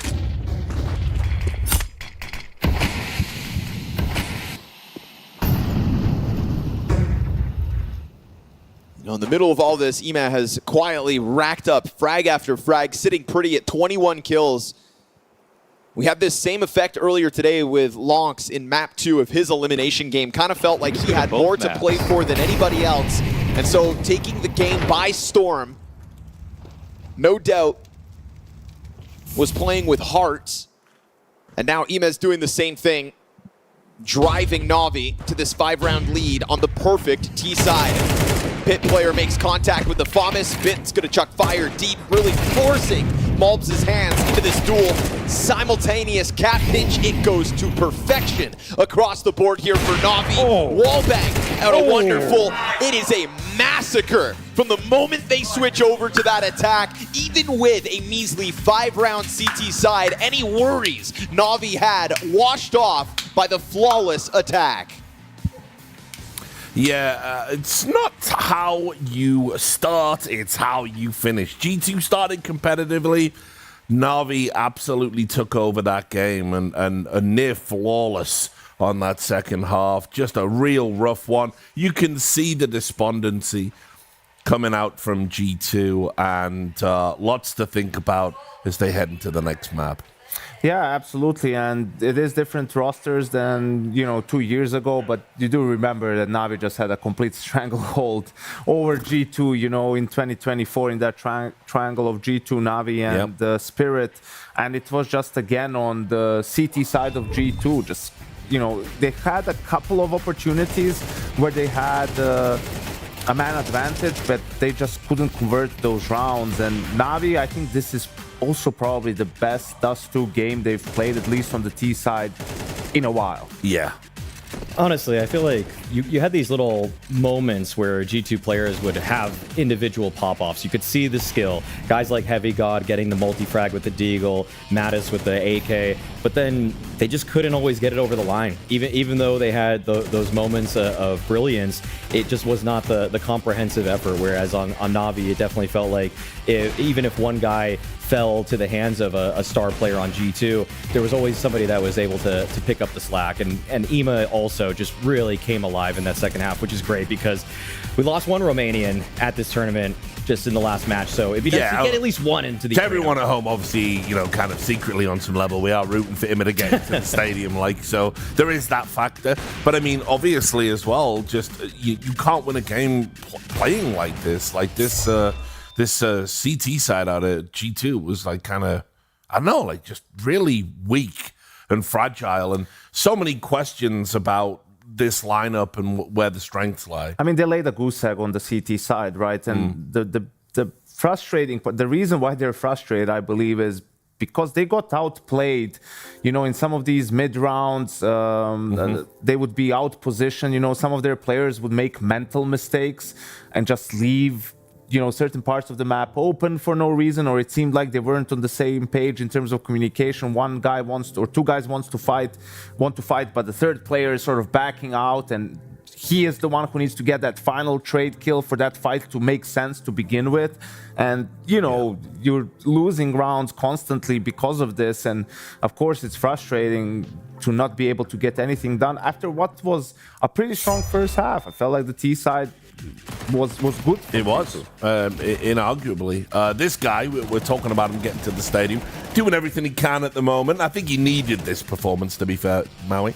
On day one, it really felt like Ema was going to be in red-hot form, playing on home soil. But then on the following couple days, I was actually kind of disappointed. I mean, the losses that they found, sometimes Ema really didn't show up. I mean, I billed him as an assassin in their match yesterday versus the Mongols, and then he just totally vanished. I mean, he didn't get the job done. He put the ass in assassin. Without a doubt. I mean, just didn't complete the assignment, you know, the worst hitman he possibly could ask for. But today, different story. I'm glad to see it because the way that he was taking space on Navi's T side, flying through lower, just felt like he was unperturbed. Any attempt that G2 made of trying to slow him down there, it was him and MongolZ just doubling up as well as you possibly could ask for. I want to talk just a little bit about G2. Yanko, obviously, I know a team very close to your heart. Is it a case of, because we talked about the Hunter becoming an IGL as a prospect for a long, long time. Are we starting to think now it's a case of maybe we want Hunter the player back rather than the leader? Well, that's what I've been saying about G2 for a little bit. I mean, it's great they have a lot of versatile riflers, no big ego players, no clear star player. They're doing it by committee, but sooner or later, like, who's going to be the guy who's going to go for a play at 11-11? To get you over the hump? Like, who are you going to put the faith into? Who's going to call his own number? Who are you going to give the resources to in those moments? It has to be someone, right? Like, it just doesn't work like, oh yeah, we'll figure it out. Like, it will be a different guy every time, or whatever the situation presents itself, and that has been maybe something that's held them back a little bit, because G2, even towards the end of last year, they've only lost to contender teams, really, or really good teams at the very least, right? But I mean, that's where they want to get to, and you have to figure out a way to beat those teams sooner or later. Well, I also feel like the guy that you would want to be the star on the team is probably your worst performer in Sun Pius. I feel like a lot of the other riflers have a pretty... What? You want him to be the star? I would want him to be. He's not even close to being it, though. He's not good enough to be the star. Yeah, that's the thing. But you would naturally you'd want your upper to regain I'll tell you this as well. As the role, okay. Yeah, in the role. Some Pius doesn't have it. No, it doesn't have it in him anymore, which is obviously a problem. Why he's such a conversation topic. The community, they owe themselves a collective apology, because when this move first happened, it was so underwhelming, and I was like, you may as well have kept Hades. Yeah, and people were like, that will probably be the one player that's more underwhelming. No, you need just whelming. Both are whelming. Hades for groups, Sun Pius for playoffs. I don't even agree with that. I just think that none of them. But anyway, let's break down some rounds and we can get into the minutiae of what happened. We got round 11 coming up for you. Yeah, I think this was just from a mind game standpoint, very interesting, because G2 was very stubborn, just going for those short executes all the time, right? And Navi was sometimes playing 2-1-2, expecting them to switch up. G2 in this round, after they just lost to those pistols and then won a round, they're starting around in upper tunnels. They go back, they take short, they chase players away, right? But Navi was still adamant about they'll have to try B at some point. They actually played 3B in this round and managed to win it, which was very important, right? Because if that didn't happen, maybe G2 can get all the way to 9-3 to end the half. Navi wouldn't have had money for that final round if they lost this one. So, just the belief in they can't do short executes the entire half pays off at the very end of the first half. Also, on top of that, I mean, the way that Navi were able to, I guess, build upon that, sort of in an awkward round 12, I feel like that was also where this game kind of just completely warped for them, because Mattis had that incredible multi-frag sequence off of the short side, and then Navi themselves bring it back because they were able to get a diffuse in the smoke on the site. Yeah. And then we saw no rounds won for G2. Actually, that was the round that kicked off. What was the streak there at that point? 9 rounds? 9 rounds straight for Navi? I mean, I feel like they lost so much control at the very tail end of that game. Because also a reminder, PGL games, pretty short halftime pause. You're stewing with the thoughts a little bit more regularly. Yeah, true. Also in round 16, Yanko, we had more this is problems. some of that situational awareness, right? That's problematic for G2 players. So they took long at the start, Navi. Like, there was the G2 gave them long C bits, destroying some utility. Rest of Navi goes back to take short control. They chase them away. Hunter dies. Sun Pius gets the trade, right? Then this is the lower B push happens from G2, and all these trades are happening. But it's like, why is MOUZ leaving long? And why is he completely like, you know, obtuse about anyone being able to play there? Like, is Navi going to take on and then not leave a single player to lurk?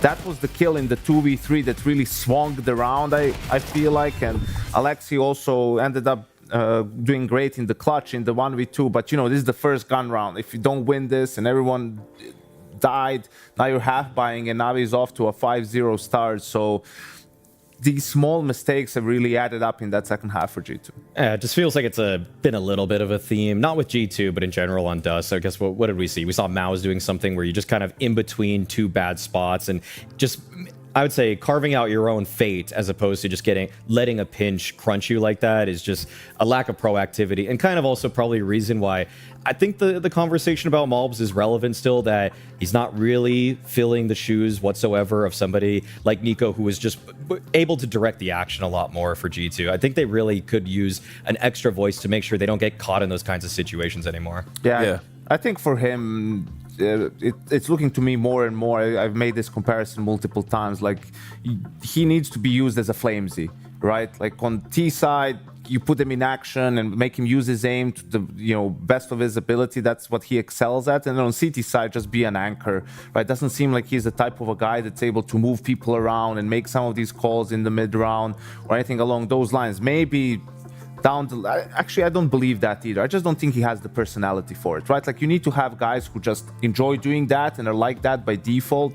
MOUZ just doesn't strike me as that guy, but luckily for him, we're going into Ancient. That's a great map for him. He said he was the best in the world at one point. So maybe he can turn it around. Well, let's just talk. We've got a little bit of time. We can talk a little bit about Ancient. Obviously, Na'Vi picked this one. We were a little bit surprised about that, right? Going into G2? We were, because it does seem that Na'Vi have just disowned the idea of playing Mirage now. They've lost too many games in a row on it, whereas Ancient has been a little bit more of a bright spot. It's one where I've seen development on them in the last 9 months that they've had MongolZ. The way that he used to play the map was very much almost his namesake. It was almost like kamikaze. He would just run out mid, just die. And now I feel like there's a little bit more nuance, a little bit more, I guess, flair to his game, where he'll sometimes, they'll prod outside. He'll be able to take it in a later stage of the round. It's not always just guns a-blazing. You're going to just see if he's alive or dead to win the round in the first 15 seconds. So I think this is one that Na'Vi has just kind of steadily improved upon over and over again. And in the kind of the spinning plate metaphor of a map pool, it's one that they've kind of kept going this whole time. And, G2 picking to start on the CT side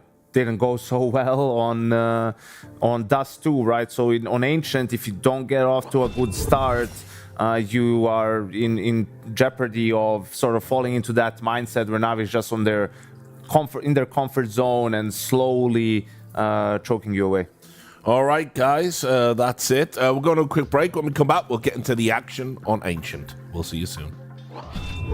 She said she loves you, but she can't love me. But I love you. Yeah. Look, I know my man's going crazy. I gotta brag on myself, I amaze me. Like I'm back in the 80s. I won't play window anymore. What's going on? Play your role. 1xBet. On to the next one.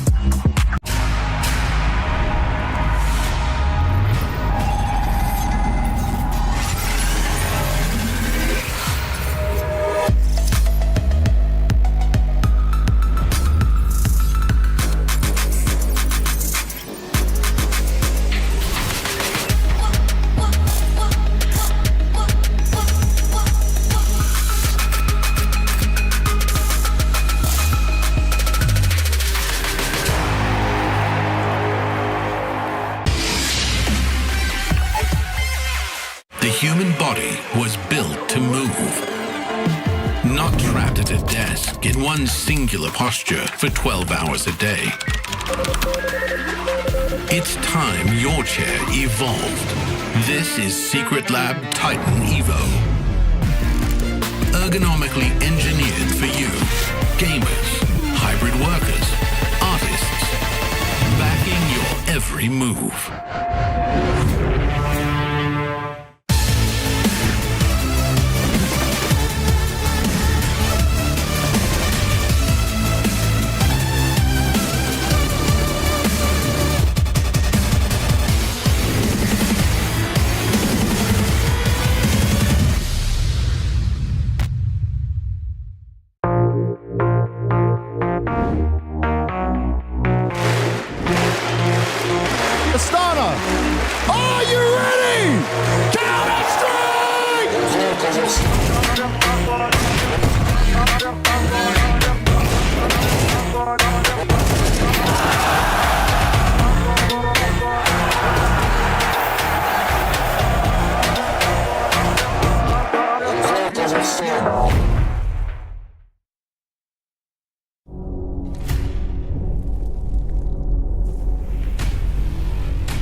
Looking to hang on to the momentum that they established as Dust 2 went on. Na'Vi feel like they kind of got the engine up and running, right? They had to get through a couple of tough spots when it came to the first half in Dust 2, being reset 3 separate times. It was feeling like the one-off round wins, Mohan, were all they were ever going to get. But then they switched over, and from that point on, they've been running the show. So let's see what they've got in store for us now as we swap on over to their map pick. It's a very difficult map to look back on if you're G2 because you had such a good start. You stole some early momentum. You had lots of winnable rounds in the second half. And you really got outdone. I mean, Na'Vi did not look back as soon as they switched over. That was quite a dominant victory when it's all wrapped up. And now G2 will be left with a lot to prove.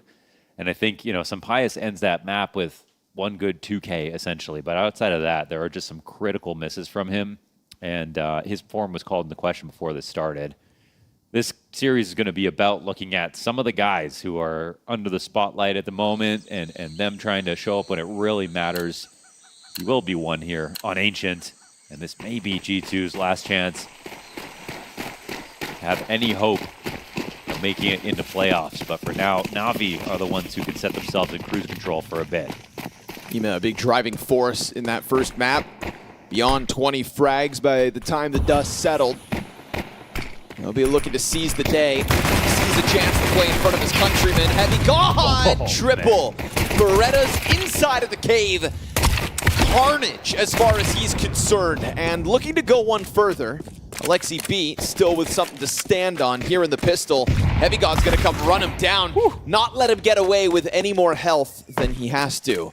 17 HP for Alexi B as he sprints his way over to this A site, but just as fast on the rotation are 2 of the G2 players, and this is where this one ends. It is all about Heavy God inside of the caves to kick us off on Ancient. What a monster, man. His Deagle clip back on Dust 2 as well.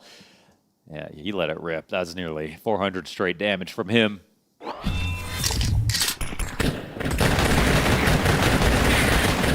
Run a lot of decoys into this round, so turned away from a fake flash right away, but got his crosshair back in the perfect spot. Turned that split into a 1 choke point hit.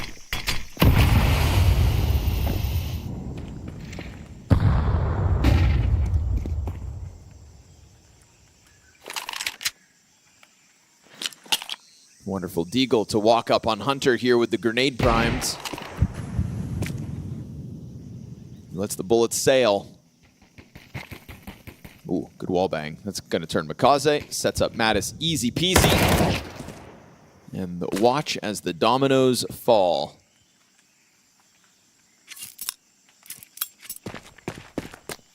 It's a small hope, but if there's any hope, it's that Alexi B flashbang. Make MOUZ panic. He falls off of it, covered by the boost, and so Vision regained, control of the situation regained, and a little money made as well by Sampaius, making the most of the SMG there in the mid.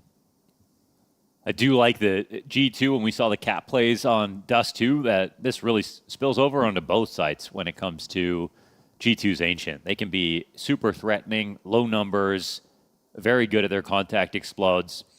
They're on a 4-map streak here on Ancient. 1 win at Cluj, 2 at Krakow, 1 at the Major.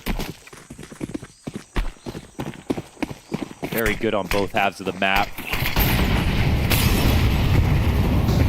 Damn, going through the flames. MongolZ, you're done. So cooked. I don't even know what... 2 incendiaries and the frag grenade never stood a chance coming out middle of that round. I don't even know if he saw a way out. He had to run back into that smoke right away. It felt like for the end of that, he just kind of gave up. Yeah. Like, just shot 1 extra bullet. I mean, he wasn't going to get out of the fire. No smoke to extinguish it by the looks of things. And so sometimes you just have to accept destiny. Little layered cage defense. You may lose Natus down beneath you, but Heavy God thought he was going to be able to lock Alexi in. You've got Hunter here, limited to the MP9. Rotate's starting to come over with that Sunpius off at a low health MOUZ, but Hunter actually jumps off the angle, and that's going to allow for the bomb plant. SMG doesn't quite get a chance to duel back into it. Now you've got the smoke in front of you, which even offers a bit of time for these AKs to reposition. You also have, one last smoke here on short side. Oh, that's so nice from Sunpius. Dropping a smoke on Alexi, forcing his hand forward, and then predicting the move, goes for the mowdown. Now low HP for the first 2, and Ime almost had a chance at the headshot in the backdrop, but instead Sunpius with the triple goes ahead and grabs the op, and G2 go 3-0 out of the gate on map 2. Last 4 Na'Vi opponents have got a combined 20 rounds versus Na'Vi. Sorry, last 4? 4. Last 4 opponents combined 20, averaging 5 rounds per game. Yes. Na'Vi have absolutely been secretly destroying, but so they didn't play it here at Cluj. They only played it once in Krakow, and they got 3 here. So, some of that has aged a bit. Obviously, a lot of that probably had to do with, if I had to look, Wonderful. Sure. Who tore through the Major. So that's one thing. But I'm not even kidding. That's a 90% B-side round win percentage. 90%. Knowing that stat is fueled by the Major and then having to accept the reality that we haven't seen that version of Na'Vi since. Yeah. Let's just go make sure it was Wonderful. I think tonight's game here on Ancient. Actually, it was MongolZ. He's going to chase that down. No way. Tech9 straight into Mattis.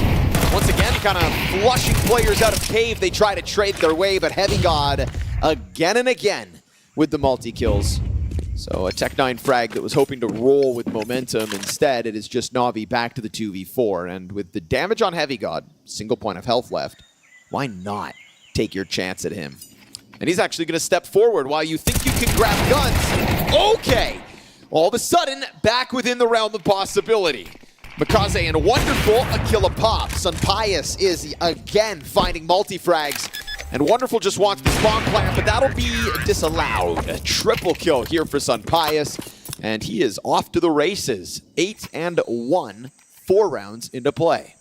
So this one's actually caught me off guard a bit, but all 3 of those wins back at the Major was a MongolZ top frag. Okay, I'm talking about a 1.70 rating with 6% round swing, a 1.7 rating with 6% round swing, and a 2.54 rating with 14% round swing for MongolZ, 90% of their T rounds. Now, we are 4 rounds into it. Sure. And he hasn't done that yet. Nope, he hasn't done much. He hasn't done that yet.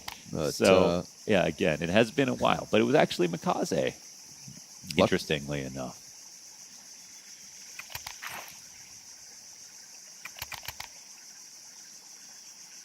I'm not sure if that's like a silver lining or if it's just more damning that, like, if it's not Wonderful and recently Wonderful's ability hasn't quite, his 2026 hasn't been up to the Budapest standard, does that mean that it's more likely that Na'Vi can take back over this game?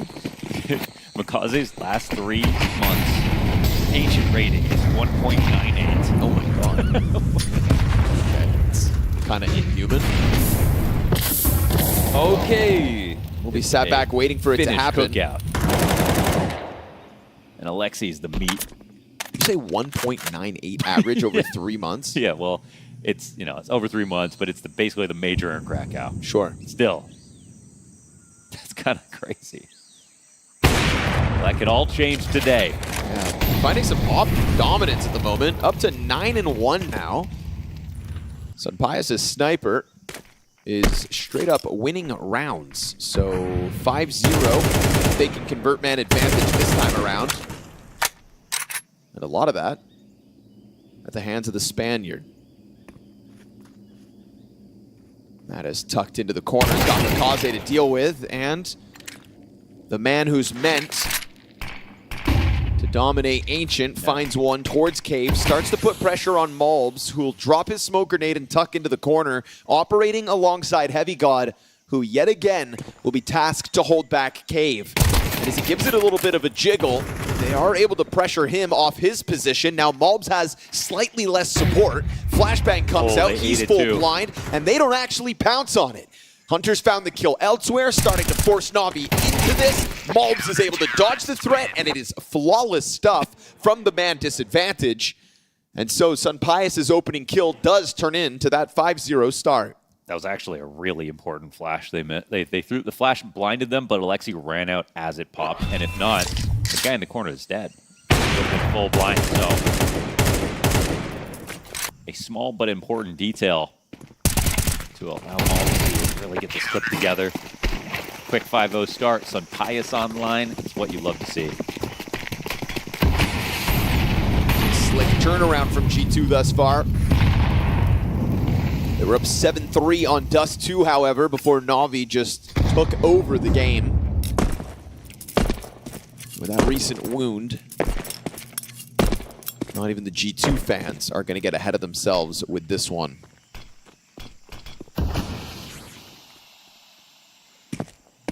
Singular AK from MongolZ continuously just getting boosted once over the smoke at the start of the round. Now this boost to try to catch it. Hunter clearly saw him, decides not to go back at that jump again.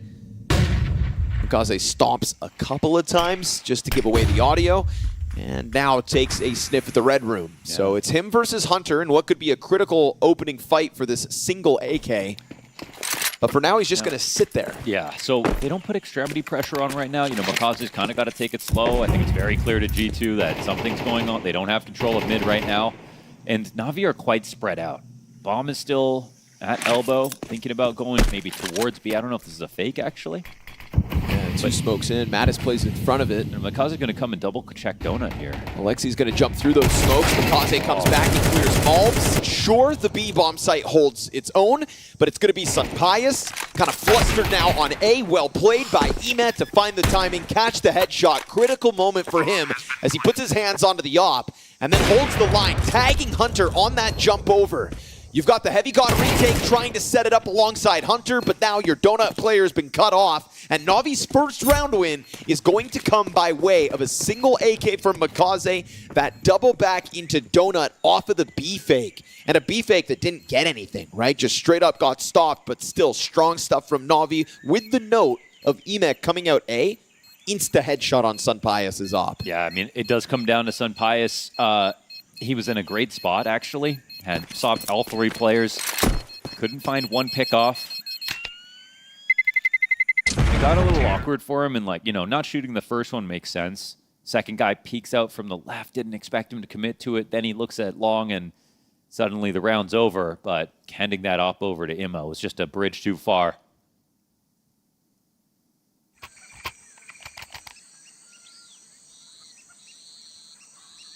That's quite a big gift here for Navi. And we are seeing some of that MongolZ impact shine through, like very key peaks and timings. Not overplaying his hand inside of mid, coming back to Donut. He was a part of the greater plan in that round.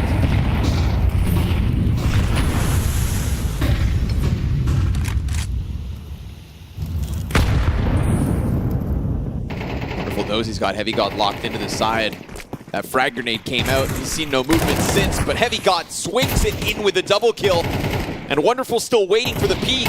Eventually it comes back, so we get a rebuttal.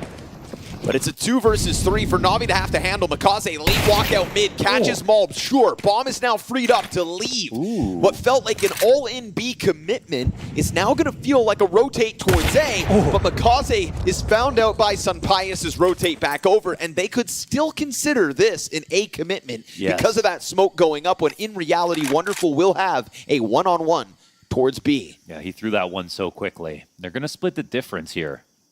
But an op approaching, is there a chance that Hunter's in danger? I mean, he is playing tucked right now. There is so much time left on the clock.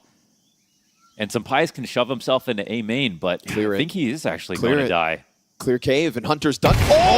He still hit it. Woo, what a shot. Whoa, now it gets really scary. So it is the smoke from MongolZ that scared Sunpius enough that puts him in now an awkward spot. Ooh, man, battle of the oppers. But the reality is Sunpius has been lights out so far on Ancient. He's approaching this with his pistol, though. USP, wonderful turns. That should be his end, and executed with ease as he considers the same route that he came through with after all of the dominance from Sunpius so far. Add a clutch to the tally, shall we? Yeah, that was... It's hard to say, that's obviously a matter of timing here, as Wonderful is just trying to figure out where Sunpius may have rotated through. 1 second away from guaranteeing that kill coming in. Probably a round that shouldn't have come close, however. Very nice moment for Sunpius to pick off MongolZ. Wow.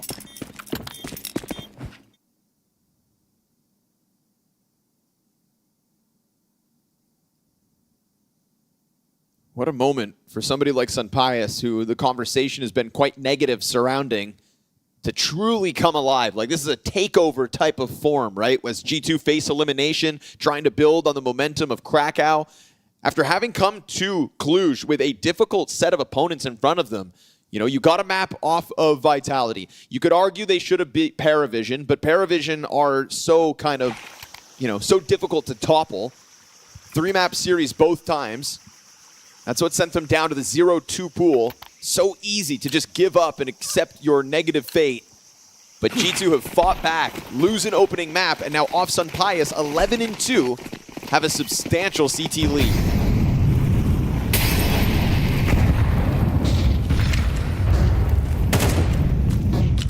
The man is showing grit.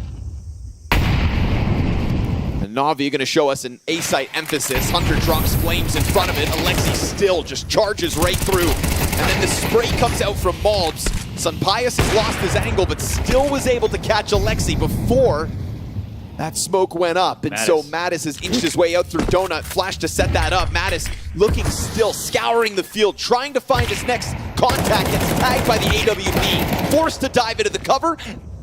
Oh, Heavy God goes wide, and Sunpius catching his angle in, pushes this onto Ime. 1 versus 2. A pinch from CT spawn. Another chance at the Temple fight, and it's Heavy God in with a headshot for his triple kill this round. Crazy chaotic situations, very close calls all the way through. G2 come out ahead of this one, and it is by a hair. I can't believe that Wonderful got 2 op shots on Mattis, who was just floating behind the smoke. He started freaking out when he was out there by default.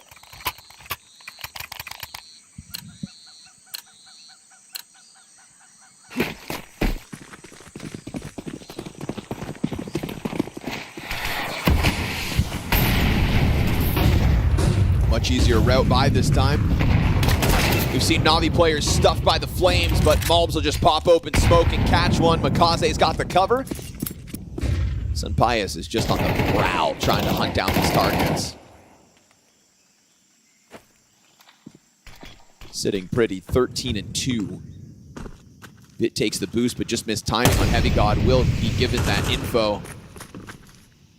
And now you've got Sunpius's attention. He'll walk over and clear this. Or not. Navi turned away for the moment. They don't even have one in CT watching for MongolZ's potential lurk. He's been here every round. All right. Heavy God comes back to check on it. Thing is, if MongolZ comes back from window again to double peek Donut, this could be pretty scary. The smoke the smoke, man. CT's have just no vision right now. Now they're going to really try to create some tension over here on B. MongolZ will probably just lurk out on whenever timing he pleases, but it still comes down to these first entries. Beautiful, Wow. Natus. Flash goes slightly by. He jumps on it. Sunpius not missing chances to strike down opponents. No bomb possession here from MongolZ. He's really trying to be the silver lining of Na'Vi, but not quite the statistical anomaly that he has been in the last 3 months. Turned towards Red Room. Sunpius with a team kill somehow. Just blows his teammate away. On Natus? Yeah, right at the end there. On somebody. What the heck? It's like after the round is over.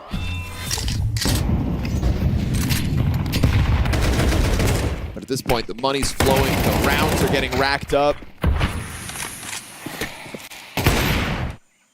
Watch this.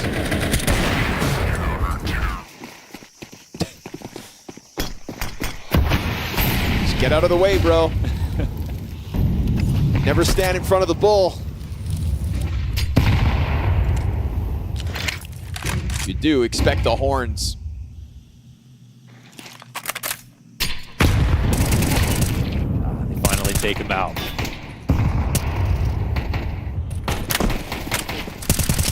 Ooh, nice shot. Hunter through the smoke. Not letting E-Man get away with any presence out middle. Desperate act here by Na'Vi in the 10th round. Trying to do whatever the hell they can with these pistols out middle. There's been really strong tethering between G2's players so far on this CT side.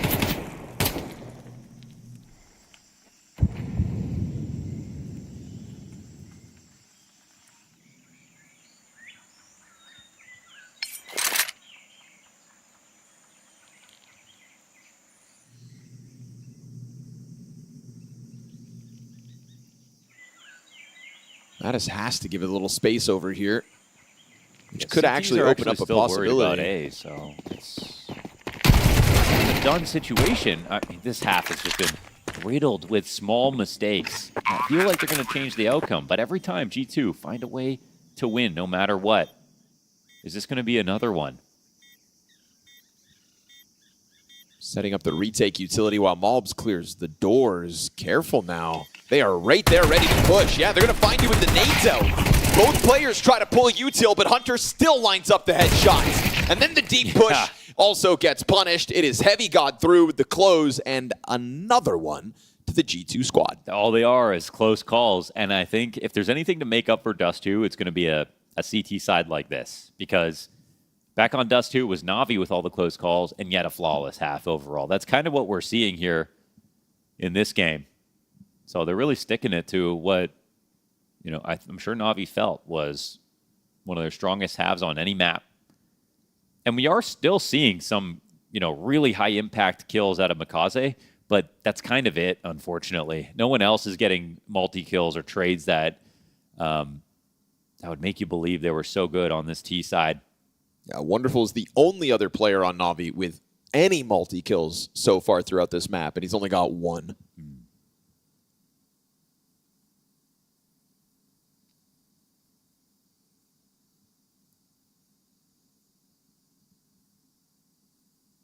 This Heavy God Sunpius combo at the moment is just immovable. Even with, like you said, a couple of mistakes, G2 still get away with the round wins. It was feeling like this one as well, right? Caught with utility, both players thinking they had the room to pull out smokes and mollies. I don't think so. Na'Vi jumped on it and almost won a round with pistols, but round 11 features full guns for the Na'Vi squad. Problem being, a single round win so far on the T side. Nate sail beyond. E-Man trying to find sanctuary here within the edge of the smoke, but MongolZ is going to press that M4 down on him. But willing to fall back. We've got Na'Vi players inside of smokes. Natus thinking about maybe turning, and as he does, E-Man comes through with the kill. Good damage there from Hunter, but he's not able to finish off the frag. Heavy got into the red room. Well, that's the bomb spotted, but Bit will wisely get out of there. Got cave control still for Alexi B. He's doubling back. Bomb could go join the A walkout. But Alexi's still cautious about a B push when there's players coming in behind him. MongolZ is going to find him. That's Alexi down, but that's maybe going to make them think there's more to B than there really is. Bit's really taking his time here. He thinks he's getting hunted down, but that's just not the case.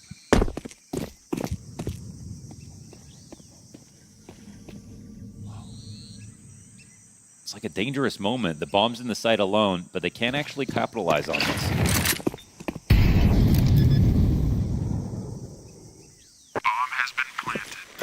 Heavy God keeps working his way closer through Temple. Well-placed frag grenade's going to drop Wonderful to 60. That's going to take attention. Thing is, Hunter's the only player here for G2 that actually has the health to really make this retake happen. It's another moment where they're just not watching everything. They're kind of like freaked out a little bit. Heavy God finds a near-fair duel. 2 players low health. MongolZ popped. Hunter's got to get it going, but he was the only player of the 3 without a kit. So he needs both of these kills and to scoop that up, and it's just not going to happen. Na'Vi wind up finding, at the very least, a second round at the end of the half. And I remind you of what happened on Dust 2. 7-3 G2 lead. Last 2 rounds of the half go Na'Vi's way. Switch sides. Didn't lose a round from there on out. Right. What is to stop them from doing something as unthinkable here on their own map pick? And the funny part, though, is about all these dominant Na'Vi wins is they just never really even had to play a CT side, so we don't know how it's going to look when it's tested.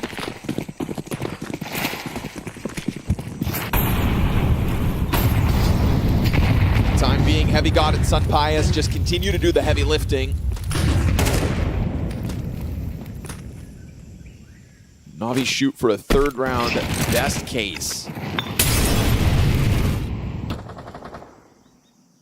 On a side of a map, they're usually formidable. Insta-kill for Alexi. Great trade from Mattis, but Bit still got the angle from Swamp. And that'll be a passive 4v3 secured by Na'Vi with Red Room control from MongolZ early on.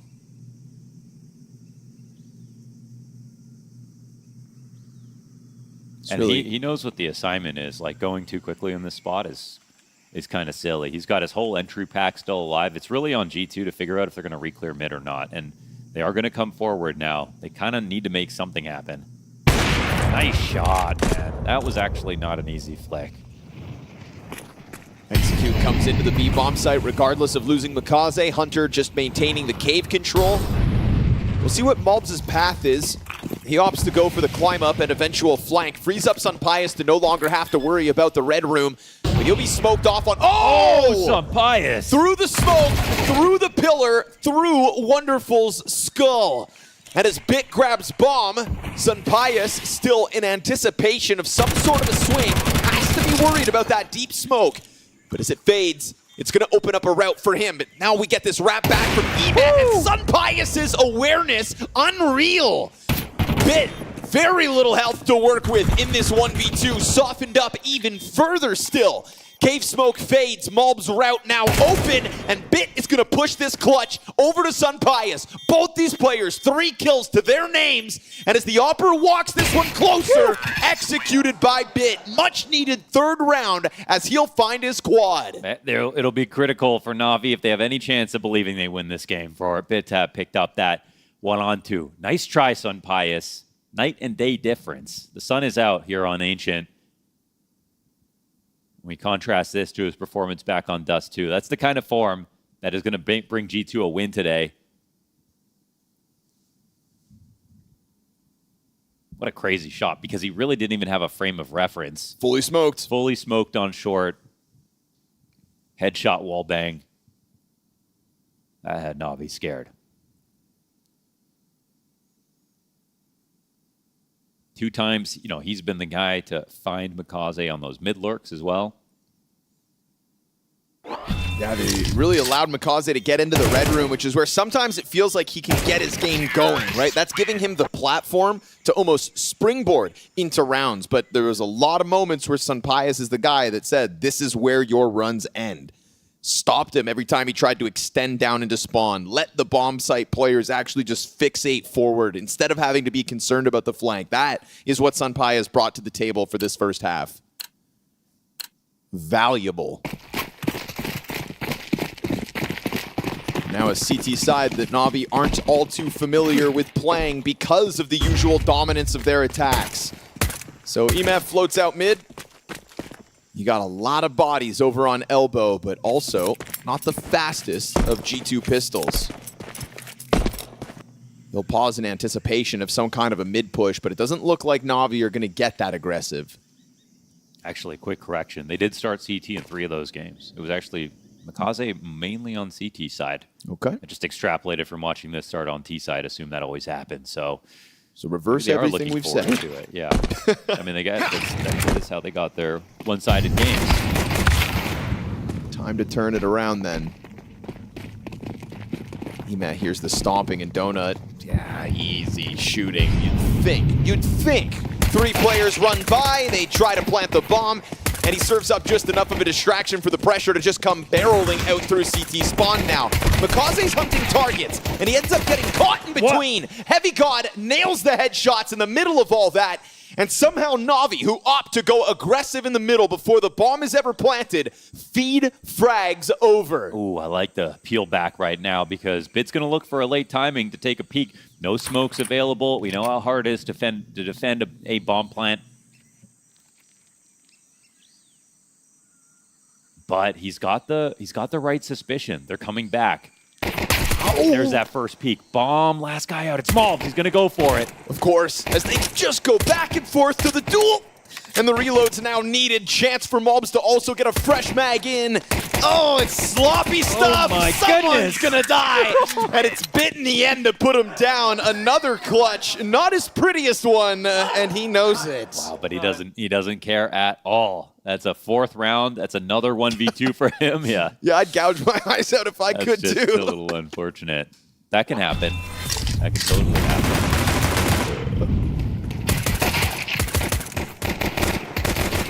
Pistols, you know, they're a thing of pistols are a thing of beauty until they're not. Yes. And we are quite spoiled when we watch fights like that because at this level they all happen within like half a second, but charging through all that. Look at the health bars that they've got as they arrive on the bomb site. Ooh, damn, Hunter. Give him the jiggle. Now the FUMAS comes through to close out. MongolZ, the driving force of Na'Vi's ancient success, is here with a bit of impact to close out. Maybe we can give it to Bit for now, just because the 1v2s get them the eco there, gets the last round of the first half. Yeah, let's do it. We did see a lot of impactful kills that moved the round forward, but not enough of a team to really make rounds of them when MongolZ got his frags. Let's go! That's Blade getting rowdy. Is that really? I swear that was. Doesn't feel like it could be, but I swear that was. So maybe.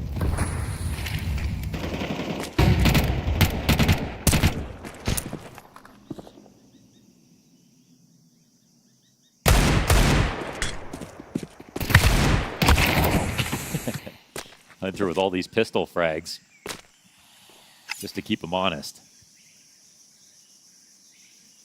Now that had to be Alexi going, now let's go, right? Oh, there was an overlapping nice let's what's go. What's the Blade yell?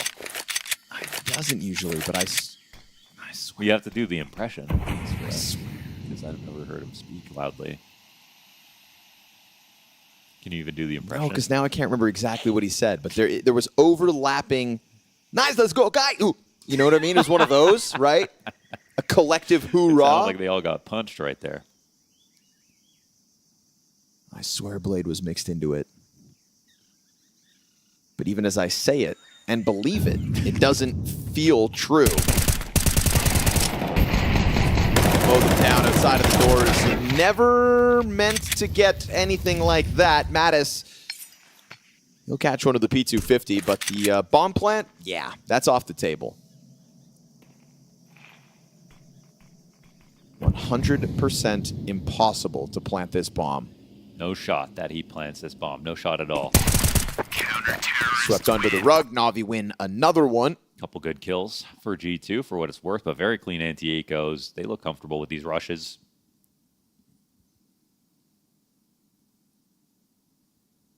And Saw is going to try to stop the hemorrhaging.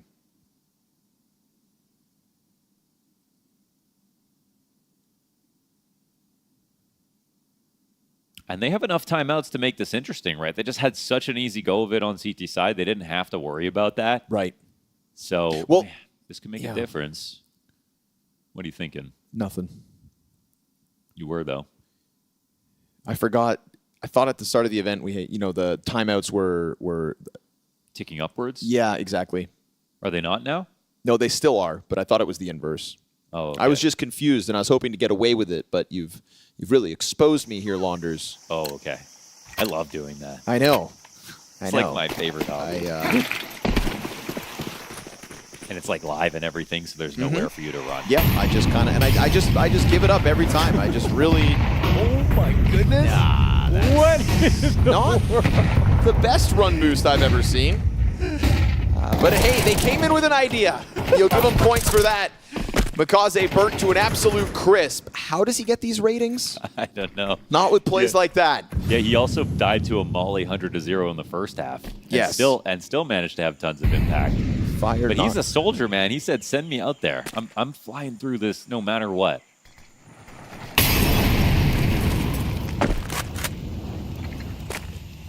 Those are the kind of teammates we all hope to find.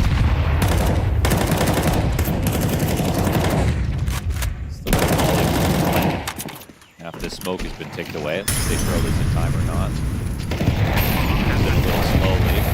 Yeah, they get him. Not allowed off the bomb plant. Suddenly, it's a man advantage retake here for Na'Vi. Retake's very doable on Ancient. Got low health on Alexi. E-Man now dealt with. Matt is minimal cover here, trying to put the squeeze on. And now a well-timed peek out from Sun Pius, but he won't be able to manage a second one. Hunter's going to be looking for the wall bang. On a low-health bit, he elicits the reaction, but it's a bit of a panic there from Hunter. Big time. You know, sends 3 bullets through and then goes wide, but it's almost as if he writes off the threat that someone could be on the cover. So the only death before the bomb goes down is MongolZ burning to a crisp.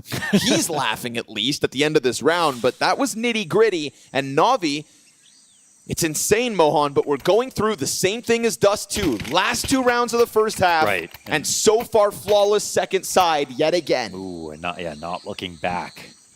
It's the perfect round for production to bring up the round history. Right, and it is Bit collecting kills still here on CT side, getting better by the round.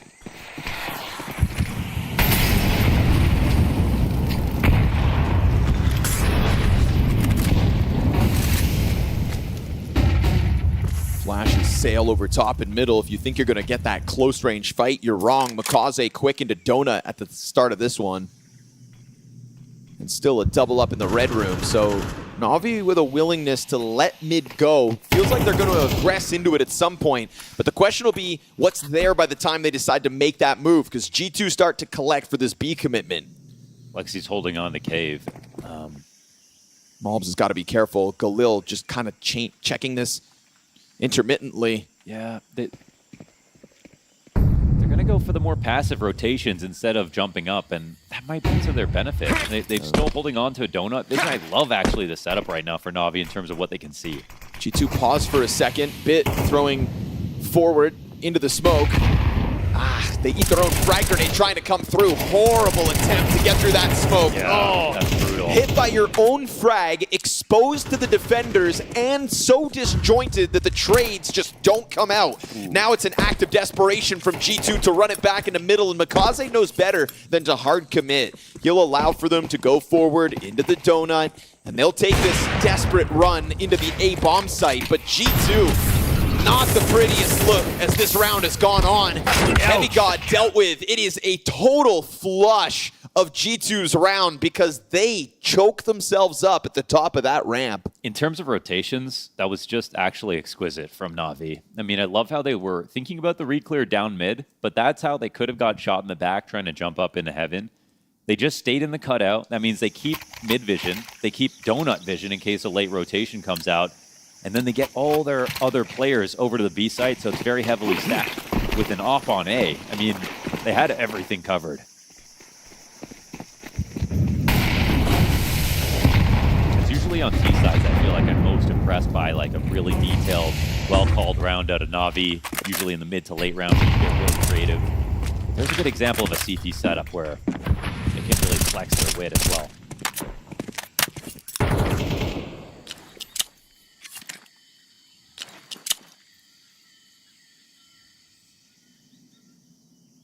I don't see a world where Na'Vi don't win one of these ecos. Their entry pack is so strong. They love plays like this. I'm going to say they love doing half buys, even though it does mean you just lost the last round.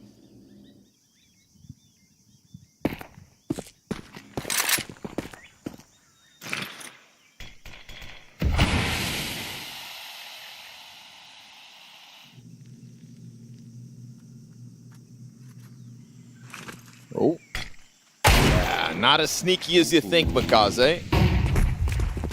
MOUZ walks up for the freebie. It's another opening kill for G2. And the bomb's still outside of B. Wonderful missing a shot. It's going to cause a bit of panic, surely, right? But at least he already has a second set of helping hands in Ime. They're trying not to overreact. Right? But now Alexi B walking forward. It's going to take a Tech-9 shot to the head. Bit has to be the savior. Not able to stop the bomb. Turns it back over. Gun changes hands, and Heavy God's now got this deep angle. Na'Vi have finally faltered, it seems.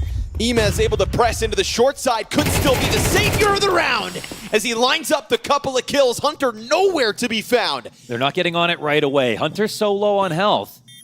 Both CTs operating with kits.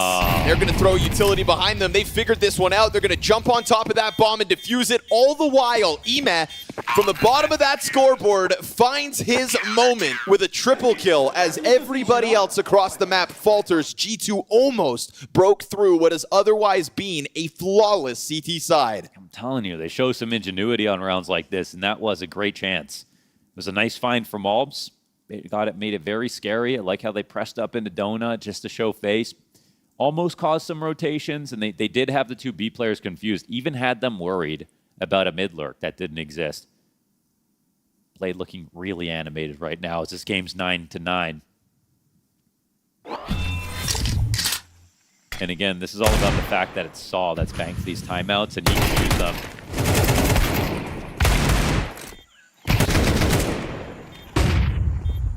Heavy-hitting coaches that are going to try to leave their mark on this next round.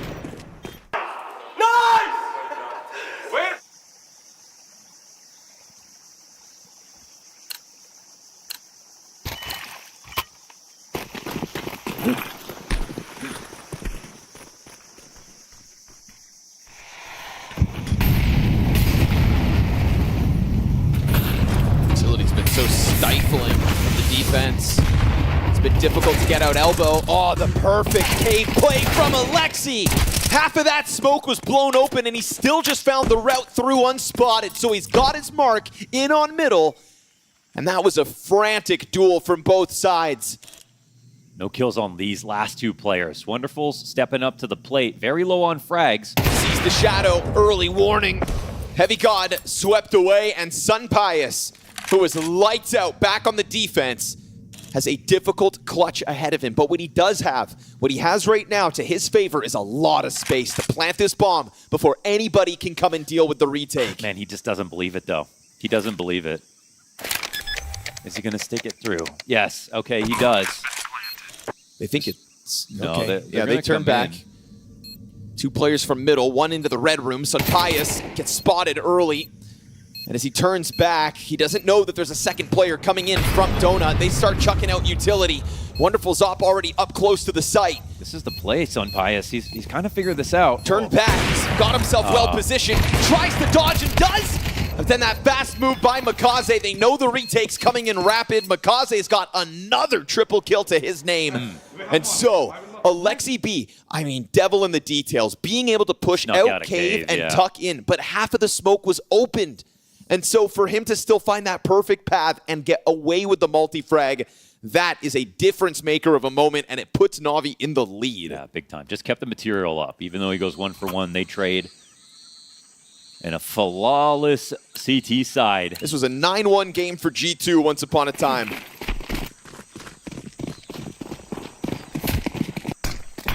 A large portion of this second map, and G2 felt untouchable. Things have changed. Frag grenade into elbow to open it up. It'll be the defense task with a 4 versus 5. Bit freed up to make his move. Also leaves his mark. Ime also on his own, floating in the mid.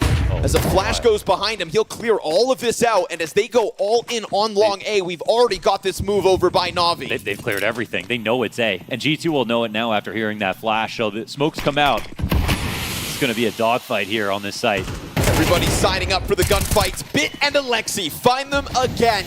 And Na'Vi can seemingly do no wrong with these repositions. Bit's headshot comes out onto Hunter. Sunpius to the back-to-back clutch. But we've already got Wonderful's op trained on the angle. And so he's going to try to play with the minute on the clock. Oh, man. He's just, look at his face right now. 43 health left over. Bomb inside the A site. Can you believe how well Na'Vi are moving right now? Even the fact that they had Imma re-clear mid after all of that went down. And yeah, there's a flank taking place, but at a certain point, you know, Na'Vi are going to be too smart than to just laser on this one position. They're starting to clear everything else. Team had to go hyper passive, and you could see Na'Vi just consider now the mid flank, but now you've got to reconsider the CT flank at a certain timing. And at what timing does that occur? Wonderful's already thinking about the big flank. And right, but there's just no time to get the bomb and nobody plant. holding this one. He makes noise. Oh. There's a world where he somehow figures what's left of this. Wait, where's he running to? Pushing off into Donut. He thinks they're what? Both inside of Donut? He doesn't even try to play bomb? I guess he doesn't believe there's any way to plant, but... Attempts to go for the kill, thinking he'd be inside of Donut. Unfortunately for Sunpius, in such a great game, this one leaves a lot to be desired. There is a world where it doesn't make sense to try to plant because you instantly just get peeked. But you know, maybe you should have just hoped that there was a second where you believed that it was a fake or something like that to just go for it. Either way, thought they would double up inside a Donut. That was not the case. That's an 11th for Na'Vi after another amazing bout of map control. Bit with the push down B ramp, Immo with the re-clear inside of mid, calling out that G2 completely evacuated it. All to rotate to A just in time.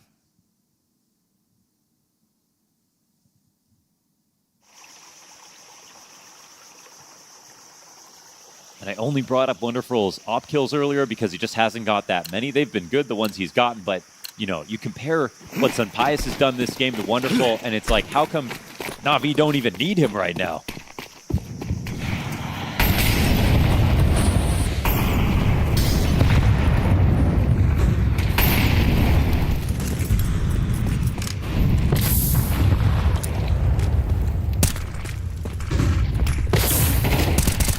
Decides to dive bomb into the cave. Him and Bit combined for the 5v3. And it's only, of course, once G2 start to feel like they've got footing. They're standing in their smokes. They're trying to put their game plan in position. And that's what they've been attempting to do this entire T side. Get into position, and from there, find success. But Na'Vi have been on top of them. Constantly active. And still, at times, willing to run some wild risks within it. I love the late cutout play. Again, you keep Donut info. MongolZ is going to clear this out. He's not going to see anybody here. He knows now they might fall back to A worst case. As two CTs are waiting for a push. Is Bit going to get caught off? He's looking. Alexi, they're considering it down beneath, right? Heavy got just time to look. He snaps it down. Top ramp, though, still holds strong. And all while MOUZ was just looking to get his cave position rolling. Sunpius will find the wall bang.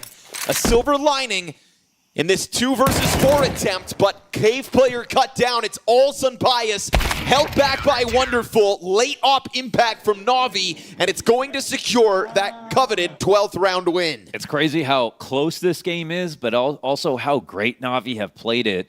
You know, on top of winning the pistol, getting the clutches is one thing, but even throughout that first half, it was a 9-1 start for G2, but even within those rounds, Na'Vi made it very competitive. This is turning into a brutal loss, obviously, for G2 with the arena on the line. Soul crushing. Oh my goodness. Just the fact that you felt like you were in this game twice. In fact, so much so in the lead here on this map, even more so than you were on Dust 2, that it probably felt unlosable. Let alone to then see this Na'Vi who seem invincible. Back against the wall on both maps, but the changing of the sides dawns new colors as it is flawless, seemingly both times. And 1 year ago, Emes stepped into the BT Arena not as a competitor, but just as a guest. And still, the chants of his name roared in this very place. Well, today, he qualifies. And is not just a fighter, but the main attraction. Na'Vi will pull off their first playoffs of 2026. Yes, congrats to Na'Vi. Meanwhile, over on G2, Sun Pius shone brightly. But indeed, the rest of the team was eclipsed by a fine comeback from Na'Vi. And lots to think about if you're G2 there, unfortunately. I mean, losing a 9-1 lead is one thing. Losing it in the manner they did, Yanko, is another. Yeah, absolutely. I mean, that was just a monumental collapse, unfortunately, from G2 on both maps, really. I mean, 0 rounds in the second half on both maps. First one on the CT side, second one on the T side. Just regardless of the map, regardless of the opponent, that's just not something that can really be allowed to happen. They were 9-1 up on Ancient. It was 12 rounds in a row for Na'Vi. Last 2 of the first half and then 10 in a row on CT side of Ancient. And that's supposed to be one of G2's best maps. Well, where do we apportion the blame? We can play the blame game now. They're at the tournament. Well, I wouldn't point the finger at the usual suspect this time around. I think Sun Pius had a great map. I mean, he did everything he could to make that as dominant of a first half as he possibly could. Heavy got as well, super solid. I guess, I mean, for me, I feel like throughout a lot of this, Na'Vi had two ways to win some of these rounds for me. I felt like their mid control was generally a bit better, but also I feel like the re-aggresses for them on CT side, they maintained some pretty decent information for a lot of this, and generally when they were finding that information, they were getting picks along the way. I gotta say as well, another aspect of the disappointment for G2, if you look at what Na'Vi have done, they have lost their map pick in their series. It has happened. They've done some funky vetoes that haven't really worked out for them. So, and it looked like it was going to happen again. Well, it tells you of a team that's still figuring out their map pool now in the absence of Train and which way they were going to go. But just in that second half, it was all kinds of different things going wrong for G2. I mean, they forced by, first of all, the 2v1 in the pistol round. Like MOUZ and Heavy go, okay, Bit is alive, you know, he's the B player, he's gonna come from somewhere. You're paranoid that he could be anywhere. You go back to A main. So now you're playing with no info. Now he actually can be anywhere. And then you're going back into bomb site and the first guy gets killed checking Xbox, which is something you didn't have to check before you left the bomb site and went into A main. So just from that point on, second round, they force by, they go for a B rush, they don't extinguish the molly. I mean, they run through the molly, they eat a nade, and they're all, you know, 3 players are left with 10 HP. So 4v4 post plants lost in B, 4v2 lost in that half by round where Ime gets a triple kill. It's collapse is the best word that you can use to describe it. We'll come back and break it down a little bit more. For now, we're going over to the ambassador of Na'Vi Nation, James Banks, and he's with the man they call the king. They do call him the king, and he certainly is the king of Romania with this one. Now, Mihai, last year you were here just as a guest. You guys didn't get to play in this. Now you get to experience what many players never get to do in their career, a home crowd, a home arena. You saw how good this crowd was. What does this mean to you? I don't know. It's gonna, I mean, I just told you before that it feels kind of the same when I play here because it's no crowd, but for sure it's gonna be amazing to play, for people to cheer for us, for me. It's gonna be amazing feeling because I also know what happened when I came and I was not playing. Exactly. And then just imagine what will happen if I'm playing. So it's gonna be amazing for sure. You say, though, it doesn't feel too much different. Your hand's very red right now. This is not from any tilting. You won and you hit the desk, so you must be more happy than a normal game, mate. It's a hard desk, I can say that. But yeah, it probably, like I said, I didn't feel stressed, but maybe, I don't know, I felt like I need to punch just to get everything out, you know? So yeah, like I said, we've been having some rough times. Yeah. We also know that we, for example, could have won against MongolZ, but we kind of lost ourselves on some stuff that we needed to do. And then I'm just happy that we managed to do what we discussed against G2, and then we, even though we started very bad on T side, we managed to come back, and then it's like, it was flawless. talking about some of these kind of bad games you have had here, you've been struggling to win your own map pick a lot here. What's going on with the Navi veto coming into playoffs? That I will not say, because it's gonna go out of context. So let's keep it like this. Okay, I'll find out later on with it all. But looking at the run you guys have had, what kind of shape or form do you feel like you're in? Because, I don't know, I guess you should have been favoured against MongolZ, for example. You beat Aurora, it's a good game. You couldn't really do much against a top-tier level team like MOUZ. So where is Navi at? I mean, you saw, I think Andre said in an interview that we are coming into this season with different mentalities. So we are trying to have the mentality that we can win something, we can win trophies, we can beat some good teams.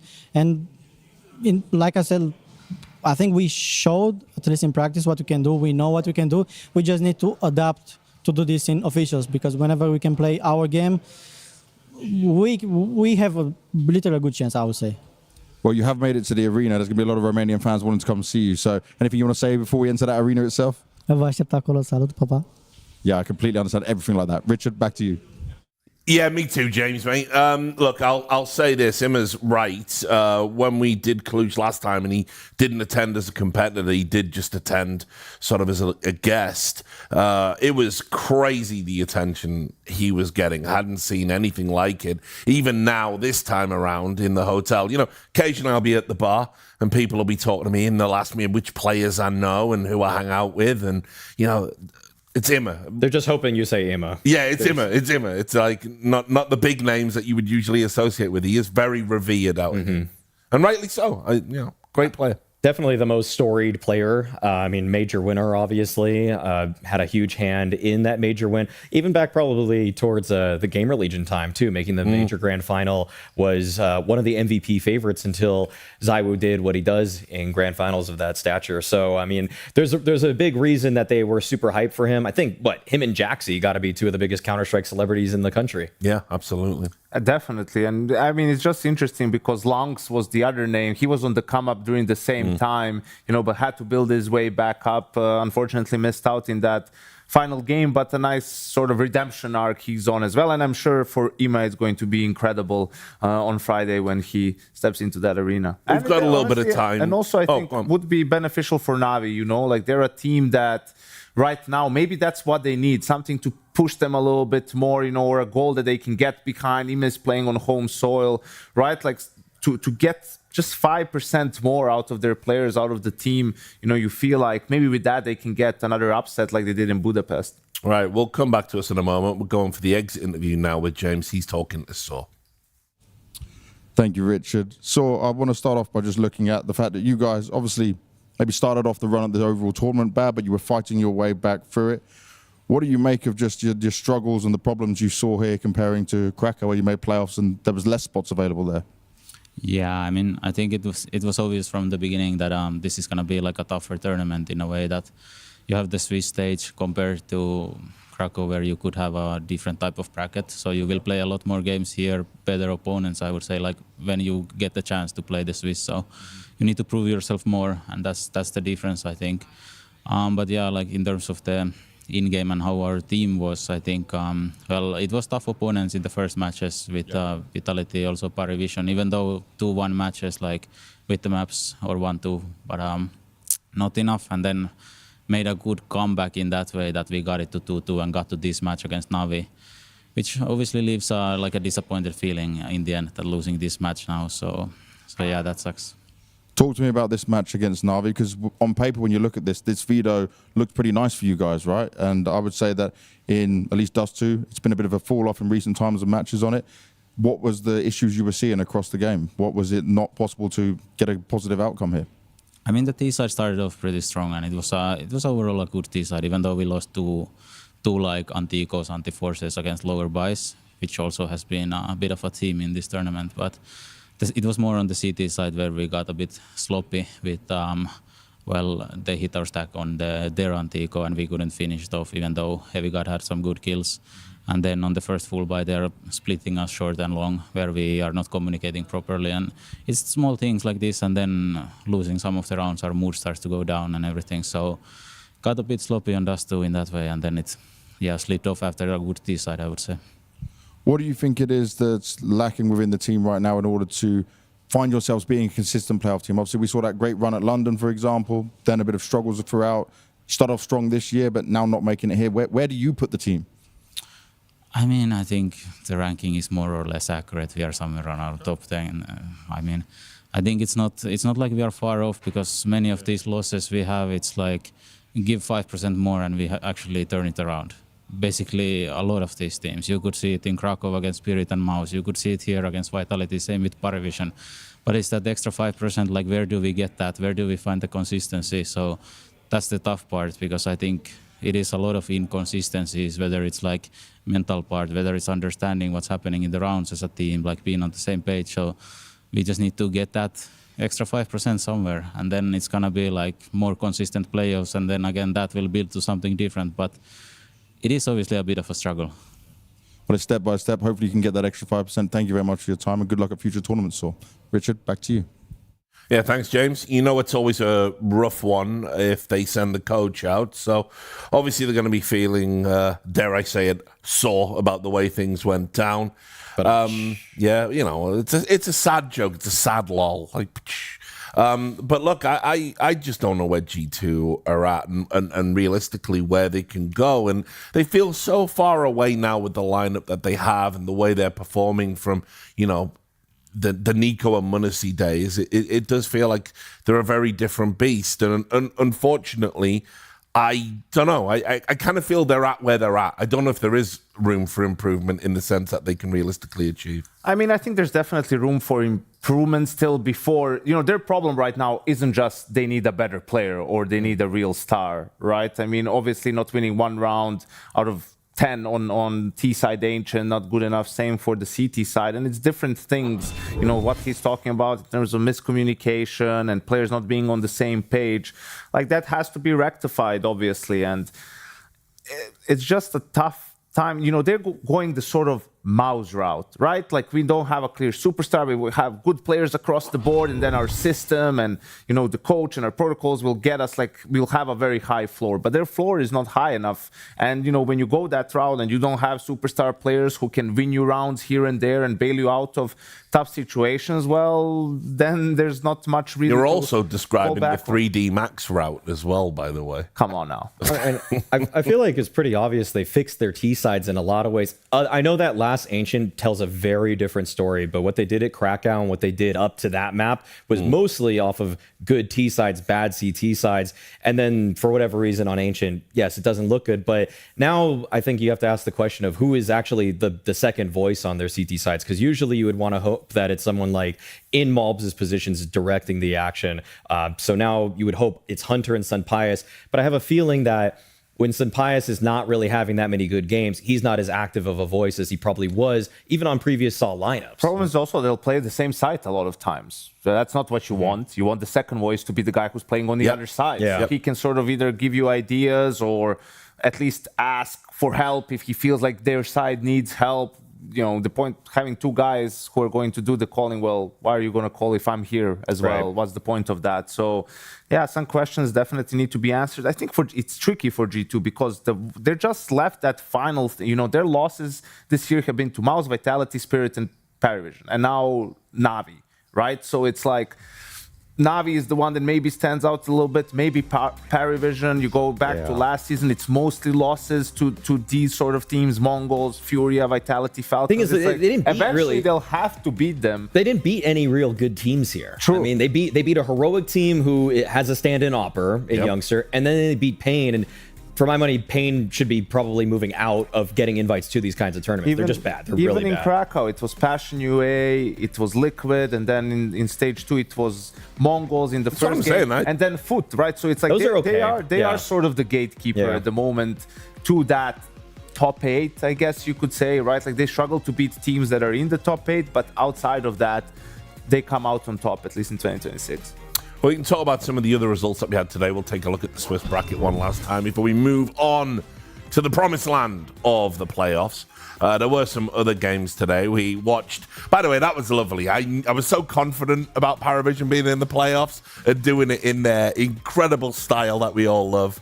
where they just break you. I just love it that they did that. 5 games, 15 maps, Richard. Yeah, it's incredible. Oh, they're still getting Who paid is it who round. said it in the green room, actually, that it's like James is like the black hole in the Interstellar movie. It just dilates time. He's like literally still playing MR15. It's actually... He'll find a way to bring it back. Yeah, it's one way or another. Probably close to half of their maps have been overtime out of the 15. Yeah, There's it's probably actually 6 at least crazy. have been OT.